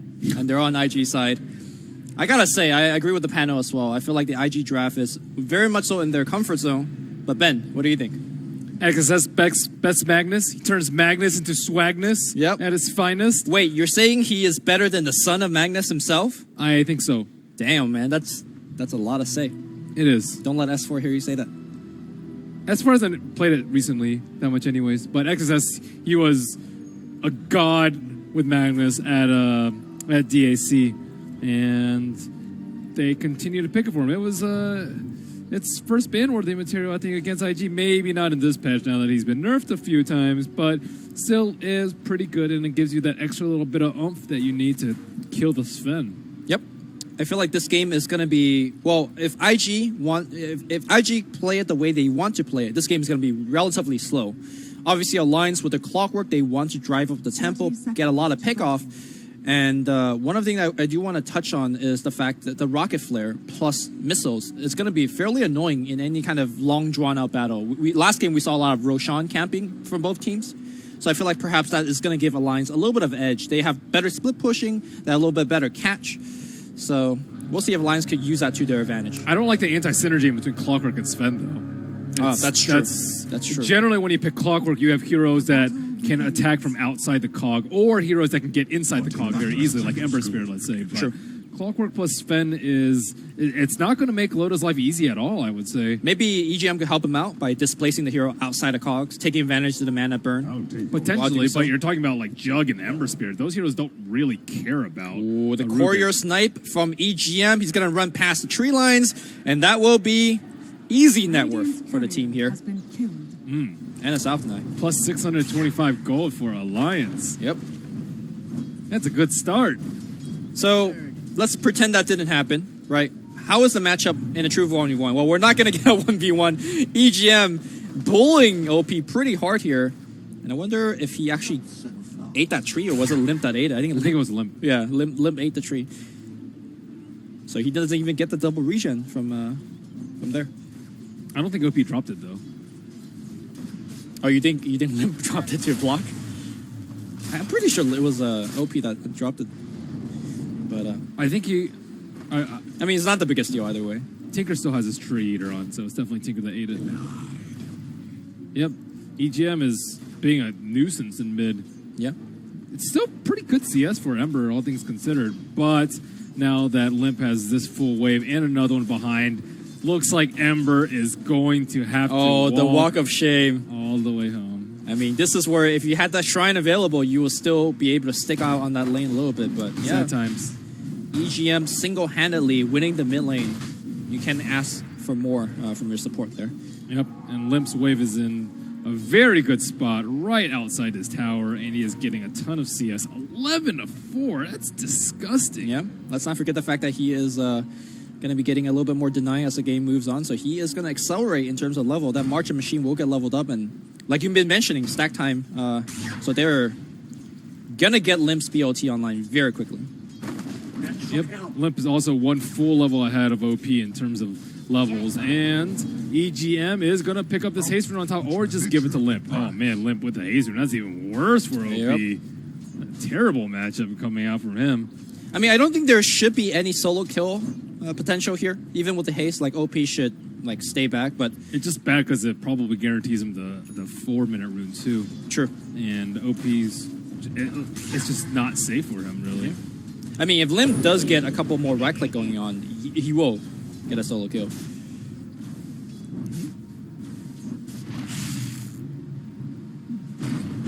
So you did say that you think XSS is the best Magnus, maybe in recent memory. What makes his Magnus different? What makes his Magnus better? He doesn't hesitate with his RPs. It's much different than his Enigma. I think Enigma, he's very careful about when he casts it, just because he's worried about it getting canceled. But with Magnus, he doesn't hesitate at all, and I think that's a sign of a good Magnus. You see a good opportunity, you just go for it before the other team can react in time. He's also, I think, the fastest Magnus when it comes to blink, skewering, turn back with the RP, and skewer back. He does it so quickly that the opponents don't generally have time to react. Like, it's very hard to get a telekinesis off versus that sort of quick play from the mid lane. OP getting lift right back, but the TPs are coming in. Maybe they mess up the TP timing a little bit. In fact, both TPs will get canceled.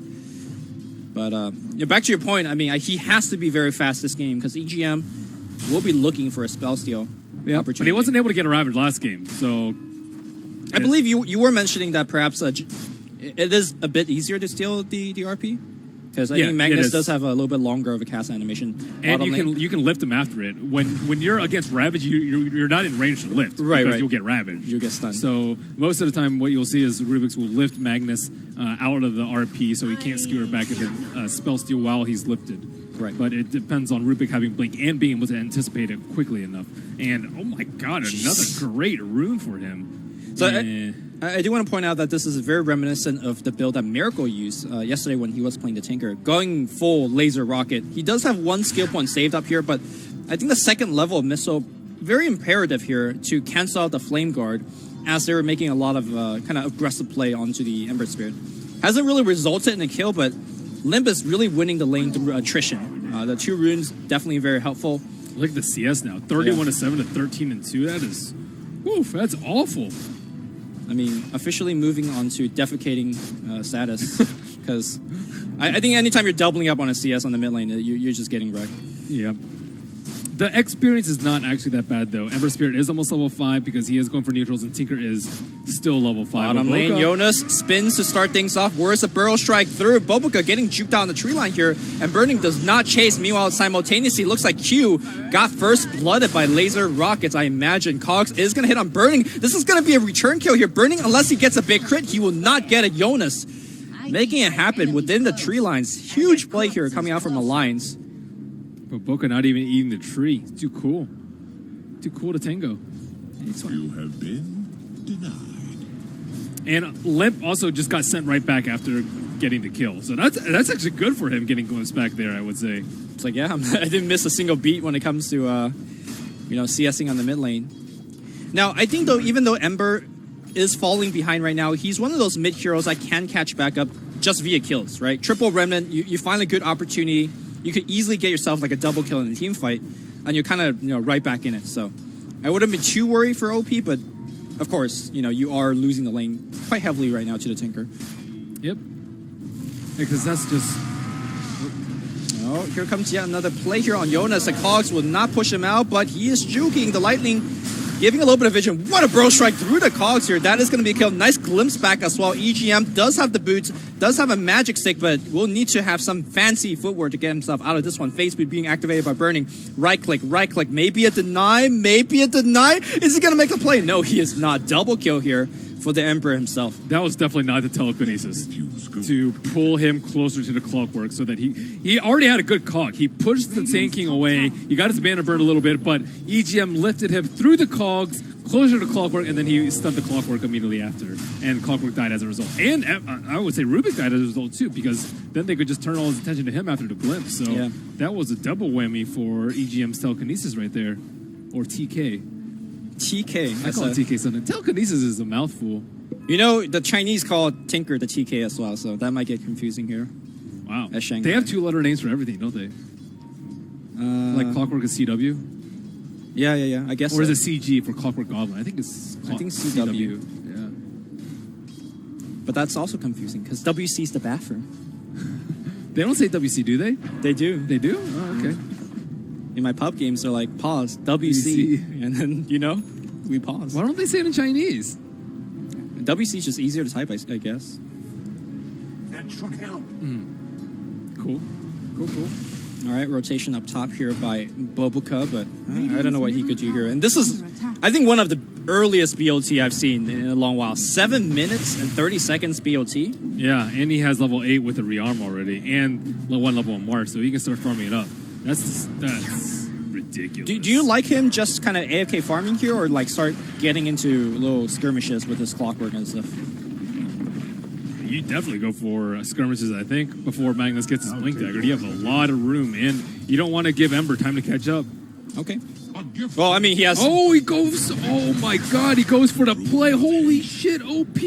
Well, OP is not going to get... Dude, he had the chains. This is a level 1 Sleight of Fist. That is hard to pull off, the level 1 Sleight into Searing, because the radius is tiny. And then he remnanted and stole the rune right under Limp's nose. That's a pretty big play. Bottom lane, Yolans. Ooh, Cogs trying to push Burning out, but the Omni Slash... Oh, farm those Cogs. Yeah, man. Burning's been gold. Very good on that. Like, he is not letting anything loose. Not denying them creeps, though, for that extra EXP. EGM coming on the back line here. Multiple TPs are coming in. Burning on the run here. He will need to spin for this one. He spins. And are they going to keep on chasing? Q. With the rocket giving them the vision. That will be the kill here. But, I mean, Loda did have to port to the bottom side here for this. Yeah, it's not bad at all. XSS is pretty happy with this. But Alliance still farming way better than IG right now. Stacks from Sven, Sax from Tinker. Looks like they are going to get a fair amount of damage on this tower on bottom level 3. Liquid Fire from Jakiro. Jakiro has a way different build than normal this game. He went 1-1-3-1, not the 3-0-3. So Yeah. he has that extra utility, which I think is good. Maybe it's a fair point to say that, look, there might not be a lot of fighting, at least from the Jakiro this game on. His primary goal is to be knocking down towers, and the one point into Ice Path might be good for, let's say, stopping a Sand King from running away or locking down the Ember Spirit. Sure. Even though it's not exactly the best than ever, it's better than nothing. Pretty good, Well, IG is going to be looking for a tower trade up top here. I guess for IG, all you want to be doing is trading right now because they are a little bit behind. Ooh, Hanskin has to be careful about getting glimpsed back. Doesn't want to deal with that, Jazz. So one of the points that the panel make was that, it's okay for IG to fall a little bit behind because of power of the Empower from Magnus, but can Alliance just turn the heat on soon? Because Clockwork Hook is online, Sven could go into a Blink Dagger to be extremely aggressive, you always have a +1 from the Tinker. Doesn't IG have to worry about that? A little bit, I would say, but they don't have good tower hitters aside from Jakiro. In general, you want a core because they're much more resistant to dying. And they also don't have a good Roche lineup on Alliance. So I think, yeah, they have a pretty sizable net worth lead at the moment, but converting that into good map control is mostly going to happen through stacking and farming, I would say, as opposed to forcing objectives around the map. Well, I guess if you're an IG fan, you're fairly happy because it sounds like XSS is going to be able to get to his Blink. Same thing for Boboga, at least eventually. Yeah, it's time. There they go. Looks like they are kind of grouped up to smoke on the Radiant side, but nope, they are not. I thought they were. Backing it off. Wow, he's poor. Who's poor? The Ember? Poverty Ember. Yep. Has Empower, though. I mean, Empower could only do so much, right? And I think you're mostly giving it to the Juggernaut. But 50% of nothing is still nothing. Oh, man. I mean, I keep mentioning the point that Ember can make a comeback because of the Remnant plays, but so far hasn't really found the opportunity to make any plays if you're It's IG. about the Magnus here. Yeah. Magnus needs to be able to get big RPs without getting them stolen and without getting caught out by the Clockwork. And it looks like they are going to try and make a play before the Magnus does have Blink, a little bit of space creation for him over here. However, no hero is in sight for them to get caught. They're really hoping that Sven or someone super easy to kill is doing a stack, but IG is not going to be so fortunate. Sven is up on the top lane, and XSS is in a lot of trouble here. Yeah, let's see how good his map awareness is. He's juking in the corner here. Of course, Rocket can give vision, cooling down in about 2 seconds. Let's see. Jonas with the guess? No, they just guessed completely wrong. But EGM perhaps has the vision. Skewer away. That was so important for him. Yeah. He's at 1,800 gold right now. They would have loved to get that kill right now, and they can sense how close he is to getting that Blink Dagger, and it looks like the Jakiro will be able to TP out safely, so no kills happening yet around the map, still keeping it a low kill count. Of course, for viewers that are perhaps just joining us, Alliance has their back against the wall. This is their elimination match. They need to win this game to force it to a game 3. And if they lose, they are out of the tournament. Yeah. IG, of course, will be moving on and will be playing against tomorrow if they win this game. And so far, I would say, okay. I mean, we did see one of the earliest BOT timing, but the nature of Tinker as a hero is that kind of still takes you a while to actually... It's because he committed a lot of points to the laser and the rocket as opposed to the March. At level 8, he only had 1 point in March. So a lot of times you'll see 2-2-3-1 instead of the 3-3-1-1. And not having that level of March, especially in a slow-paced game like this where you're farming a lot, then you want that high-level March ASAP. Yeah. I mean, that's why I asked you whether, perhaps he should be just teleporting in lane, rocket spamming people, but... There's no one for another rocket here. Nobody on IG is showing up in lanes right now. Not right now, at least. XSS, does he have his Blink available? Yes, he does, and now it's perhaps time to fight. Burning walks up the... Okay, Cog's going to push him away. Maybe a Blink skewer play by XSS. Oh, Burning, is he going to just get died to these neutrals? Clockwork Hook available here. Rocket flying in. Clockwork Hook, what an aim here by Jonas! The hero of Sweden, the Swedish sniper, finds a kill. What an amazing hook shot. That was max range. That was max range without vision. Yeah. He rocket flare earlier, but yeah, I think he lost vision from the rocket flare already. Well, Somewhere out there, Armada looking on, nodding. That was a sick snipe. Indeed. Are you sure it's Clockwork's not first ban material? Maybe it is. But these ganks have been few and far between the lines. Need to speed up that tempo. XSS just ignoring the Clockwork, moving forward. Where is he going towards to? Now triple running back in. They see TK, and TK is dead. Notice how I said TK, not Tinker. I knew who you were talking about after about a second. There you go. Burrow Strike onto Twin Head Dragon. And, well, the Dragon will be picked off. OP finds himself a double.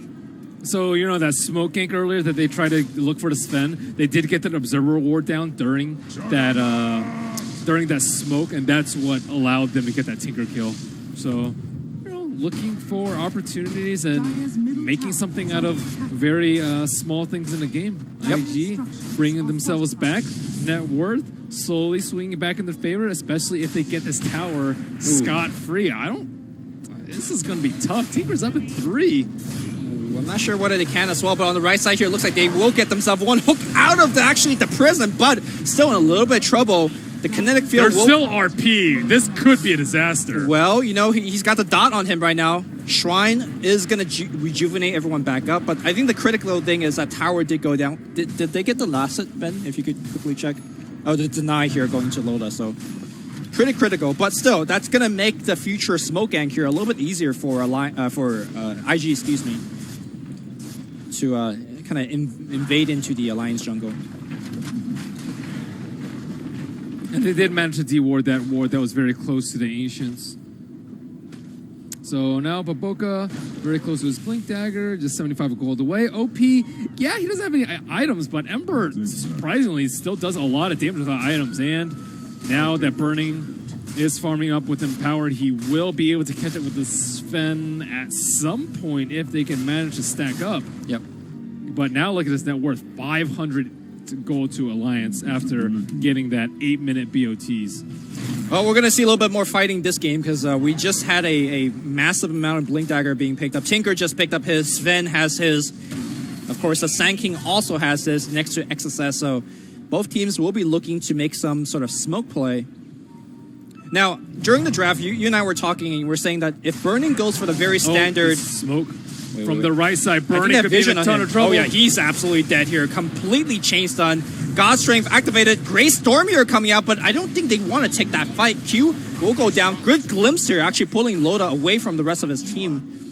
And Alliance will get the two pick here, and perhaps even the tier 1. He got baited by the creeps. Spinning to kill them, and that will be a free tower for Alliance. As you mentioned, things are going to start to heat up here, and Alliance are not going to make the same mistake as last game. They do want to keep on fighting here. I don't know why he's playing so aggressive. That stun will be heat-seeking, and they go in on the backline, though. Huge epicenter. The RP's going to get, but he's skewer away from the magic damage nuke. Everyone's still alive right now. Got to get those kills, clean them up with that broomstick. They get Loda back in. He is going to go down the Burning. Oh, just setting up the kill for the carry. No problem. Hanskin's on the run, though. And I think he'll make it home. Q chasing away. Just kidding. Boboga on the chase here. The Caustic will be applied. Hanskin ship pop under the shrine? Question mark. Okay, he can maybe turn around with the Lick of Fire. Yeah, he is going to get the kill. But Boboga might go down here. Yes, 1v1 trade on the backline. Burning gets one more kill. And the lack of communication from IG from that critical moment, if the skewer wasn't there, that was a clean sweep for IG. What a great epicenter by Baboka. True. And looks like Tinker did not die during that engagement, so Flip is going to be huge. Stolen glimpse here from EGM, and the Rockets come in. Next time, all right. Try a crowbar. So what, 4 for 4, I think, at the end of the day? Already more kills than last game. Nice. Nice. Yeah. And now Magnus is going back for the Hand of Midas. Oh, so not if Loda could say something about it. Okay, would it be enough? Skewer away. Maybe TK coming in from the back line. Oh, the hook.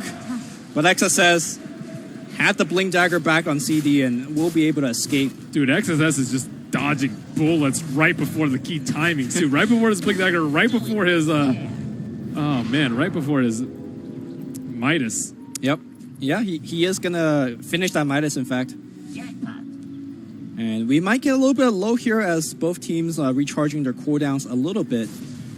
crowd's definitely excited about this one. Yeah, and I could tell that crowd is on both sides, not just really cheering for IG because it's a Chinese team. Jakiro owned right there. The one-on-one. Oh, yeah. He was so low, that earn play. I mean, the Liquid Fire, like, surprisingly has so much attack slow on that. That Sand King was... Dude, he was trying to get the Scorpion claws on, but... not today. Mid lane. Burning's got to respect the Blink Dagger from Loda. Like, a Blink stun on top of him, he's dead. He is very tanky, though. He did Perhaps go for just the a health bait. talent. EGM gonna get caught here. He will lift, and there's a glimpse away, of course. Storm is gonna be on top of Jakiro, but I don't think they want to follow on that Loda. Waiting on the wings here. He jumps in onto the backline. Sand King. Oh my god, the damage is gonna be there. The Burrow Strike, the RP. Will it get stolen? I'm not too sure. Shockwave does fly out. The spin damage onto EGM. They finally get that pesky Rubik on the back line. Laser rocket flying out. OP dropping low, but Limp on the chase. He needs to blink again. The jukes, no juke for OP. All those trees down just made his life so much more difficult over there. And 2 supports for Core and a support. Slight win for Alliance there. But I think Ember Spear did manage to spend all his gold before he died, and he still will be able to pick up his Veil very shortly after respawning. So looks like he has recovered from his disastrous start. Yeah. Rubik had a big hand in that. And I think it's super important to kill Rubik here because he is a big counter to the RP if he can get his Blink Dagger. Without Blink Dagger, it's so difficult to do that. True. Like you said, you have to lift him after he RPs, and that really shortens your ability to act if you don't have the Blink available. So Tinker is building Aether Lens with the right recipe. Nice. That's always a worry. All right. I mean, don't people just see it, shift click? Sometimes. Yeah. Sometimes you like buy one of the items casually though, without looking, without thinking about it, because you've just been used to doing it for so long. So the mass strength build from Sven, as we can see from his talents, it's the way to go with God Strength.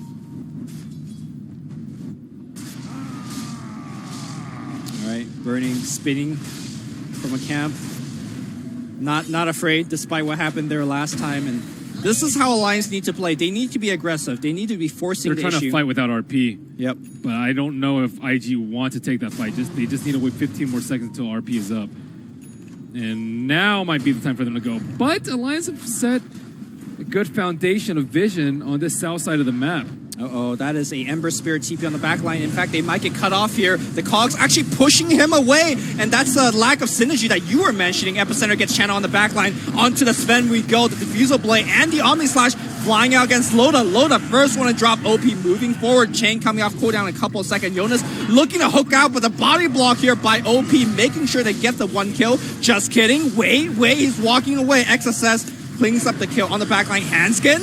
Okay, that's a pretty good stun, but no running from the 3-headed dragons of IG. Oh, that was a little bit awkward here for the dragon. He will get pushed away. 3 heads is greater than 2. That's true. Checks out. Oh, IG, that Disruptor did so much. They weren't able to burst him down quickly enough. And now that Sven's have started turning away from the Echo Saber build in favor of the Mask of Madness, Echo Saber may have killed him earlier. It's way more damage up front, but not as much damage during a sustained fight. But some of these fights, you need to be able to kill people before they get any of their ultimates off. They got locked inside Aesthetics and just ate the Epicenter, and Sven does not have BKB to tank up that sort of damage. Yeah, you mentioned it earlier. Clockwork, Sven, not a thing that you'll see too often. And I was like, maybe Rubik could help out, but obviously Rubik was not there. And Loda would just... It's like, bro, what are you doing, man? You're pushing me away. I can't actually drop my big sword on him. And they definitely, did lose a lot of that from that engagement. Clockwork Hook, though, will be on OP. Push him away here, trying to burn his mana. OP does not care. In fact, he is going back in. Got OP. Okay. All right. Did not have a Remnant down. And that was a tap out. Actually, he did have a Remnant down, but... Oh, he didn't have enough mana. I'm looking at his mana right now. He had 114 because he went for the Searing Chains. So why do you walk back in? Because he thought he had enough mana. He didn't do the maths, dude. That was like... I don't know what that was about. Gotta bring your calculator, man. I mean, he should have a built-in calculator because, But, because what? Because he's Asian. It's all built into all. He wasn't even close though. He was 36 mana off. You know, sometimes you forget to carry the 0 or the 2 or whatever. So mismath is possible. But I mean, how consequential are these random picks? Let's put it in the grand scheme of things. We haven't seen either team even try for the Roche yet. No, we haven't seen no a lot objectives, but yeah. there's a DD on top that perhaps Alliance wouldn't have been able to get, or I mean, they might not even get it now. But Roshan is up. That DD is often a good sign for them to take Roche. Constant laser on the Roche with liquid fire. You're not taking that much damage. It could be a good time for them to go. It looks like Alliance are smoking up and going in. Also, OP was very close to his Blink Dagger, but Boboka, ooh. Okay, he's on the high ground right now, but still in a very awkward position. Back to the low ground you go. EGM and Jonas comboing up to find multiple kills. And still trying to farm with the Blink Dagger on OP, and looks like IG are not in a position to defend this. I do see the ping out that they want to defend it, but I don't think that's happening. No, definitely not without the Sand King. I mean, we've seen what Boboka was able to do with his Epicenter in these team fights, and I really think they will lack the damage without his contribution. And Loda's huge now that he has BKB. He doesn't worry about the kinetic field and all that other nonsense that Sven doesn't want to deal with. I mean, even though IG is currently weaker by quite a bit compared to Alliance, like, are they worried at all? Because every time I look over to the network prep, it's leading. They're going up. And I can't help but shake the feeling that this is very similar to Game 1 and how the pacing of the game is going. Oh, man, that strength gain with double damage. My God, he's hitting for 650. Yeah. What? This is level 2 ultimate, by the way, so... OP, is he going to make the steal here? He's going to try to think about it. Kinetic field, giving a little bit of vision. Maybe they can storm on top of that as well. Okay, on the backline, Jonas making things happen. That static storm did nothing. BKB activated on Loda. On the backline, XSS waiting and thinking. Jonas will be going down. And now RP onto 2. And now they are a lot of trouble. Remnant flying in. Loda dead. Kima Knife, his BKB's on cooldown. I think he might be dead here. Skewer away, Burrow Strike on top. They're completely controlling him. That's a 2-man stun, but they should be able to take him down. Ultra kill for Burning. And IG, despite giving away the Aegis, wins the fight after that. And the net worth exchange very unfavorable of IG. They were able to kill the Tinker at the start of the fight. That was huge. Coming out from, I think, Burning to eliminate him at the start of the fight. And... how did they even find him? Blink Omni Slash did the trick. Okay. And they also forced out the BKB from Sven really early on. OP was threatening a steal. Okay. If you go in there, he was chained up at the moment, and he was like, I don't want to deal with this. So he BKB'd nothing preemptively to try and prevent the Roshan from getting stolen. But IG actually didn't go for the Roshan play at all. Yeah. They just killed everyone on the outside and then just dealt with Sven later with the hard control from the RP and the Mass Suns. That skewer was also big. The skewer as he's respawning so that he has no chance of blinking away. Pretty nice. Alliance is a team, I think, historically, generally very, I guess, bad around the Roshan pit. Like, they do lose a large percentage of their fights near the pit, and it's really hard to attribute to that DD, why. dude. Maybe OP went for the bait. He's like, I'm going to die to give them the DD, so they go into Roach, so we wipe them. That is all according to Keikaku. I don't know what that means. Keikaku means can you explain it plan. to anime? All according to my plan. Okay. Yeah. I'm an anime novice. I mean, then I'm like that was a double layer meme that you just missed out. I'm like Alliance around the Roach pit when it comes to anime. Well, I mean, you know, we could all get better. Enlighten me, sir. You don't explain. Dude, how many Dragon Prowlers has he gotten this game? Every time the Dragon Prowler is more than one type of cape that can spawn there. Loda will find himself yet another double damage rune. Okay, he was hitting for 600. Did his DD run out towards the end? I don't really think so. remember. I think so, yeah. His DD did and God Strength, possibly. Yeah. Okay, so talk to me about Juggernaut's SMY, because normally we see Manta Diffuso always. Dude, it's good at kiting Sven. You don't want to man fight this Sven. You will just deal with him after everyone else is dead. Hold that thought here. RPU, skewer backwards, no chance for a steal. And now, of course, he does have the BKB, but not if he gets completely chain disabled on the backline. OP cleans up. Jonas, the glimpse back. They can find him way here. Jonas left and right he goes, but he is still within the base. Damn, that was... I have no idea how Q saw that coming. That was the most preemptive glyphs ever. Like, what on earth? I guess he just knows that Jonas has a sick clockwork and was going to go for that hook shot. Yeah. And you know what? That team fight convinced me when you said he has no hesitation with that RP. Yeah, dude, he just went for it. The guy's really good at RP. There's no beating around the bush, you know. He just went out and did it. He doesn't care if it's a one-man RP. He knows that if he gets an RP, they're going to win the fight because it's very difficult for him to actually BKB that. Even if he does BKB that, he might still die. He takes the Omni Slash. Yeah, he takes the Omni Slash and he doesn't get his Warcry off. That was the most Shia LaBeouf inspired moment that I've seen in a while. So well done here by XSS. And they're not done here. IG, again, as I pointed out with the network graph, it's just been a one-way show. Loda blinks forward, reactivating that BKB. They'll get a Q. Q laughing his way home to the bank right now. I could guarantee you that because he bought his Shadow Amulet before. And you got a BKB. Yeah, you got a BKB charge. And God Strength. Well, time to farm some neutrals with that God Strength. There's more Dragon Prowlers. Ancient Prowlers. Somebody check that spawn rate. Okay, we're going to see a Abyssal Blade coming out. Kite the Sven, that is the name of the game. And I feel like Sven is getting to a point where he is live and die by his BKB activation. And from what we've seen so far in this game, Loda has either been too trigger happy or too slow. The bottom fight, I don't think he's too slow. It's really hard to...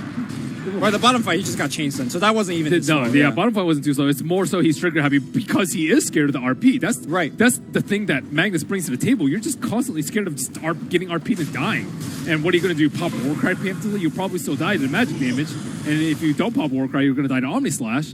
And if you don't pop PKB, you just die anyways. So Loda has a really tough call ahead of him as to how and when to pop his BKB, especially as it gets lower and lower in terms of duration. Yeah, a couple of things that the rest of Alliance can do to help out is to grant vision, right? Whether it's the Rocket Flare or having good wards around the Roshan area. If Loda could see the positioning of that Magnus, then he could have a little bit more preemptive time to either prepare to, let's say, activate the Warcry, like you said, or activate that BKB at the right time. But they just have to be as quick as IG are. You have to be able to hook shot or lift him right as he blink RPs in. There is a little bit of... That is a small window, man. Yo, that's what you have to do. XSS, he goes for the blink RP. He doesn't even care about the stun on the RP. He just wants it. He just needs like half a second for him to land a skewer. Okay, they did get a lift up on OP, but of course OP is going to be a hard one to catch here. You know what they can do is Lotus Orb him up, Lotus Orb and Glimmer Cape him, and Solar Crest as he's sieging. This way he doesn't have to worry about casting the spells himself. He can use that after the RP. And then if you have Lotus, or let's just say Glimmer plus Solar, because that's probably more likely. Then if you get Epi, you have the Glimmer, and then if you get Omnied, you have the Solar Crest. I mean, that's assuming that XSS does not push him away from your team, right? Which no, you do it as he's sieging the tower. Okay, that's the thing. That's how you need to deal with it. You can't allow him to die like that. So now he has a little bit of innate evasion because of the Halberd, right? But he still has to deal with the Epicenter, which did slay him in the last fight. Or you have to find this Magnus. Or Swagnus, as I like to call it. Look, the Swag King himself has been looked for, but he has Shadowblade now. You can't find him. First, you gotta catch him. Oh, he's going for Octarine Core. Wow, screw the refresher. Octarine Core. Yeah. Huh. More Midas, more RPs, more Empower. You can empower your whole team now, or at least the most important people in queue. You can empower Sand King now. Got him. Wow. Wow. Cue the LD. Wow. You need to be able to. Casters need to be able to use those chat wheels. I mean, it can get obnoxious. Is he going to get 15 armor or 500 skewer range at level 25 if he gets there? Is there a such thing as too much skewer? Too much barbecue? I think too much barbecue is not a bad thing. I think armor only helps for Sven though, and Sven's been kited pretty well as we've seen from a lot of the fights. So I don't know. It doesn't feel like he needs the extra... Dude, imagine if Loda gets skewered how much range away? 1,700 range away from the team. Too much range away. Well, and then you have to count the little bit of distance that he gets from the RP turning. So that's like 2,000 range away from this team. That's hard to deal with. Clockwork maybe can get in, but he might just die too. I mean, let's see what he picks up. And looks like Sven is doubling down on evasion. Yeah. Heaven's Halberd plus the talent. I mean, this is where the change to the Solar Crest would help out a little bit here. Yep. Now a little bit. Yeah, he has 40% evasion. That's a lot of evasion. I think it's at that territory where it is actually going to be more useful than it was before. However, MKB maybe looking to be bought soon by someone. Burning looks like he's going for an Abyssal Blade next. So it's going to be a while. Yeah. So, actually, now that we talked about the whole evasion thing, maybe the extra, 1,700 skewer range might be good because, sure, you could evade some stuff, but if you are so far away from the team, you're just running, right? You're not really going to be able to man fight. Yeah, I don't think Loda's going to be able to hit the Magnus. That's not really who you want to hit because if you're too close to him, you're just going to get RP'd. Yep. But XSS does not have BKB. He is farming at an incredible pace, though. Look at his net worth. Yeah. He's on point. 90 GPM plus Midas. And the cooldown for the Midas, let's not forget. Yeah. They'd really need to buff that strength talent next to the gold per minute because every single Magnus that I've seen is just taking gold per minute. It doesn't matter position. Support, carry, offlane, mid, gold per minute is king. Relative to 12 strength, even though you double dip because of Empower. So now that Abyssal Blade is up, Tinker is in a really tough spot. How do you actually deal with this as a Tinker? You could just not get caught. I mean, I think Lotus Orb is perhaps one of the way. Of course, it does not actually block the stun, but stunning the Juggernaut for 2 seconds is also decent. And if God forbid, if Omni Slash does fly out, then we're gonna have a very nice DBZ moment. Then you're literally dodging everything during that duration. So maybe a good Lotus Orb here from one of his friends. Yeah, they definitely need a Lotus. And it looks like Burning is going to start on Roche. Drops the healing ward. He is empowered up. He does a fair amount of damage, about 300 right now. And it looks like the Scout is coming out right now. Does Burning care? He does not care. Well, the rest of Alliance is coming in fast. But perhaps walking into a trap, or perhaps not even coming fast enough. Loda, let's see how good his BKB timing is. They check the Roche HP, still at half HP. Burning not ticking him down that fast. And it seems like IG's had enough of it. Ooh. The fake back. The fake back. Are they going to make a play on the Shrine right here? The Shrine is up. Handskin is out to pop. Oh my god, are they next leveling with a right wraparound? Dude, just respect that Shrine. Don't care about the Shrine. In fact, double in fact, but they find nothing because Limb is glimmered. Where's the detection? Use your dust! Where's the pop? Dude, that is so awkward that they went on to Limp and he just glimmer capes away. But Limb's blinks on cooldown. Yeah, right? but he is so glimmer caped and they have no detection. All right, check on detection. Do they have no detection at all?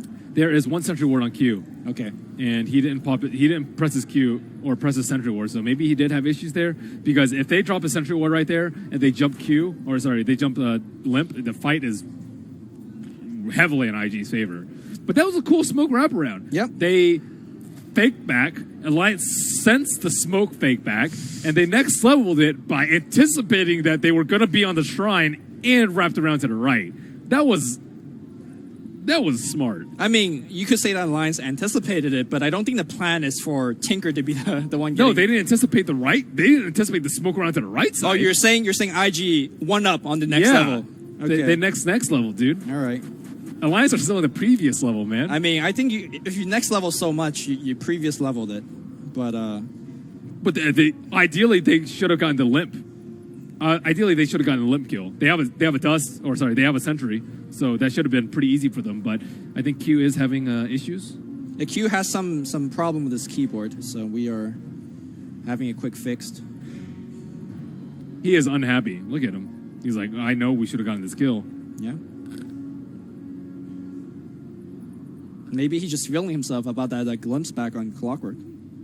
That was kind of hype, That was super hype. Yeah. The thing is, if he doesn't hookshot there, and he just glimpses him, he doesn't actually lose anything. It's not like they were going to really use glimpse for one more. That was style, though. That was next level on the next level. That's really it. I like all these next levels that we're getting in this game. Oh, the Yankee cap here from Jonas. How does it feel to get glimpsed back during the hook shot? I mean, he's not feeling himself. Like, look at the expression. All right, here we go.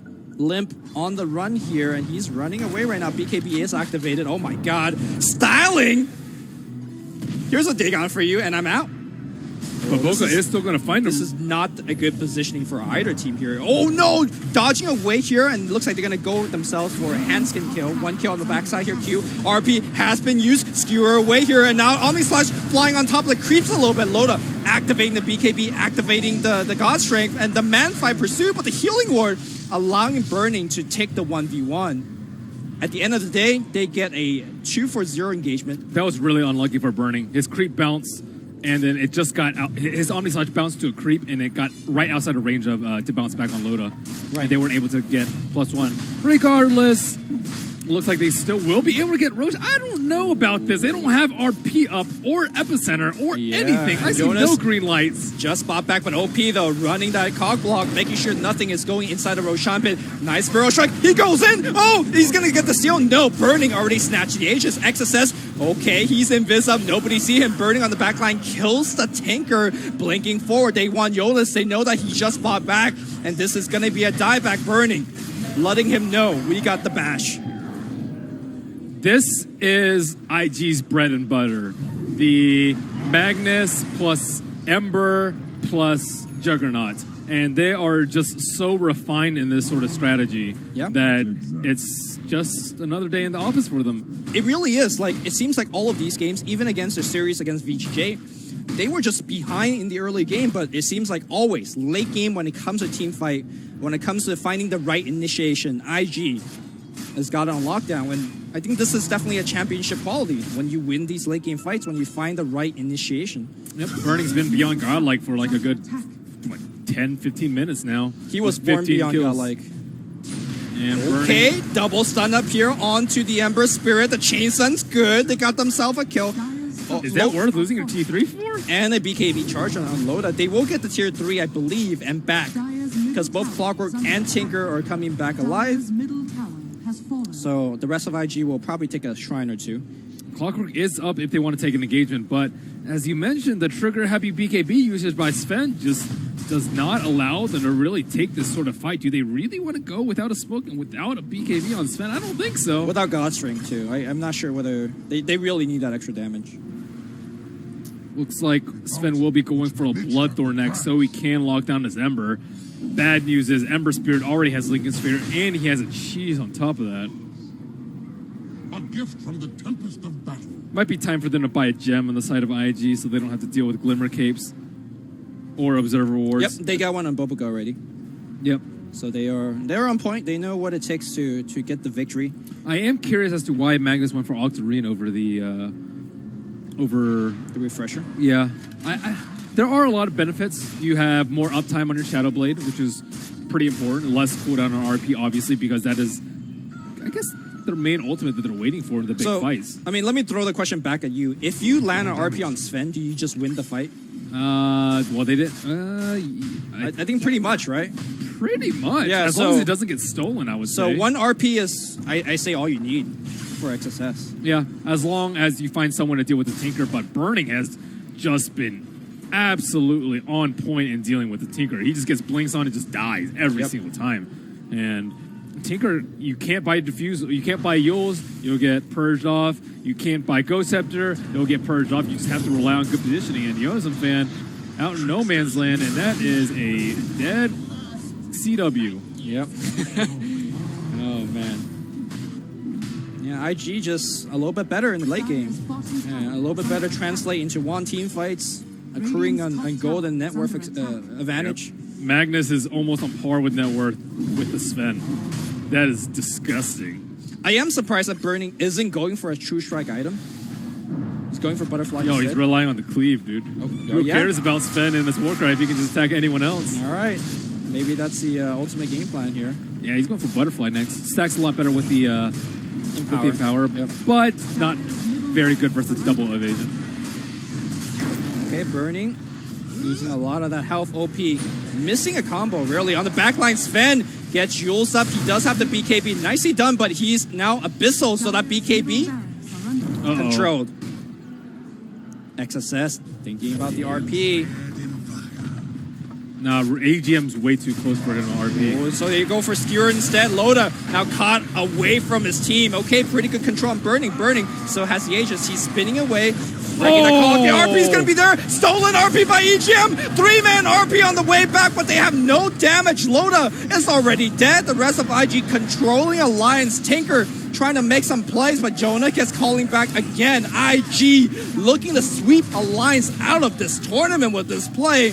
Burning back alive now, and they're just going for the straight throne. No buyback at all from Alliance.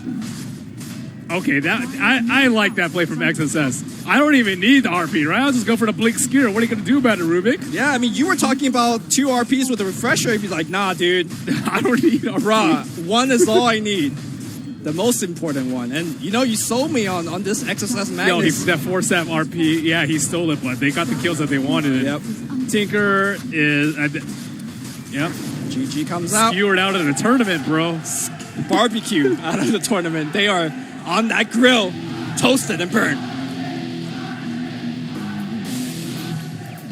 Let's listen to the crowd for a little bit. Yep. Feeling happy for themselves. That means IG will move on. They are going to be playing on the Sunday finals. And unfortunately for the Swedish fans of Alliance, they are out of the tournament. But looking forward, we do have one more best of 3 to entice you guys. And yep, so now we have 3 of the 4 teams for our playoff bracket. We have TNC and IG and Team Liquid. Yep. Of course, coming up next, we have Vega versus Newbie, and that should be a very exciting match as well.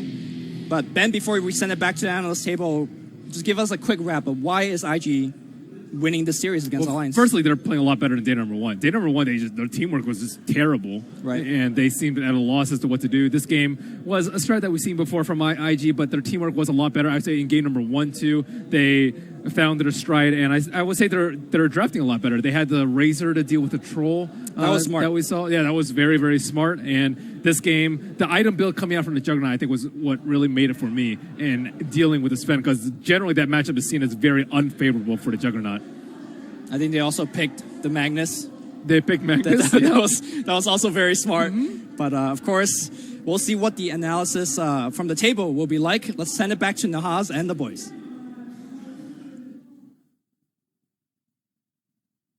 Back at the Starliner I-League Invitational panel, exuberance from the crowd as Chinese hopes are alive. Hometown favorite IG move on. They will face up against Liquid tomorrow in the first of our semifinal series. Bringing back my 4-man panel one more time. Guys, Burning throughout his career, player that is known primarily for his Anti-Mage, he actually has twice as many Juggernaut wins as AM. 65 Juggernaut wins. That was his 99th career game on the hero, and he delivers big time. 15 kills, 6 assists as IG dominate. Not much to say about Burning this game, even in the previous one. I think Alliance lacked a better draft in both games, and their execution was not so good. Again, one more time, IG building up to that one point where they're just so secure to go into the base and just finish the game. This was a comfort strategy for IG. You could see maybe why this might feel a little bit outdated on this patch. They did get punished a little bit early on in lanes. There are also some maybe uncharacteristically sloppy plays from OP here or there as well. But ultimately, again, like even if Alliance do well in lanes, I feel like in terms of big picture game plan, there's some uncertainty there. And as far as finding the advantages to close out this game, as far as, obviously XXS with another great performance on the Magnus, and just being able to hit those key ults at certain times, I feel like Alliance is a little bit lacking in some areas, a little bit further behind some of these other teams, and this was very apparent in this series. Yeah, now 12-3 are IG with the Juggernaut Magnus pairing since the release of 7.0. 2 heroes that they're very comfortable with. They're going to have to go up against Liquid tomorrow. Cap, what do you think about that matchup? Because Liquid yesterday looked sensational. Yeah, I think IG can stand up to them. I think all teams should ban away Magnus in the 3-4. Almost guaranteed, simply because there are too many combination heroes to go with Magnus in this current patch. Troll, Ursa, Juggernaut, even Lifestealer to certain extents. all very powerful heroes in this patch, so it just kind of works to IG's favor really well if they're able to pick that up as a third. So I think that was probably a little bit of a drafting error by Alliance. Other than that, I don't know, it just looked like IG was performing a bit better today. I would agree. Let's actually talk a little bit more about this particular game because we are going to wait on the post-game interview. We'll take you over there as usual when that starts. I know it's a little bit abrupt, but we're kind of at the mercy of the Chinese production team. Guys, so one of the things you noticed in the early game, Limp's Tinker got off to this just monster start in lane, but they weren't able to capitalize despite the fact the lane went against OP, and as Jack said, there were some pretty clear execution errors by the Ember Spirit, yet Alliance was not able to make the most of this massive advantage on their Tinker. Why do you think that was? Well, even if they get kills, they don't have that push power, all right? They have Jakiro, but if Sven Alte is down, Rubik, Clockwork, they don't do any tower damage. Also, they have a good anti-push on IG. I'm just not feeling Alliance are going towards objectives. Like they had what was the score at the end of the game? It wasn't good. I mean, they had good 32-16. Well, I mean, it's still good, 16 kills. But it's pretty much one-sided game actually. It was pretty low kills early on. Most of those 32 kills on behalf of IG was just when Burning started to go crazy after reaching critical mass early in the game. Are you ready to revise your thoughts on Disruptor? I thought Disruptor in a couple of engagements was actually pretty decent against the Clockwork that once again had a pretty good game. Yeah, Q actually had a pretty good Disruptor game. I'm not ready to change my opinion on the hero just yet. I think 1-2 is still a little bit jump with the gun, but we shall see. I think it's definitely in combination with Sand King, it makes it a lot better. Magnus also kind of covers some of the weak points of the Disruptor, mostly because it's really tough to push into both of those heroes, right? They're such good, strong teamfight initiators, Magnus in particular, being able to change the positioning of a hero. That's why, they had to Sven, and it was one of the relatively early times where Alliance kind of grouped up, and I think they tried to push in that mid tower, and they got that really good skewer and RP coming out from XXS. I think that those kind of moments, it's so difficult to be able to push into those kind of heroes, and it makes Disruptor a lot better for it, just because if you know the enemy team can't really be offensive into you, then you have the weakness kind of covered, right? You don't want to be overwhelmed as a Disruptor. Yeah, and as you see the comparison here between the two veteran carries, great careers in both cases. Really, Loda having that TI championship, the only difference. The Sven, I thought, played pretty solid for most of the game, but it just felt like the juggernaut behind his team got to critical mass. And as we've said about IG many times, they just identify, they have a very clear picture of, we're going to get to this point and we need this much advantage, and then we're just going to end the game. Yeah. And it doesn't feel like Alliance is playing with that kind of strategic focus, at least not right now. I like the fact that they never seem to jump the gun, and they never push too early, and they also never dawdle. Well, once they've reached their peak, then they just go and end it. They don't but what about this other item that I need that's not important, right? I think they're very good at being able to recognize their timings to the closest perfection I've seen from almost any other team. That seems to be, I think, their biggest strength, honestly. Yeah, definitely. I must mention one problem that Alliance had in the previous game. I don't think they killed even one healing ward from Juggernaut. And that healing ward just demolishes a hero like THD and Tinker. Yeah, there's damage over time, especially Tinker, the ability of, especially when we saw that faceless draft, of being able to constantly throw out this damage without commitment.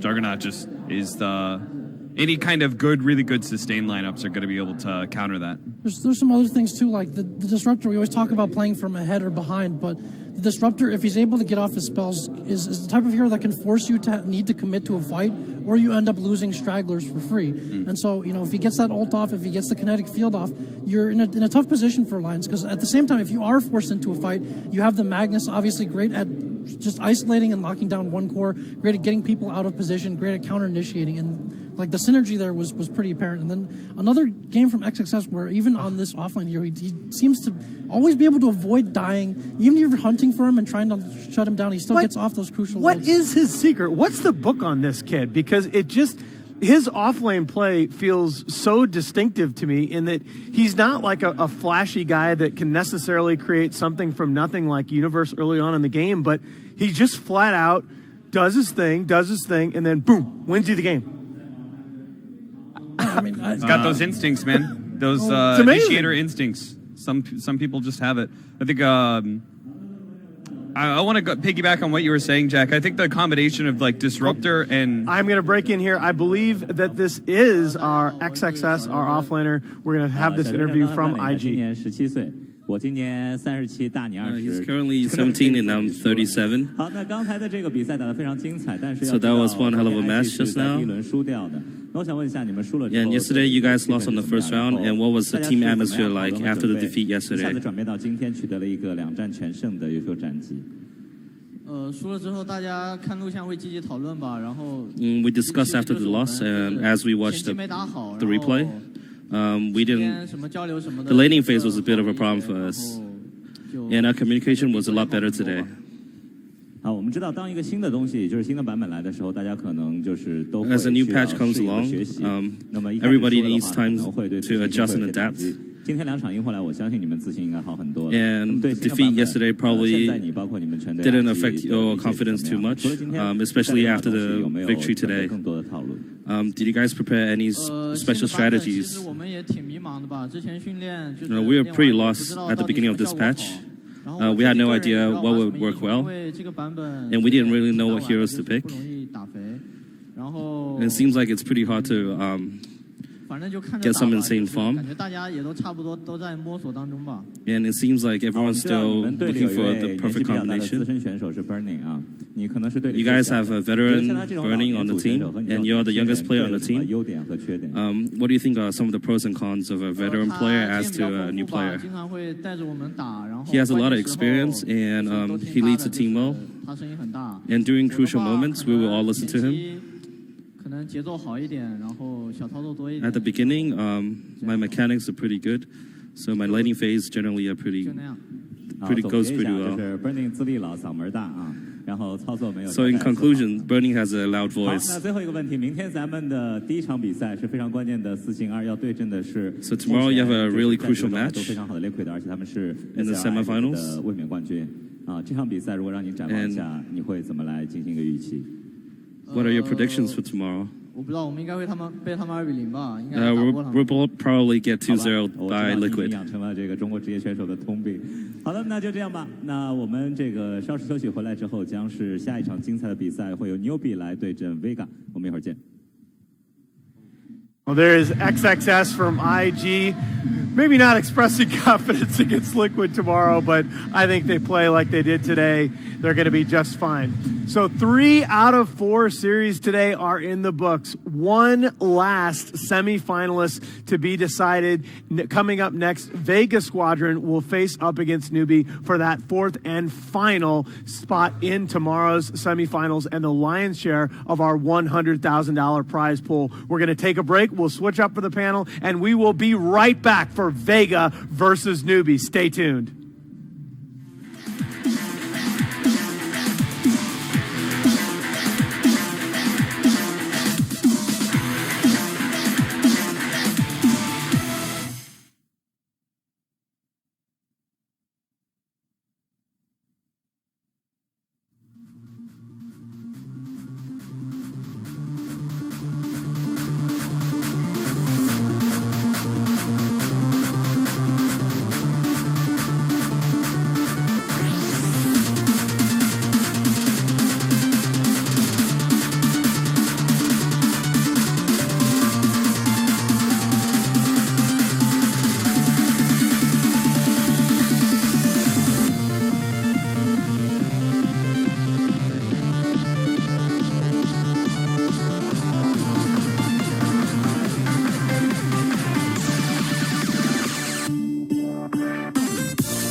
every sound is clearer,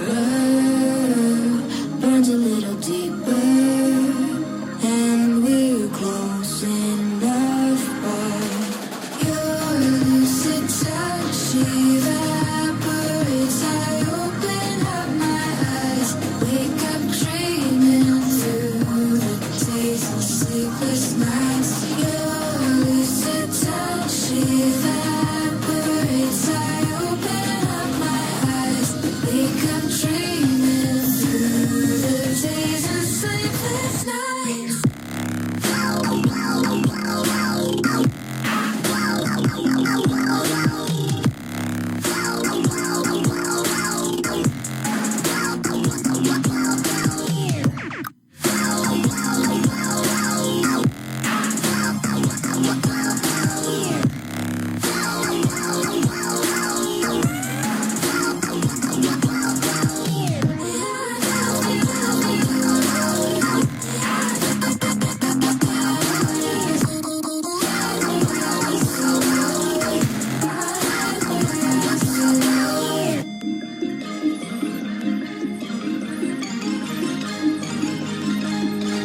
Time winds away around us, frozen in a moment.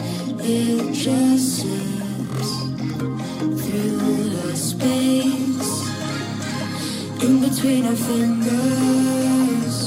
Never stop to wonder how we fall in place, but your lucid touch evaporates. I open up my eyes, wake up dreaming through the days and sleepless nights. Your lucid touch evaporates. I open up my eyes, wake up dreaming through the days and sleepless nights.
betting for every esports fan. Dota 2 and Hearthstone, CSGO and Overwatch, StarCraft 2, the choice is yours. Express bets for multiple matches or live bets on the game you are watching right now. Know your way around Dota 2? Make a prediction for picks and bans. Playing CSGO? Guess the number of rounds in a certain match. Daily quests for all participants and all the best choice of payment systems. More than 600,000 users have already made their bets on the spectacular matches since 2011. EGB.com. You know for sure who's gonna win.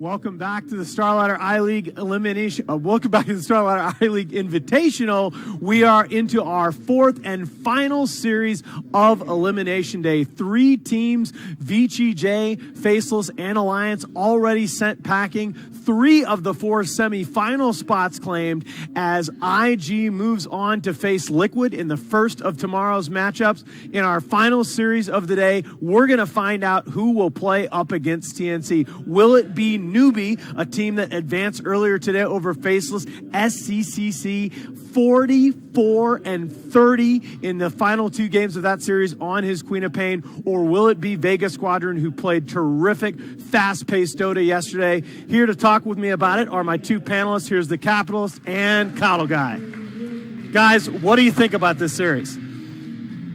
It's a rematch, obviously, and I'm going to keep a close eye on these guys here. Newbie, the crowd obviously super stoked, super hyped, but, you know, when we saw them in their matchup against Vega, they looked pretty damn weak at the time. So are they still trying to evolve their play style a bit? They have a good thing going with SCCC, getting that, like, ever-scaling mid-lane core. He's found a lot of success in the Queen of Pain, but it's almost concern, and as Jack was saying, is are they becoming almost predictable? And will Vega be able to predict that and just kind of crush them once again? It does seem like Vega Squadron are definitely the biggest unknown in this tournament. I think for all the other teams have a very limited experience, if any at all, of being able to face Vega Squadron and the style that they bring to the game. I think Vega Squadron still has a bit of an edge here. I think Newbie's just not quite there yet. I mean, I've been kind of saying this for a while, but it doesn't seem like Newbie's in their prime form, and it just kind of continues. It's hard to really talk about, like, Newbie's draft or, like, how they should execute when they just kind of, like, play poorly. So, I don't know. They built it up a little bit this morning. They'll have to do a lot more to convince me that they can beat Vega Squadron in a best of 3. I think it sounds overly simplistic, but I don't think, as well as Newbie played for spots this morning, I just don't think that they played fast enough to beat Vega in that series. Vega, a very good team coming into this. They had won 5 straight series in qualifier play before suffering a 2-1 setback to Nana Sincere coming into this tournament. They're a team that has been steadily improving. Again, went through a couple of roster changes sort of recently, as Silent stepping into the support position, and then Afterlife stepping in at offlane to replace Mag, who left to play in Southeast Asia. The latter in particular, they've handled very, very well. Silent, maybe a few wrinkles in stepping into that support role after playing carry for many years, but I really do think stylistically what Vega has showed us so far in this tournament is the kind of Dota that's been winning. The interesting thing I can't remember who it was, but someone was talking about on the panel, Vega, a bit, on how this was a team that used to be, well, full Devi, heavy rush, and then they kind of stepped that back a bit, the same way VP did, and we're playing it more methodical, slower, and being more disciplined. Is it almost kind of feeling like they need to start stepping back again to their original roots of being Devi and more fast-paced and pushing forward, and that is tending to find more success in this patch already? I think in order to beat Newbie here, it would be helpful to be aggressive if you had the tempo controllers out of G.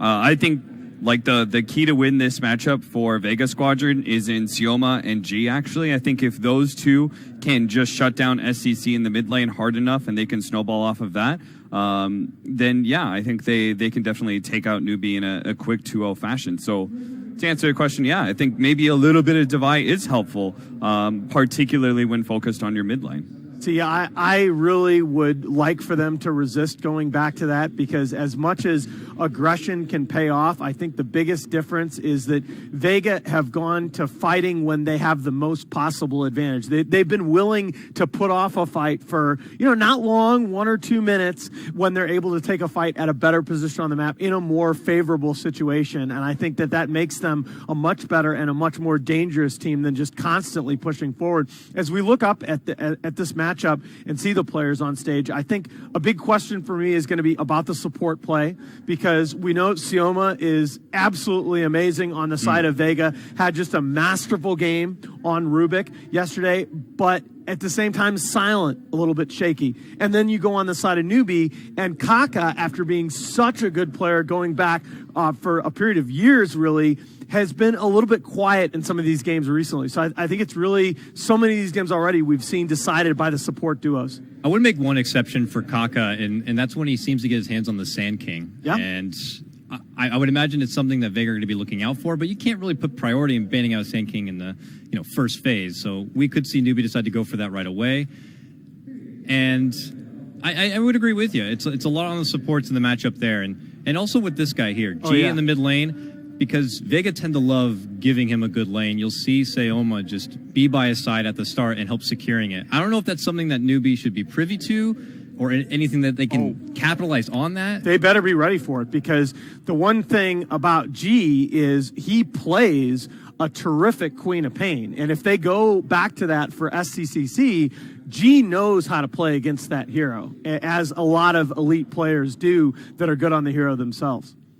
I think the on the side of Newbie thing, how they can beat Vega Squadron, how they can take advantage of the mid lane matchup is that if there's going to be a lot of pressure coming from Sioma and G onto SCCC, which I think is the best way for them to win, then you have to make sure that KP has a really good 1v1 or 1v2 matchup, so he can kind of go off as the offlaner and make space to be able to recover for SCC. So if he's pressured in the laning phase, and if he's not having a great time, then you need KP to be able to succeed in his laning phase and transfer that from there to have a good 15-minute window that buys SC time to recover off of jungle or whatever he needs. 100%. And you were pretty blunt after the first game that we saw today from Newbie, that you felt like KP was the only player on the team that was playing well. And in games 2 and 3, they really started to play around him a lot better, making the most of that initiation. I agree. That's absolutely key in this series. It's funny because I feel like in when Newbie was most dominant, their other cores were going off so well at that point in time, with SCC playing the kind of farmer, and you had this constant presence of U9 on the map, that I felt like KP was actually sometimes the one that was most inconsistent. But now in this Newbie, in the last Newbie, let's say 4 or 5 months, I feel like he's actually been the one who's been carrying Newbie through their rough patch. I would agree with that. As you can see, the draft for game 1 of our final series of the day underway. Vega taking the Jakiro. That's already the 12th time that hero's been picked, making it the most picked hero now in the tournament, passing up the Sand King. And Newbie are going to go ahead and secure the Ogre. Again, we've seen so much emphasis on supports in the first phase, a lot of double support opens. And the Ogre, you were talking about that potential for the dual mid. The Ogre really gives you some insurance against that. Goes without saying that all the heroes that have 2 heads are typically smarter than all the others, so you got to claim those first and foremost. I just got to say, it's a funny thing that someone like Theben shows up to this tournament, only gets to have 2 practice games with his team, gives Jakiro a shot in the pub, seems to do well, says, why don't we try it in this game? They go 2-0, and suddenly everybody goes home that night and probably tries out Jakiro, and now it's in everybody's lineup. I'm curious to see if this is something that actually transcends this tournament into the Manila Masters or Epicenter, or if this is just a self-contained thing here at Starladder. I feel like it's definitely going to transfer into others, just because if you look at the stats and the damage that comes out from Jakiro early, I thought this hero was getting so many buffs that it was eventually going to be a thing again. It just needed the right patch. He was getting that kind of power creep that we talk about from some of these heroes. If you get that power creep, then all you're waiting for is a meta that fits that hero, and he's going to go off big time. And that's exactly what's happened to Jakiro and many other heroes of the past. You said, he surpassed Sand King. I was like, well, there you go.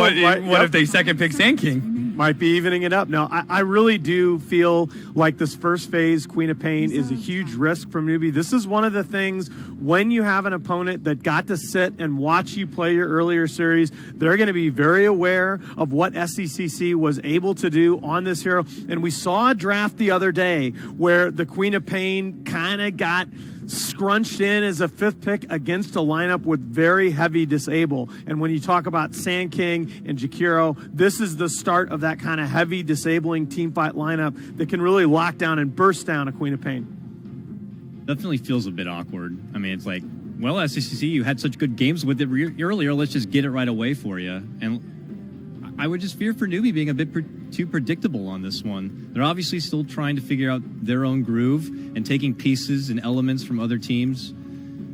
We'll have to see if it's going to be something promising for him or not.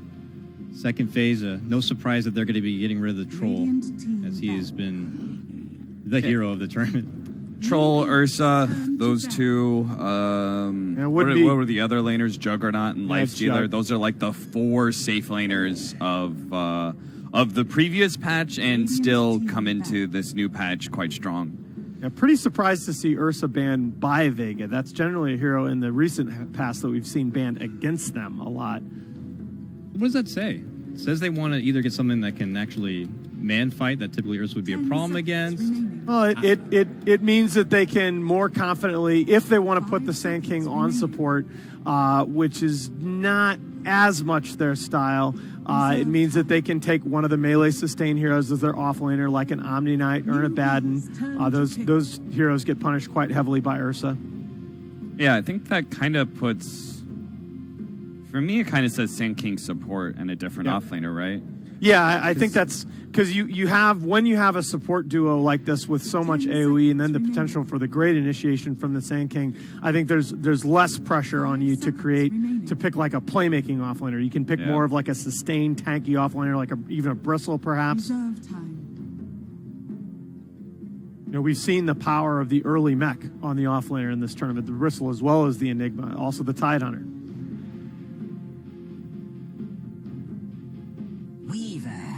Okay. Right. I mean, they're showing their cores already. This early? Yeah, I think this is fine because with Sand King and Jakiro, neither hero is particularly good versus Weaver because you're going to get Lincolns and that cancels out Burrow Strike, and then Ice Path is just going to be difficult to be able to put onto the Weaver.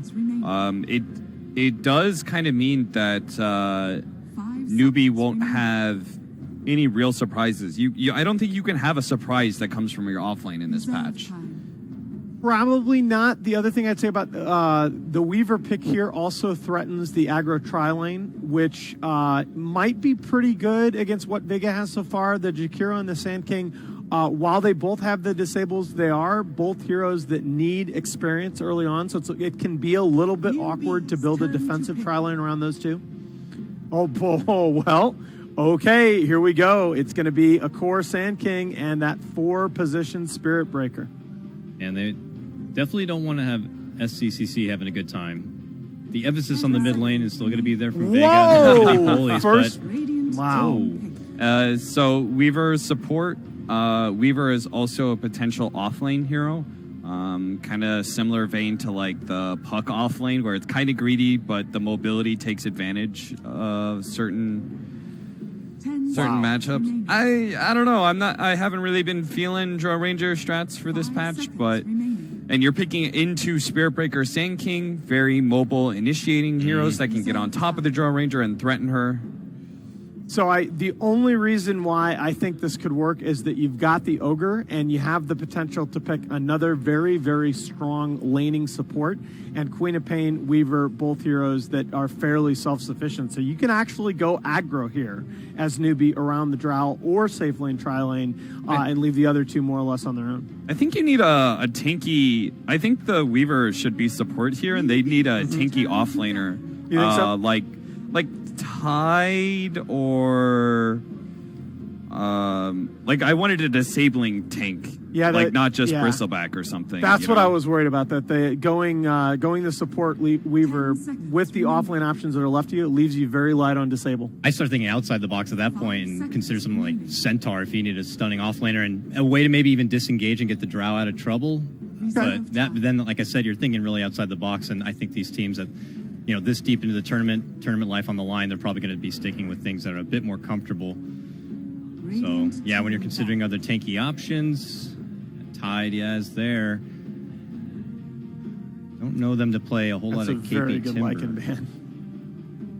Yeah, Lycan is particularly strong against those squishy agility heroes. He's so tanky, he closes with the back line. But surely there's... I mean, they've already got the Tinker. They've got late game kind of secured. As long as they have a fighting core, that's all that really matters. And there's no way you could take away enough of those heroes. I think the one thing you have to have from Newbie here is another source of disable to stop the charge. Right now, all you've got to stop the charge is the Ignite. The Drow can hit a Gust on that, but it's not the easiest thing for her to do in the world if she's already being pressured by the other supports getting in on her.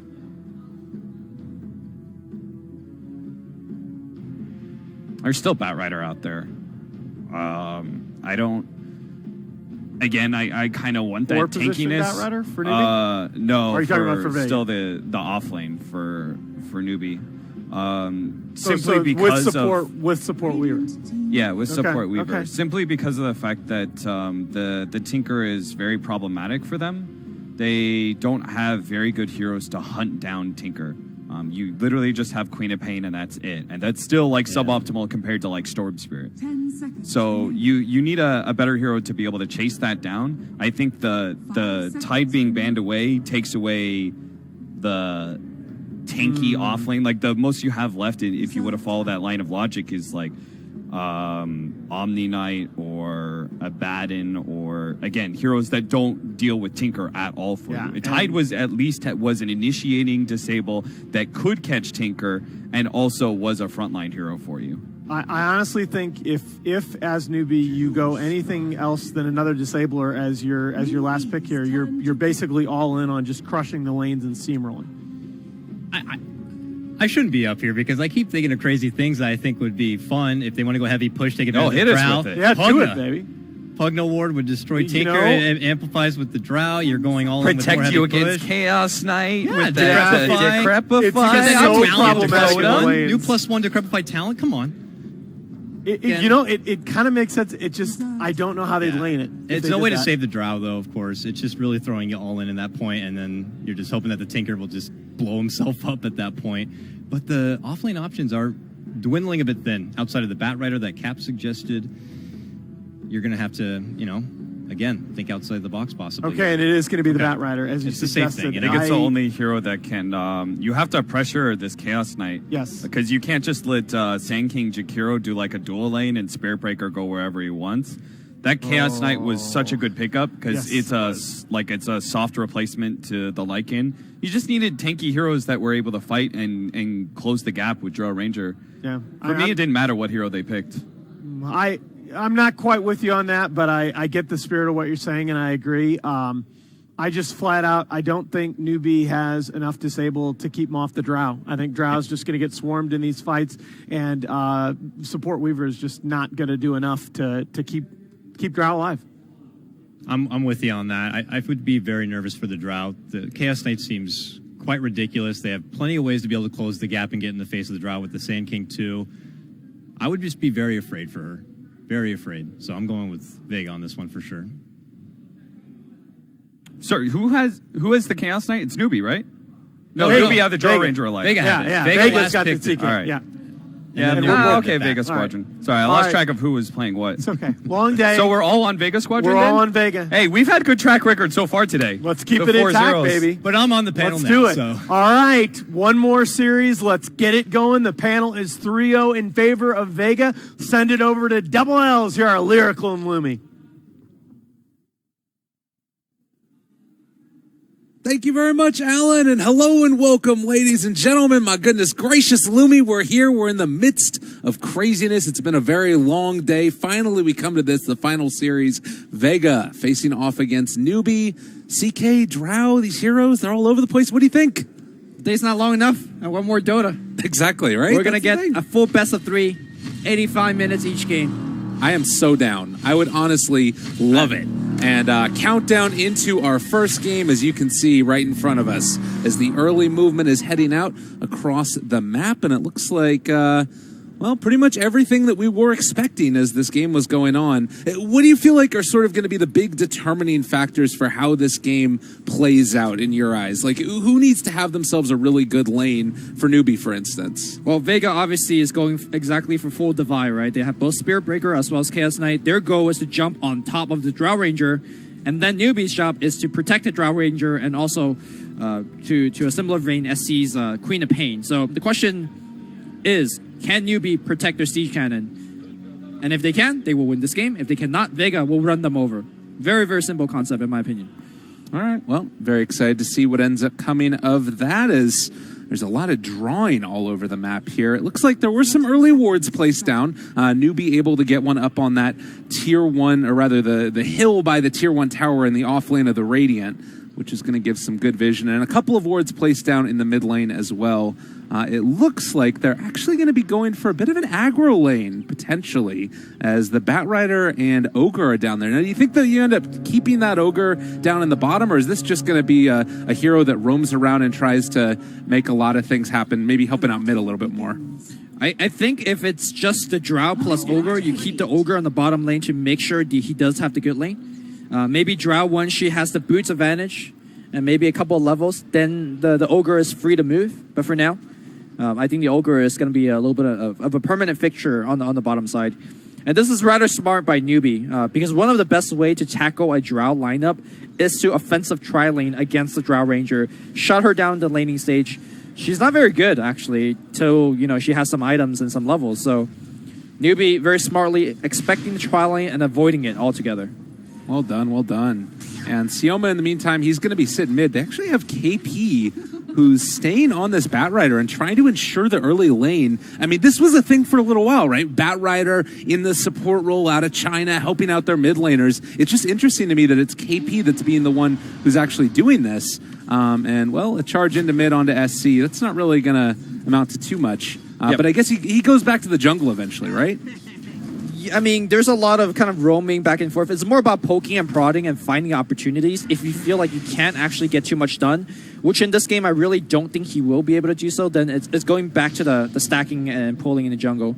And the reason you haven't been seeing it is actually due to the jungle change. Like, Batrider needs that stack to recover and find that early Tranquil Boots and Blink. And because they changed how the jungle is respawning, that it wasn't seen. But now it's back to the point where you can stack every minute now, so it's much easier to run that strategy. Okay. Very, very cool stuff indeed, as, well, the casual 4 heroes mid that we've come to know and love. And Sioma taking a good bit of damage here. They're actually going to blink forward, trying to find the kill. It does look like he's still taking enough damage from the dagger that it might end up being the death of him. Tango regen is there, but it's going to be enough. I think that he's actually going to live through that. That was close, though. Well, he is very far away from home. He is going to try to take a rune and, I guess, charge to the mid lane and walk it off. Is he suiciding? This is going to be a long respawn time, and yeah, he will be suiciding to one of the neutral camps. And an easy regen rune as well for SC is, well, it's not first blood, Observer. Don't worry, it's all fine. We're all good. Everything is okay here. But yeah, it's like you mentioned, that long respawn time, 19 seconds. Maybe it could have been worth it to go back to the home and regen, but no shrines makes that a little bit less palatable as well. Actually, for the Batrider situation up top, it looks like it was just more or less a late lane switch. We're not going to have Kaga core on the Weaver and KP the support Batrider. It was kind of just roaming up top, and Kaga was just being the placeholder in the lane meanwhile. Yeah. Okay, well, Afterlife. Oh, another charge in towards mid. SC going to back out again. And that is going to be, just a lot of pressure placed in on here. The panel talked about it. G, obviously, a lot of experience with Queen of Pain, what you need to do to shut this hero down. He knows it, indeed. And they're just going to try and keep that going, although it's still relatively even in that mid lane. Big thing is Drow maybe suffering a little bit down bottom. Yeah, I am surprised at the fact that the Ogre did leave the bottom lane so quickly. But I think the mid lane is actually a little bit more important to secure, and Drow is advantage in this solo 1v1, so Mugi will be fine. All right. Aloha Dance now continuing to farm away on this CK. We talked about full Divide as another charge is going to be canceled out in the mid lane here. I mean, obviously, Spirit Breaker also just is the embodiment of that type of play. What is it that you feel like they need to accomplish in the laning stage? Like, do they need to dominate their lanes, or is it more about grouping up after the fact? I think it's weathering the storm. Right now, you just make sure you don't feed, exactly. G on the mid lane, though, looks like he is daggered up. He popped the Fairy Fire, will man up. The charge is coming through. SC needs to blink back now. First blood goes to Sioma, and just a tad late on the kill on the other way around. Kaka pops the Swarm, and they have the Ignite as well. They really want a tower line. This is a very tanky hero. Simo walks forward, looking for the 17%. He's got the Orb on Kaka, and the range creep will take him down. Oh my god, big plays there. And one of the big things was that it was actually the bugs that were tanking the tower, which allowed them to dive so deep. So really cool play. They end up being able to find their kill, and it was first blood, of course, going against SC. So big win there for Vega Squadron. Yep. Unfortunately, I didn't actually catch how many range creep there was for Newbie. I'm not sure if Drow Ranger activated her passive, maybe the extra range creep hit or two would have made a difference, because it was really close in that engagement. Yeah. But that was not the case.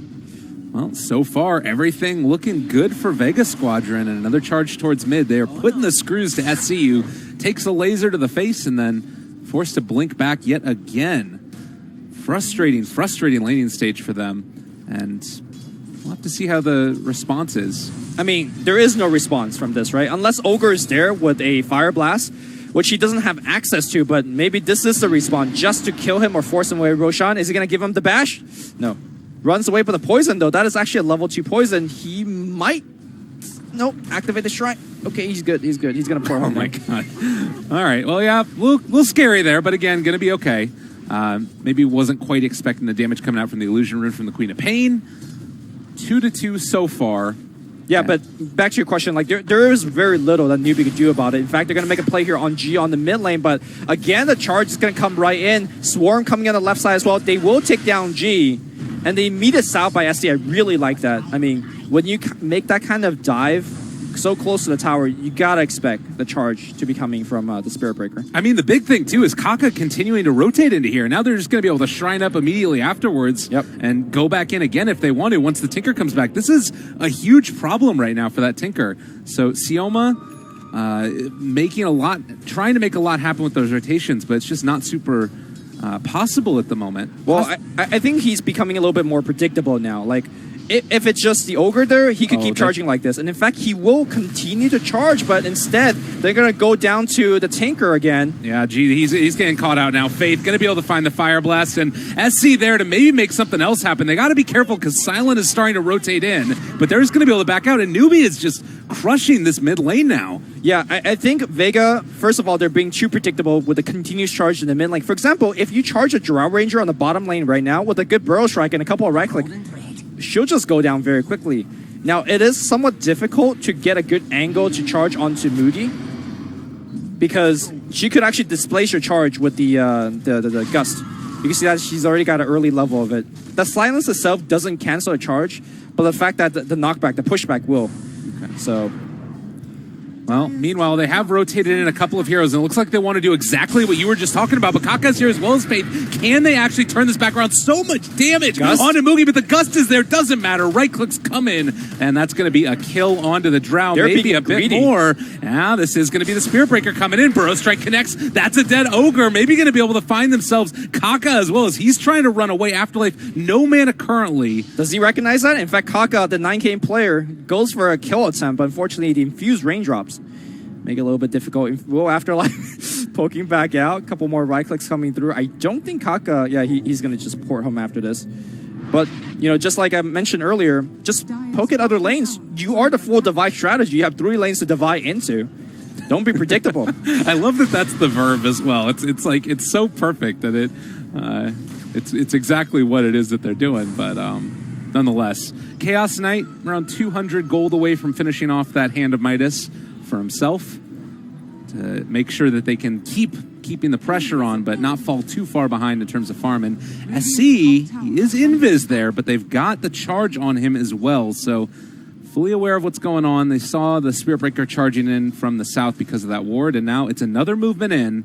They want to try and see if they can kill off the CK. It'd be a big kill because he still is so close to Midas right now. He almost has enough gold for it. Can he buy it before he goes out? He is going to be able to get it, but still going to die. Yeah, he will definitely die, but they didn't really gain too much from that apart from getting the one kill. The pushback from KP, perfect. Silent looking at port out, no chance.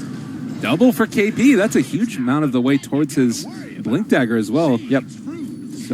So far, it feels like Newbie is playing this strategy pretty damn well, keeping even at this stage with Vega Squadron. And, I mean, Tinker, it's not like he's fallen incredibly far behind in spite of those deaths. He's died 3 times, but still having a good laning stage for himself in terms of his farm he's been able to get. He's actually ahead of the Queen of Pain when it comes to net worth. So I would say that the repeated charge on the mid lane, although predictable, is making SC, very scared, and he's blinking back repeatedly. So that is slowing down the Queen of Pain in its own right.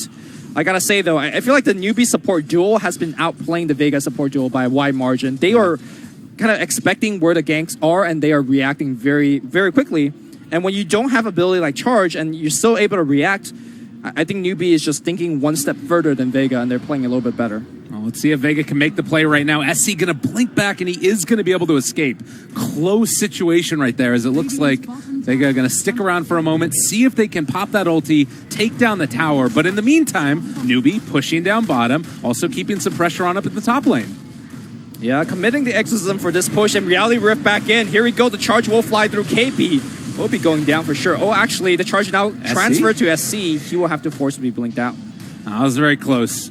So they are going to be able to find that one, and now G in trouble as Kaka's chasing him down here. Can he actually find this kill? Bug's still there, giving him the vision, and they are going to try and chase. They find the kill. Good play. Stun comes through, though, and Kaka might end up paying for this one. Burrow Strike, as well as the Reality Rift, and they get the return code, but very much worth it to find that kill onto G. Worth.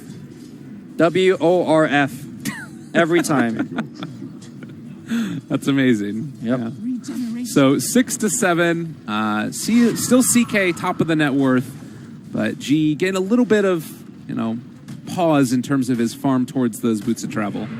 Yeah, they gotta respect the Reality Rift range. I think that's one of the best way to initiate, because not only does it pull you, closer to Vega Squadron, it also kills you very quickly with, especially when Phantasm is on. It's that minus armor, right? Yep. Like that's so difficult to deal with.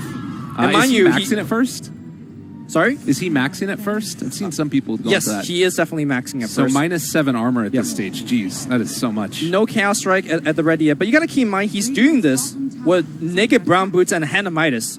It just shows you the strength of this hero, that you're able to make those type of plays without essentially any items.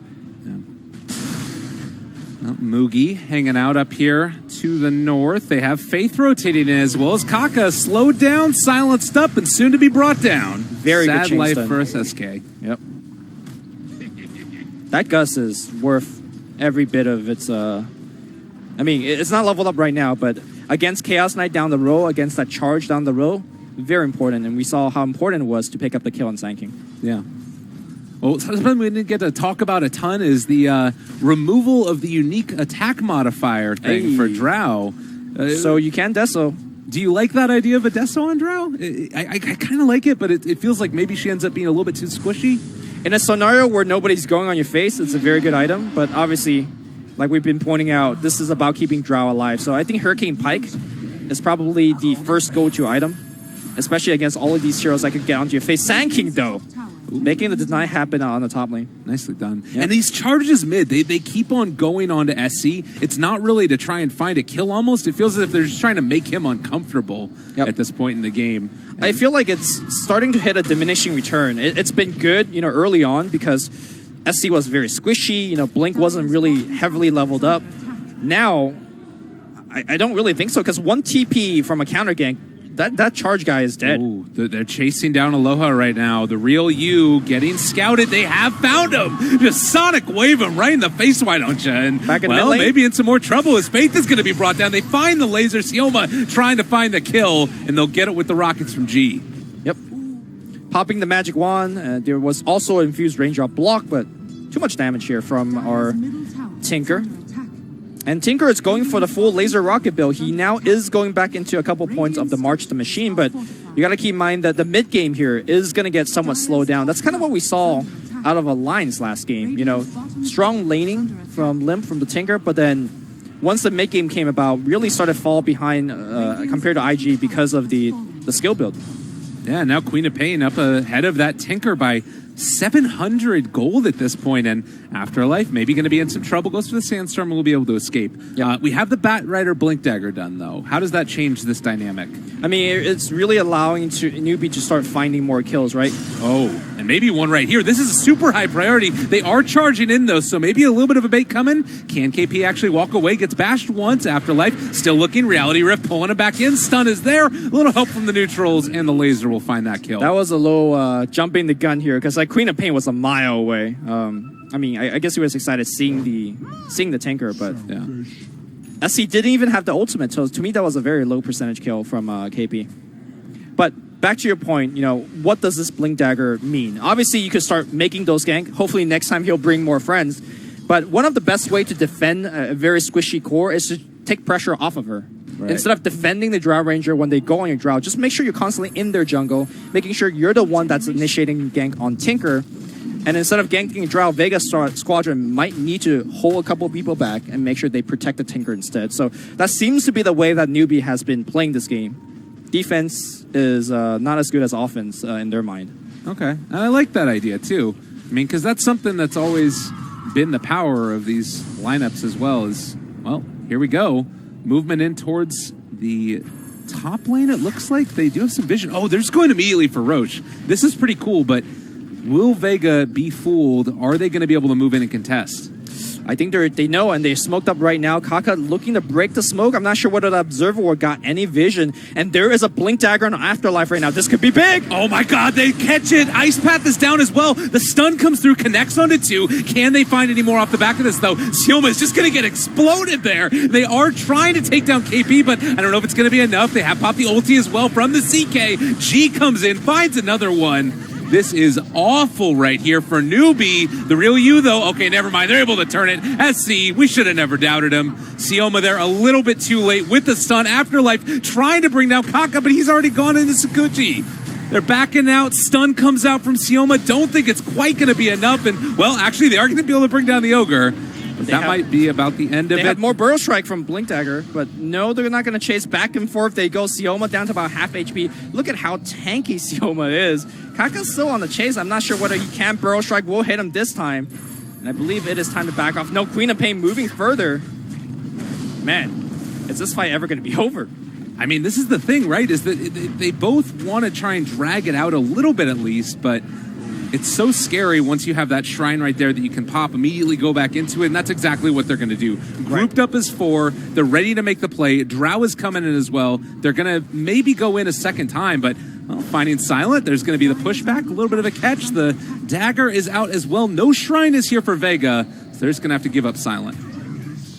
Newbie, if they knew that there was a Sand King ultimate in that fight with the Blink Dagger on tech, they 100% does not go for that Roshan engagement. But what a perfect pickup for Afterlife. Unfortunately now, though, you know, Epicenter is down, so Newbie just waltzes into the pit, takes it for free. Well, 17 minutes, and now Newbie, the ones in control of this game, at least to the next couple of minutes here as they have the Aegis. So they're set up to try and go in for the tier 1 tower. How do Vega respond to this? It's just all about split push at this point, right? Oh god, G? Okay, no, they have found Kaka. He's almost dead. That's time lapse away. He is charged though, and now coming in hot is Sioma. He has detection available, and time lapse is down. Trying to put as much distance between him and the charger, but he's gonna get found here.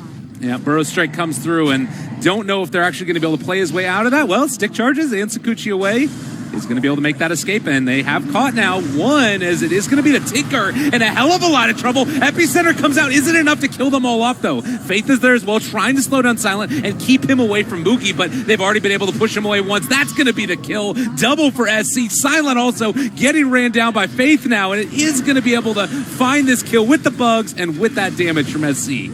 Tower goes down in the midst of everything. Tinker had to buy back in that engagement, and still, despite of that, what was that, a 1 for 4 if you count the Aegis? being extended by Newbie. I want to point out how smart it was to put the Aegis on SC instead of the Drow Ranger, which is normally the one you want to be protecting, the one that you want to put the Aegis on. But they understand that SC represents so much more damage this point on. If she could respawn and give you that second, the Scream of Pain, the Shadow Strike, all that jazz, it's going to be worth a lot more damage. And we saw that in that last fight. Being able to extend the fight in a way to catch more up and get more kills. That Aegis placement from Newbie won them that fight. Yeah, and it was also like that thing where everybody moves over to the side, they try and chase the Weaver, find that kill, and it leaves open the Tinker to get caught there by the lasso. Yep. Again, I just want to point out this game from just the draft, you would think that Newbie, it's all about playing defensive, making sure they don't go in the Drow, making sure we sit behind the Drow, let her farm, very static play. Newbie flips it, 180, and they're going on people. TP out here from the Spirit Breaker, but no such luck. And Newbie, as you could see here, just offense, putting in pressure, getting kills, and Drow Ranger just farming away because nobody's ganking her. Yeah, absolutely. And now you're in a situation where you can keep the pressure on, try and take down the rest of these towers. The Orchid is done for the Quap as well, and she's just running at the Jakiro right now, trying to find the kill. Oh, in the base pop? Maybe, possibly. No, it's not going to be enough. So he is going to live through that one. But it also means now you don't have the Jakiro to try and stop this push that's coming in from Newbie. Yep. This feels a complete 180 compared to the game I just casted, where both teams says, okay, we're going to sit back, look for the perfect fight. But now it's fighting nonstop. Charge coming in from Sioma, Gus, and Flame Break. They both do cancel the charge, and Newbie was not shy using those spells. Yeah, stay away from my carry. I don't want none of that shenanigans. So 20 minutes in, you can see that all of the Tier 1 towers are now down across the map for Vega. Newbie, meanwhile, have retained both the mid and bottom tower for themselves, as Vega have stopped the pressure, at least for the moment. In your eyes, how do you see the next couple minutes unfolding here? Like, there's still not going to be another Roche to be taken. Do you think that Newbie can try and move around the map and take down the rest of those objectives, or do they need to try and play it a little bit more passively? I think it's too dangerous to now actually take objectives, especially now that you don't have Aegis on SC anymore. I think you could play the Econ game, because if you look over to Tinker, which I guess you can, because the Chinese caster is controlling the ops, but what I want to point out is that Tinker, because the buyback he had to use in the last fight is in Struck City right now. No Blink Dagger. He'll pick it up in a minute or two, but, 20-minute BOT Blink is not very good at all. So I think Newbie could play the Econ game for a bit. They are pulling vastly ahead now. And this is where Mugi will scale and take over the game. And I mean, it's not just, these other heroes, the SC, Queen of Pain, or the Drow Ranger. It's this Weaver. Like, he's got Urn, he's got Medallion, almost the same net worth as, like, the Tinker. This is really a problem right now for Vega Squadron. What does Kaka go into? He's building towards that Aghanim Scepter. He's only 1,600 gold away from it, and they just destroy Afterlife as well. Newbie are all over right now. So I really like the decision not finishing Solar Crest and start going towards the Axe by picking up the point booster. And you might be asking, well, isn't Solar Crest a very commonly purchased item? Wouldn't it be good here? Yes, but to me, once Kaka finishes that Aghanim Scepter, that is the door shutting. Because Vega Squadron's lineup is about jumping on that one target with Charge, with Reality Rift. If you could time-lapse that target, that is all Vega's offense. Right. And they are going to be on the run instead. So I really like this item adjustment for Newbie. I mean, likewise, there's always the sort of win condition for Vega Squadron where if CK gets enormous, then you start to run into problems. But you do also have Aghanims, Mjolnir, Drow Ranger if they need to go towards that route. Sure. So, there's some answers for both teams, but certainly right now, Newbie are the ones that are feeling quite strong and capable of just snowballing this game from here on out. DD was picked up there for the Queen of Pain, and it looks like Vega want to put a kibosh on all these proceedings and make a smoke play for themselves. Yeah, one of the things that we saw from the Alliance CK game yesterday was that the illusion was a big part of the damage, and Loda had a lot of trouble kind of using this illusion because there's so much AoE. If you look at within the context of this game, Napalm is going to be annoying for the CK illusions, and of course there is a Sonic Wave, but if the CK could use his ult after those ultimates have been used, after all of the AoE spells have been dumped out, I can see CK just running through Newbie. So, gotta control his ultimate timing very well. As I say that, he just like willingly pops it and go for the mid tower, which is fine. I mean, yeah, totally. We do see a lot of CK use it as a pushing mechanism. Yeah. Well, and he's just going to be doing that right now. And Kaka comes in, going to clear these ones out. 900 gold from an Aghanim Scepter on the support Weaver. He is incredibly farmed. Yep. So... Also, if I may go back to the CK comparison to Loda's play from yesterday, Loda took the talent where at level 10 you could choose between 8 intelligence and 15 attack speed. Right. And he took the intelligence talent, which in the mid and late game, between dual breath and liquid fire from the opposition, his CK illusions were not hitting at all. Right. I'm very happy to say that the CK here, for going for the end, took attack speed, and he will, really go for his illusions to actually output that damage and look for the quick pickoffs. Okay. Yeah, it's something that you have to do with this hero, is find the initial pick, turn it into a 4-on-5 as quickly as possible. And, well, that tier 2 tower ends up going down in the bottom lane.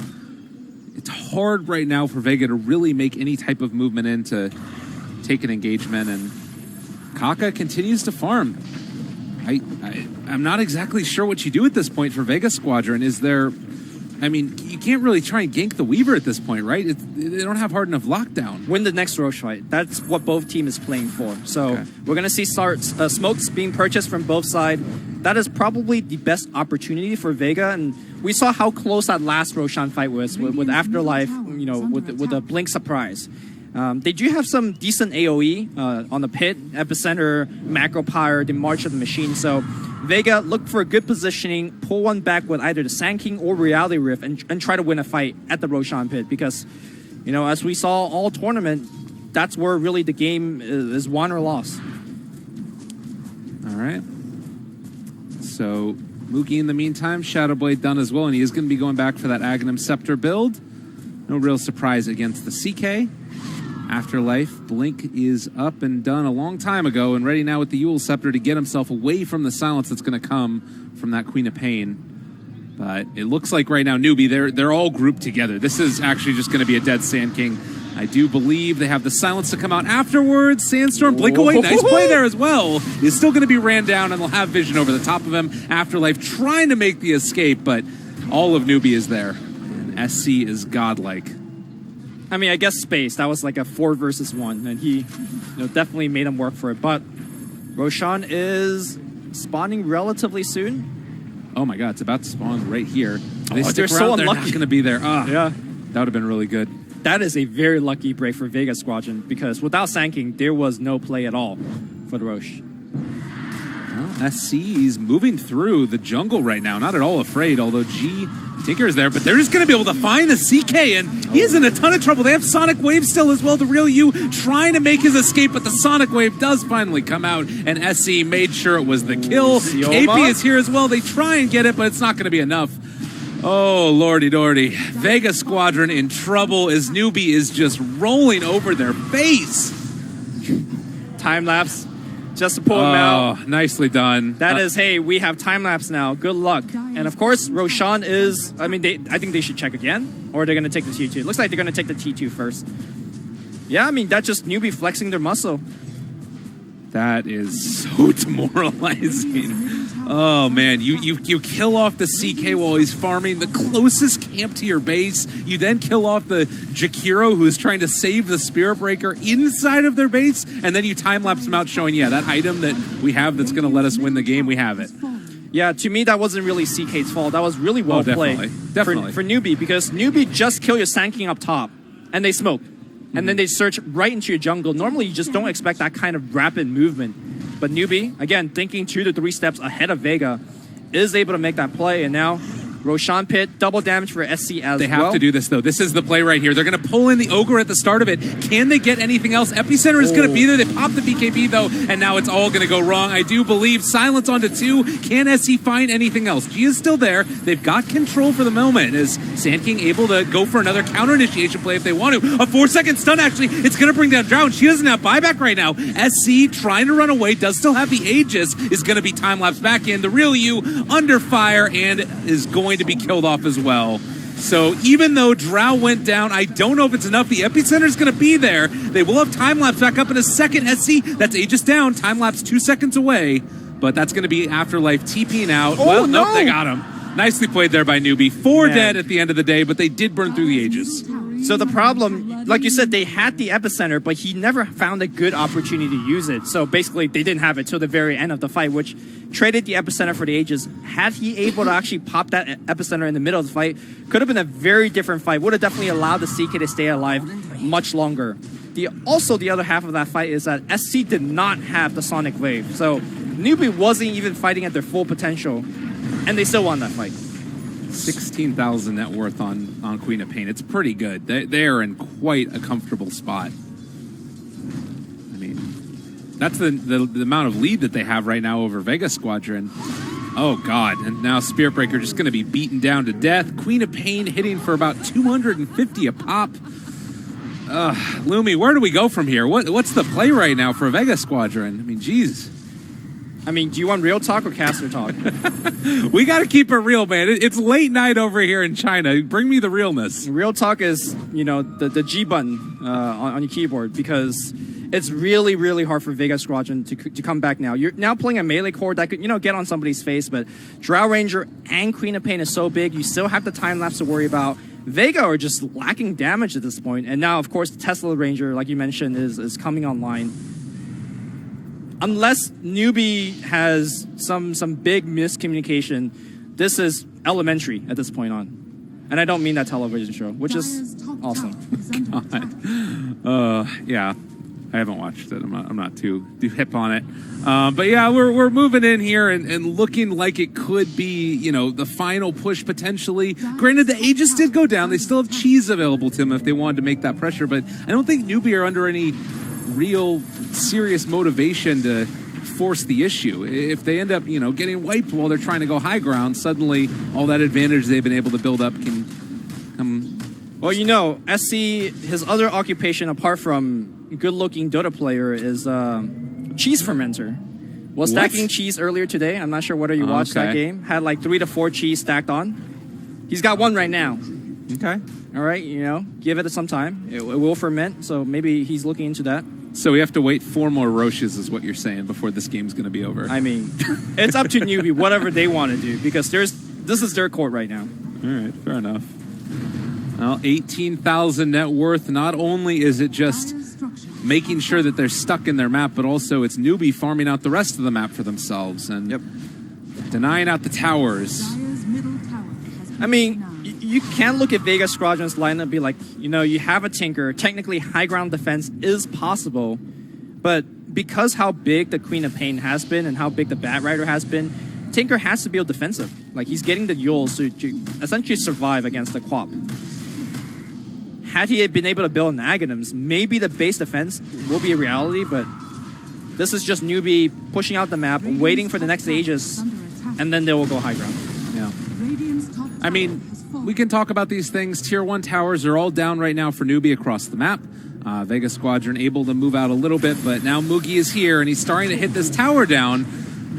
In terms of ways to keep him survivable, too, like, you can literally just do this with the Aghanims Weaver, and you never have to worry. Yep. All right. Mugi would take down the tower. They would take down Shrine. Very systematic. No need to get fancy here. Yeah. Calm, cool, collected.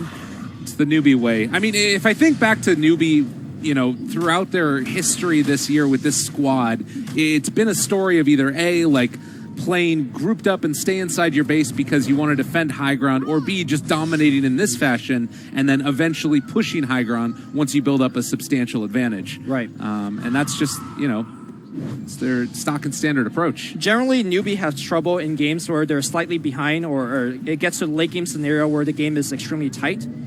But at this point, even though Newbie's teamwork has not been extremely stellar, at this point, the game has become so basic and so elementary that, even I could win this game. Oh, lordy. Oh, no.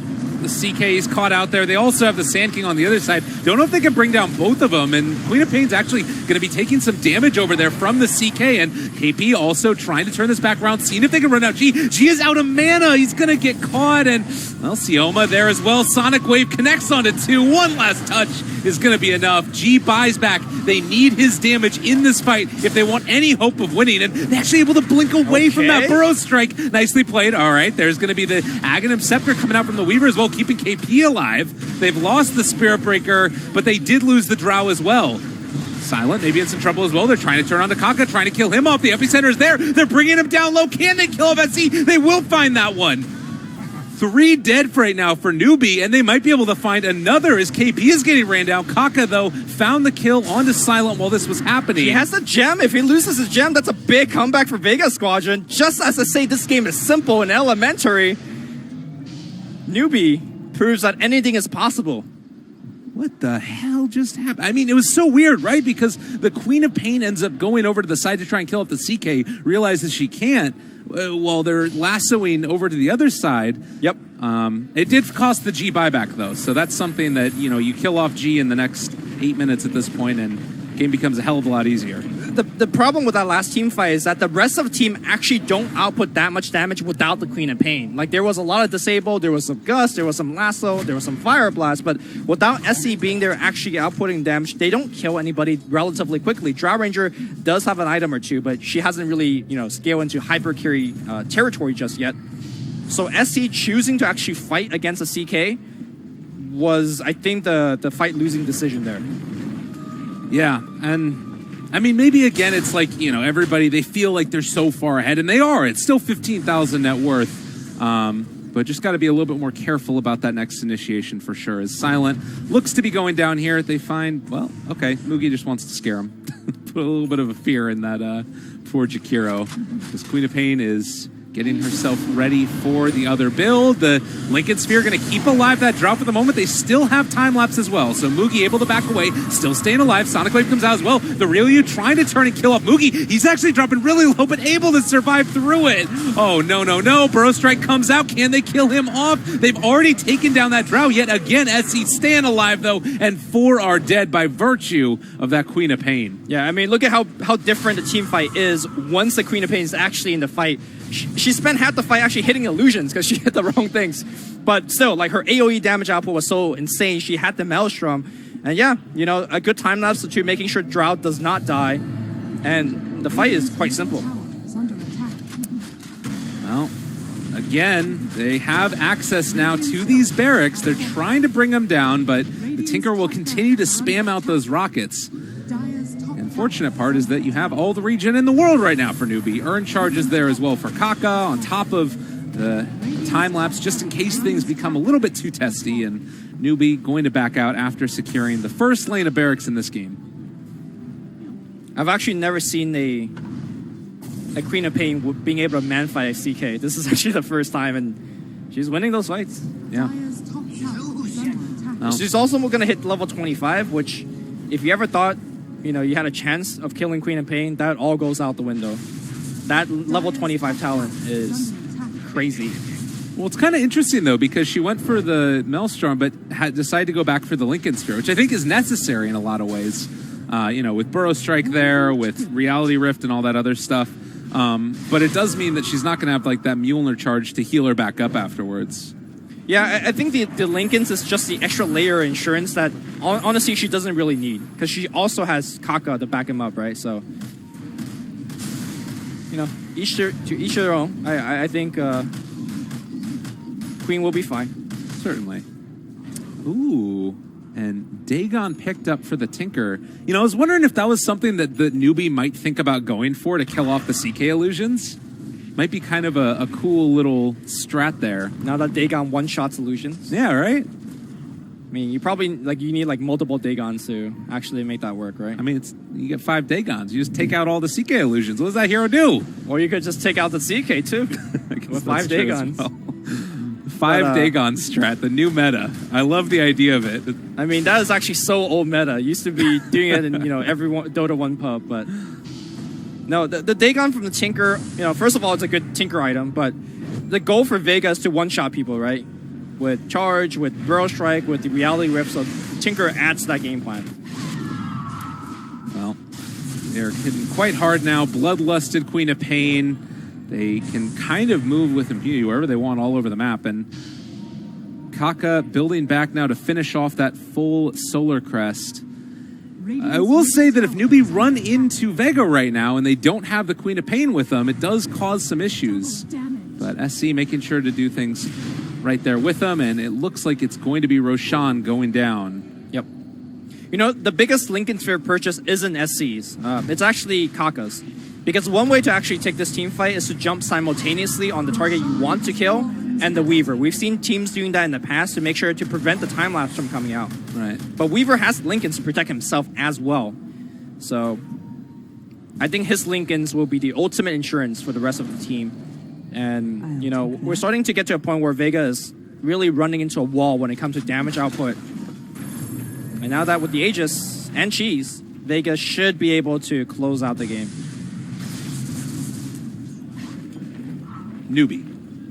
Sorry, Newbie. No problem. Newbie is able to close out the game. Yeah. Sorry, it took me a second to catch up with it as well. So 34-18, the game is looking quite in hand. They have the pipe fully completed on Faith, bloodlusted targets, and I imagine that the same way that this works is that you have Newbie move in along the bottom lane and try and take down that tier 3 tower by Drow just sieging. Yep. Put the Solar Crest on her, make sure you have a Lincoln charge on her, and, you know, time-lapse if necessary. Yeah. I think I saw that the Weaver as well was building back towards the Blink Dagger, so he can stay even further back. There's not going to be any chance for them to find that hero and then move out across. Although, you know, like, the one thing technically that's possible is, like, Vega could have a very sneaky ward in the back line, and with charge, they could constantly have vision on the Weaver, but unfortunately, Vega not able to prepare by dropping Observer Ward. And of course, there is Gem available on KP as well, so they could mow it down as they push along. Yeah, I mean, Newbie actually was moving around the entire map, making sure that there wasn't any vision. That was like... They are moving in towards the mid lane here, and normally I'd say this is a little bit scary. You have to be slightly careful about trying to move up here since there are all the shrines in the area. But still going to be hard for Vega to make any meaningful progress towards killing SC, who's the one staying on the high ground with the Aegis. And Ice Pat there. Still going to hit away at the barracks. Reality Rough trying to pull him back in. They get the silence off into the Chaos Knight. BKB was popped, though, for the Batrider. This might get a little bit scary. Time-lapse keeping SC alive. Sonic Wave comes out. A lot of damage, but still haven't been able to bring him down as of yet. CK is gone, though. 80 seconds. Buys back immediately. Sioma taking the damage. G taking the damage. Epicenter is there, but can they actually kill him off? No. They only take down KP and SC standing tall. Time-lapsed as well with no regard for human life. Newbie take down Vega.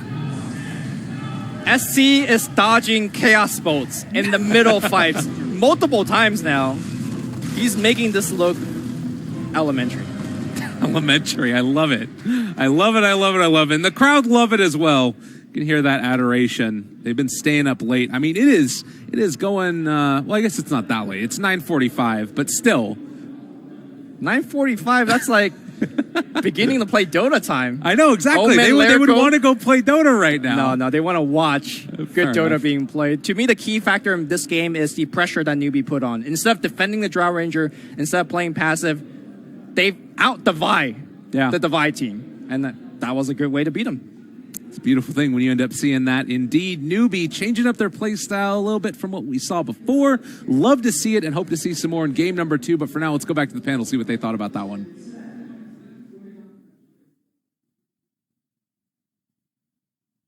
Wow. SCCC, 3 games on Queen of Pain today. 56 kills, 6 deaths, 40 assists. Yeah, I think you might want to ban that hero. Let's bring our panel back in here as Newbie are up 1-0 in our final series of the day. Guys, we can talk about a number of things in that game. All 3 of us went for Vega in the draft. I think we vastly underestimated Newbie's ability to play on Vega's side of the map. With that support Weaver, they were very aggressive. And one common denominator, as successful as Jakiro has been in this tournament, is that if he's forced to play on his own side of the map, if you're not applying liquid fire to those enemy towers, that hero just loses so much of its value. Yeah, I think that there was like a lot of problems there for Vega Squadron. I think they just looked really uncomfortable with their own draft. Particularly as strong as SCC looked on Queen of Pain, G looked equally weak on Tinker. There was a lot of times where he just looked a little bit out of sorts on the hero. I saw him there was one time in that bottom fight where he just straight up ran out of mana. If you're doing that as a Tinker, then that tells me that you're not very comfortable in the hero. You're not very experienced. You don't have the instinct set up to be able to read how many spells you can use before you're actually in danger territory. So for me, that was a bit problematic, but I do agree. You pick up this Jakiro and then you end up with a lineup that is very defensive in nature, and you're just trying to slowly concede towers until you finally get this late game. It does make the Jakiro look a bit worse, but I think I think it's still worth the first pick for him, right? Sure. I don't think it's you first pick it and then you're oh, we're going this late game strat. Oh God, I wish we didn't have the Jakiro. I think it was just SCC and the rest of them playing very well. The Aghanim Scepter from Kaka was particularly useful. They got a lot of value out of their laning phase with the Batrider Weaver duo as well. Yeah. I was super impressed even before the Aghanims. He got a tremendous amount of value. He had early Urn and Medallion, and he got a tremendous amount of value out of that build in its Roche potential and its ability to put pressure on the enemy heroes with the Swarm, stacking up that minus armor. I don't know. What did you think of that game, Dakota? I mean, I'll try not to echo too much what you guys were saying already.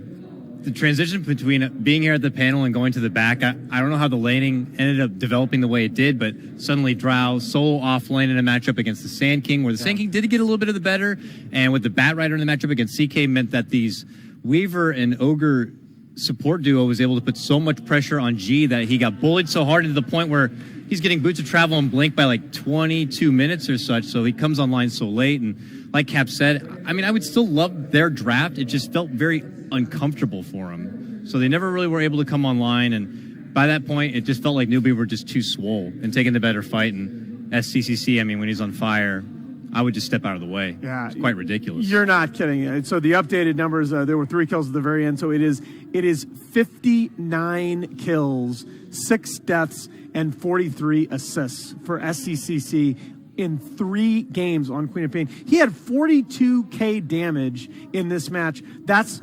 almost twice any other hero, and almost 3 times any other hero on his own team. He just absolutely owns on that hero.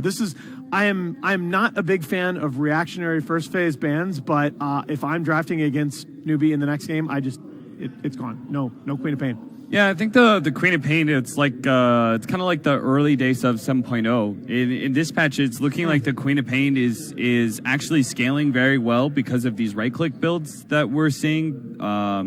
You're able to actually tank a pretty decent amount of damage just because of the lifesteal that we're seeing. We saw that Satanic game from, I don't remember when, but it was actually pretty significant that the hero was able to be such a powerful frontliner. So it really does feel like the Queen of Pain in older days of Dota was a rather one-dimensional tempo controller, but it seems like there's a lot of room for growth now for this current version of Clop. Yeah, that's one of the things that the talents have brought to the table, I think, for sure. and the item builds around the talents. And we saw for a while, you referred to her early in 7.0 with that ridiculous level 25 Spellsteal talent with the Blade Mill and the Mjolnir. But even now, you're seeing that talent, although weaker than before, still does give her that additional scaling option if the game goes super late. That proved relevant in the really long game. But I don't know. When you get a player like this that's in a rhythm on a hero. Yeah. It would feel awkward to be forced to have to, on one hand, ban a Queen of Pain in the first phase because you feel like Newbie's going to pick it up otherwise. But I kind of almost think of it like basketball, where it's like the team's so hot, you might need to call timeout just to cool him off a bit. It's like, you know what? SCC's been doing so good on this hero. Just get him to play something else at this point. No, what they say in basketball is you just don't want to let Michael Jordan beat you. You want to take away the other team's best option and say, okay, somebody else has to step up and make a play. And Cap's even just taking the tie off. He's had enough of this. I bet my suit jacket in. Yeah, got a tie apparently on Vega in the last game. So get a little hot in here. Yeah, SCC's warming up the place. Damn. We got on esportbet.com and we didn't know for sure who was going to win. The ties are coming off. Oh, well. All right, guys. Well, you just saw game one of our final series of the day as, Newbie is up in convincing fashion, 1-0. Vega need a win in game two to keep their tournament hopes alive. We're going to take a quick break. We will be back with what might be the final game of the night. Stay tuned.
Bets, online betting for every esports fan. Dota 2 and Hearthstone, CSGO and Overwatch, StarCraft 2, the choice is yours. Express bets for multiple matches or live bets on the game you are watching right now. Know your way around Dota 2? Make a prediction for picks and bans. Playing CSGO? Guess the number of rounds in a certain match. Daily quests for all participants and all the best choice of payment systems. More than 600,000 users have already made their bets on the spectacular matches since 2011. EGB.com. You know for sure who's going to win.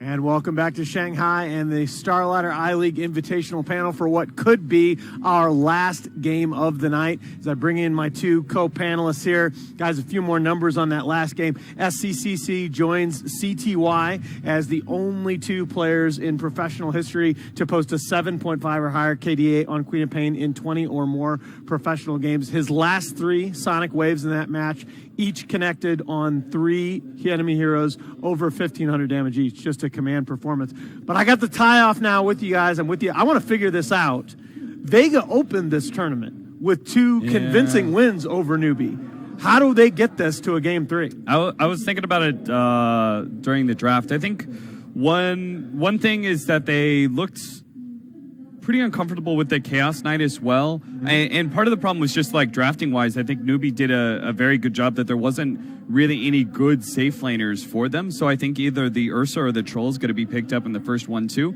Probably the Troll, honestly. But I think that's where Vega Squadron are going to go to this time around. Just because honestly, it is a bit hard to get the right kind of safe laners in this patch. You know, we talked about like, oh, what kind of off laners can you run and all that sort of thing initially. But to be honest, there is actually some depth to the offlane pool. There is either those hyper aggressive offlaners you can run, or the much more like self-sufficient offlaners. There is actually enough depth. And hell, if you just follow Ice, like you saw how deep into the offlane pool he was willing to go. So in that regard, I think safe laners are actually going to be, there are certain safe laners that are much higher value than any others. Ursa and Troll, I think both stand out there, whereas like Lifestealer and Juggernaut, neither would have felt particularly good there. Maybe Jug would have been okay. Terrorblade didn't have a whole lot of value, I think, against the Drill Rangers. So I think we go back to the safe lane for Vega Squadron. That may solve part of the issue for them. Well, we're going to see Vega are indeed going to change things up. They're going to say, look, I'm going to take away that Queen of Pain from you, SCCC. You're going to have to beat us with something else. They're also going to take away the Ogre, which has been doing very well as that lane bullying support. But Vega come back and say, all right, fine, we took one of these huge lane bullying supports suitable for a dual mid off the table. We're going to pick the other in the Bane. And that's, again, I think, a part of the renewed focus and commitment to shutting down SCCC in the early game mid. Here comes back the G Mirana Bane combo. No. Yeah, there's a lot of hate I've heard from Mirana lately. No, I'm just kidding, of course. But obviously, I'm not convinced Mirana is quite that bad. But you bring her up to any of the analysts and any of the players, are like, it's one game. We don't know yet where her place is. She's okay. The current item build is kind of favorable to her. The timings are kind of favorable to her. It's just, I think it's like something about when playing Mirana just ever since the Aghanims Ethereal Blade days, that was when Mirana felt good, and now you have to go right click Mirana in this patch, and it right click Mirana just has always felt it's just baggage from previous patches, honestly, that Mirana's always felt kind of like if you have to right click with her. Well, her build up can feel sort of awkward. So Newbie going to respond with their own lane dominating support in the form of the Undying. We saw this earlier today. Wouldn't be surprised to see the 2 support open here. I like Crystal Maiden if you're going to go for the double support. There you go. There's the Sand King. It can slide into a core, of course. I mean, that's just no. For Newbie, it's actually more often the 4 position, but KP can play too, of course. That's a nice thing for newbies. They can do either, really. Do you think Undying Sand King as a duo? Have they done that before?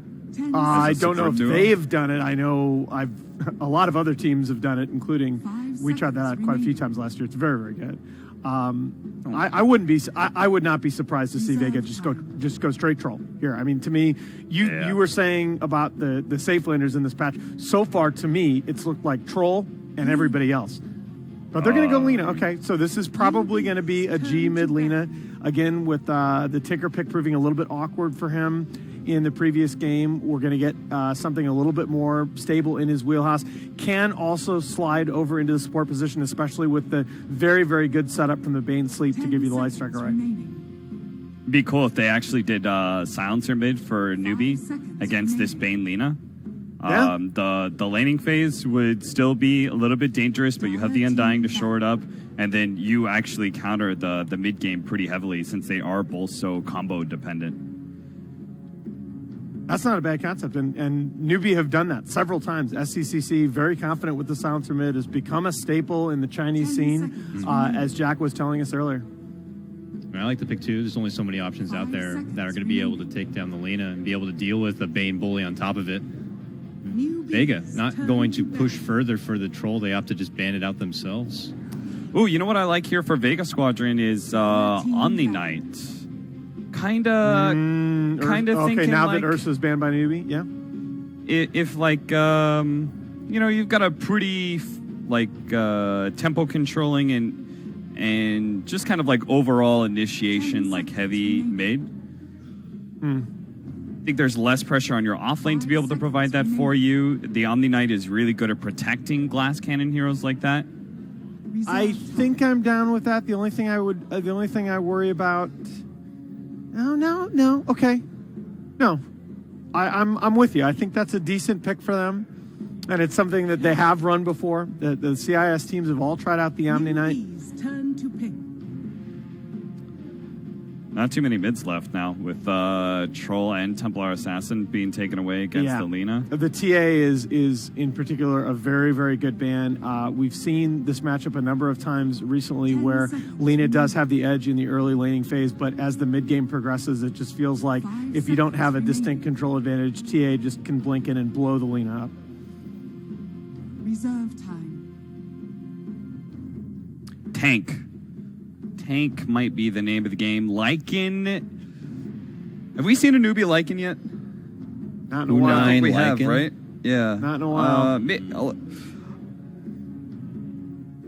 I think you can still. Okay, they're going to lock down. This is a good pick. This is something that they hadn't shown a lot in the high-level officials, but they have run a couple of times in, I believe, the qualifiers or and they run it running up to this mid lane. Yeah, they run it mid. This is they've run it exclusively mid. It's really only NP that's been playing around with this in the safe lane. I don't mind Death Prophet in the safe lane usually. I mean, like you said, I guess maybe I'm biased because I've been seeing a lot of NP do it and find getting good success with it.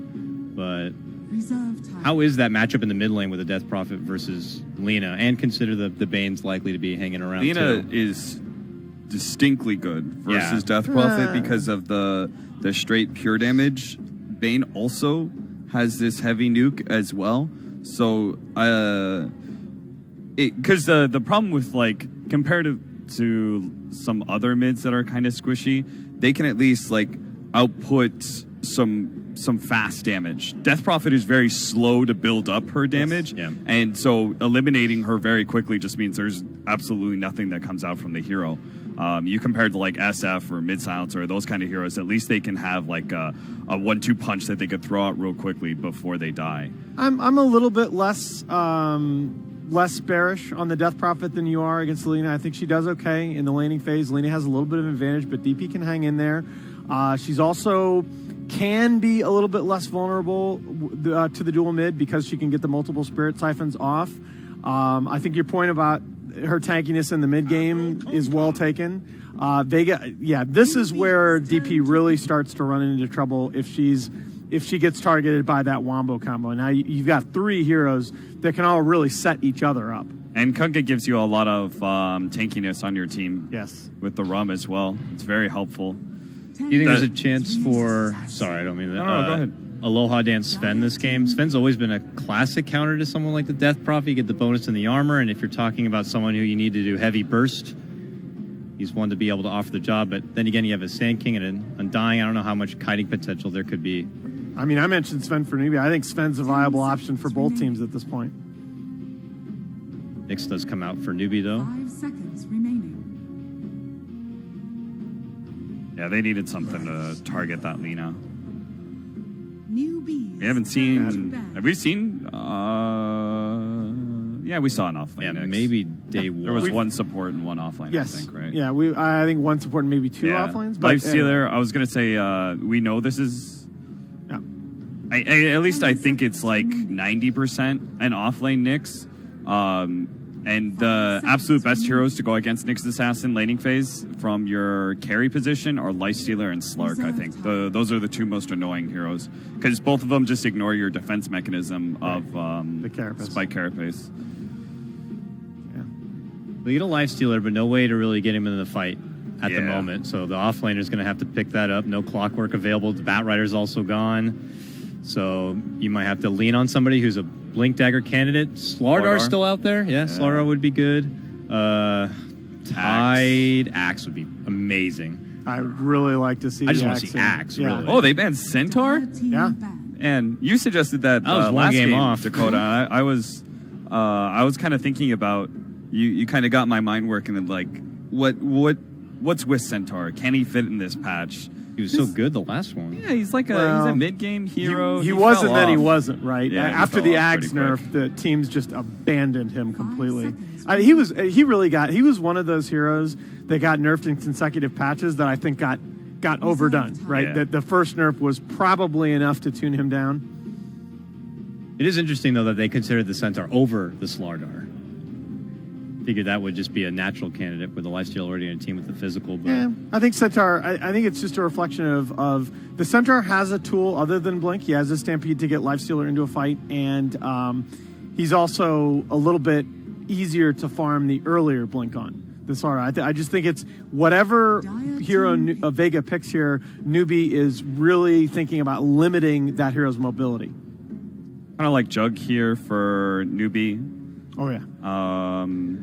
And then, I don't know, I kind of feel like Vega Squadron, despite me kind of agreeing with all the pickups that they had in their 3-4, I feel like their draft is kind of going awry. Absolutely. It's like they're being backed into a corner here, and Newbie will have the trump card no matter what because they have their game-defining core still There's to be the picked. Axe. Okay. Finally. I'm really with you on that, Cap, that it feels like a reactive draft to me, where each of the individual heroes are good as a reaction to what the enemy has so far. But as we talked about earlier, it's very possible to have a draft where each of your heroes counters the enemy heroes, but your lineup doesn't necessarily work against the 5-man lineup of the enemy team. I mean, I do like the Axe because if the Newbie or Vega were thinking Newbie were considering the Jug, this could deter the pick a little bit.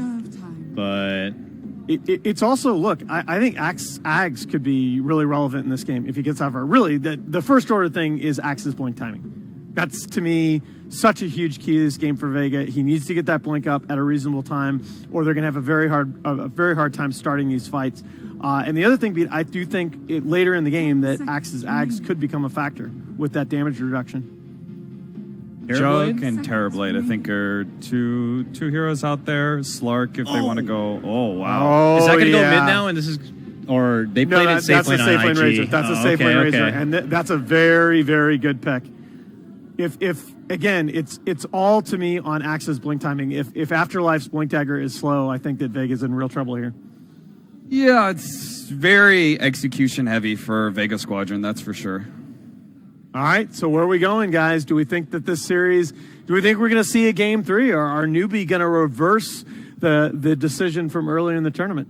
If we're getting the idea, or at least Cap's getting the idea that it's more on the execution for Vega, and just based on performance already, I would have to tend to lean towards Newbie's side on this one then. I feel like they have a more ease of execution, more formidable, strong push, tanky. We'll have to see. But I'm leaning towards Newbie. All right. Yeah, I think Razor's a clear counter to Lifestealer. Again, you had the trump card. I think it works for Newbie. I got to say, if if we hadn't just seen game one, I would probably have picked Vega because I felt their execution was so good. But based on what we saw from Newbie in game one, I think they've got this. Let's make it a clean sweep again from the panel. Hopefully this time we're right. And let's throw it over one more time to our casters. Here are Lyrical and Luminous. Thank you very much, Nahaz. Lumi, we're here. They took off the ties, so I'm doing it as well. We're getting rid of this thing. Damn, man. Game number 2. It's on the line. How you feeling? Newbie versus Vega. Do you like the draft? I do like the draft from both sides. I really like the Bane, the first selection of the Bane, because we are moving to all these like lane bullies, right? And Bane is actually one of the better ones. Here with the added synergy of Nightmare into a whole bunch of different things. God. LSA, Torn, and all that jazz. But I'm gonna say I'm agreeing with the panel here. I do like the Newbie draft a little bit more as well. One thing I want to point out before we get too deep in this game, one of the player that the panel has been talking about is Silent. Right. Throughout the whole week, he's been, well, rather silent when it regards to his movement and ganks and roams. Yeah. And Bane is one of those heroes that want to be ganking and roaming, especially if you're using your Nightmare to setting up kills. So I wonder whether this kind of transition of playstyle will be putting him out of the comfort zone. It feels like he prefers just sitting behind a core and kind of getting some experience, but this game, he needs to move.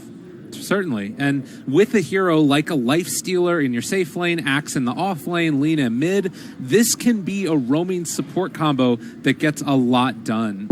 It would be really, really good. So I'm excited for that. I think that there's a lot of potential for them to find kills around the map. And maybe it's Sioma that's like, you know what, let's head over towards the mid lane. He's able to get that movement more effectively out of Silent. KP is here in the top lane as the Mango enhance, so maybe going to be building that into a Soul Ring a little bit later on. And Silent looking like they could set something up there, but KP is just going to back out.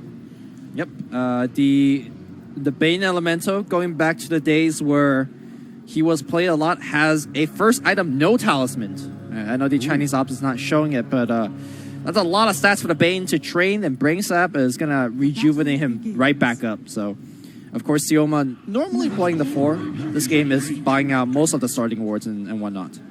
And Kaka just going to get this early block off. It does look like, though, they're going to be trying to go again for a little bit of the aggro lane. You have the Undying as well as that Sand King up there in the top. Going to try and see if they can mess with the Lifestealer, mess a little bit with the Kunkka. This could be a little bit tough since Silent is going to be backing away here in the mid lane helping out G.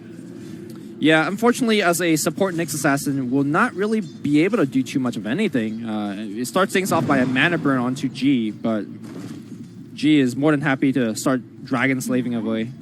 They just need to be careful about tanking these creep waves a little bit too much. Up in the top lane, they are dealing some damage to Aloha Dance. Doesn't look like it's going to be anything significant. They brought a decent amount of regen. Actually, did Lifestealer get his Poor Man Shield? He did have the Gloves of Agility. He does have his Poor Man Shield. All right, yeah. so that's really important. I really like the pressure here by Newbie from the top lane. That will force Silent to move away from this mid lane because Vega has no way to actually win this lane. Look at Afterlife here in this bottom lane. He's cutting the creep wave between tier 2 and tier 3. And there's not really anything they can do about this. Mugi is doing the smart thing. He's actually farming the Dire Wave and a camp. If you look over the minimap. Yeah. Very interesting start to this one. Actually, he's actively increasing Razor's farm by doing this.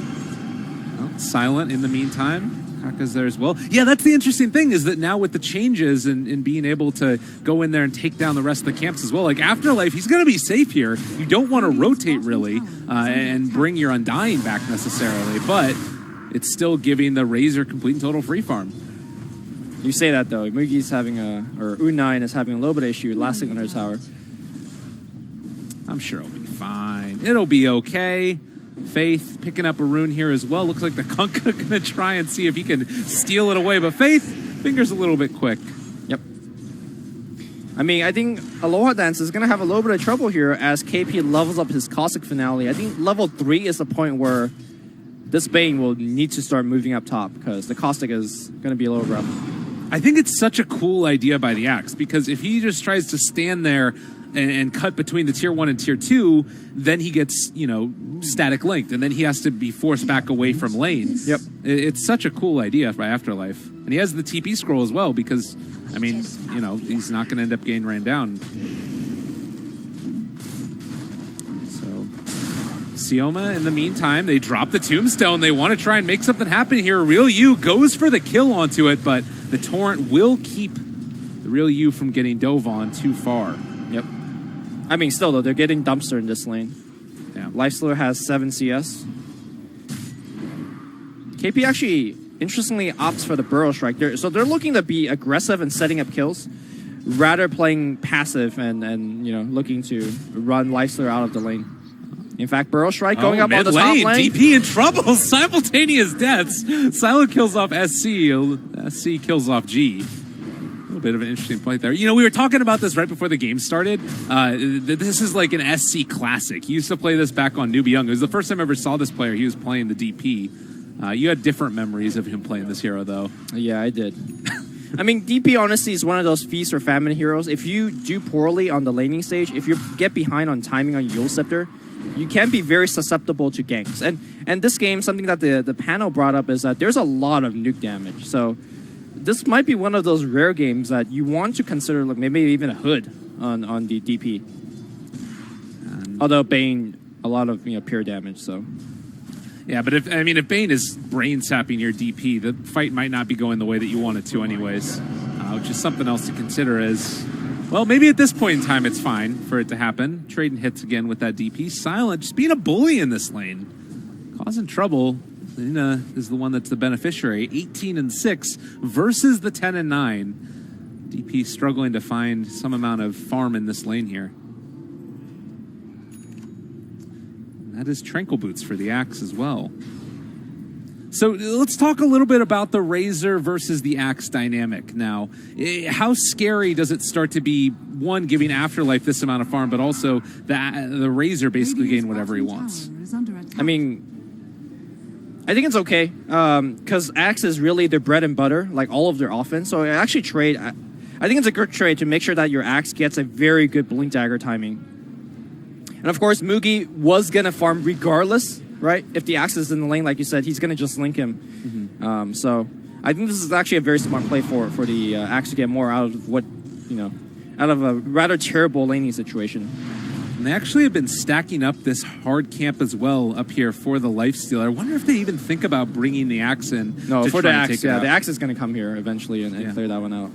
That would be quite an injection of gold for him indeed, as... Again, 3 heroes in the mid lane right now from Newbie. There's a smoke rotation possibly coming in from the Shrine, or is it just... No, the Bane's just wrapping around. They want to try and punish this. So there's a chance that they can find Silent as he heads over, but Silent playing it safe is going to back out again before he gets dove by Faith. And they even drop us an Observer Ward down there as well. Some extra good vision. Well, Afterlife now begin to take a page out of U9's playbook.